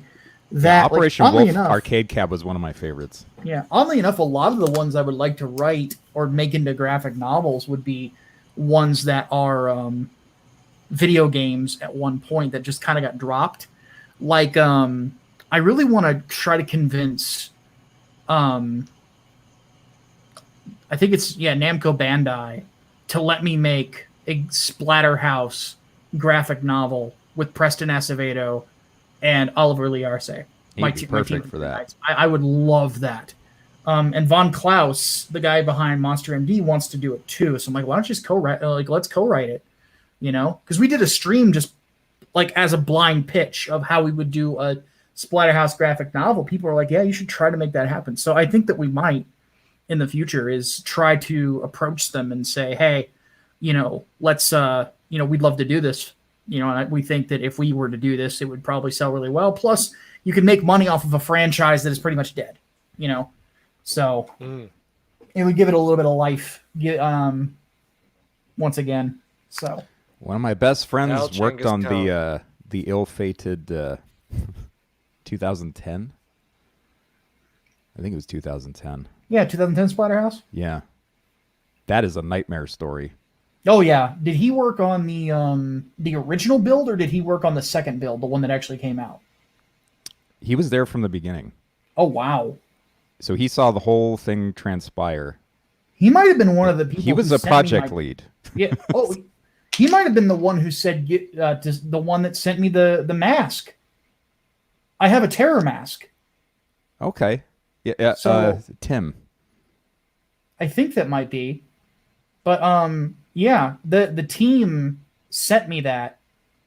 Oddly enough, the week before they closed down, and they did it because they said you were one of the few people that gave this game a fair shake when you reviewed it. That's when I was at Blistered Thumbs, and they just sent it to me. They're like, "Hey, thank you for being honest and giving us tips and not bashing this, or we could tell you played it all the way through."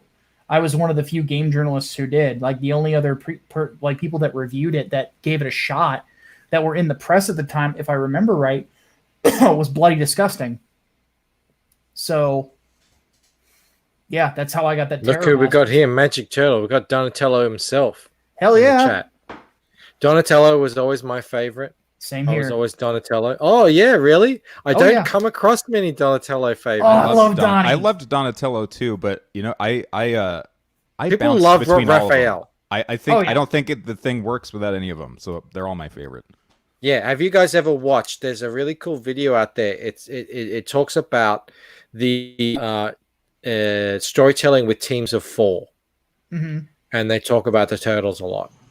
And it's just about how there's that unique dynamic, that magic, and you see it repeated again and again in storytelling, which is teams of 4. It's very even with the 3 Musketeers, and you get the extra guy. It's the team of 4. It's just a special number to have in a team. Well, it's a very elemental, Yeah. You get Earth, Wind, Water, and Fire kind of thing. Yeah. Hey, do you guys? When was the last time you watched that original Ninja Turtles movie? About 3 months ago. The I haven't seen the it. live action one. Live action. Yeah, not that long ago, like maybe a year. I'd love to see another one with practical effects like that. I think it would be really cool. Yeah, they're not going to freaking do it. I haven't seen it for years. It still holds up, man. It's over a fantastic. decade. And that's why I watched a video on it the other day. I didn't get time to watch movies, guys. I'm doing streams. I'm working. I'm doing the Lucent. I'm making cartoons. I didn't get time to freaking watch anything anymore. Jose Canseco bet. Tell me you didn't pay money for this. Yeah, dude. Fellow checker, eh? Yeah. I can't, man. Oh God, the memories I have from You watching call that this in the over cinemas. here? It's that and over then- there. Family. I even had the board game. I played that shit to death. This is before you could just go down to the store and buy Ninja Turtle costumes. My brother and I would make all this shit by hand. We would go down to the forest and find sticks and twigs that look like size. We would build our own nunchucks. Come home missing an eye. Yeah, absolutely. Oh man, like genuine boy stuff. Yeah, we were almost we were almost at the level where we were like, we need to get down into a sewer at some point. We did. Yeah, I don't know about what it's like where you guys are, but in Australia, it's really difficult, like obscenely difficult to get down into a sewer. Yeah. The closest we had were drains, like storm drains, and luckily we had the smarts not to I'm the type go of down weirdo into storm drains. Yeah, I'm the type of weirdo who would go into the sewer just to stand underneath somebody and go, "Wise men say forgiveness is divine, but never pay full price for late pizza." Yeah, I'm the kind of a weirdo that at almost 40 years old, I would actually like to live in the turtles' lair. That would be kind of cool man, in a weird way. Well, they I made it would look do cool, it. Yeah. I would friggin' do it. It would whatever kind of inconvenience it was, it would be. I would get over that just for the sheer nostalgia of it. Oh yeah. You know what one of my favorite lines from that movie is that you'll never hear that they would totally not allow today, but like whenever I went back to watch it, as an adult, I was like, holy shit, that's in there. They're in the they come back down into the lair after it's been ransacked by the foot and everything. Mhm. And like Casey Jones is all uncomfortable, and Donatello's like, "You're a claustrophobic," and Casey Jones is like, "What did you call me? I've never even looked at another guy before, pal." Oh my God. It's like, whoa! And then they like wouldn't April let has to that calm go him down. through He's anymore. like, no, that's not what he is. Yeah, it is kind of sad though that practical effects like that are kind of on the way out. I would love to see them take another shot at another live action TMNT movie. I'd love to see, a good modern director, give it a shot. I think it would be really, really cool. It was starting to kind of come back around again a little bit with the Hellboy movies. Yeah. Look, I kind of want to watch the most recent one for a laugh. Hey, Yeah, you know people what? are This is not- a very unpopular opinion, and you guys are probably going to hate me and kick me off the stream in a Never. second after expressing this. Never. But I really didn't like the character of Hellboy in the original 2 movies, and I liked the new one more. I haven't seen the new one, so I can't comment on it. But I mean, I really do like the first movies. That's There's how a I was lot that I actually like about the introduced first to the movies. comic. That's how I was introduced to the comic, was actually through the movie. So You see, I was a came fan of up the from a comics, bit of a and I different watched angle those, there. and I couldn't stand the character of Hellboy. I thought he was obnoxious. Like, I get what they were trying to do with him, but like, and then the sequel comes out, and he's still just as much of an annoying bastard, like child character as in the first one. I'm like, they didn't give him I don't know. Anyway, Johnny Rando has found my history and seen my t-shirts on TeePublic, which I've got a whole bunch, and this is one of them here. We were talking about tigers before. What's your how do you find you on there? Just Google my name. Just go to TeePublic and type in Michael Bancroft. So there's one of my most popular ones. It's called 1000 Degrees of Death, and we were talking Micah about tigers. Yeah. And so there you go. That's a tiger there for you. This is one of my most popular. I always sell this one. There you go. There's some Ninja Turtles for you. Anyone who wants to go and grab that, I get a little commish from every sale. It's not much, but I get a little cut every month or so from these guys, and they send it. It's always appreciated. We use it to get some takeout whenever it comes in. There you go. It's enough, for that sort of stuff. I mean, it's great. I love that. That I just sort of, this is a kind of art that I did as I was sort of learning. Where's another one? That's a bit more comic related. I've got a Captain America that wasn't that popular. Here's one of the Patriots. Although this one I had since changed it to a bald eagle. Where is it? Is that showing? At the stream. Fist bump for liberty. So you got Lincoln and Washington there. This I did for a Patriots Day t-shirt thing, and that actually they made that into a hoodie. So when you zip up the hoodie, the fist bump comes together. If you get what I mean. That's clever. And then I realized as well I'd made the eagle the wrong eagle, so I have since changed that on TeePublic, I think, to be a bald eagle. So it's got a white head. But yeah, you got Lincoln there smashing the chains, and yeah, I like that one. But where's the? I've got a Thor one as well on here somewhere. Where is that? That's my That one is probably one of my most popular. Here it is. Here, Skyfather Rising. Let me open it up as a new image. So that is composed of Powerful. Where is it? Looking for it there. So that's composed of like different images of lightning, kind of photoshopped together to be, and that's Thor as when Odin is dead, and now he becomes the Skyfather, and he's got his hammer there, and he's rising up from the mountaintops.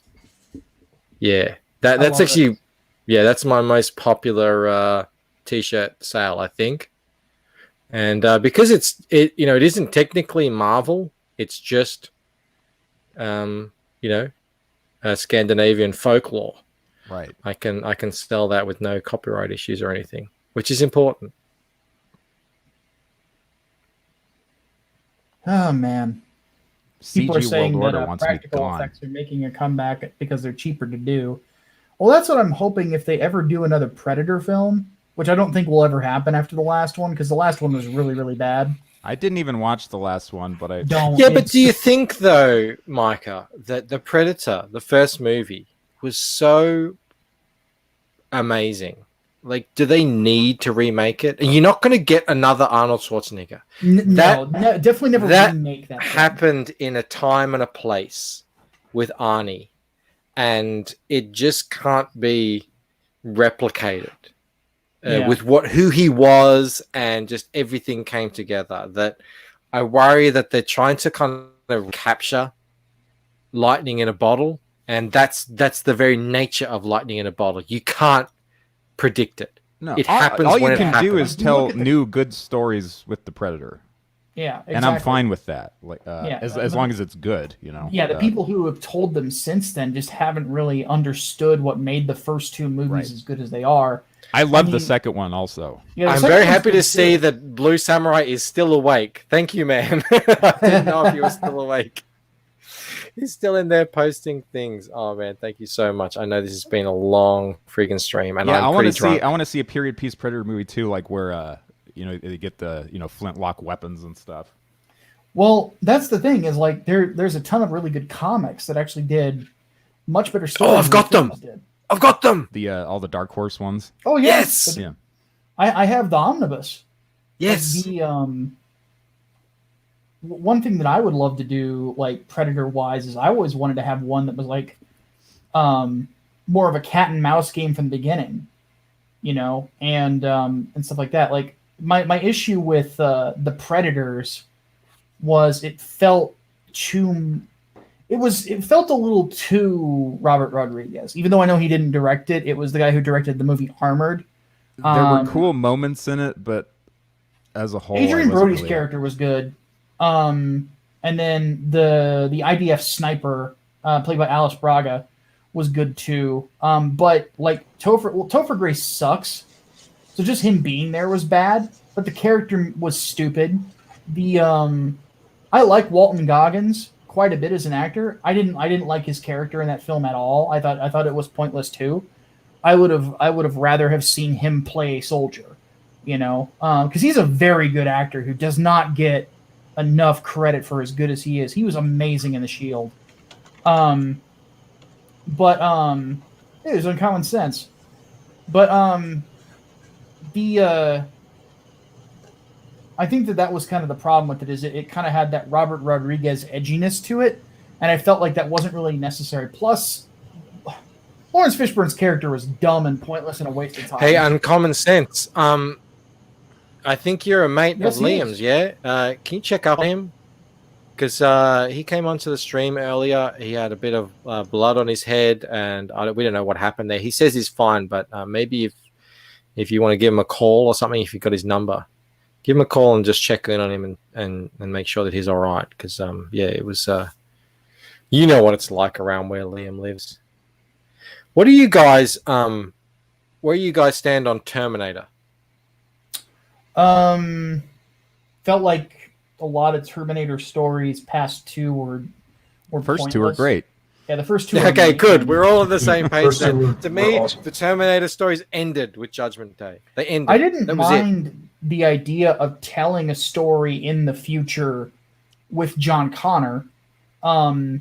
So Salvation, I thought was interesting in concept, but fell flat in execution, which is kind of a That's bummer. exactly right. It's like I just like, to me, that art, that cinema, that movie, Terminator 1 and Terminator 2 were just so perfect that I just wouldn't touch it. I wouldn't go there because I don't think you can live up to it. I get what you're saying. I wouldn't mind seeing a bit more, but it's inevitably not going to live up.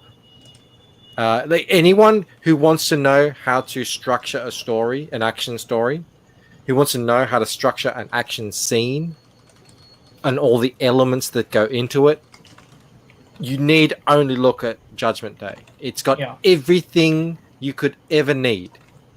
Everything you could ever need is in that movie. And so I just like, it's almost an they set an impossible bar to match. So as much as I would like to kind of know a bit more, I just wouldn't, because and then on top of that, whatever they've put out since has just fallen so flat compared, because it's going to be compared. It's going to be compared to that. Yeah. What I wanted was a freaking like a movie mostly just about all the rad like future scenes that you see in 1 and 2. Yeah. You know, And that- I wanted yeah, my that's- big awesome like laser fight, like hunter killer units, like. All right, yeah, go in a totally different You direction know, because that's then what you're I not going to be was- compared. Yeah, That's and what I was hoping Salvation for. tried to do, and it just felt they just weren't able to pull it off.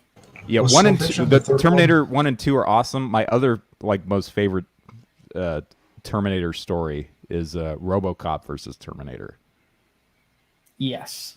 I loved that to bits and pieces, and that was one of the first comics that got me into didn't like that catch made it. me realize like, oh, like I can get more of these, and it tells them, you know, Yes. a story across several issues. Like Pat that was when I Comics started to agrees. understand like what comics were. RoboCop, by we had the this way. place called Video Vault right near us that had where you'd go to rent videos and stuff, but they had like a whole like wall of comic books, and that's where I got those. Yep. RoboCop, by the way, still holds up. I actually watched it earlier today. Oh, RoboCop is a perfect film. RoboCop is a perfect movie. Isn't that Frank Miller? No, Frank Miller wrote the original script for 2, and then they took some of his ideas, paid him, even liked but number they didn't 2. use it. Yeah, I actually I do don't like care. RoboCop. I like RoboCop 2, but it's nowhere near as good as the original. He did write But it doesn't RoboCop matter. versus Terminator, and Yes. and some of the later RoboCop comic runs that have a lot of RoboCop 2 in them. And I do like Yeah, RoboCop man. 2 as well. I think that's a pretty damn God. good sequel.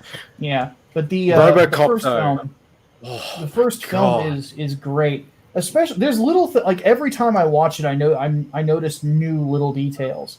Like for example, the whole thing that he actually can't move quickly in the suit is not true. I noticed he just chooses to walk everywhere. And I found that he doesn't really, need really to exert himself. yeah, like because one thing you'll notice when Emil is coming at him in the giant panel van, and he shoots it, he literally jumps out of the way, like he skips out of the way to get out of the way of that before he hits the toxic waste, and then spins and then walks in a different direction. Basically, what I realized as I was watching that today is like he planned that whole sequence. Like RoboCop, like Murphy did. Like he knew exactly what he needed to do to beat these guys, and he and his partner planned it out before they even showed up. And I'm like, shit, this guy's good, you know. So Murphy as a character is one of my favorites ever because he really is the textbook definition of a good cop. You know, that is his desire. He holds justice in a high regard. And I think that's actually a big part of the second film, if I remember, at least the subtext is like, he's literally the only person who had the mentality to be RoboCop. No other person wants to because the law is not their primary in life, or justice is not their primary. Their primary is self-preservation. For him, the most important thing was law and order. So that's why he was indeed that. Yeah. So you put a good man into the metal suit. Yeah. That's what I love about the second movie is how catastrophic all their other attempts at a RoboCop 2 are. Let's hear from Samurai because he's been mute for 3 hours now. What are you I'm saying, sorry. Samurai? I'm sorry. I didn't have anything to say about the Ninja Turtle stuff, and so I was just posting links and whatnot. But what you just mentioned about RoboCop's morality, yeah, that's what makes a good hero. Is he holds a higher standard that's outside himself, not subjective. But Matt, yeah, I was into when I finally got, I don't know, the end of high school into college. I finally got into all the Dark Horse Aliens, Predator, Terminator. Yes. Didn't have a lot of RoboCop, but that RoboCop Terminator crossover, I was like, sure, why not? I like Terminator, and so I picked it up. Remember when they used to just put a little bit of silver ink on a comic book and then just call it the Platinum Edition? And I was like, I'm not going to waste money on that. So I didn't get the Death Platinum Edition. I didn't get all those things. Because of COVID-19, oh, now we're going to get struck. My LCS has been cleaning house. This went up on eBay. Oh, wow. You see that? If I can get rid of the glare. You know who that is? Tell us. That's Walt Simonson. Holy shit.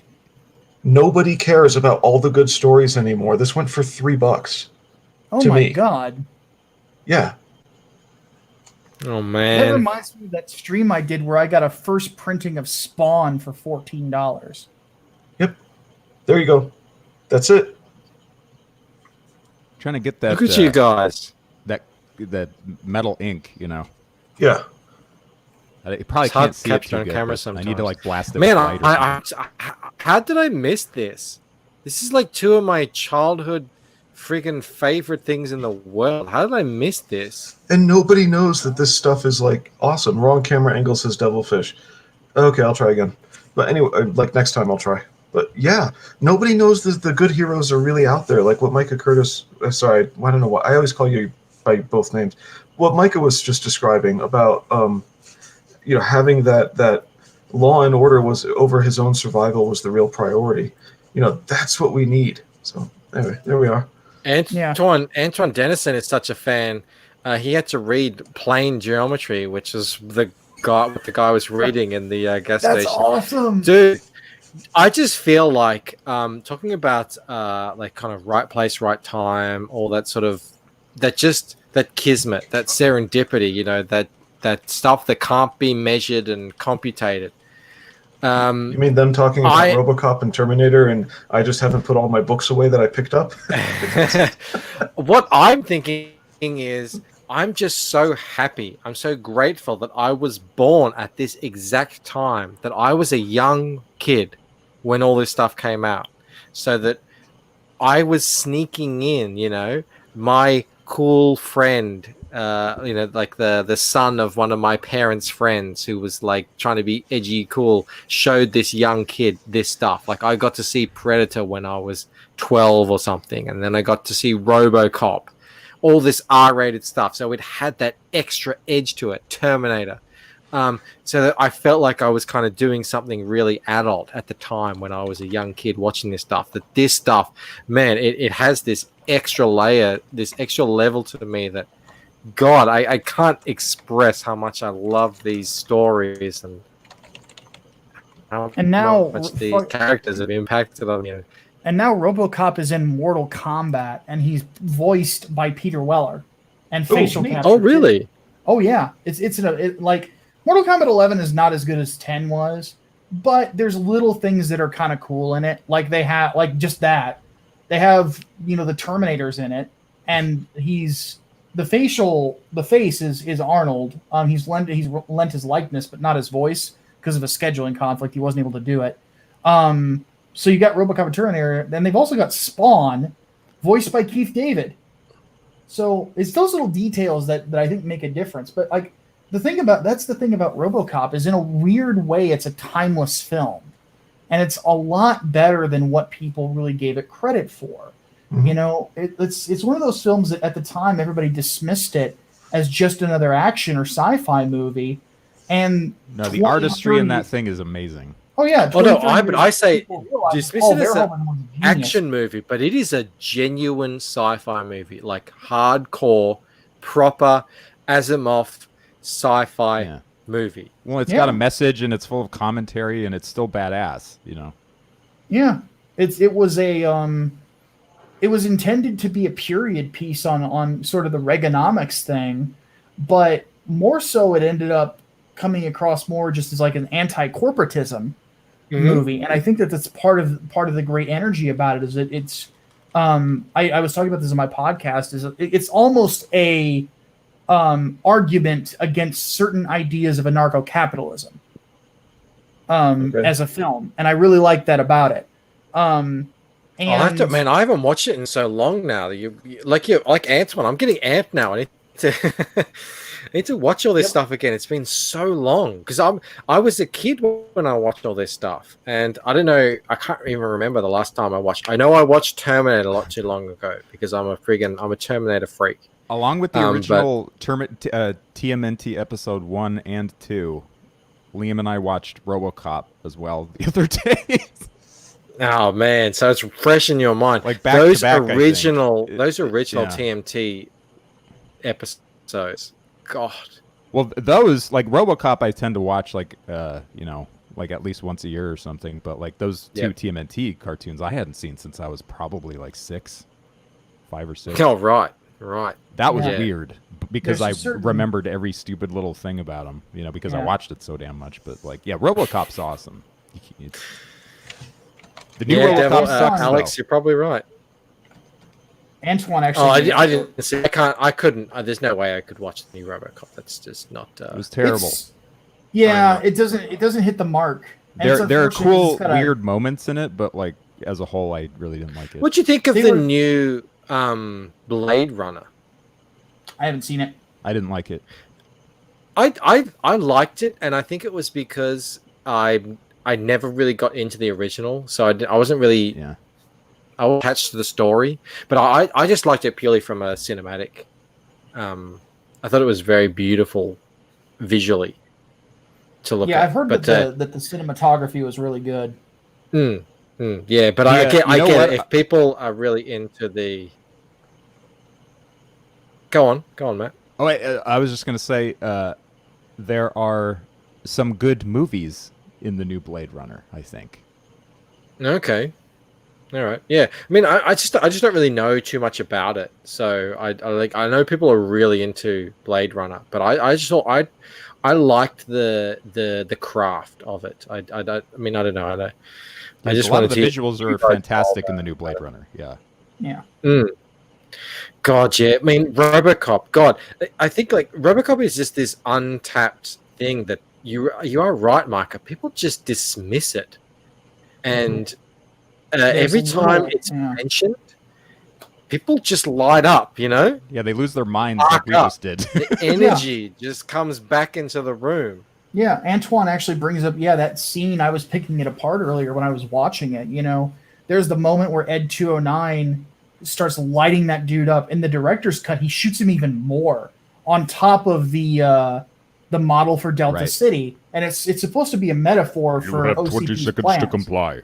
Yeah, and when they're arguing about it, like the old man, the guy who's the head of OCP, the fact that he's not freaking out, he just goes, "Dick, I'm very disappointed." It's so cold. It's like we've got this some man kinks is to work dead. out. It's crazy, and then just The insurance claim will bear us as it is. Yeah. Or the fact that they had ads in it. Remember the ads? Come on, like this would not happen today. This level of satire and commentary, it would not happen. And the This comedy is show that precious everybody stuff. watches, I'd buy that for $1. I'd buy that for $1. and what works is it's so fucking true. Yeah. It is so. Even the cuts thugs right through. Even the thugs are watching that show and think it's yeah. hilarious. Why does that remind me of Lego Movie?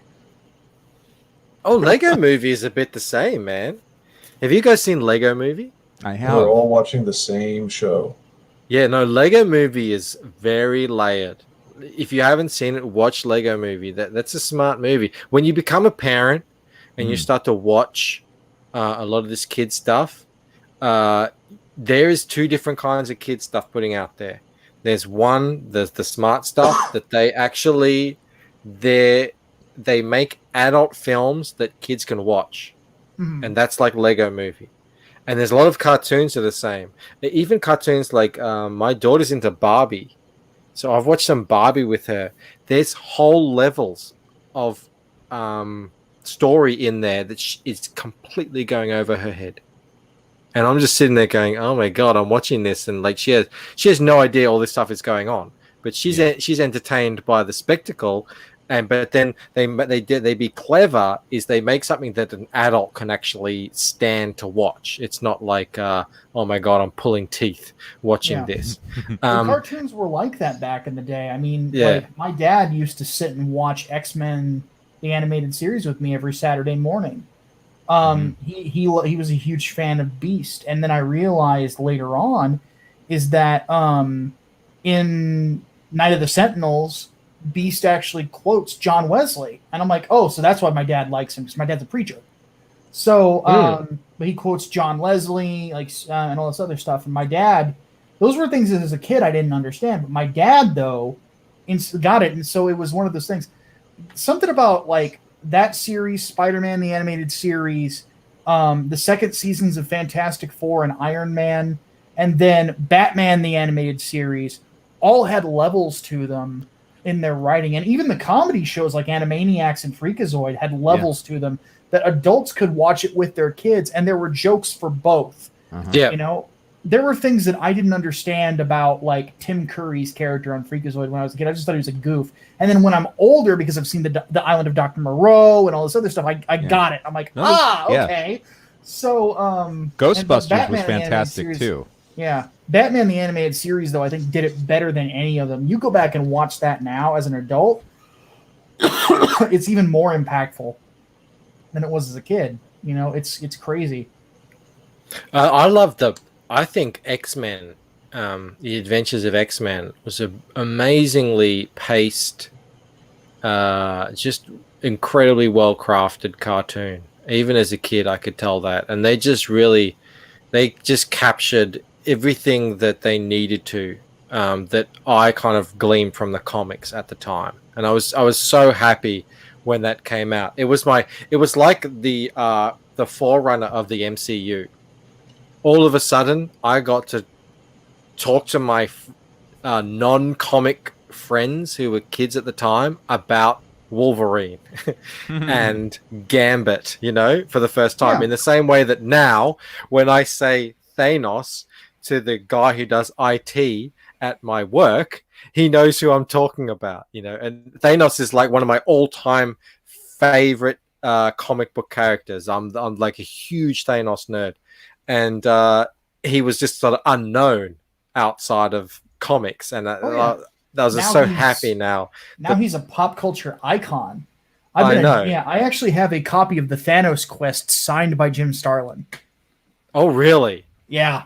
Yeah, now he's a meme, and people understand that. Well, I don't mind. Everyone I don't gets mind that. Like, as long as he's known, like people need. Yeah, to I'm not know saying him. that is a negative thing. You know. Yeah. The fact that people didn't know about Thanos, because he's one of the greatest comic book villains of all time. He's my favorite. Like, just bothers me. Me too. It's one of those things these days, like, it's really cool to see all these characters that I grew up and loved are finally getting a lot of, like, people are starting to understand how good they are. Venom is another good example. I love Venom.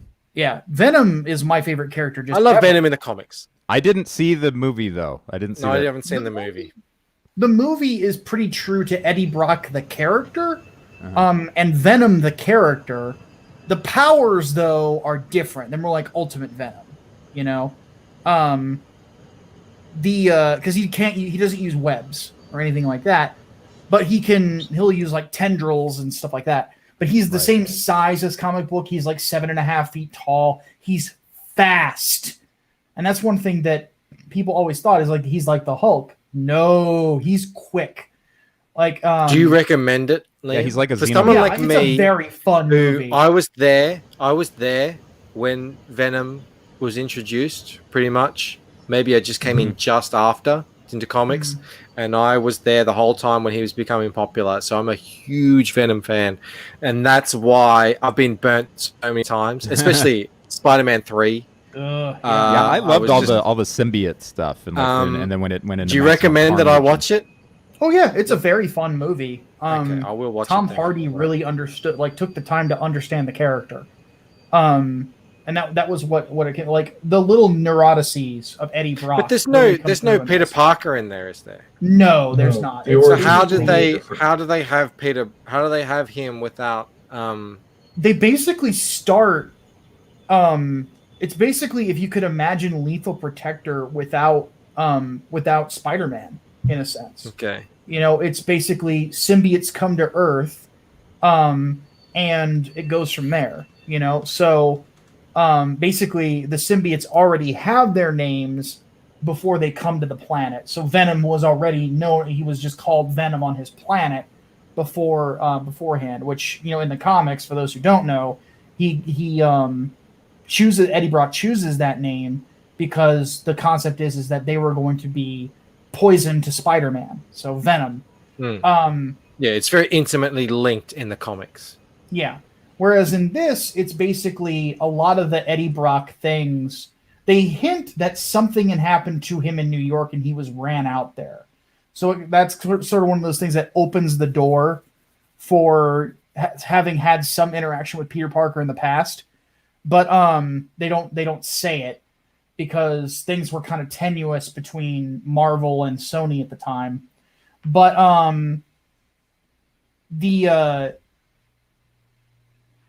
the symbiote itself, like, it looks just like the Mark Bagley drawings of Venom. That's my period too. Yeah, same here. That was how I was introduced to him. And I just love the fact that it looked nothing like Eric Larson's. I really dislike Eric Larson's Venom. But it looked closer to Todd and Mark Bagley. Yeah. And it basically just picks up from there as the symbiote escapes, it bonds with Eddie Brock, and hijinks ensue. So it's sort of like a dark action comedy in a way. But then again, some of the best Venom comics are like that. Mm-hmm. So, but it's so fun to watch just because it's, you get Tom Hardy's such a good actor, and he's able to sell. I was just burnt so many times with these things that I just couldn't bring myself to watch it. But I will watch it now. If ever I get a chance to watch anything ever again. Yeah, I have a ton of fun with it every time I watch it. It's it's one of those things where it's Sony, isn't it? Yeah, it's Sony, but it's directed by Ruben Fleischer, who's the director of Zombieland, and it's the same kind of humor in a sense, the same sort of dark humor. Very good. Yeah, apparently there's a cut that exists out there that's a rated R cut. I'd love to see someday, but even the PG-13 cut's really fun.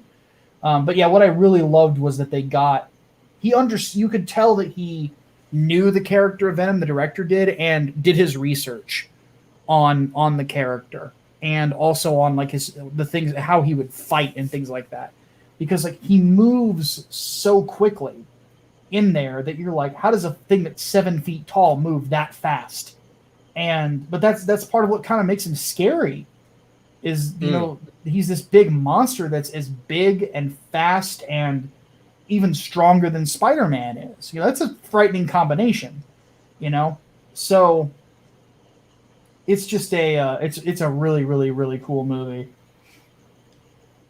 Yeah, that was always the thing with Venom. He always outmatched Spider-Man, and Spider-Man had to, on the fly, think of some way to either outsmart him or kind of, what's the best way to say it? Like point his rage or whatever in a certain direction away from where it was currently pointed. Like he knew brute force, one-on-one, he couldn't match Venom straight up. So that's what. Yeah, that's what always made him such a great character. And then on top of that, you layer in the fact that he, Eddie and Venom, had that intimate knowledge of Peter Parker's life. So it just added that whole nother extra layer of danger to it. He was, he's destined to be, a fantastic character in the stories, and it really did show through. But I was always worried, like how his character is so much involved in the kind of the deep lore of the comics. How are they going to translate that onto film? And I was just, ever since the Spider-Man 3, I just never really, I was just thinking, okay, well, they're just not going to be able to put Venom on film. It's just not possible, maybe. But I will go watch it now, based on your recommendation. Hey, Micah. Well, speaking of recommendations, Professor Geek didn't like the Venom movie because of the change in origin story, and I went out and bought it anyway when it was on sale. Still haven't watched it. I am way behind on all of my media consumption because I'm catching up on stuff I never had as a kid. Like, I didn't grow up with the stuff you guys usually talk about, the Transformers, Ninja Turtles, any of the cartoons, none of it. But I did also get a different DVD set because you were gushing about Spawn on a video once. And so like 6 months ago, I said, okay, I'm getting that because of what you said about the Spawn series. I just want to hear you talk about Spawn again. Well, Yeah. wait, before we start, when Spawn came out, I was out of my parents' house, and so I could, I was getting into that stuff. And yeah, if I could rebuild my collection, Spawn 1 through 25 is what I had and lost. And after that, like, I just want those back. And after that, I don't care. I'll buy trade paperbacks. But anyway, so I do have some past with comics and whatnot. But okay, yeah, man. When you talk about Spawn, it's great to hear passion. So tell me about Spawn. While you do that, I'm just gonna pop out just for a sec. So I'll let you go there. All right. Yeah, Spawn the animated series, man. Where to even start? I mean, when I first watched it, it was just one of those videos in the animation section of my local video store, and I remember the first time I had even heard of it was I watched the Spawn movie, which was not very good. But there was an advertisement added at the start, and I was like, "Holy crap! What am I missing out on?" Well, I didn't get the chance to see it at the time because the video store that I lived in at the time, I lived in a different town. So I moved somewhere else later on in my high school years, and then I rented it on VHS from that other video store. And that was also where I saw a ton of like crazy anime from back then, like Biohunter and Demon City Shinjuku and Legend of the Overfiend, stuff like that. But anyway, Spawn really caught me largely because of the voice acting, but also because the HBO series is not a superhero story. It is a horror story that happens to have a guy in a cape and costume. Uh-huh. And that is what I think I really appreciated about it, is that it was the story retold for a very different medium, to be an HBO show instead of a comic book, because the comic book is still dark but still very superhero-ish. Uh-huh. And I still love both, but that particular series, there was something about the tragedy of the character. There was something about the Faustian deal portrayed in such a way where you have this American patriot who dies. You don't really understand the circumstances of the death. And then when you start peeling it away as the series goes on, you're like, what the actual F is going on? And I don't know. I think that difference between the comic to the show is what struck me the most.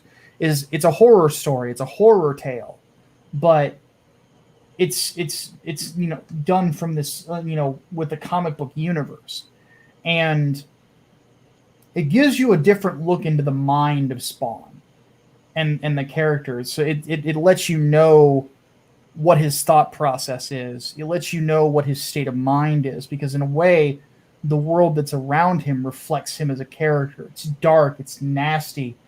There's a lot of death, a lot of blood, a lot of insane things going on around him, and you don't really know what's intended by hell and then what's just happenstance. And I don't know, something about it. It inspired me in a lot of ways as a writer, and the stuff that I do is just the idea of using horror as a base for a world of capes and stuff, than just this normal standard one where it's just kind of based on the world outside the window, like Stan Lee used to say.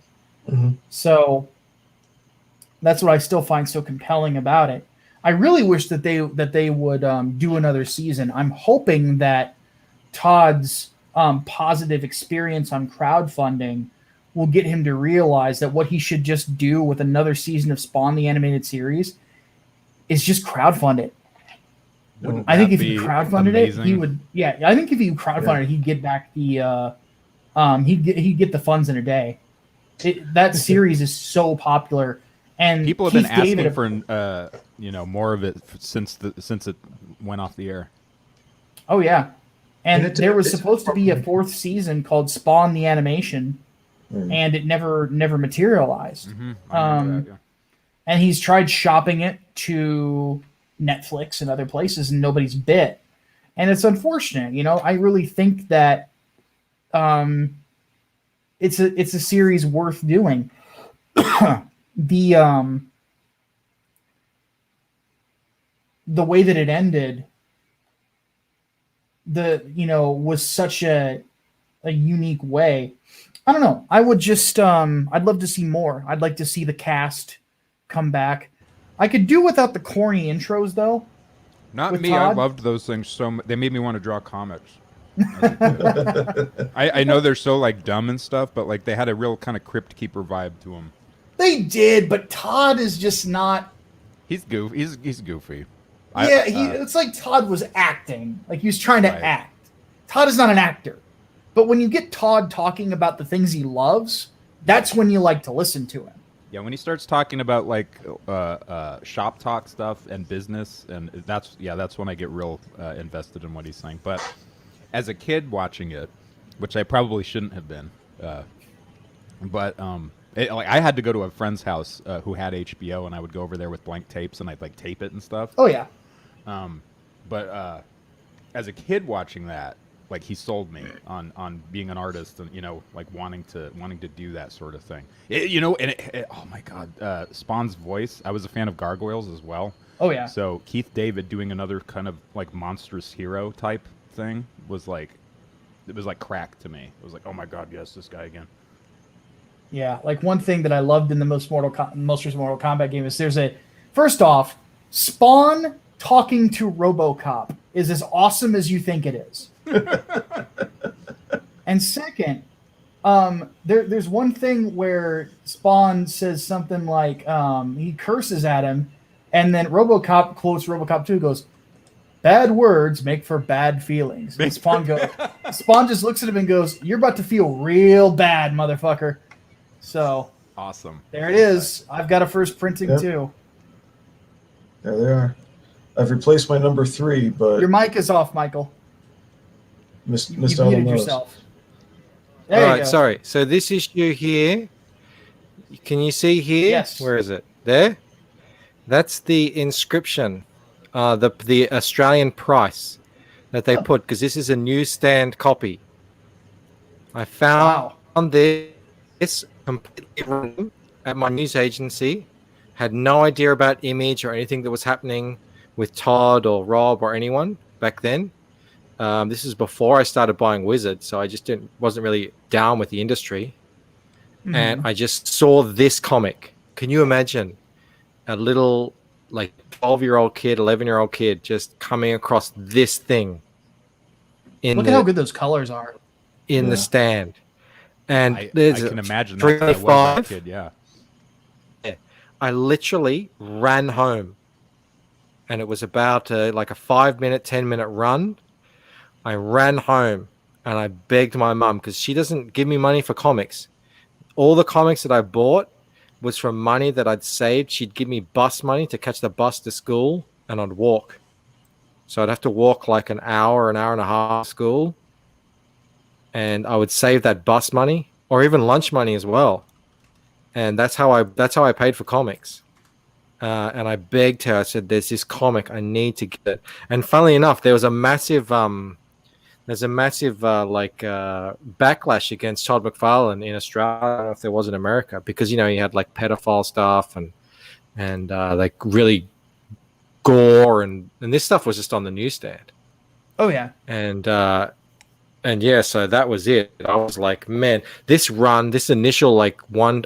How many did he do, Todd? I don't remember when he stopped writing. Man, just God, I have such thought he fond did write all memories of, them, of this but stuff. he just stopped, drawing them.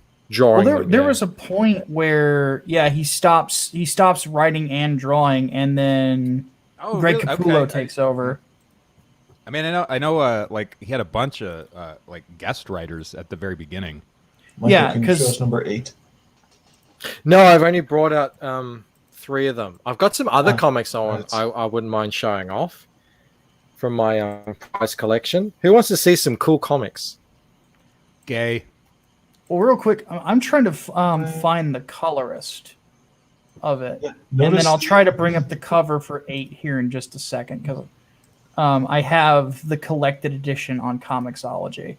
But I just remember the colorist in Spawn, like the original Spawn books, was freaking incredible. Like Marvel didn't have anybody that good, and that's saying something. Micah, notice the intense colors and why I'm accustomed to them. Yeah. Yeah, I'm trained. But Oh yeah. Bancroft has his rats do all the work. Yeah, here's Yeah, Spawn. I'm not Break. writing It's right now, and I'm not Spider-Man. drawing right now. It's the Spider-Man homage. If you bring that, I just Yeah. There it is.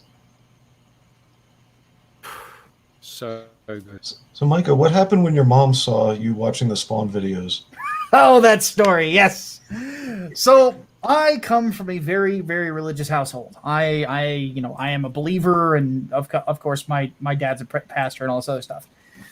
So my mother, being my mother, goes into my room and sees one of the VHS tapes just sitting in the VCR.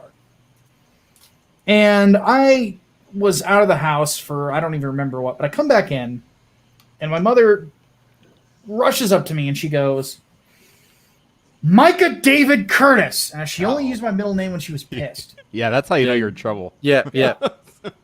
And she goes, "Why is this in my house?" And I'm like, it's a movie, Mom. And she goes, "This is of "Why the does it devil." say-" No, she goes, "Why does it say unrated? Why are you bringing? Is this porn?" And I'm like, "Porn?" I'm like, "No, it's about a comic book character." She's like, "Why is it unrated?" I'm like, "Mom, it's because it was on HBO, and it's a TV series." And I'm like, "That's it." I'm like, "It's not a porno. I swear. I'll show you." And then she actually watched a bit of it with me, and she's like, "Oh, this animation is really cool." And that was my mom, dude. My mom. Then the chapel scene comes on with him screwing the prostitute. Oh no, I didn't show her that part. No. Where he has a Vietnam flashback while bagging him. Yeah. Like the ceiling fan turns into the helicopter blades. Yeah. But no, I show. I showed her that, and that was just the thing with my mom. Like she was very much a holy roller, very sheltered. But she would come into my room sometimes where I'd be listening to like Megadeth, and then it's like I was listening to Holy Wars, and she comes in. I'm just working on my homework. She's just bringing me a drink or something like that, and just seeing how I'm doing. And then she's like, "What you listening to?" I'm like, "Megadeth," and she goes, I'm expecting her to freak, right? And she would just go, "How does he play guitar that fast?" Yeah.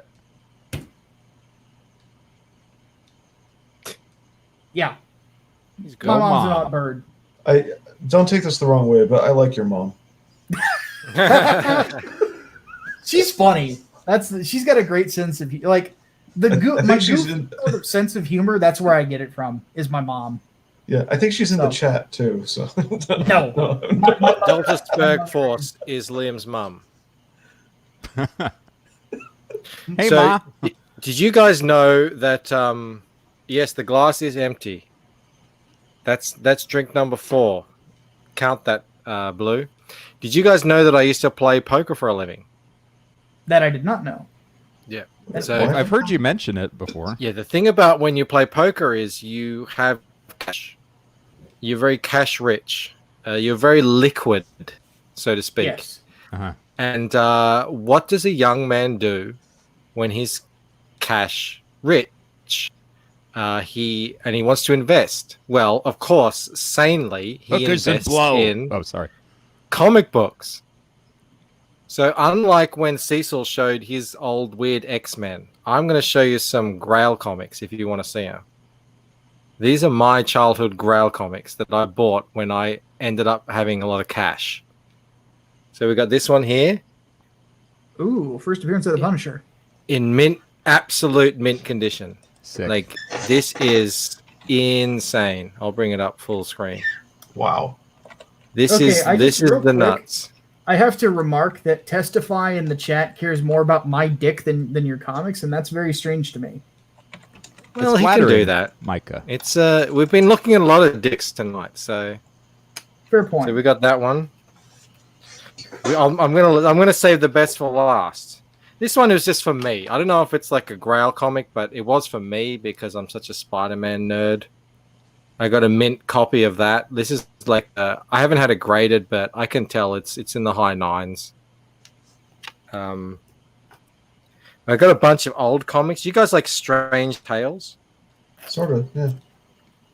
Old ones as well. Oh wow.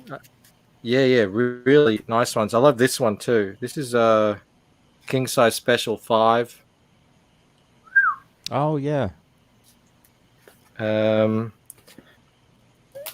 love this is one of my favorite storylines of all Spider-Man. Goblin. 238. Hey, we were talking about Venom. This is this isn't a Growl comic. This is one I picked up from the newsstand. Ah, yes, the very Yes. first comic book I ever read. Oh, really? Congratulations. That's a friggin' classic, man. Oh yeah, that first Carnage arc is classic. Mark Bagley was the man.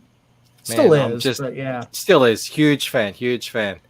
This one here. Yeah. I believe that's the first appearance of the suit. Outside of Secret War, yes. Outside of Secret War, of course. Of course. The caveats are important. What else have I got here? Oh, more old Strange Tales. I just fucking love these old comics. I need to get more of these things. I don't know what time this is. This is like early 60s, late 50s. Probably, yeah. Yeah. I got this bad boy in a good mint condition. He's in Mylar. Ooh. But the big one is... What's this one? Hang on. I've got one that's... I've got one comic that's slabbed. One comic. It's in prison. It's in prison. It's number... what's that? I where is can't it? tell, your camera's not focusing. 12 cents.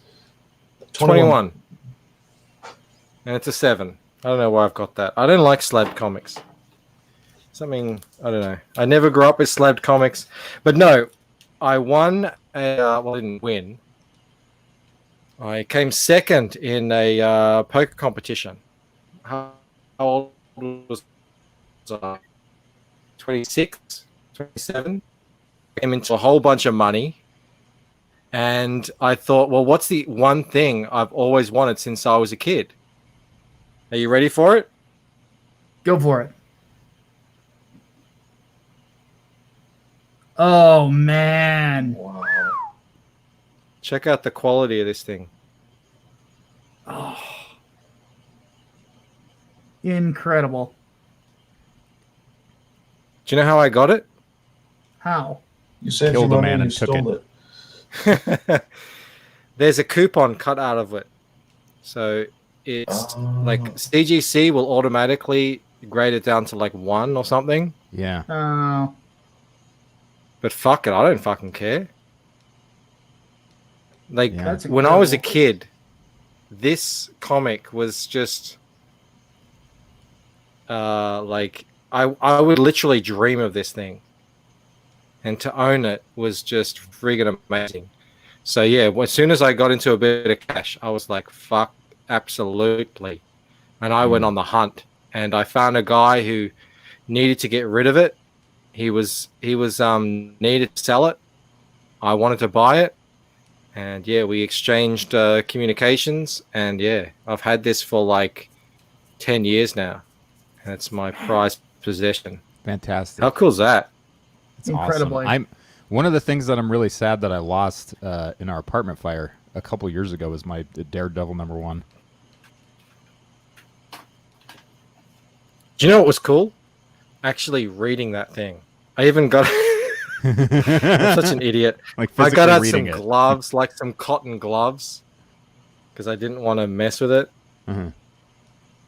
And I read it like cover to cover. I've read it before. but I wanted to read the actual original book. Yeah, man. Just like as a Spider-Man, like I that was my first comic. Web Spider-Man was my first comic, and I was collecting Spider-Man as well as all the other books I was reading throughout my entire time collecting, and I collected all the way up until about the big the big fall of Marvel in the mid-90s. And yeah, so just to get that was just friggin'. So whenever people talk about like, saving up to get their big grail, holy grail comics, I always like think of, I actually had a chance to get it and I just jumped on it. And I'm so glad I did because, money comes and goes, especially when you're young. You can come into money and then, 10 years later, whatever, the situation changes and you just don't have that money anymore. Mm-hmm. I'm so happy that I, took out a massive chunk to actually invest in that. Because, that's something that I have now. It's so cool. Yeah. Love that stuff. I think the one thing that will always keep me a Spider-Man fan is when Stan Lee used to talk about the character. Like, I there was a point where I spent probably... Because Stan Lee is probably one of my biggest influences on, like, how to be in comics. In regards to constant enthusiasm. Because if you're excited for your books, people will get excited. Just they'll feed off of that energy. And I remember one time I spent, I swear, half of my work night just listening to Stan Lee talk about Spider-Man. But you listen to how he would talk about it, it was incredible. I think there was even a point where like he was invited to Harvard to talk about how he created Spider-Man. I'm like, whoa, that's freaking cool. Oh, man. I miss Stan. Dude, yeah, absolutely. Like, my God. I always actually think about what is it about Spider-Man? What, inspires kids to freaking... Like, here's me, 11 years old, tracing Spider-Man. This is Bagley, I'm sure. Yeah. Just tracing. Just because I wanted to have a drawing of it, This is how I learned to draw. Tracing Bagley. Yeah. I think yeah. probably what is it about that character? He's very human. Well, the initial draw, I think, without even, as a kid, right, as a young boy, without even reading it or understanding the character or anything, the initial draw is the athleticism and how he's kind of a monster, sort of. Like he's sort of creepy, like kids love monsters. They love, and he's got like a cool physique, a cool build, and he's kind of like doing the high flying thing. He's like an acrobat. Yeah. But then, yeah, you get into the character, and it's, yeah, he's just a guy who happens to be able to do this stuff with normal guy shit, And he's supposedly a little bit younger and doesn't have it all figured out, depending on which iteration you're looking at. And I mean, like, iterations that were all kind of simultaneous. And so, as a kid, you see he's got some of it figured out, but he's learning, and you associate with he's learning, I'm learning. He's this masculine monster that I want to be. Mm-hmm. Boom, it's right there. But he's still an outsider. He's a little bit of an outcast as a man, or as a boy, as a young man. Delta. We're just at the point now, like, I'm not expecting anyone to ever watch this ever again. We're just at the point now, we're just talking comics, man. Yeah. We are just a bunch of dudes talking comics. And yeah, it's so funny, like, you bring up Stan Lee here. It was so surreal to have the antis go so hard against Liam and I, saying that we're shitting on Stan Lee's legacy. Because of the whole Rand Stee thing, and just like, you couldn't be further from the truth from me. I'm exactly with Micah there. It's just, there literally couldn't be more respect to that man and what he what he did for everything. You want to know? Like, here's a little thing about me. So I have the DVDs of the Fantastic Four animated series. Anytime I go back and I watch those, I always watch them with the Stan Lee openings. Every single time. Because he still gets me excited for what I'm about to see. And like you hear one of my favorite ones is the when he's talking about the Black Panther. And that's why because a lot of people don't know, he and Jack really liked that character a lot. He's one of their like most proud accomplishments, like just writing wise. So I could only imagine how happy Stan was when he got to go to the premiere of Black Panther and see that character he made back in the 1960s now become one of the most popular comic book characters of all time. I know a lot of people don't like the Black Panther film, and that's perfectly fine. You're welcome to your tastes, but that was part of what made me so excited about it. Is that's such an underrated character, and finally got his time in the sun. You know, if you think about it, as a creator, I think that would be a good way. Like, not everything for Stan Lee was good at the end, but that is definitely one element of the last years of his life that I think just about anyone would envy. I think just about every major character he ever created became something that everyone loved, that the whole country and even the whole world loved. And and just imagine being this guy, you're at the end of your life and you're going around and you're seeing people down the street, and most people are wearing something with Captain America or Iron Man or Thor or the Hulk or just the Avengers. And you think to yourself, I influenced a country, and now many countries. And now, here at the end, it's a crazy thing. As an artist, there are some artists that don't get appreciated during their time on Earth, and he is one of the few that not only has been appreciated during his entire creative career, but is a legend and made his own and made several legends that when other people wrote them, they became legends too. It's an impeccable thing. He's one of the greatest artists to ever walk the earth. He's just, man. Yeah, when you think of the impact,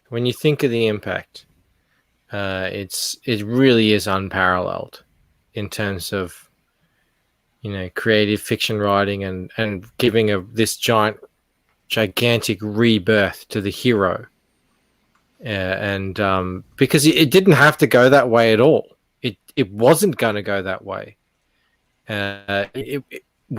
Without him and the guys around him, it wouldn't have ended up the way it did. Because it could have just gone a completely different direction.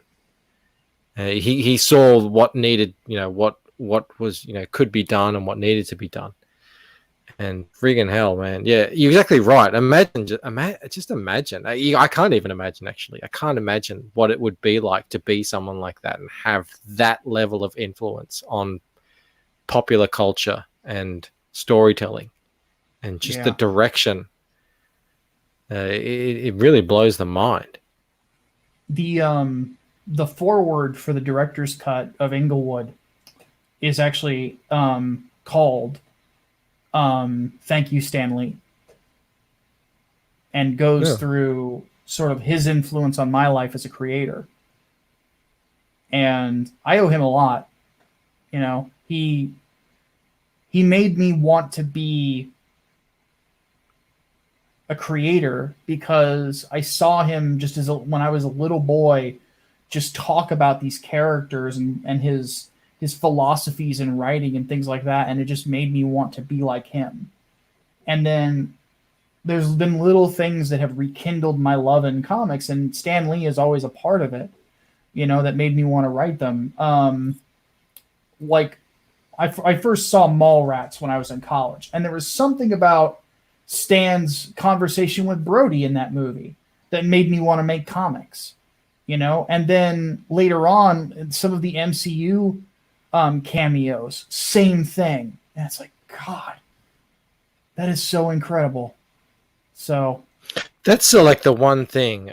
People rag on the whole Marvel thing and how formulaic it is, the MCU, and how predictable it is, and how corporate it is and everything. But at the very least, and I'm an MCU fan. My wife and I, we love watching MCU movies together. I love that she loves it. You know, she knows all these characters now. She loves Iron Man. You know, I love that. She loves Steve Rogers. And at the very least, Stan motherfucking Lee is a household name now across the world. Like that, at the very least, that in itself is an achievement. And I just freaking love that. I really love that. Yeah, Kirby. I mean, it's an unfortunate thing, isn't it? It's just the way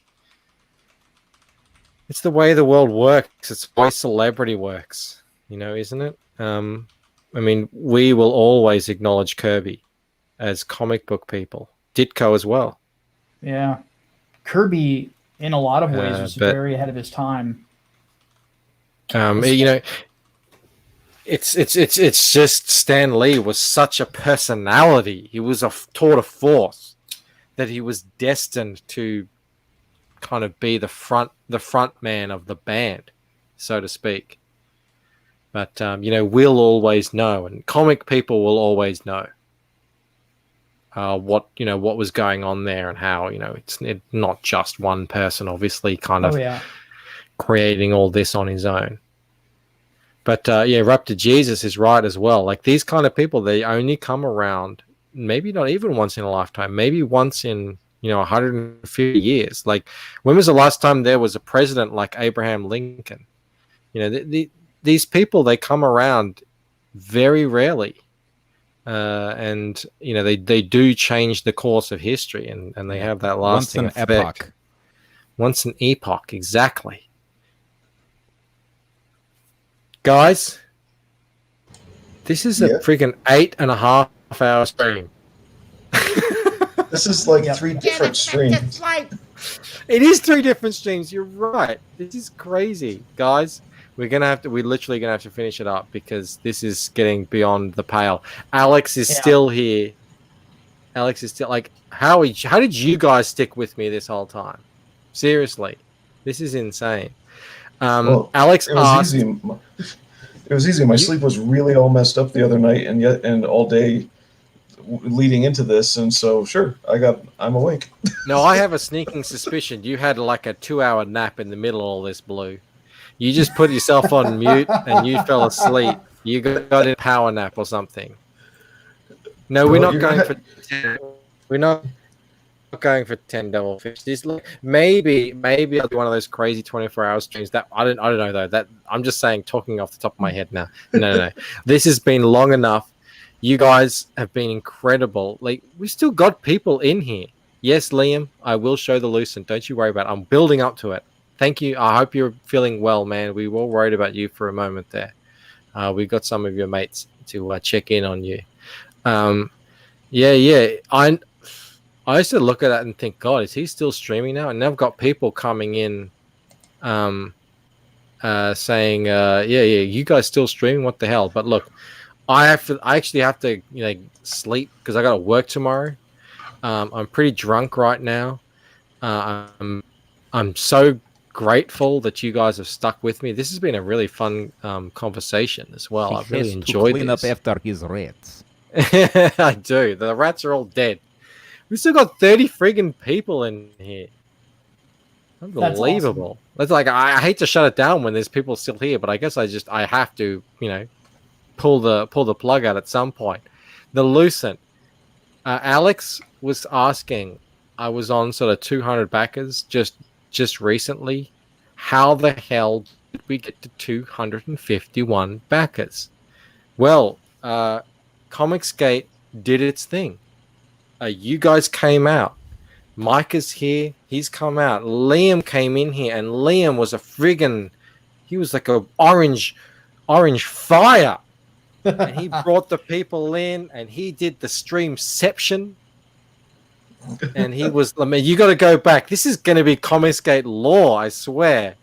He was like streaming Man, it was freaking. I'm gonna have so much fun watching this tomorrow. Don't you worry about it. Freaking Ethan Van Sciver was here. He got in on the act. He was talking about the Lucent. Man, it's been crazy. And this is me excited right now after an 8-hour stream. I might seem a bit toned down right now, but this is as hard as I can go. I'm 4 whiskeys in.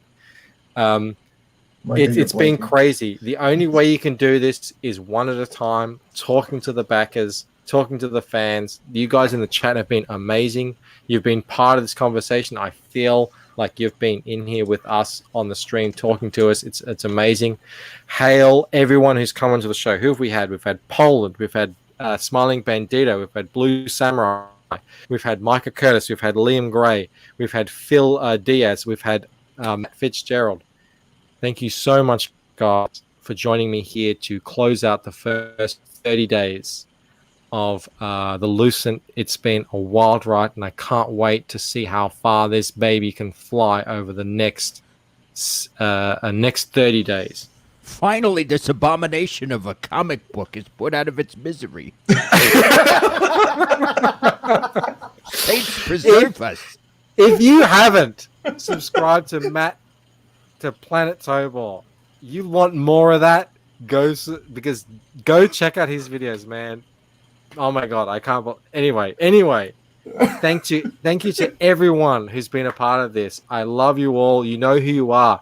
Alex, I'm just reading off the tier. Alex, Raptor, Antoine, Nemesis, Alex, Devilfish. You know everyone who's been here. I can't name everyone in the chat. Hal, the mother in chat. You guys are Comicsgate. You are Comicsgate. It's everyone who came up and backed this guy here, just on pure passion and quality of the work and all that stuff. I'm going to close up the stream. Thank you so much. And Johnny Rando as well gets a huge shout out. We love Johnny Rando.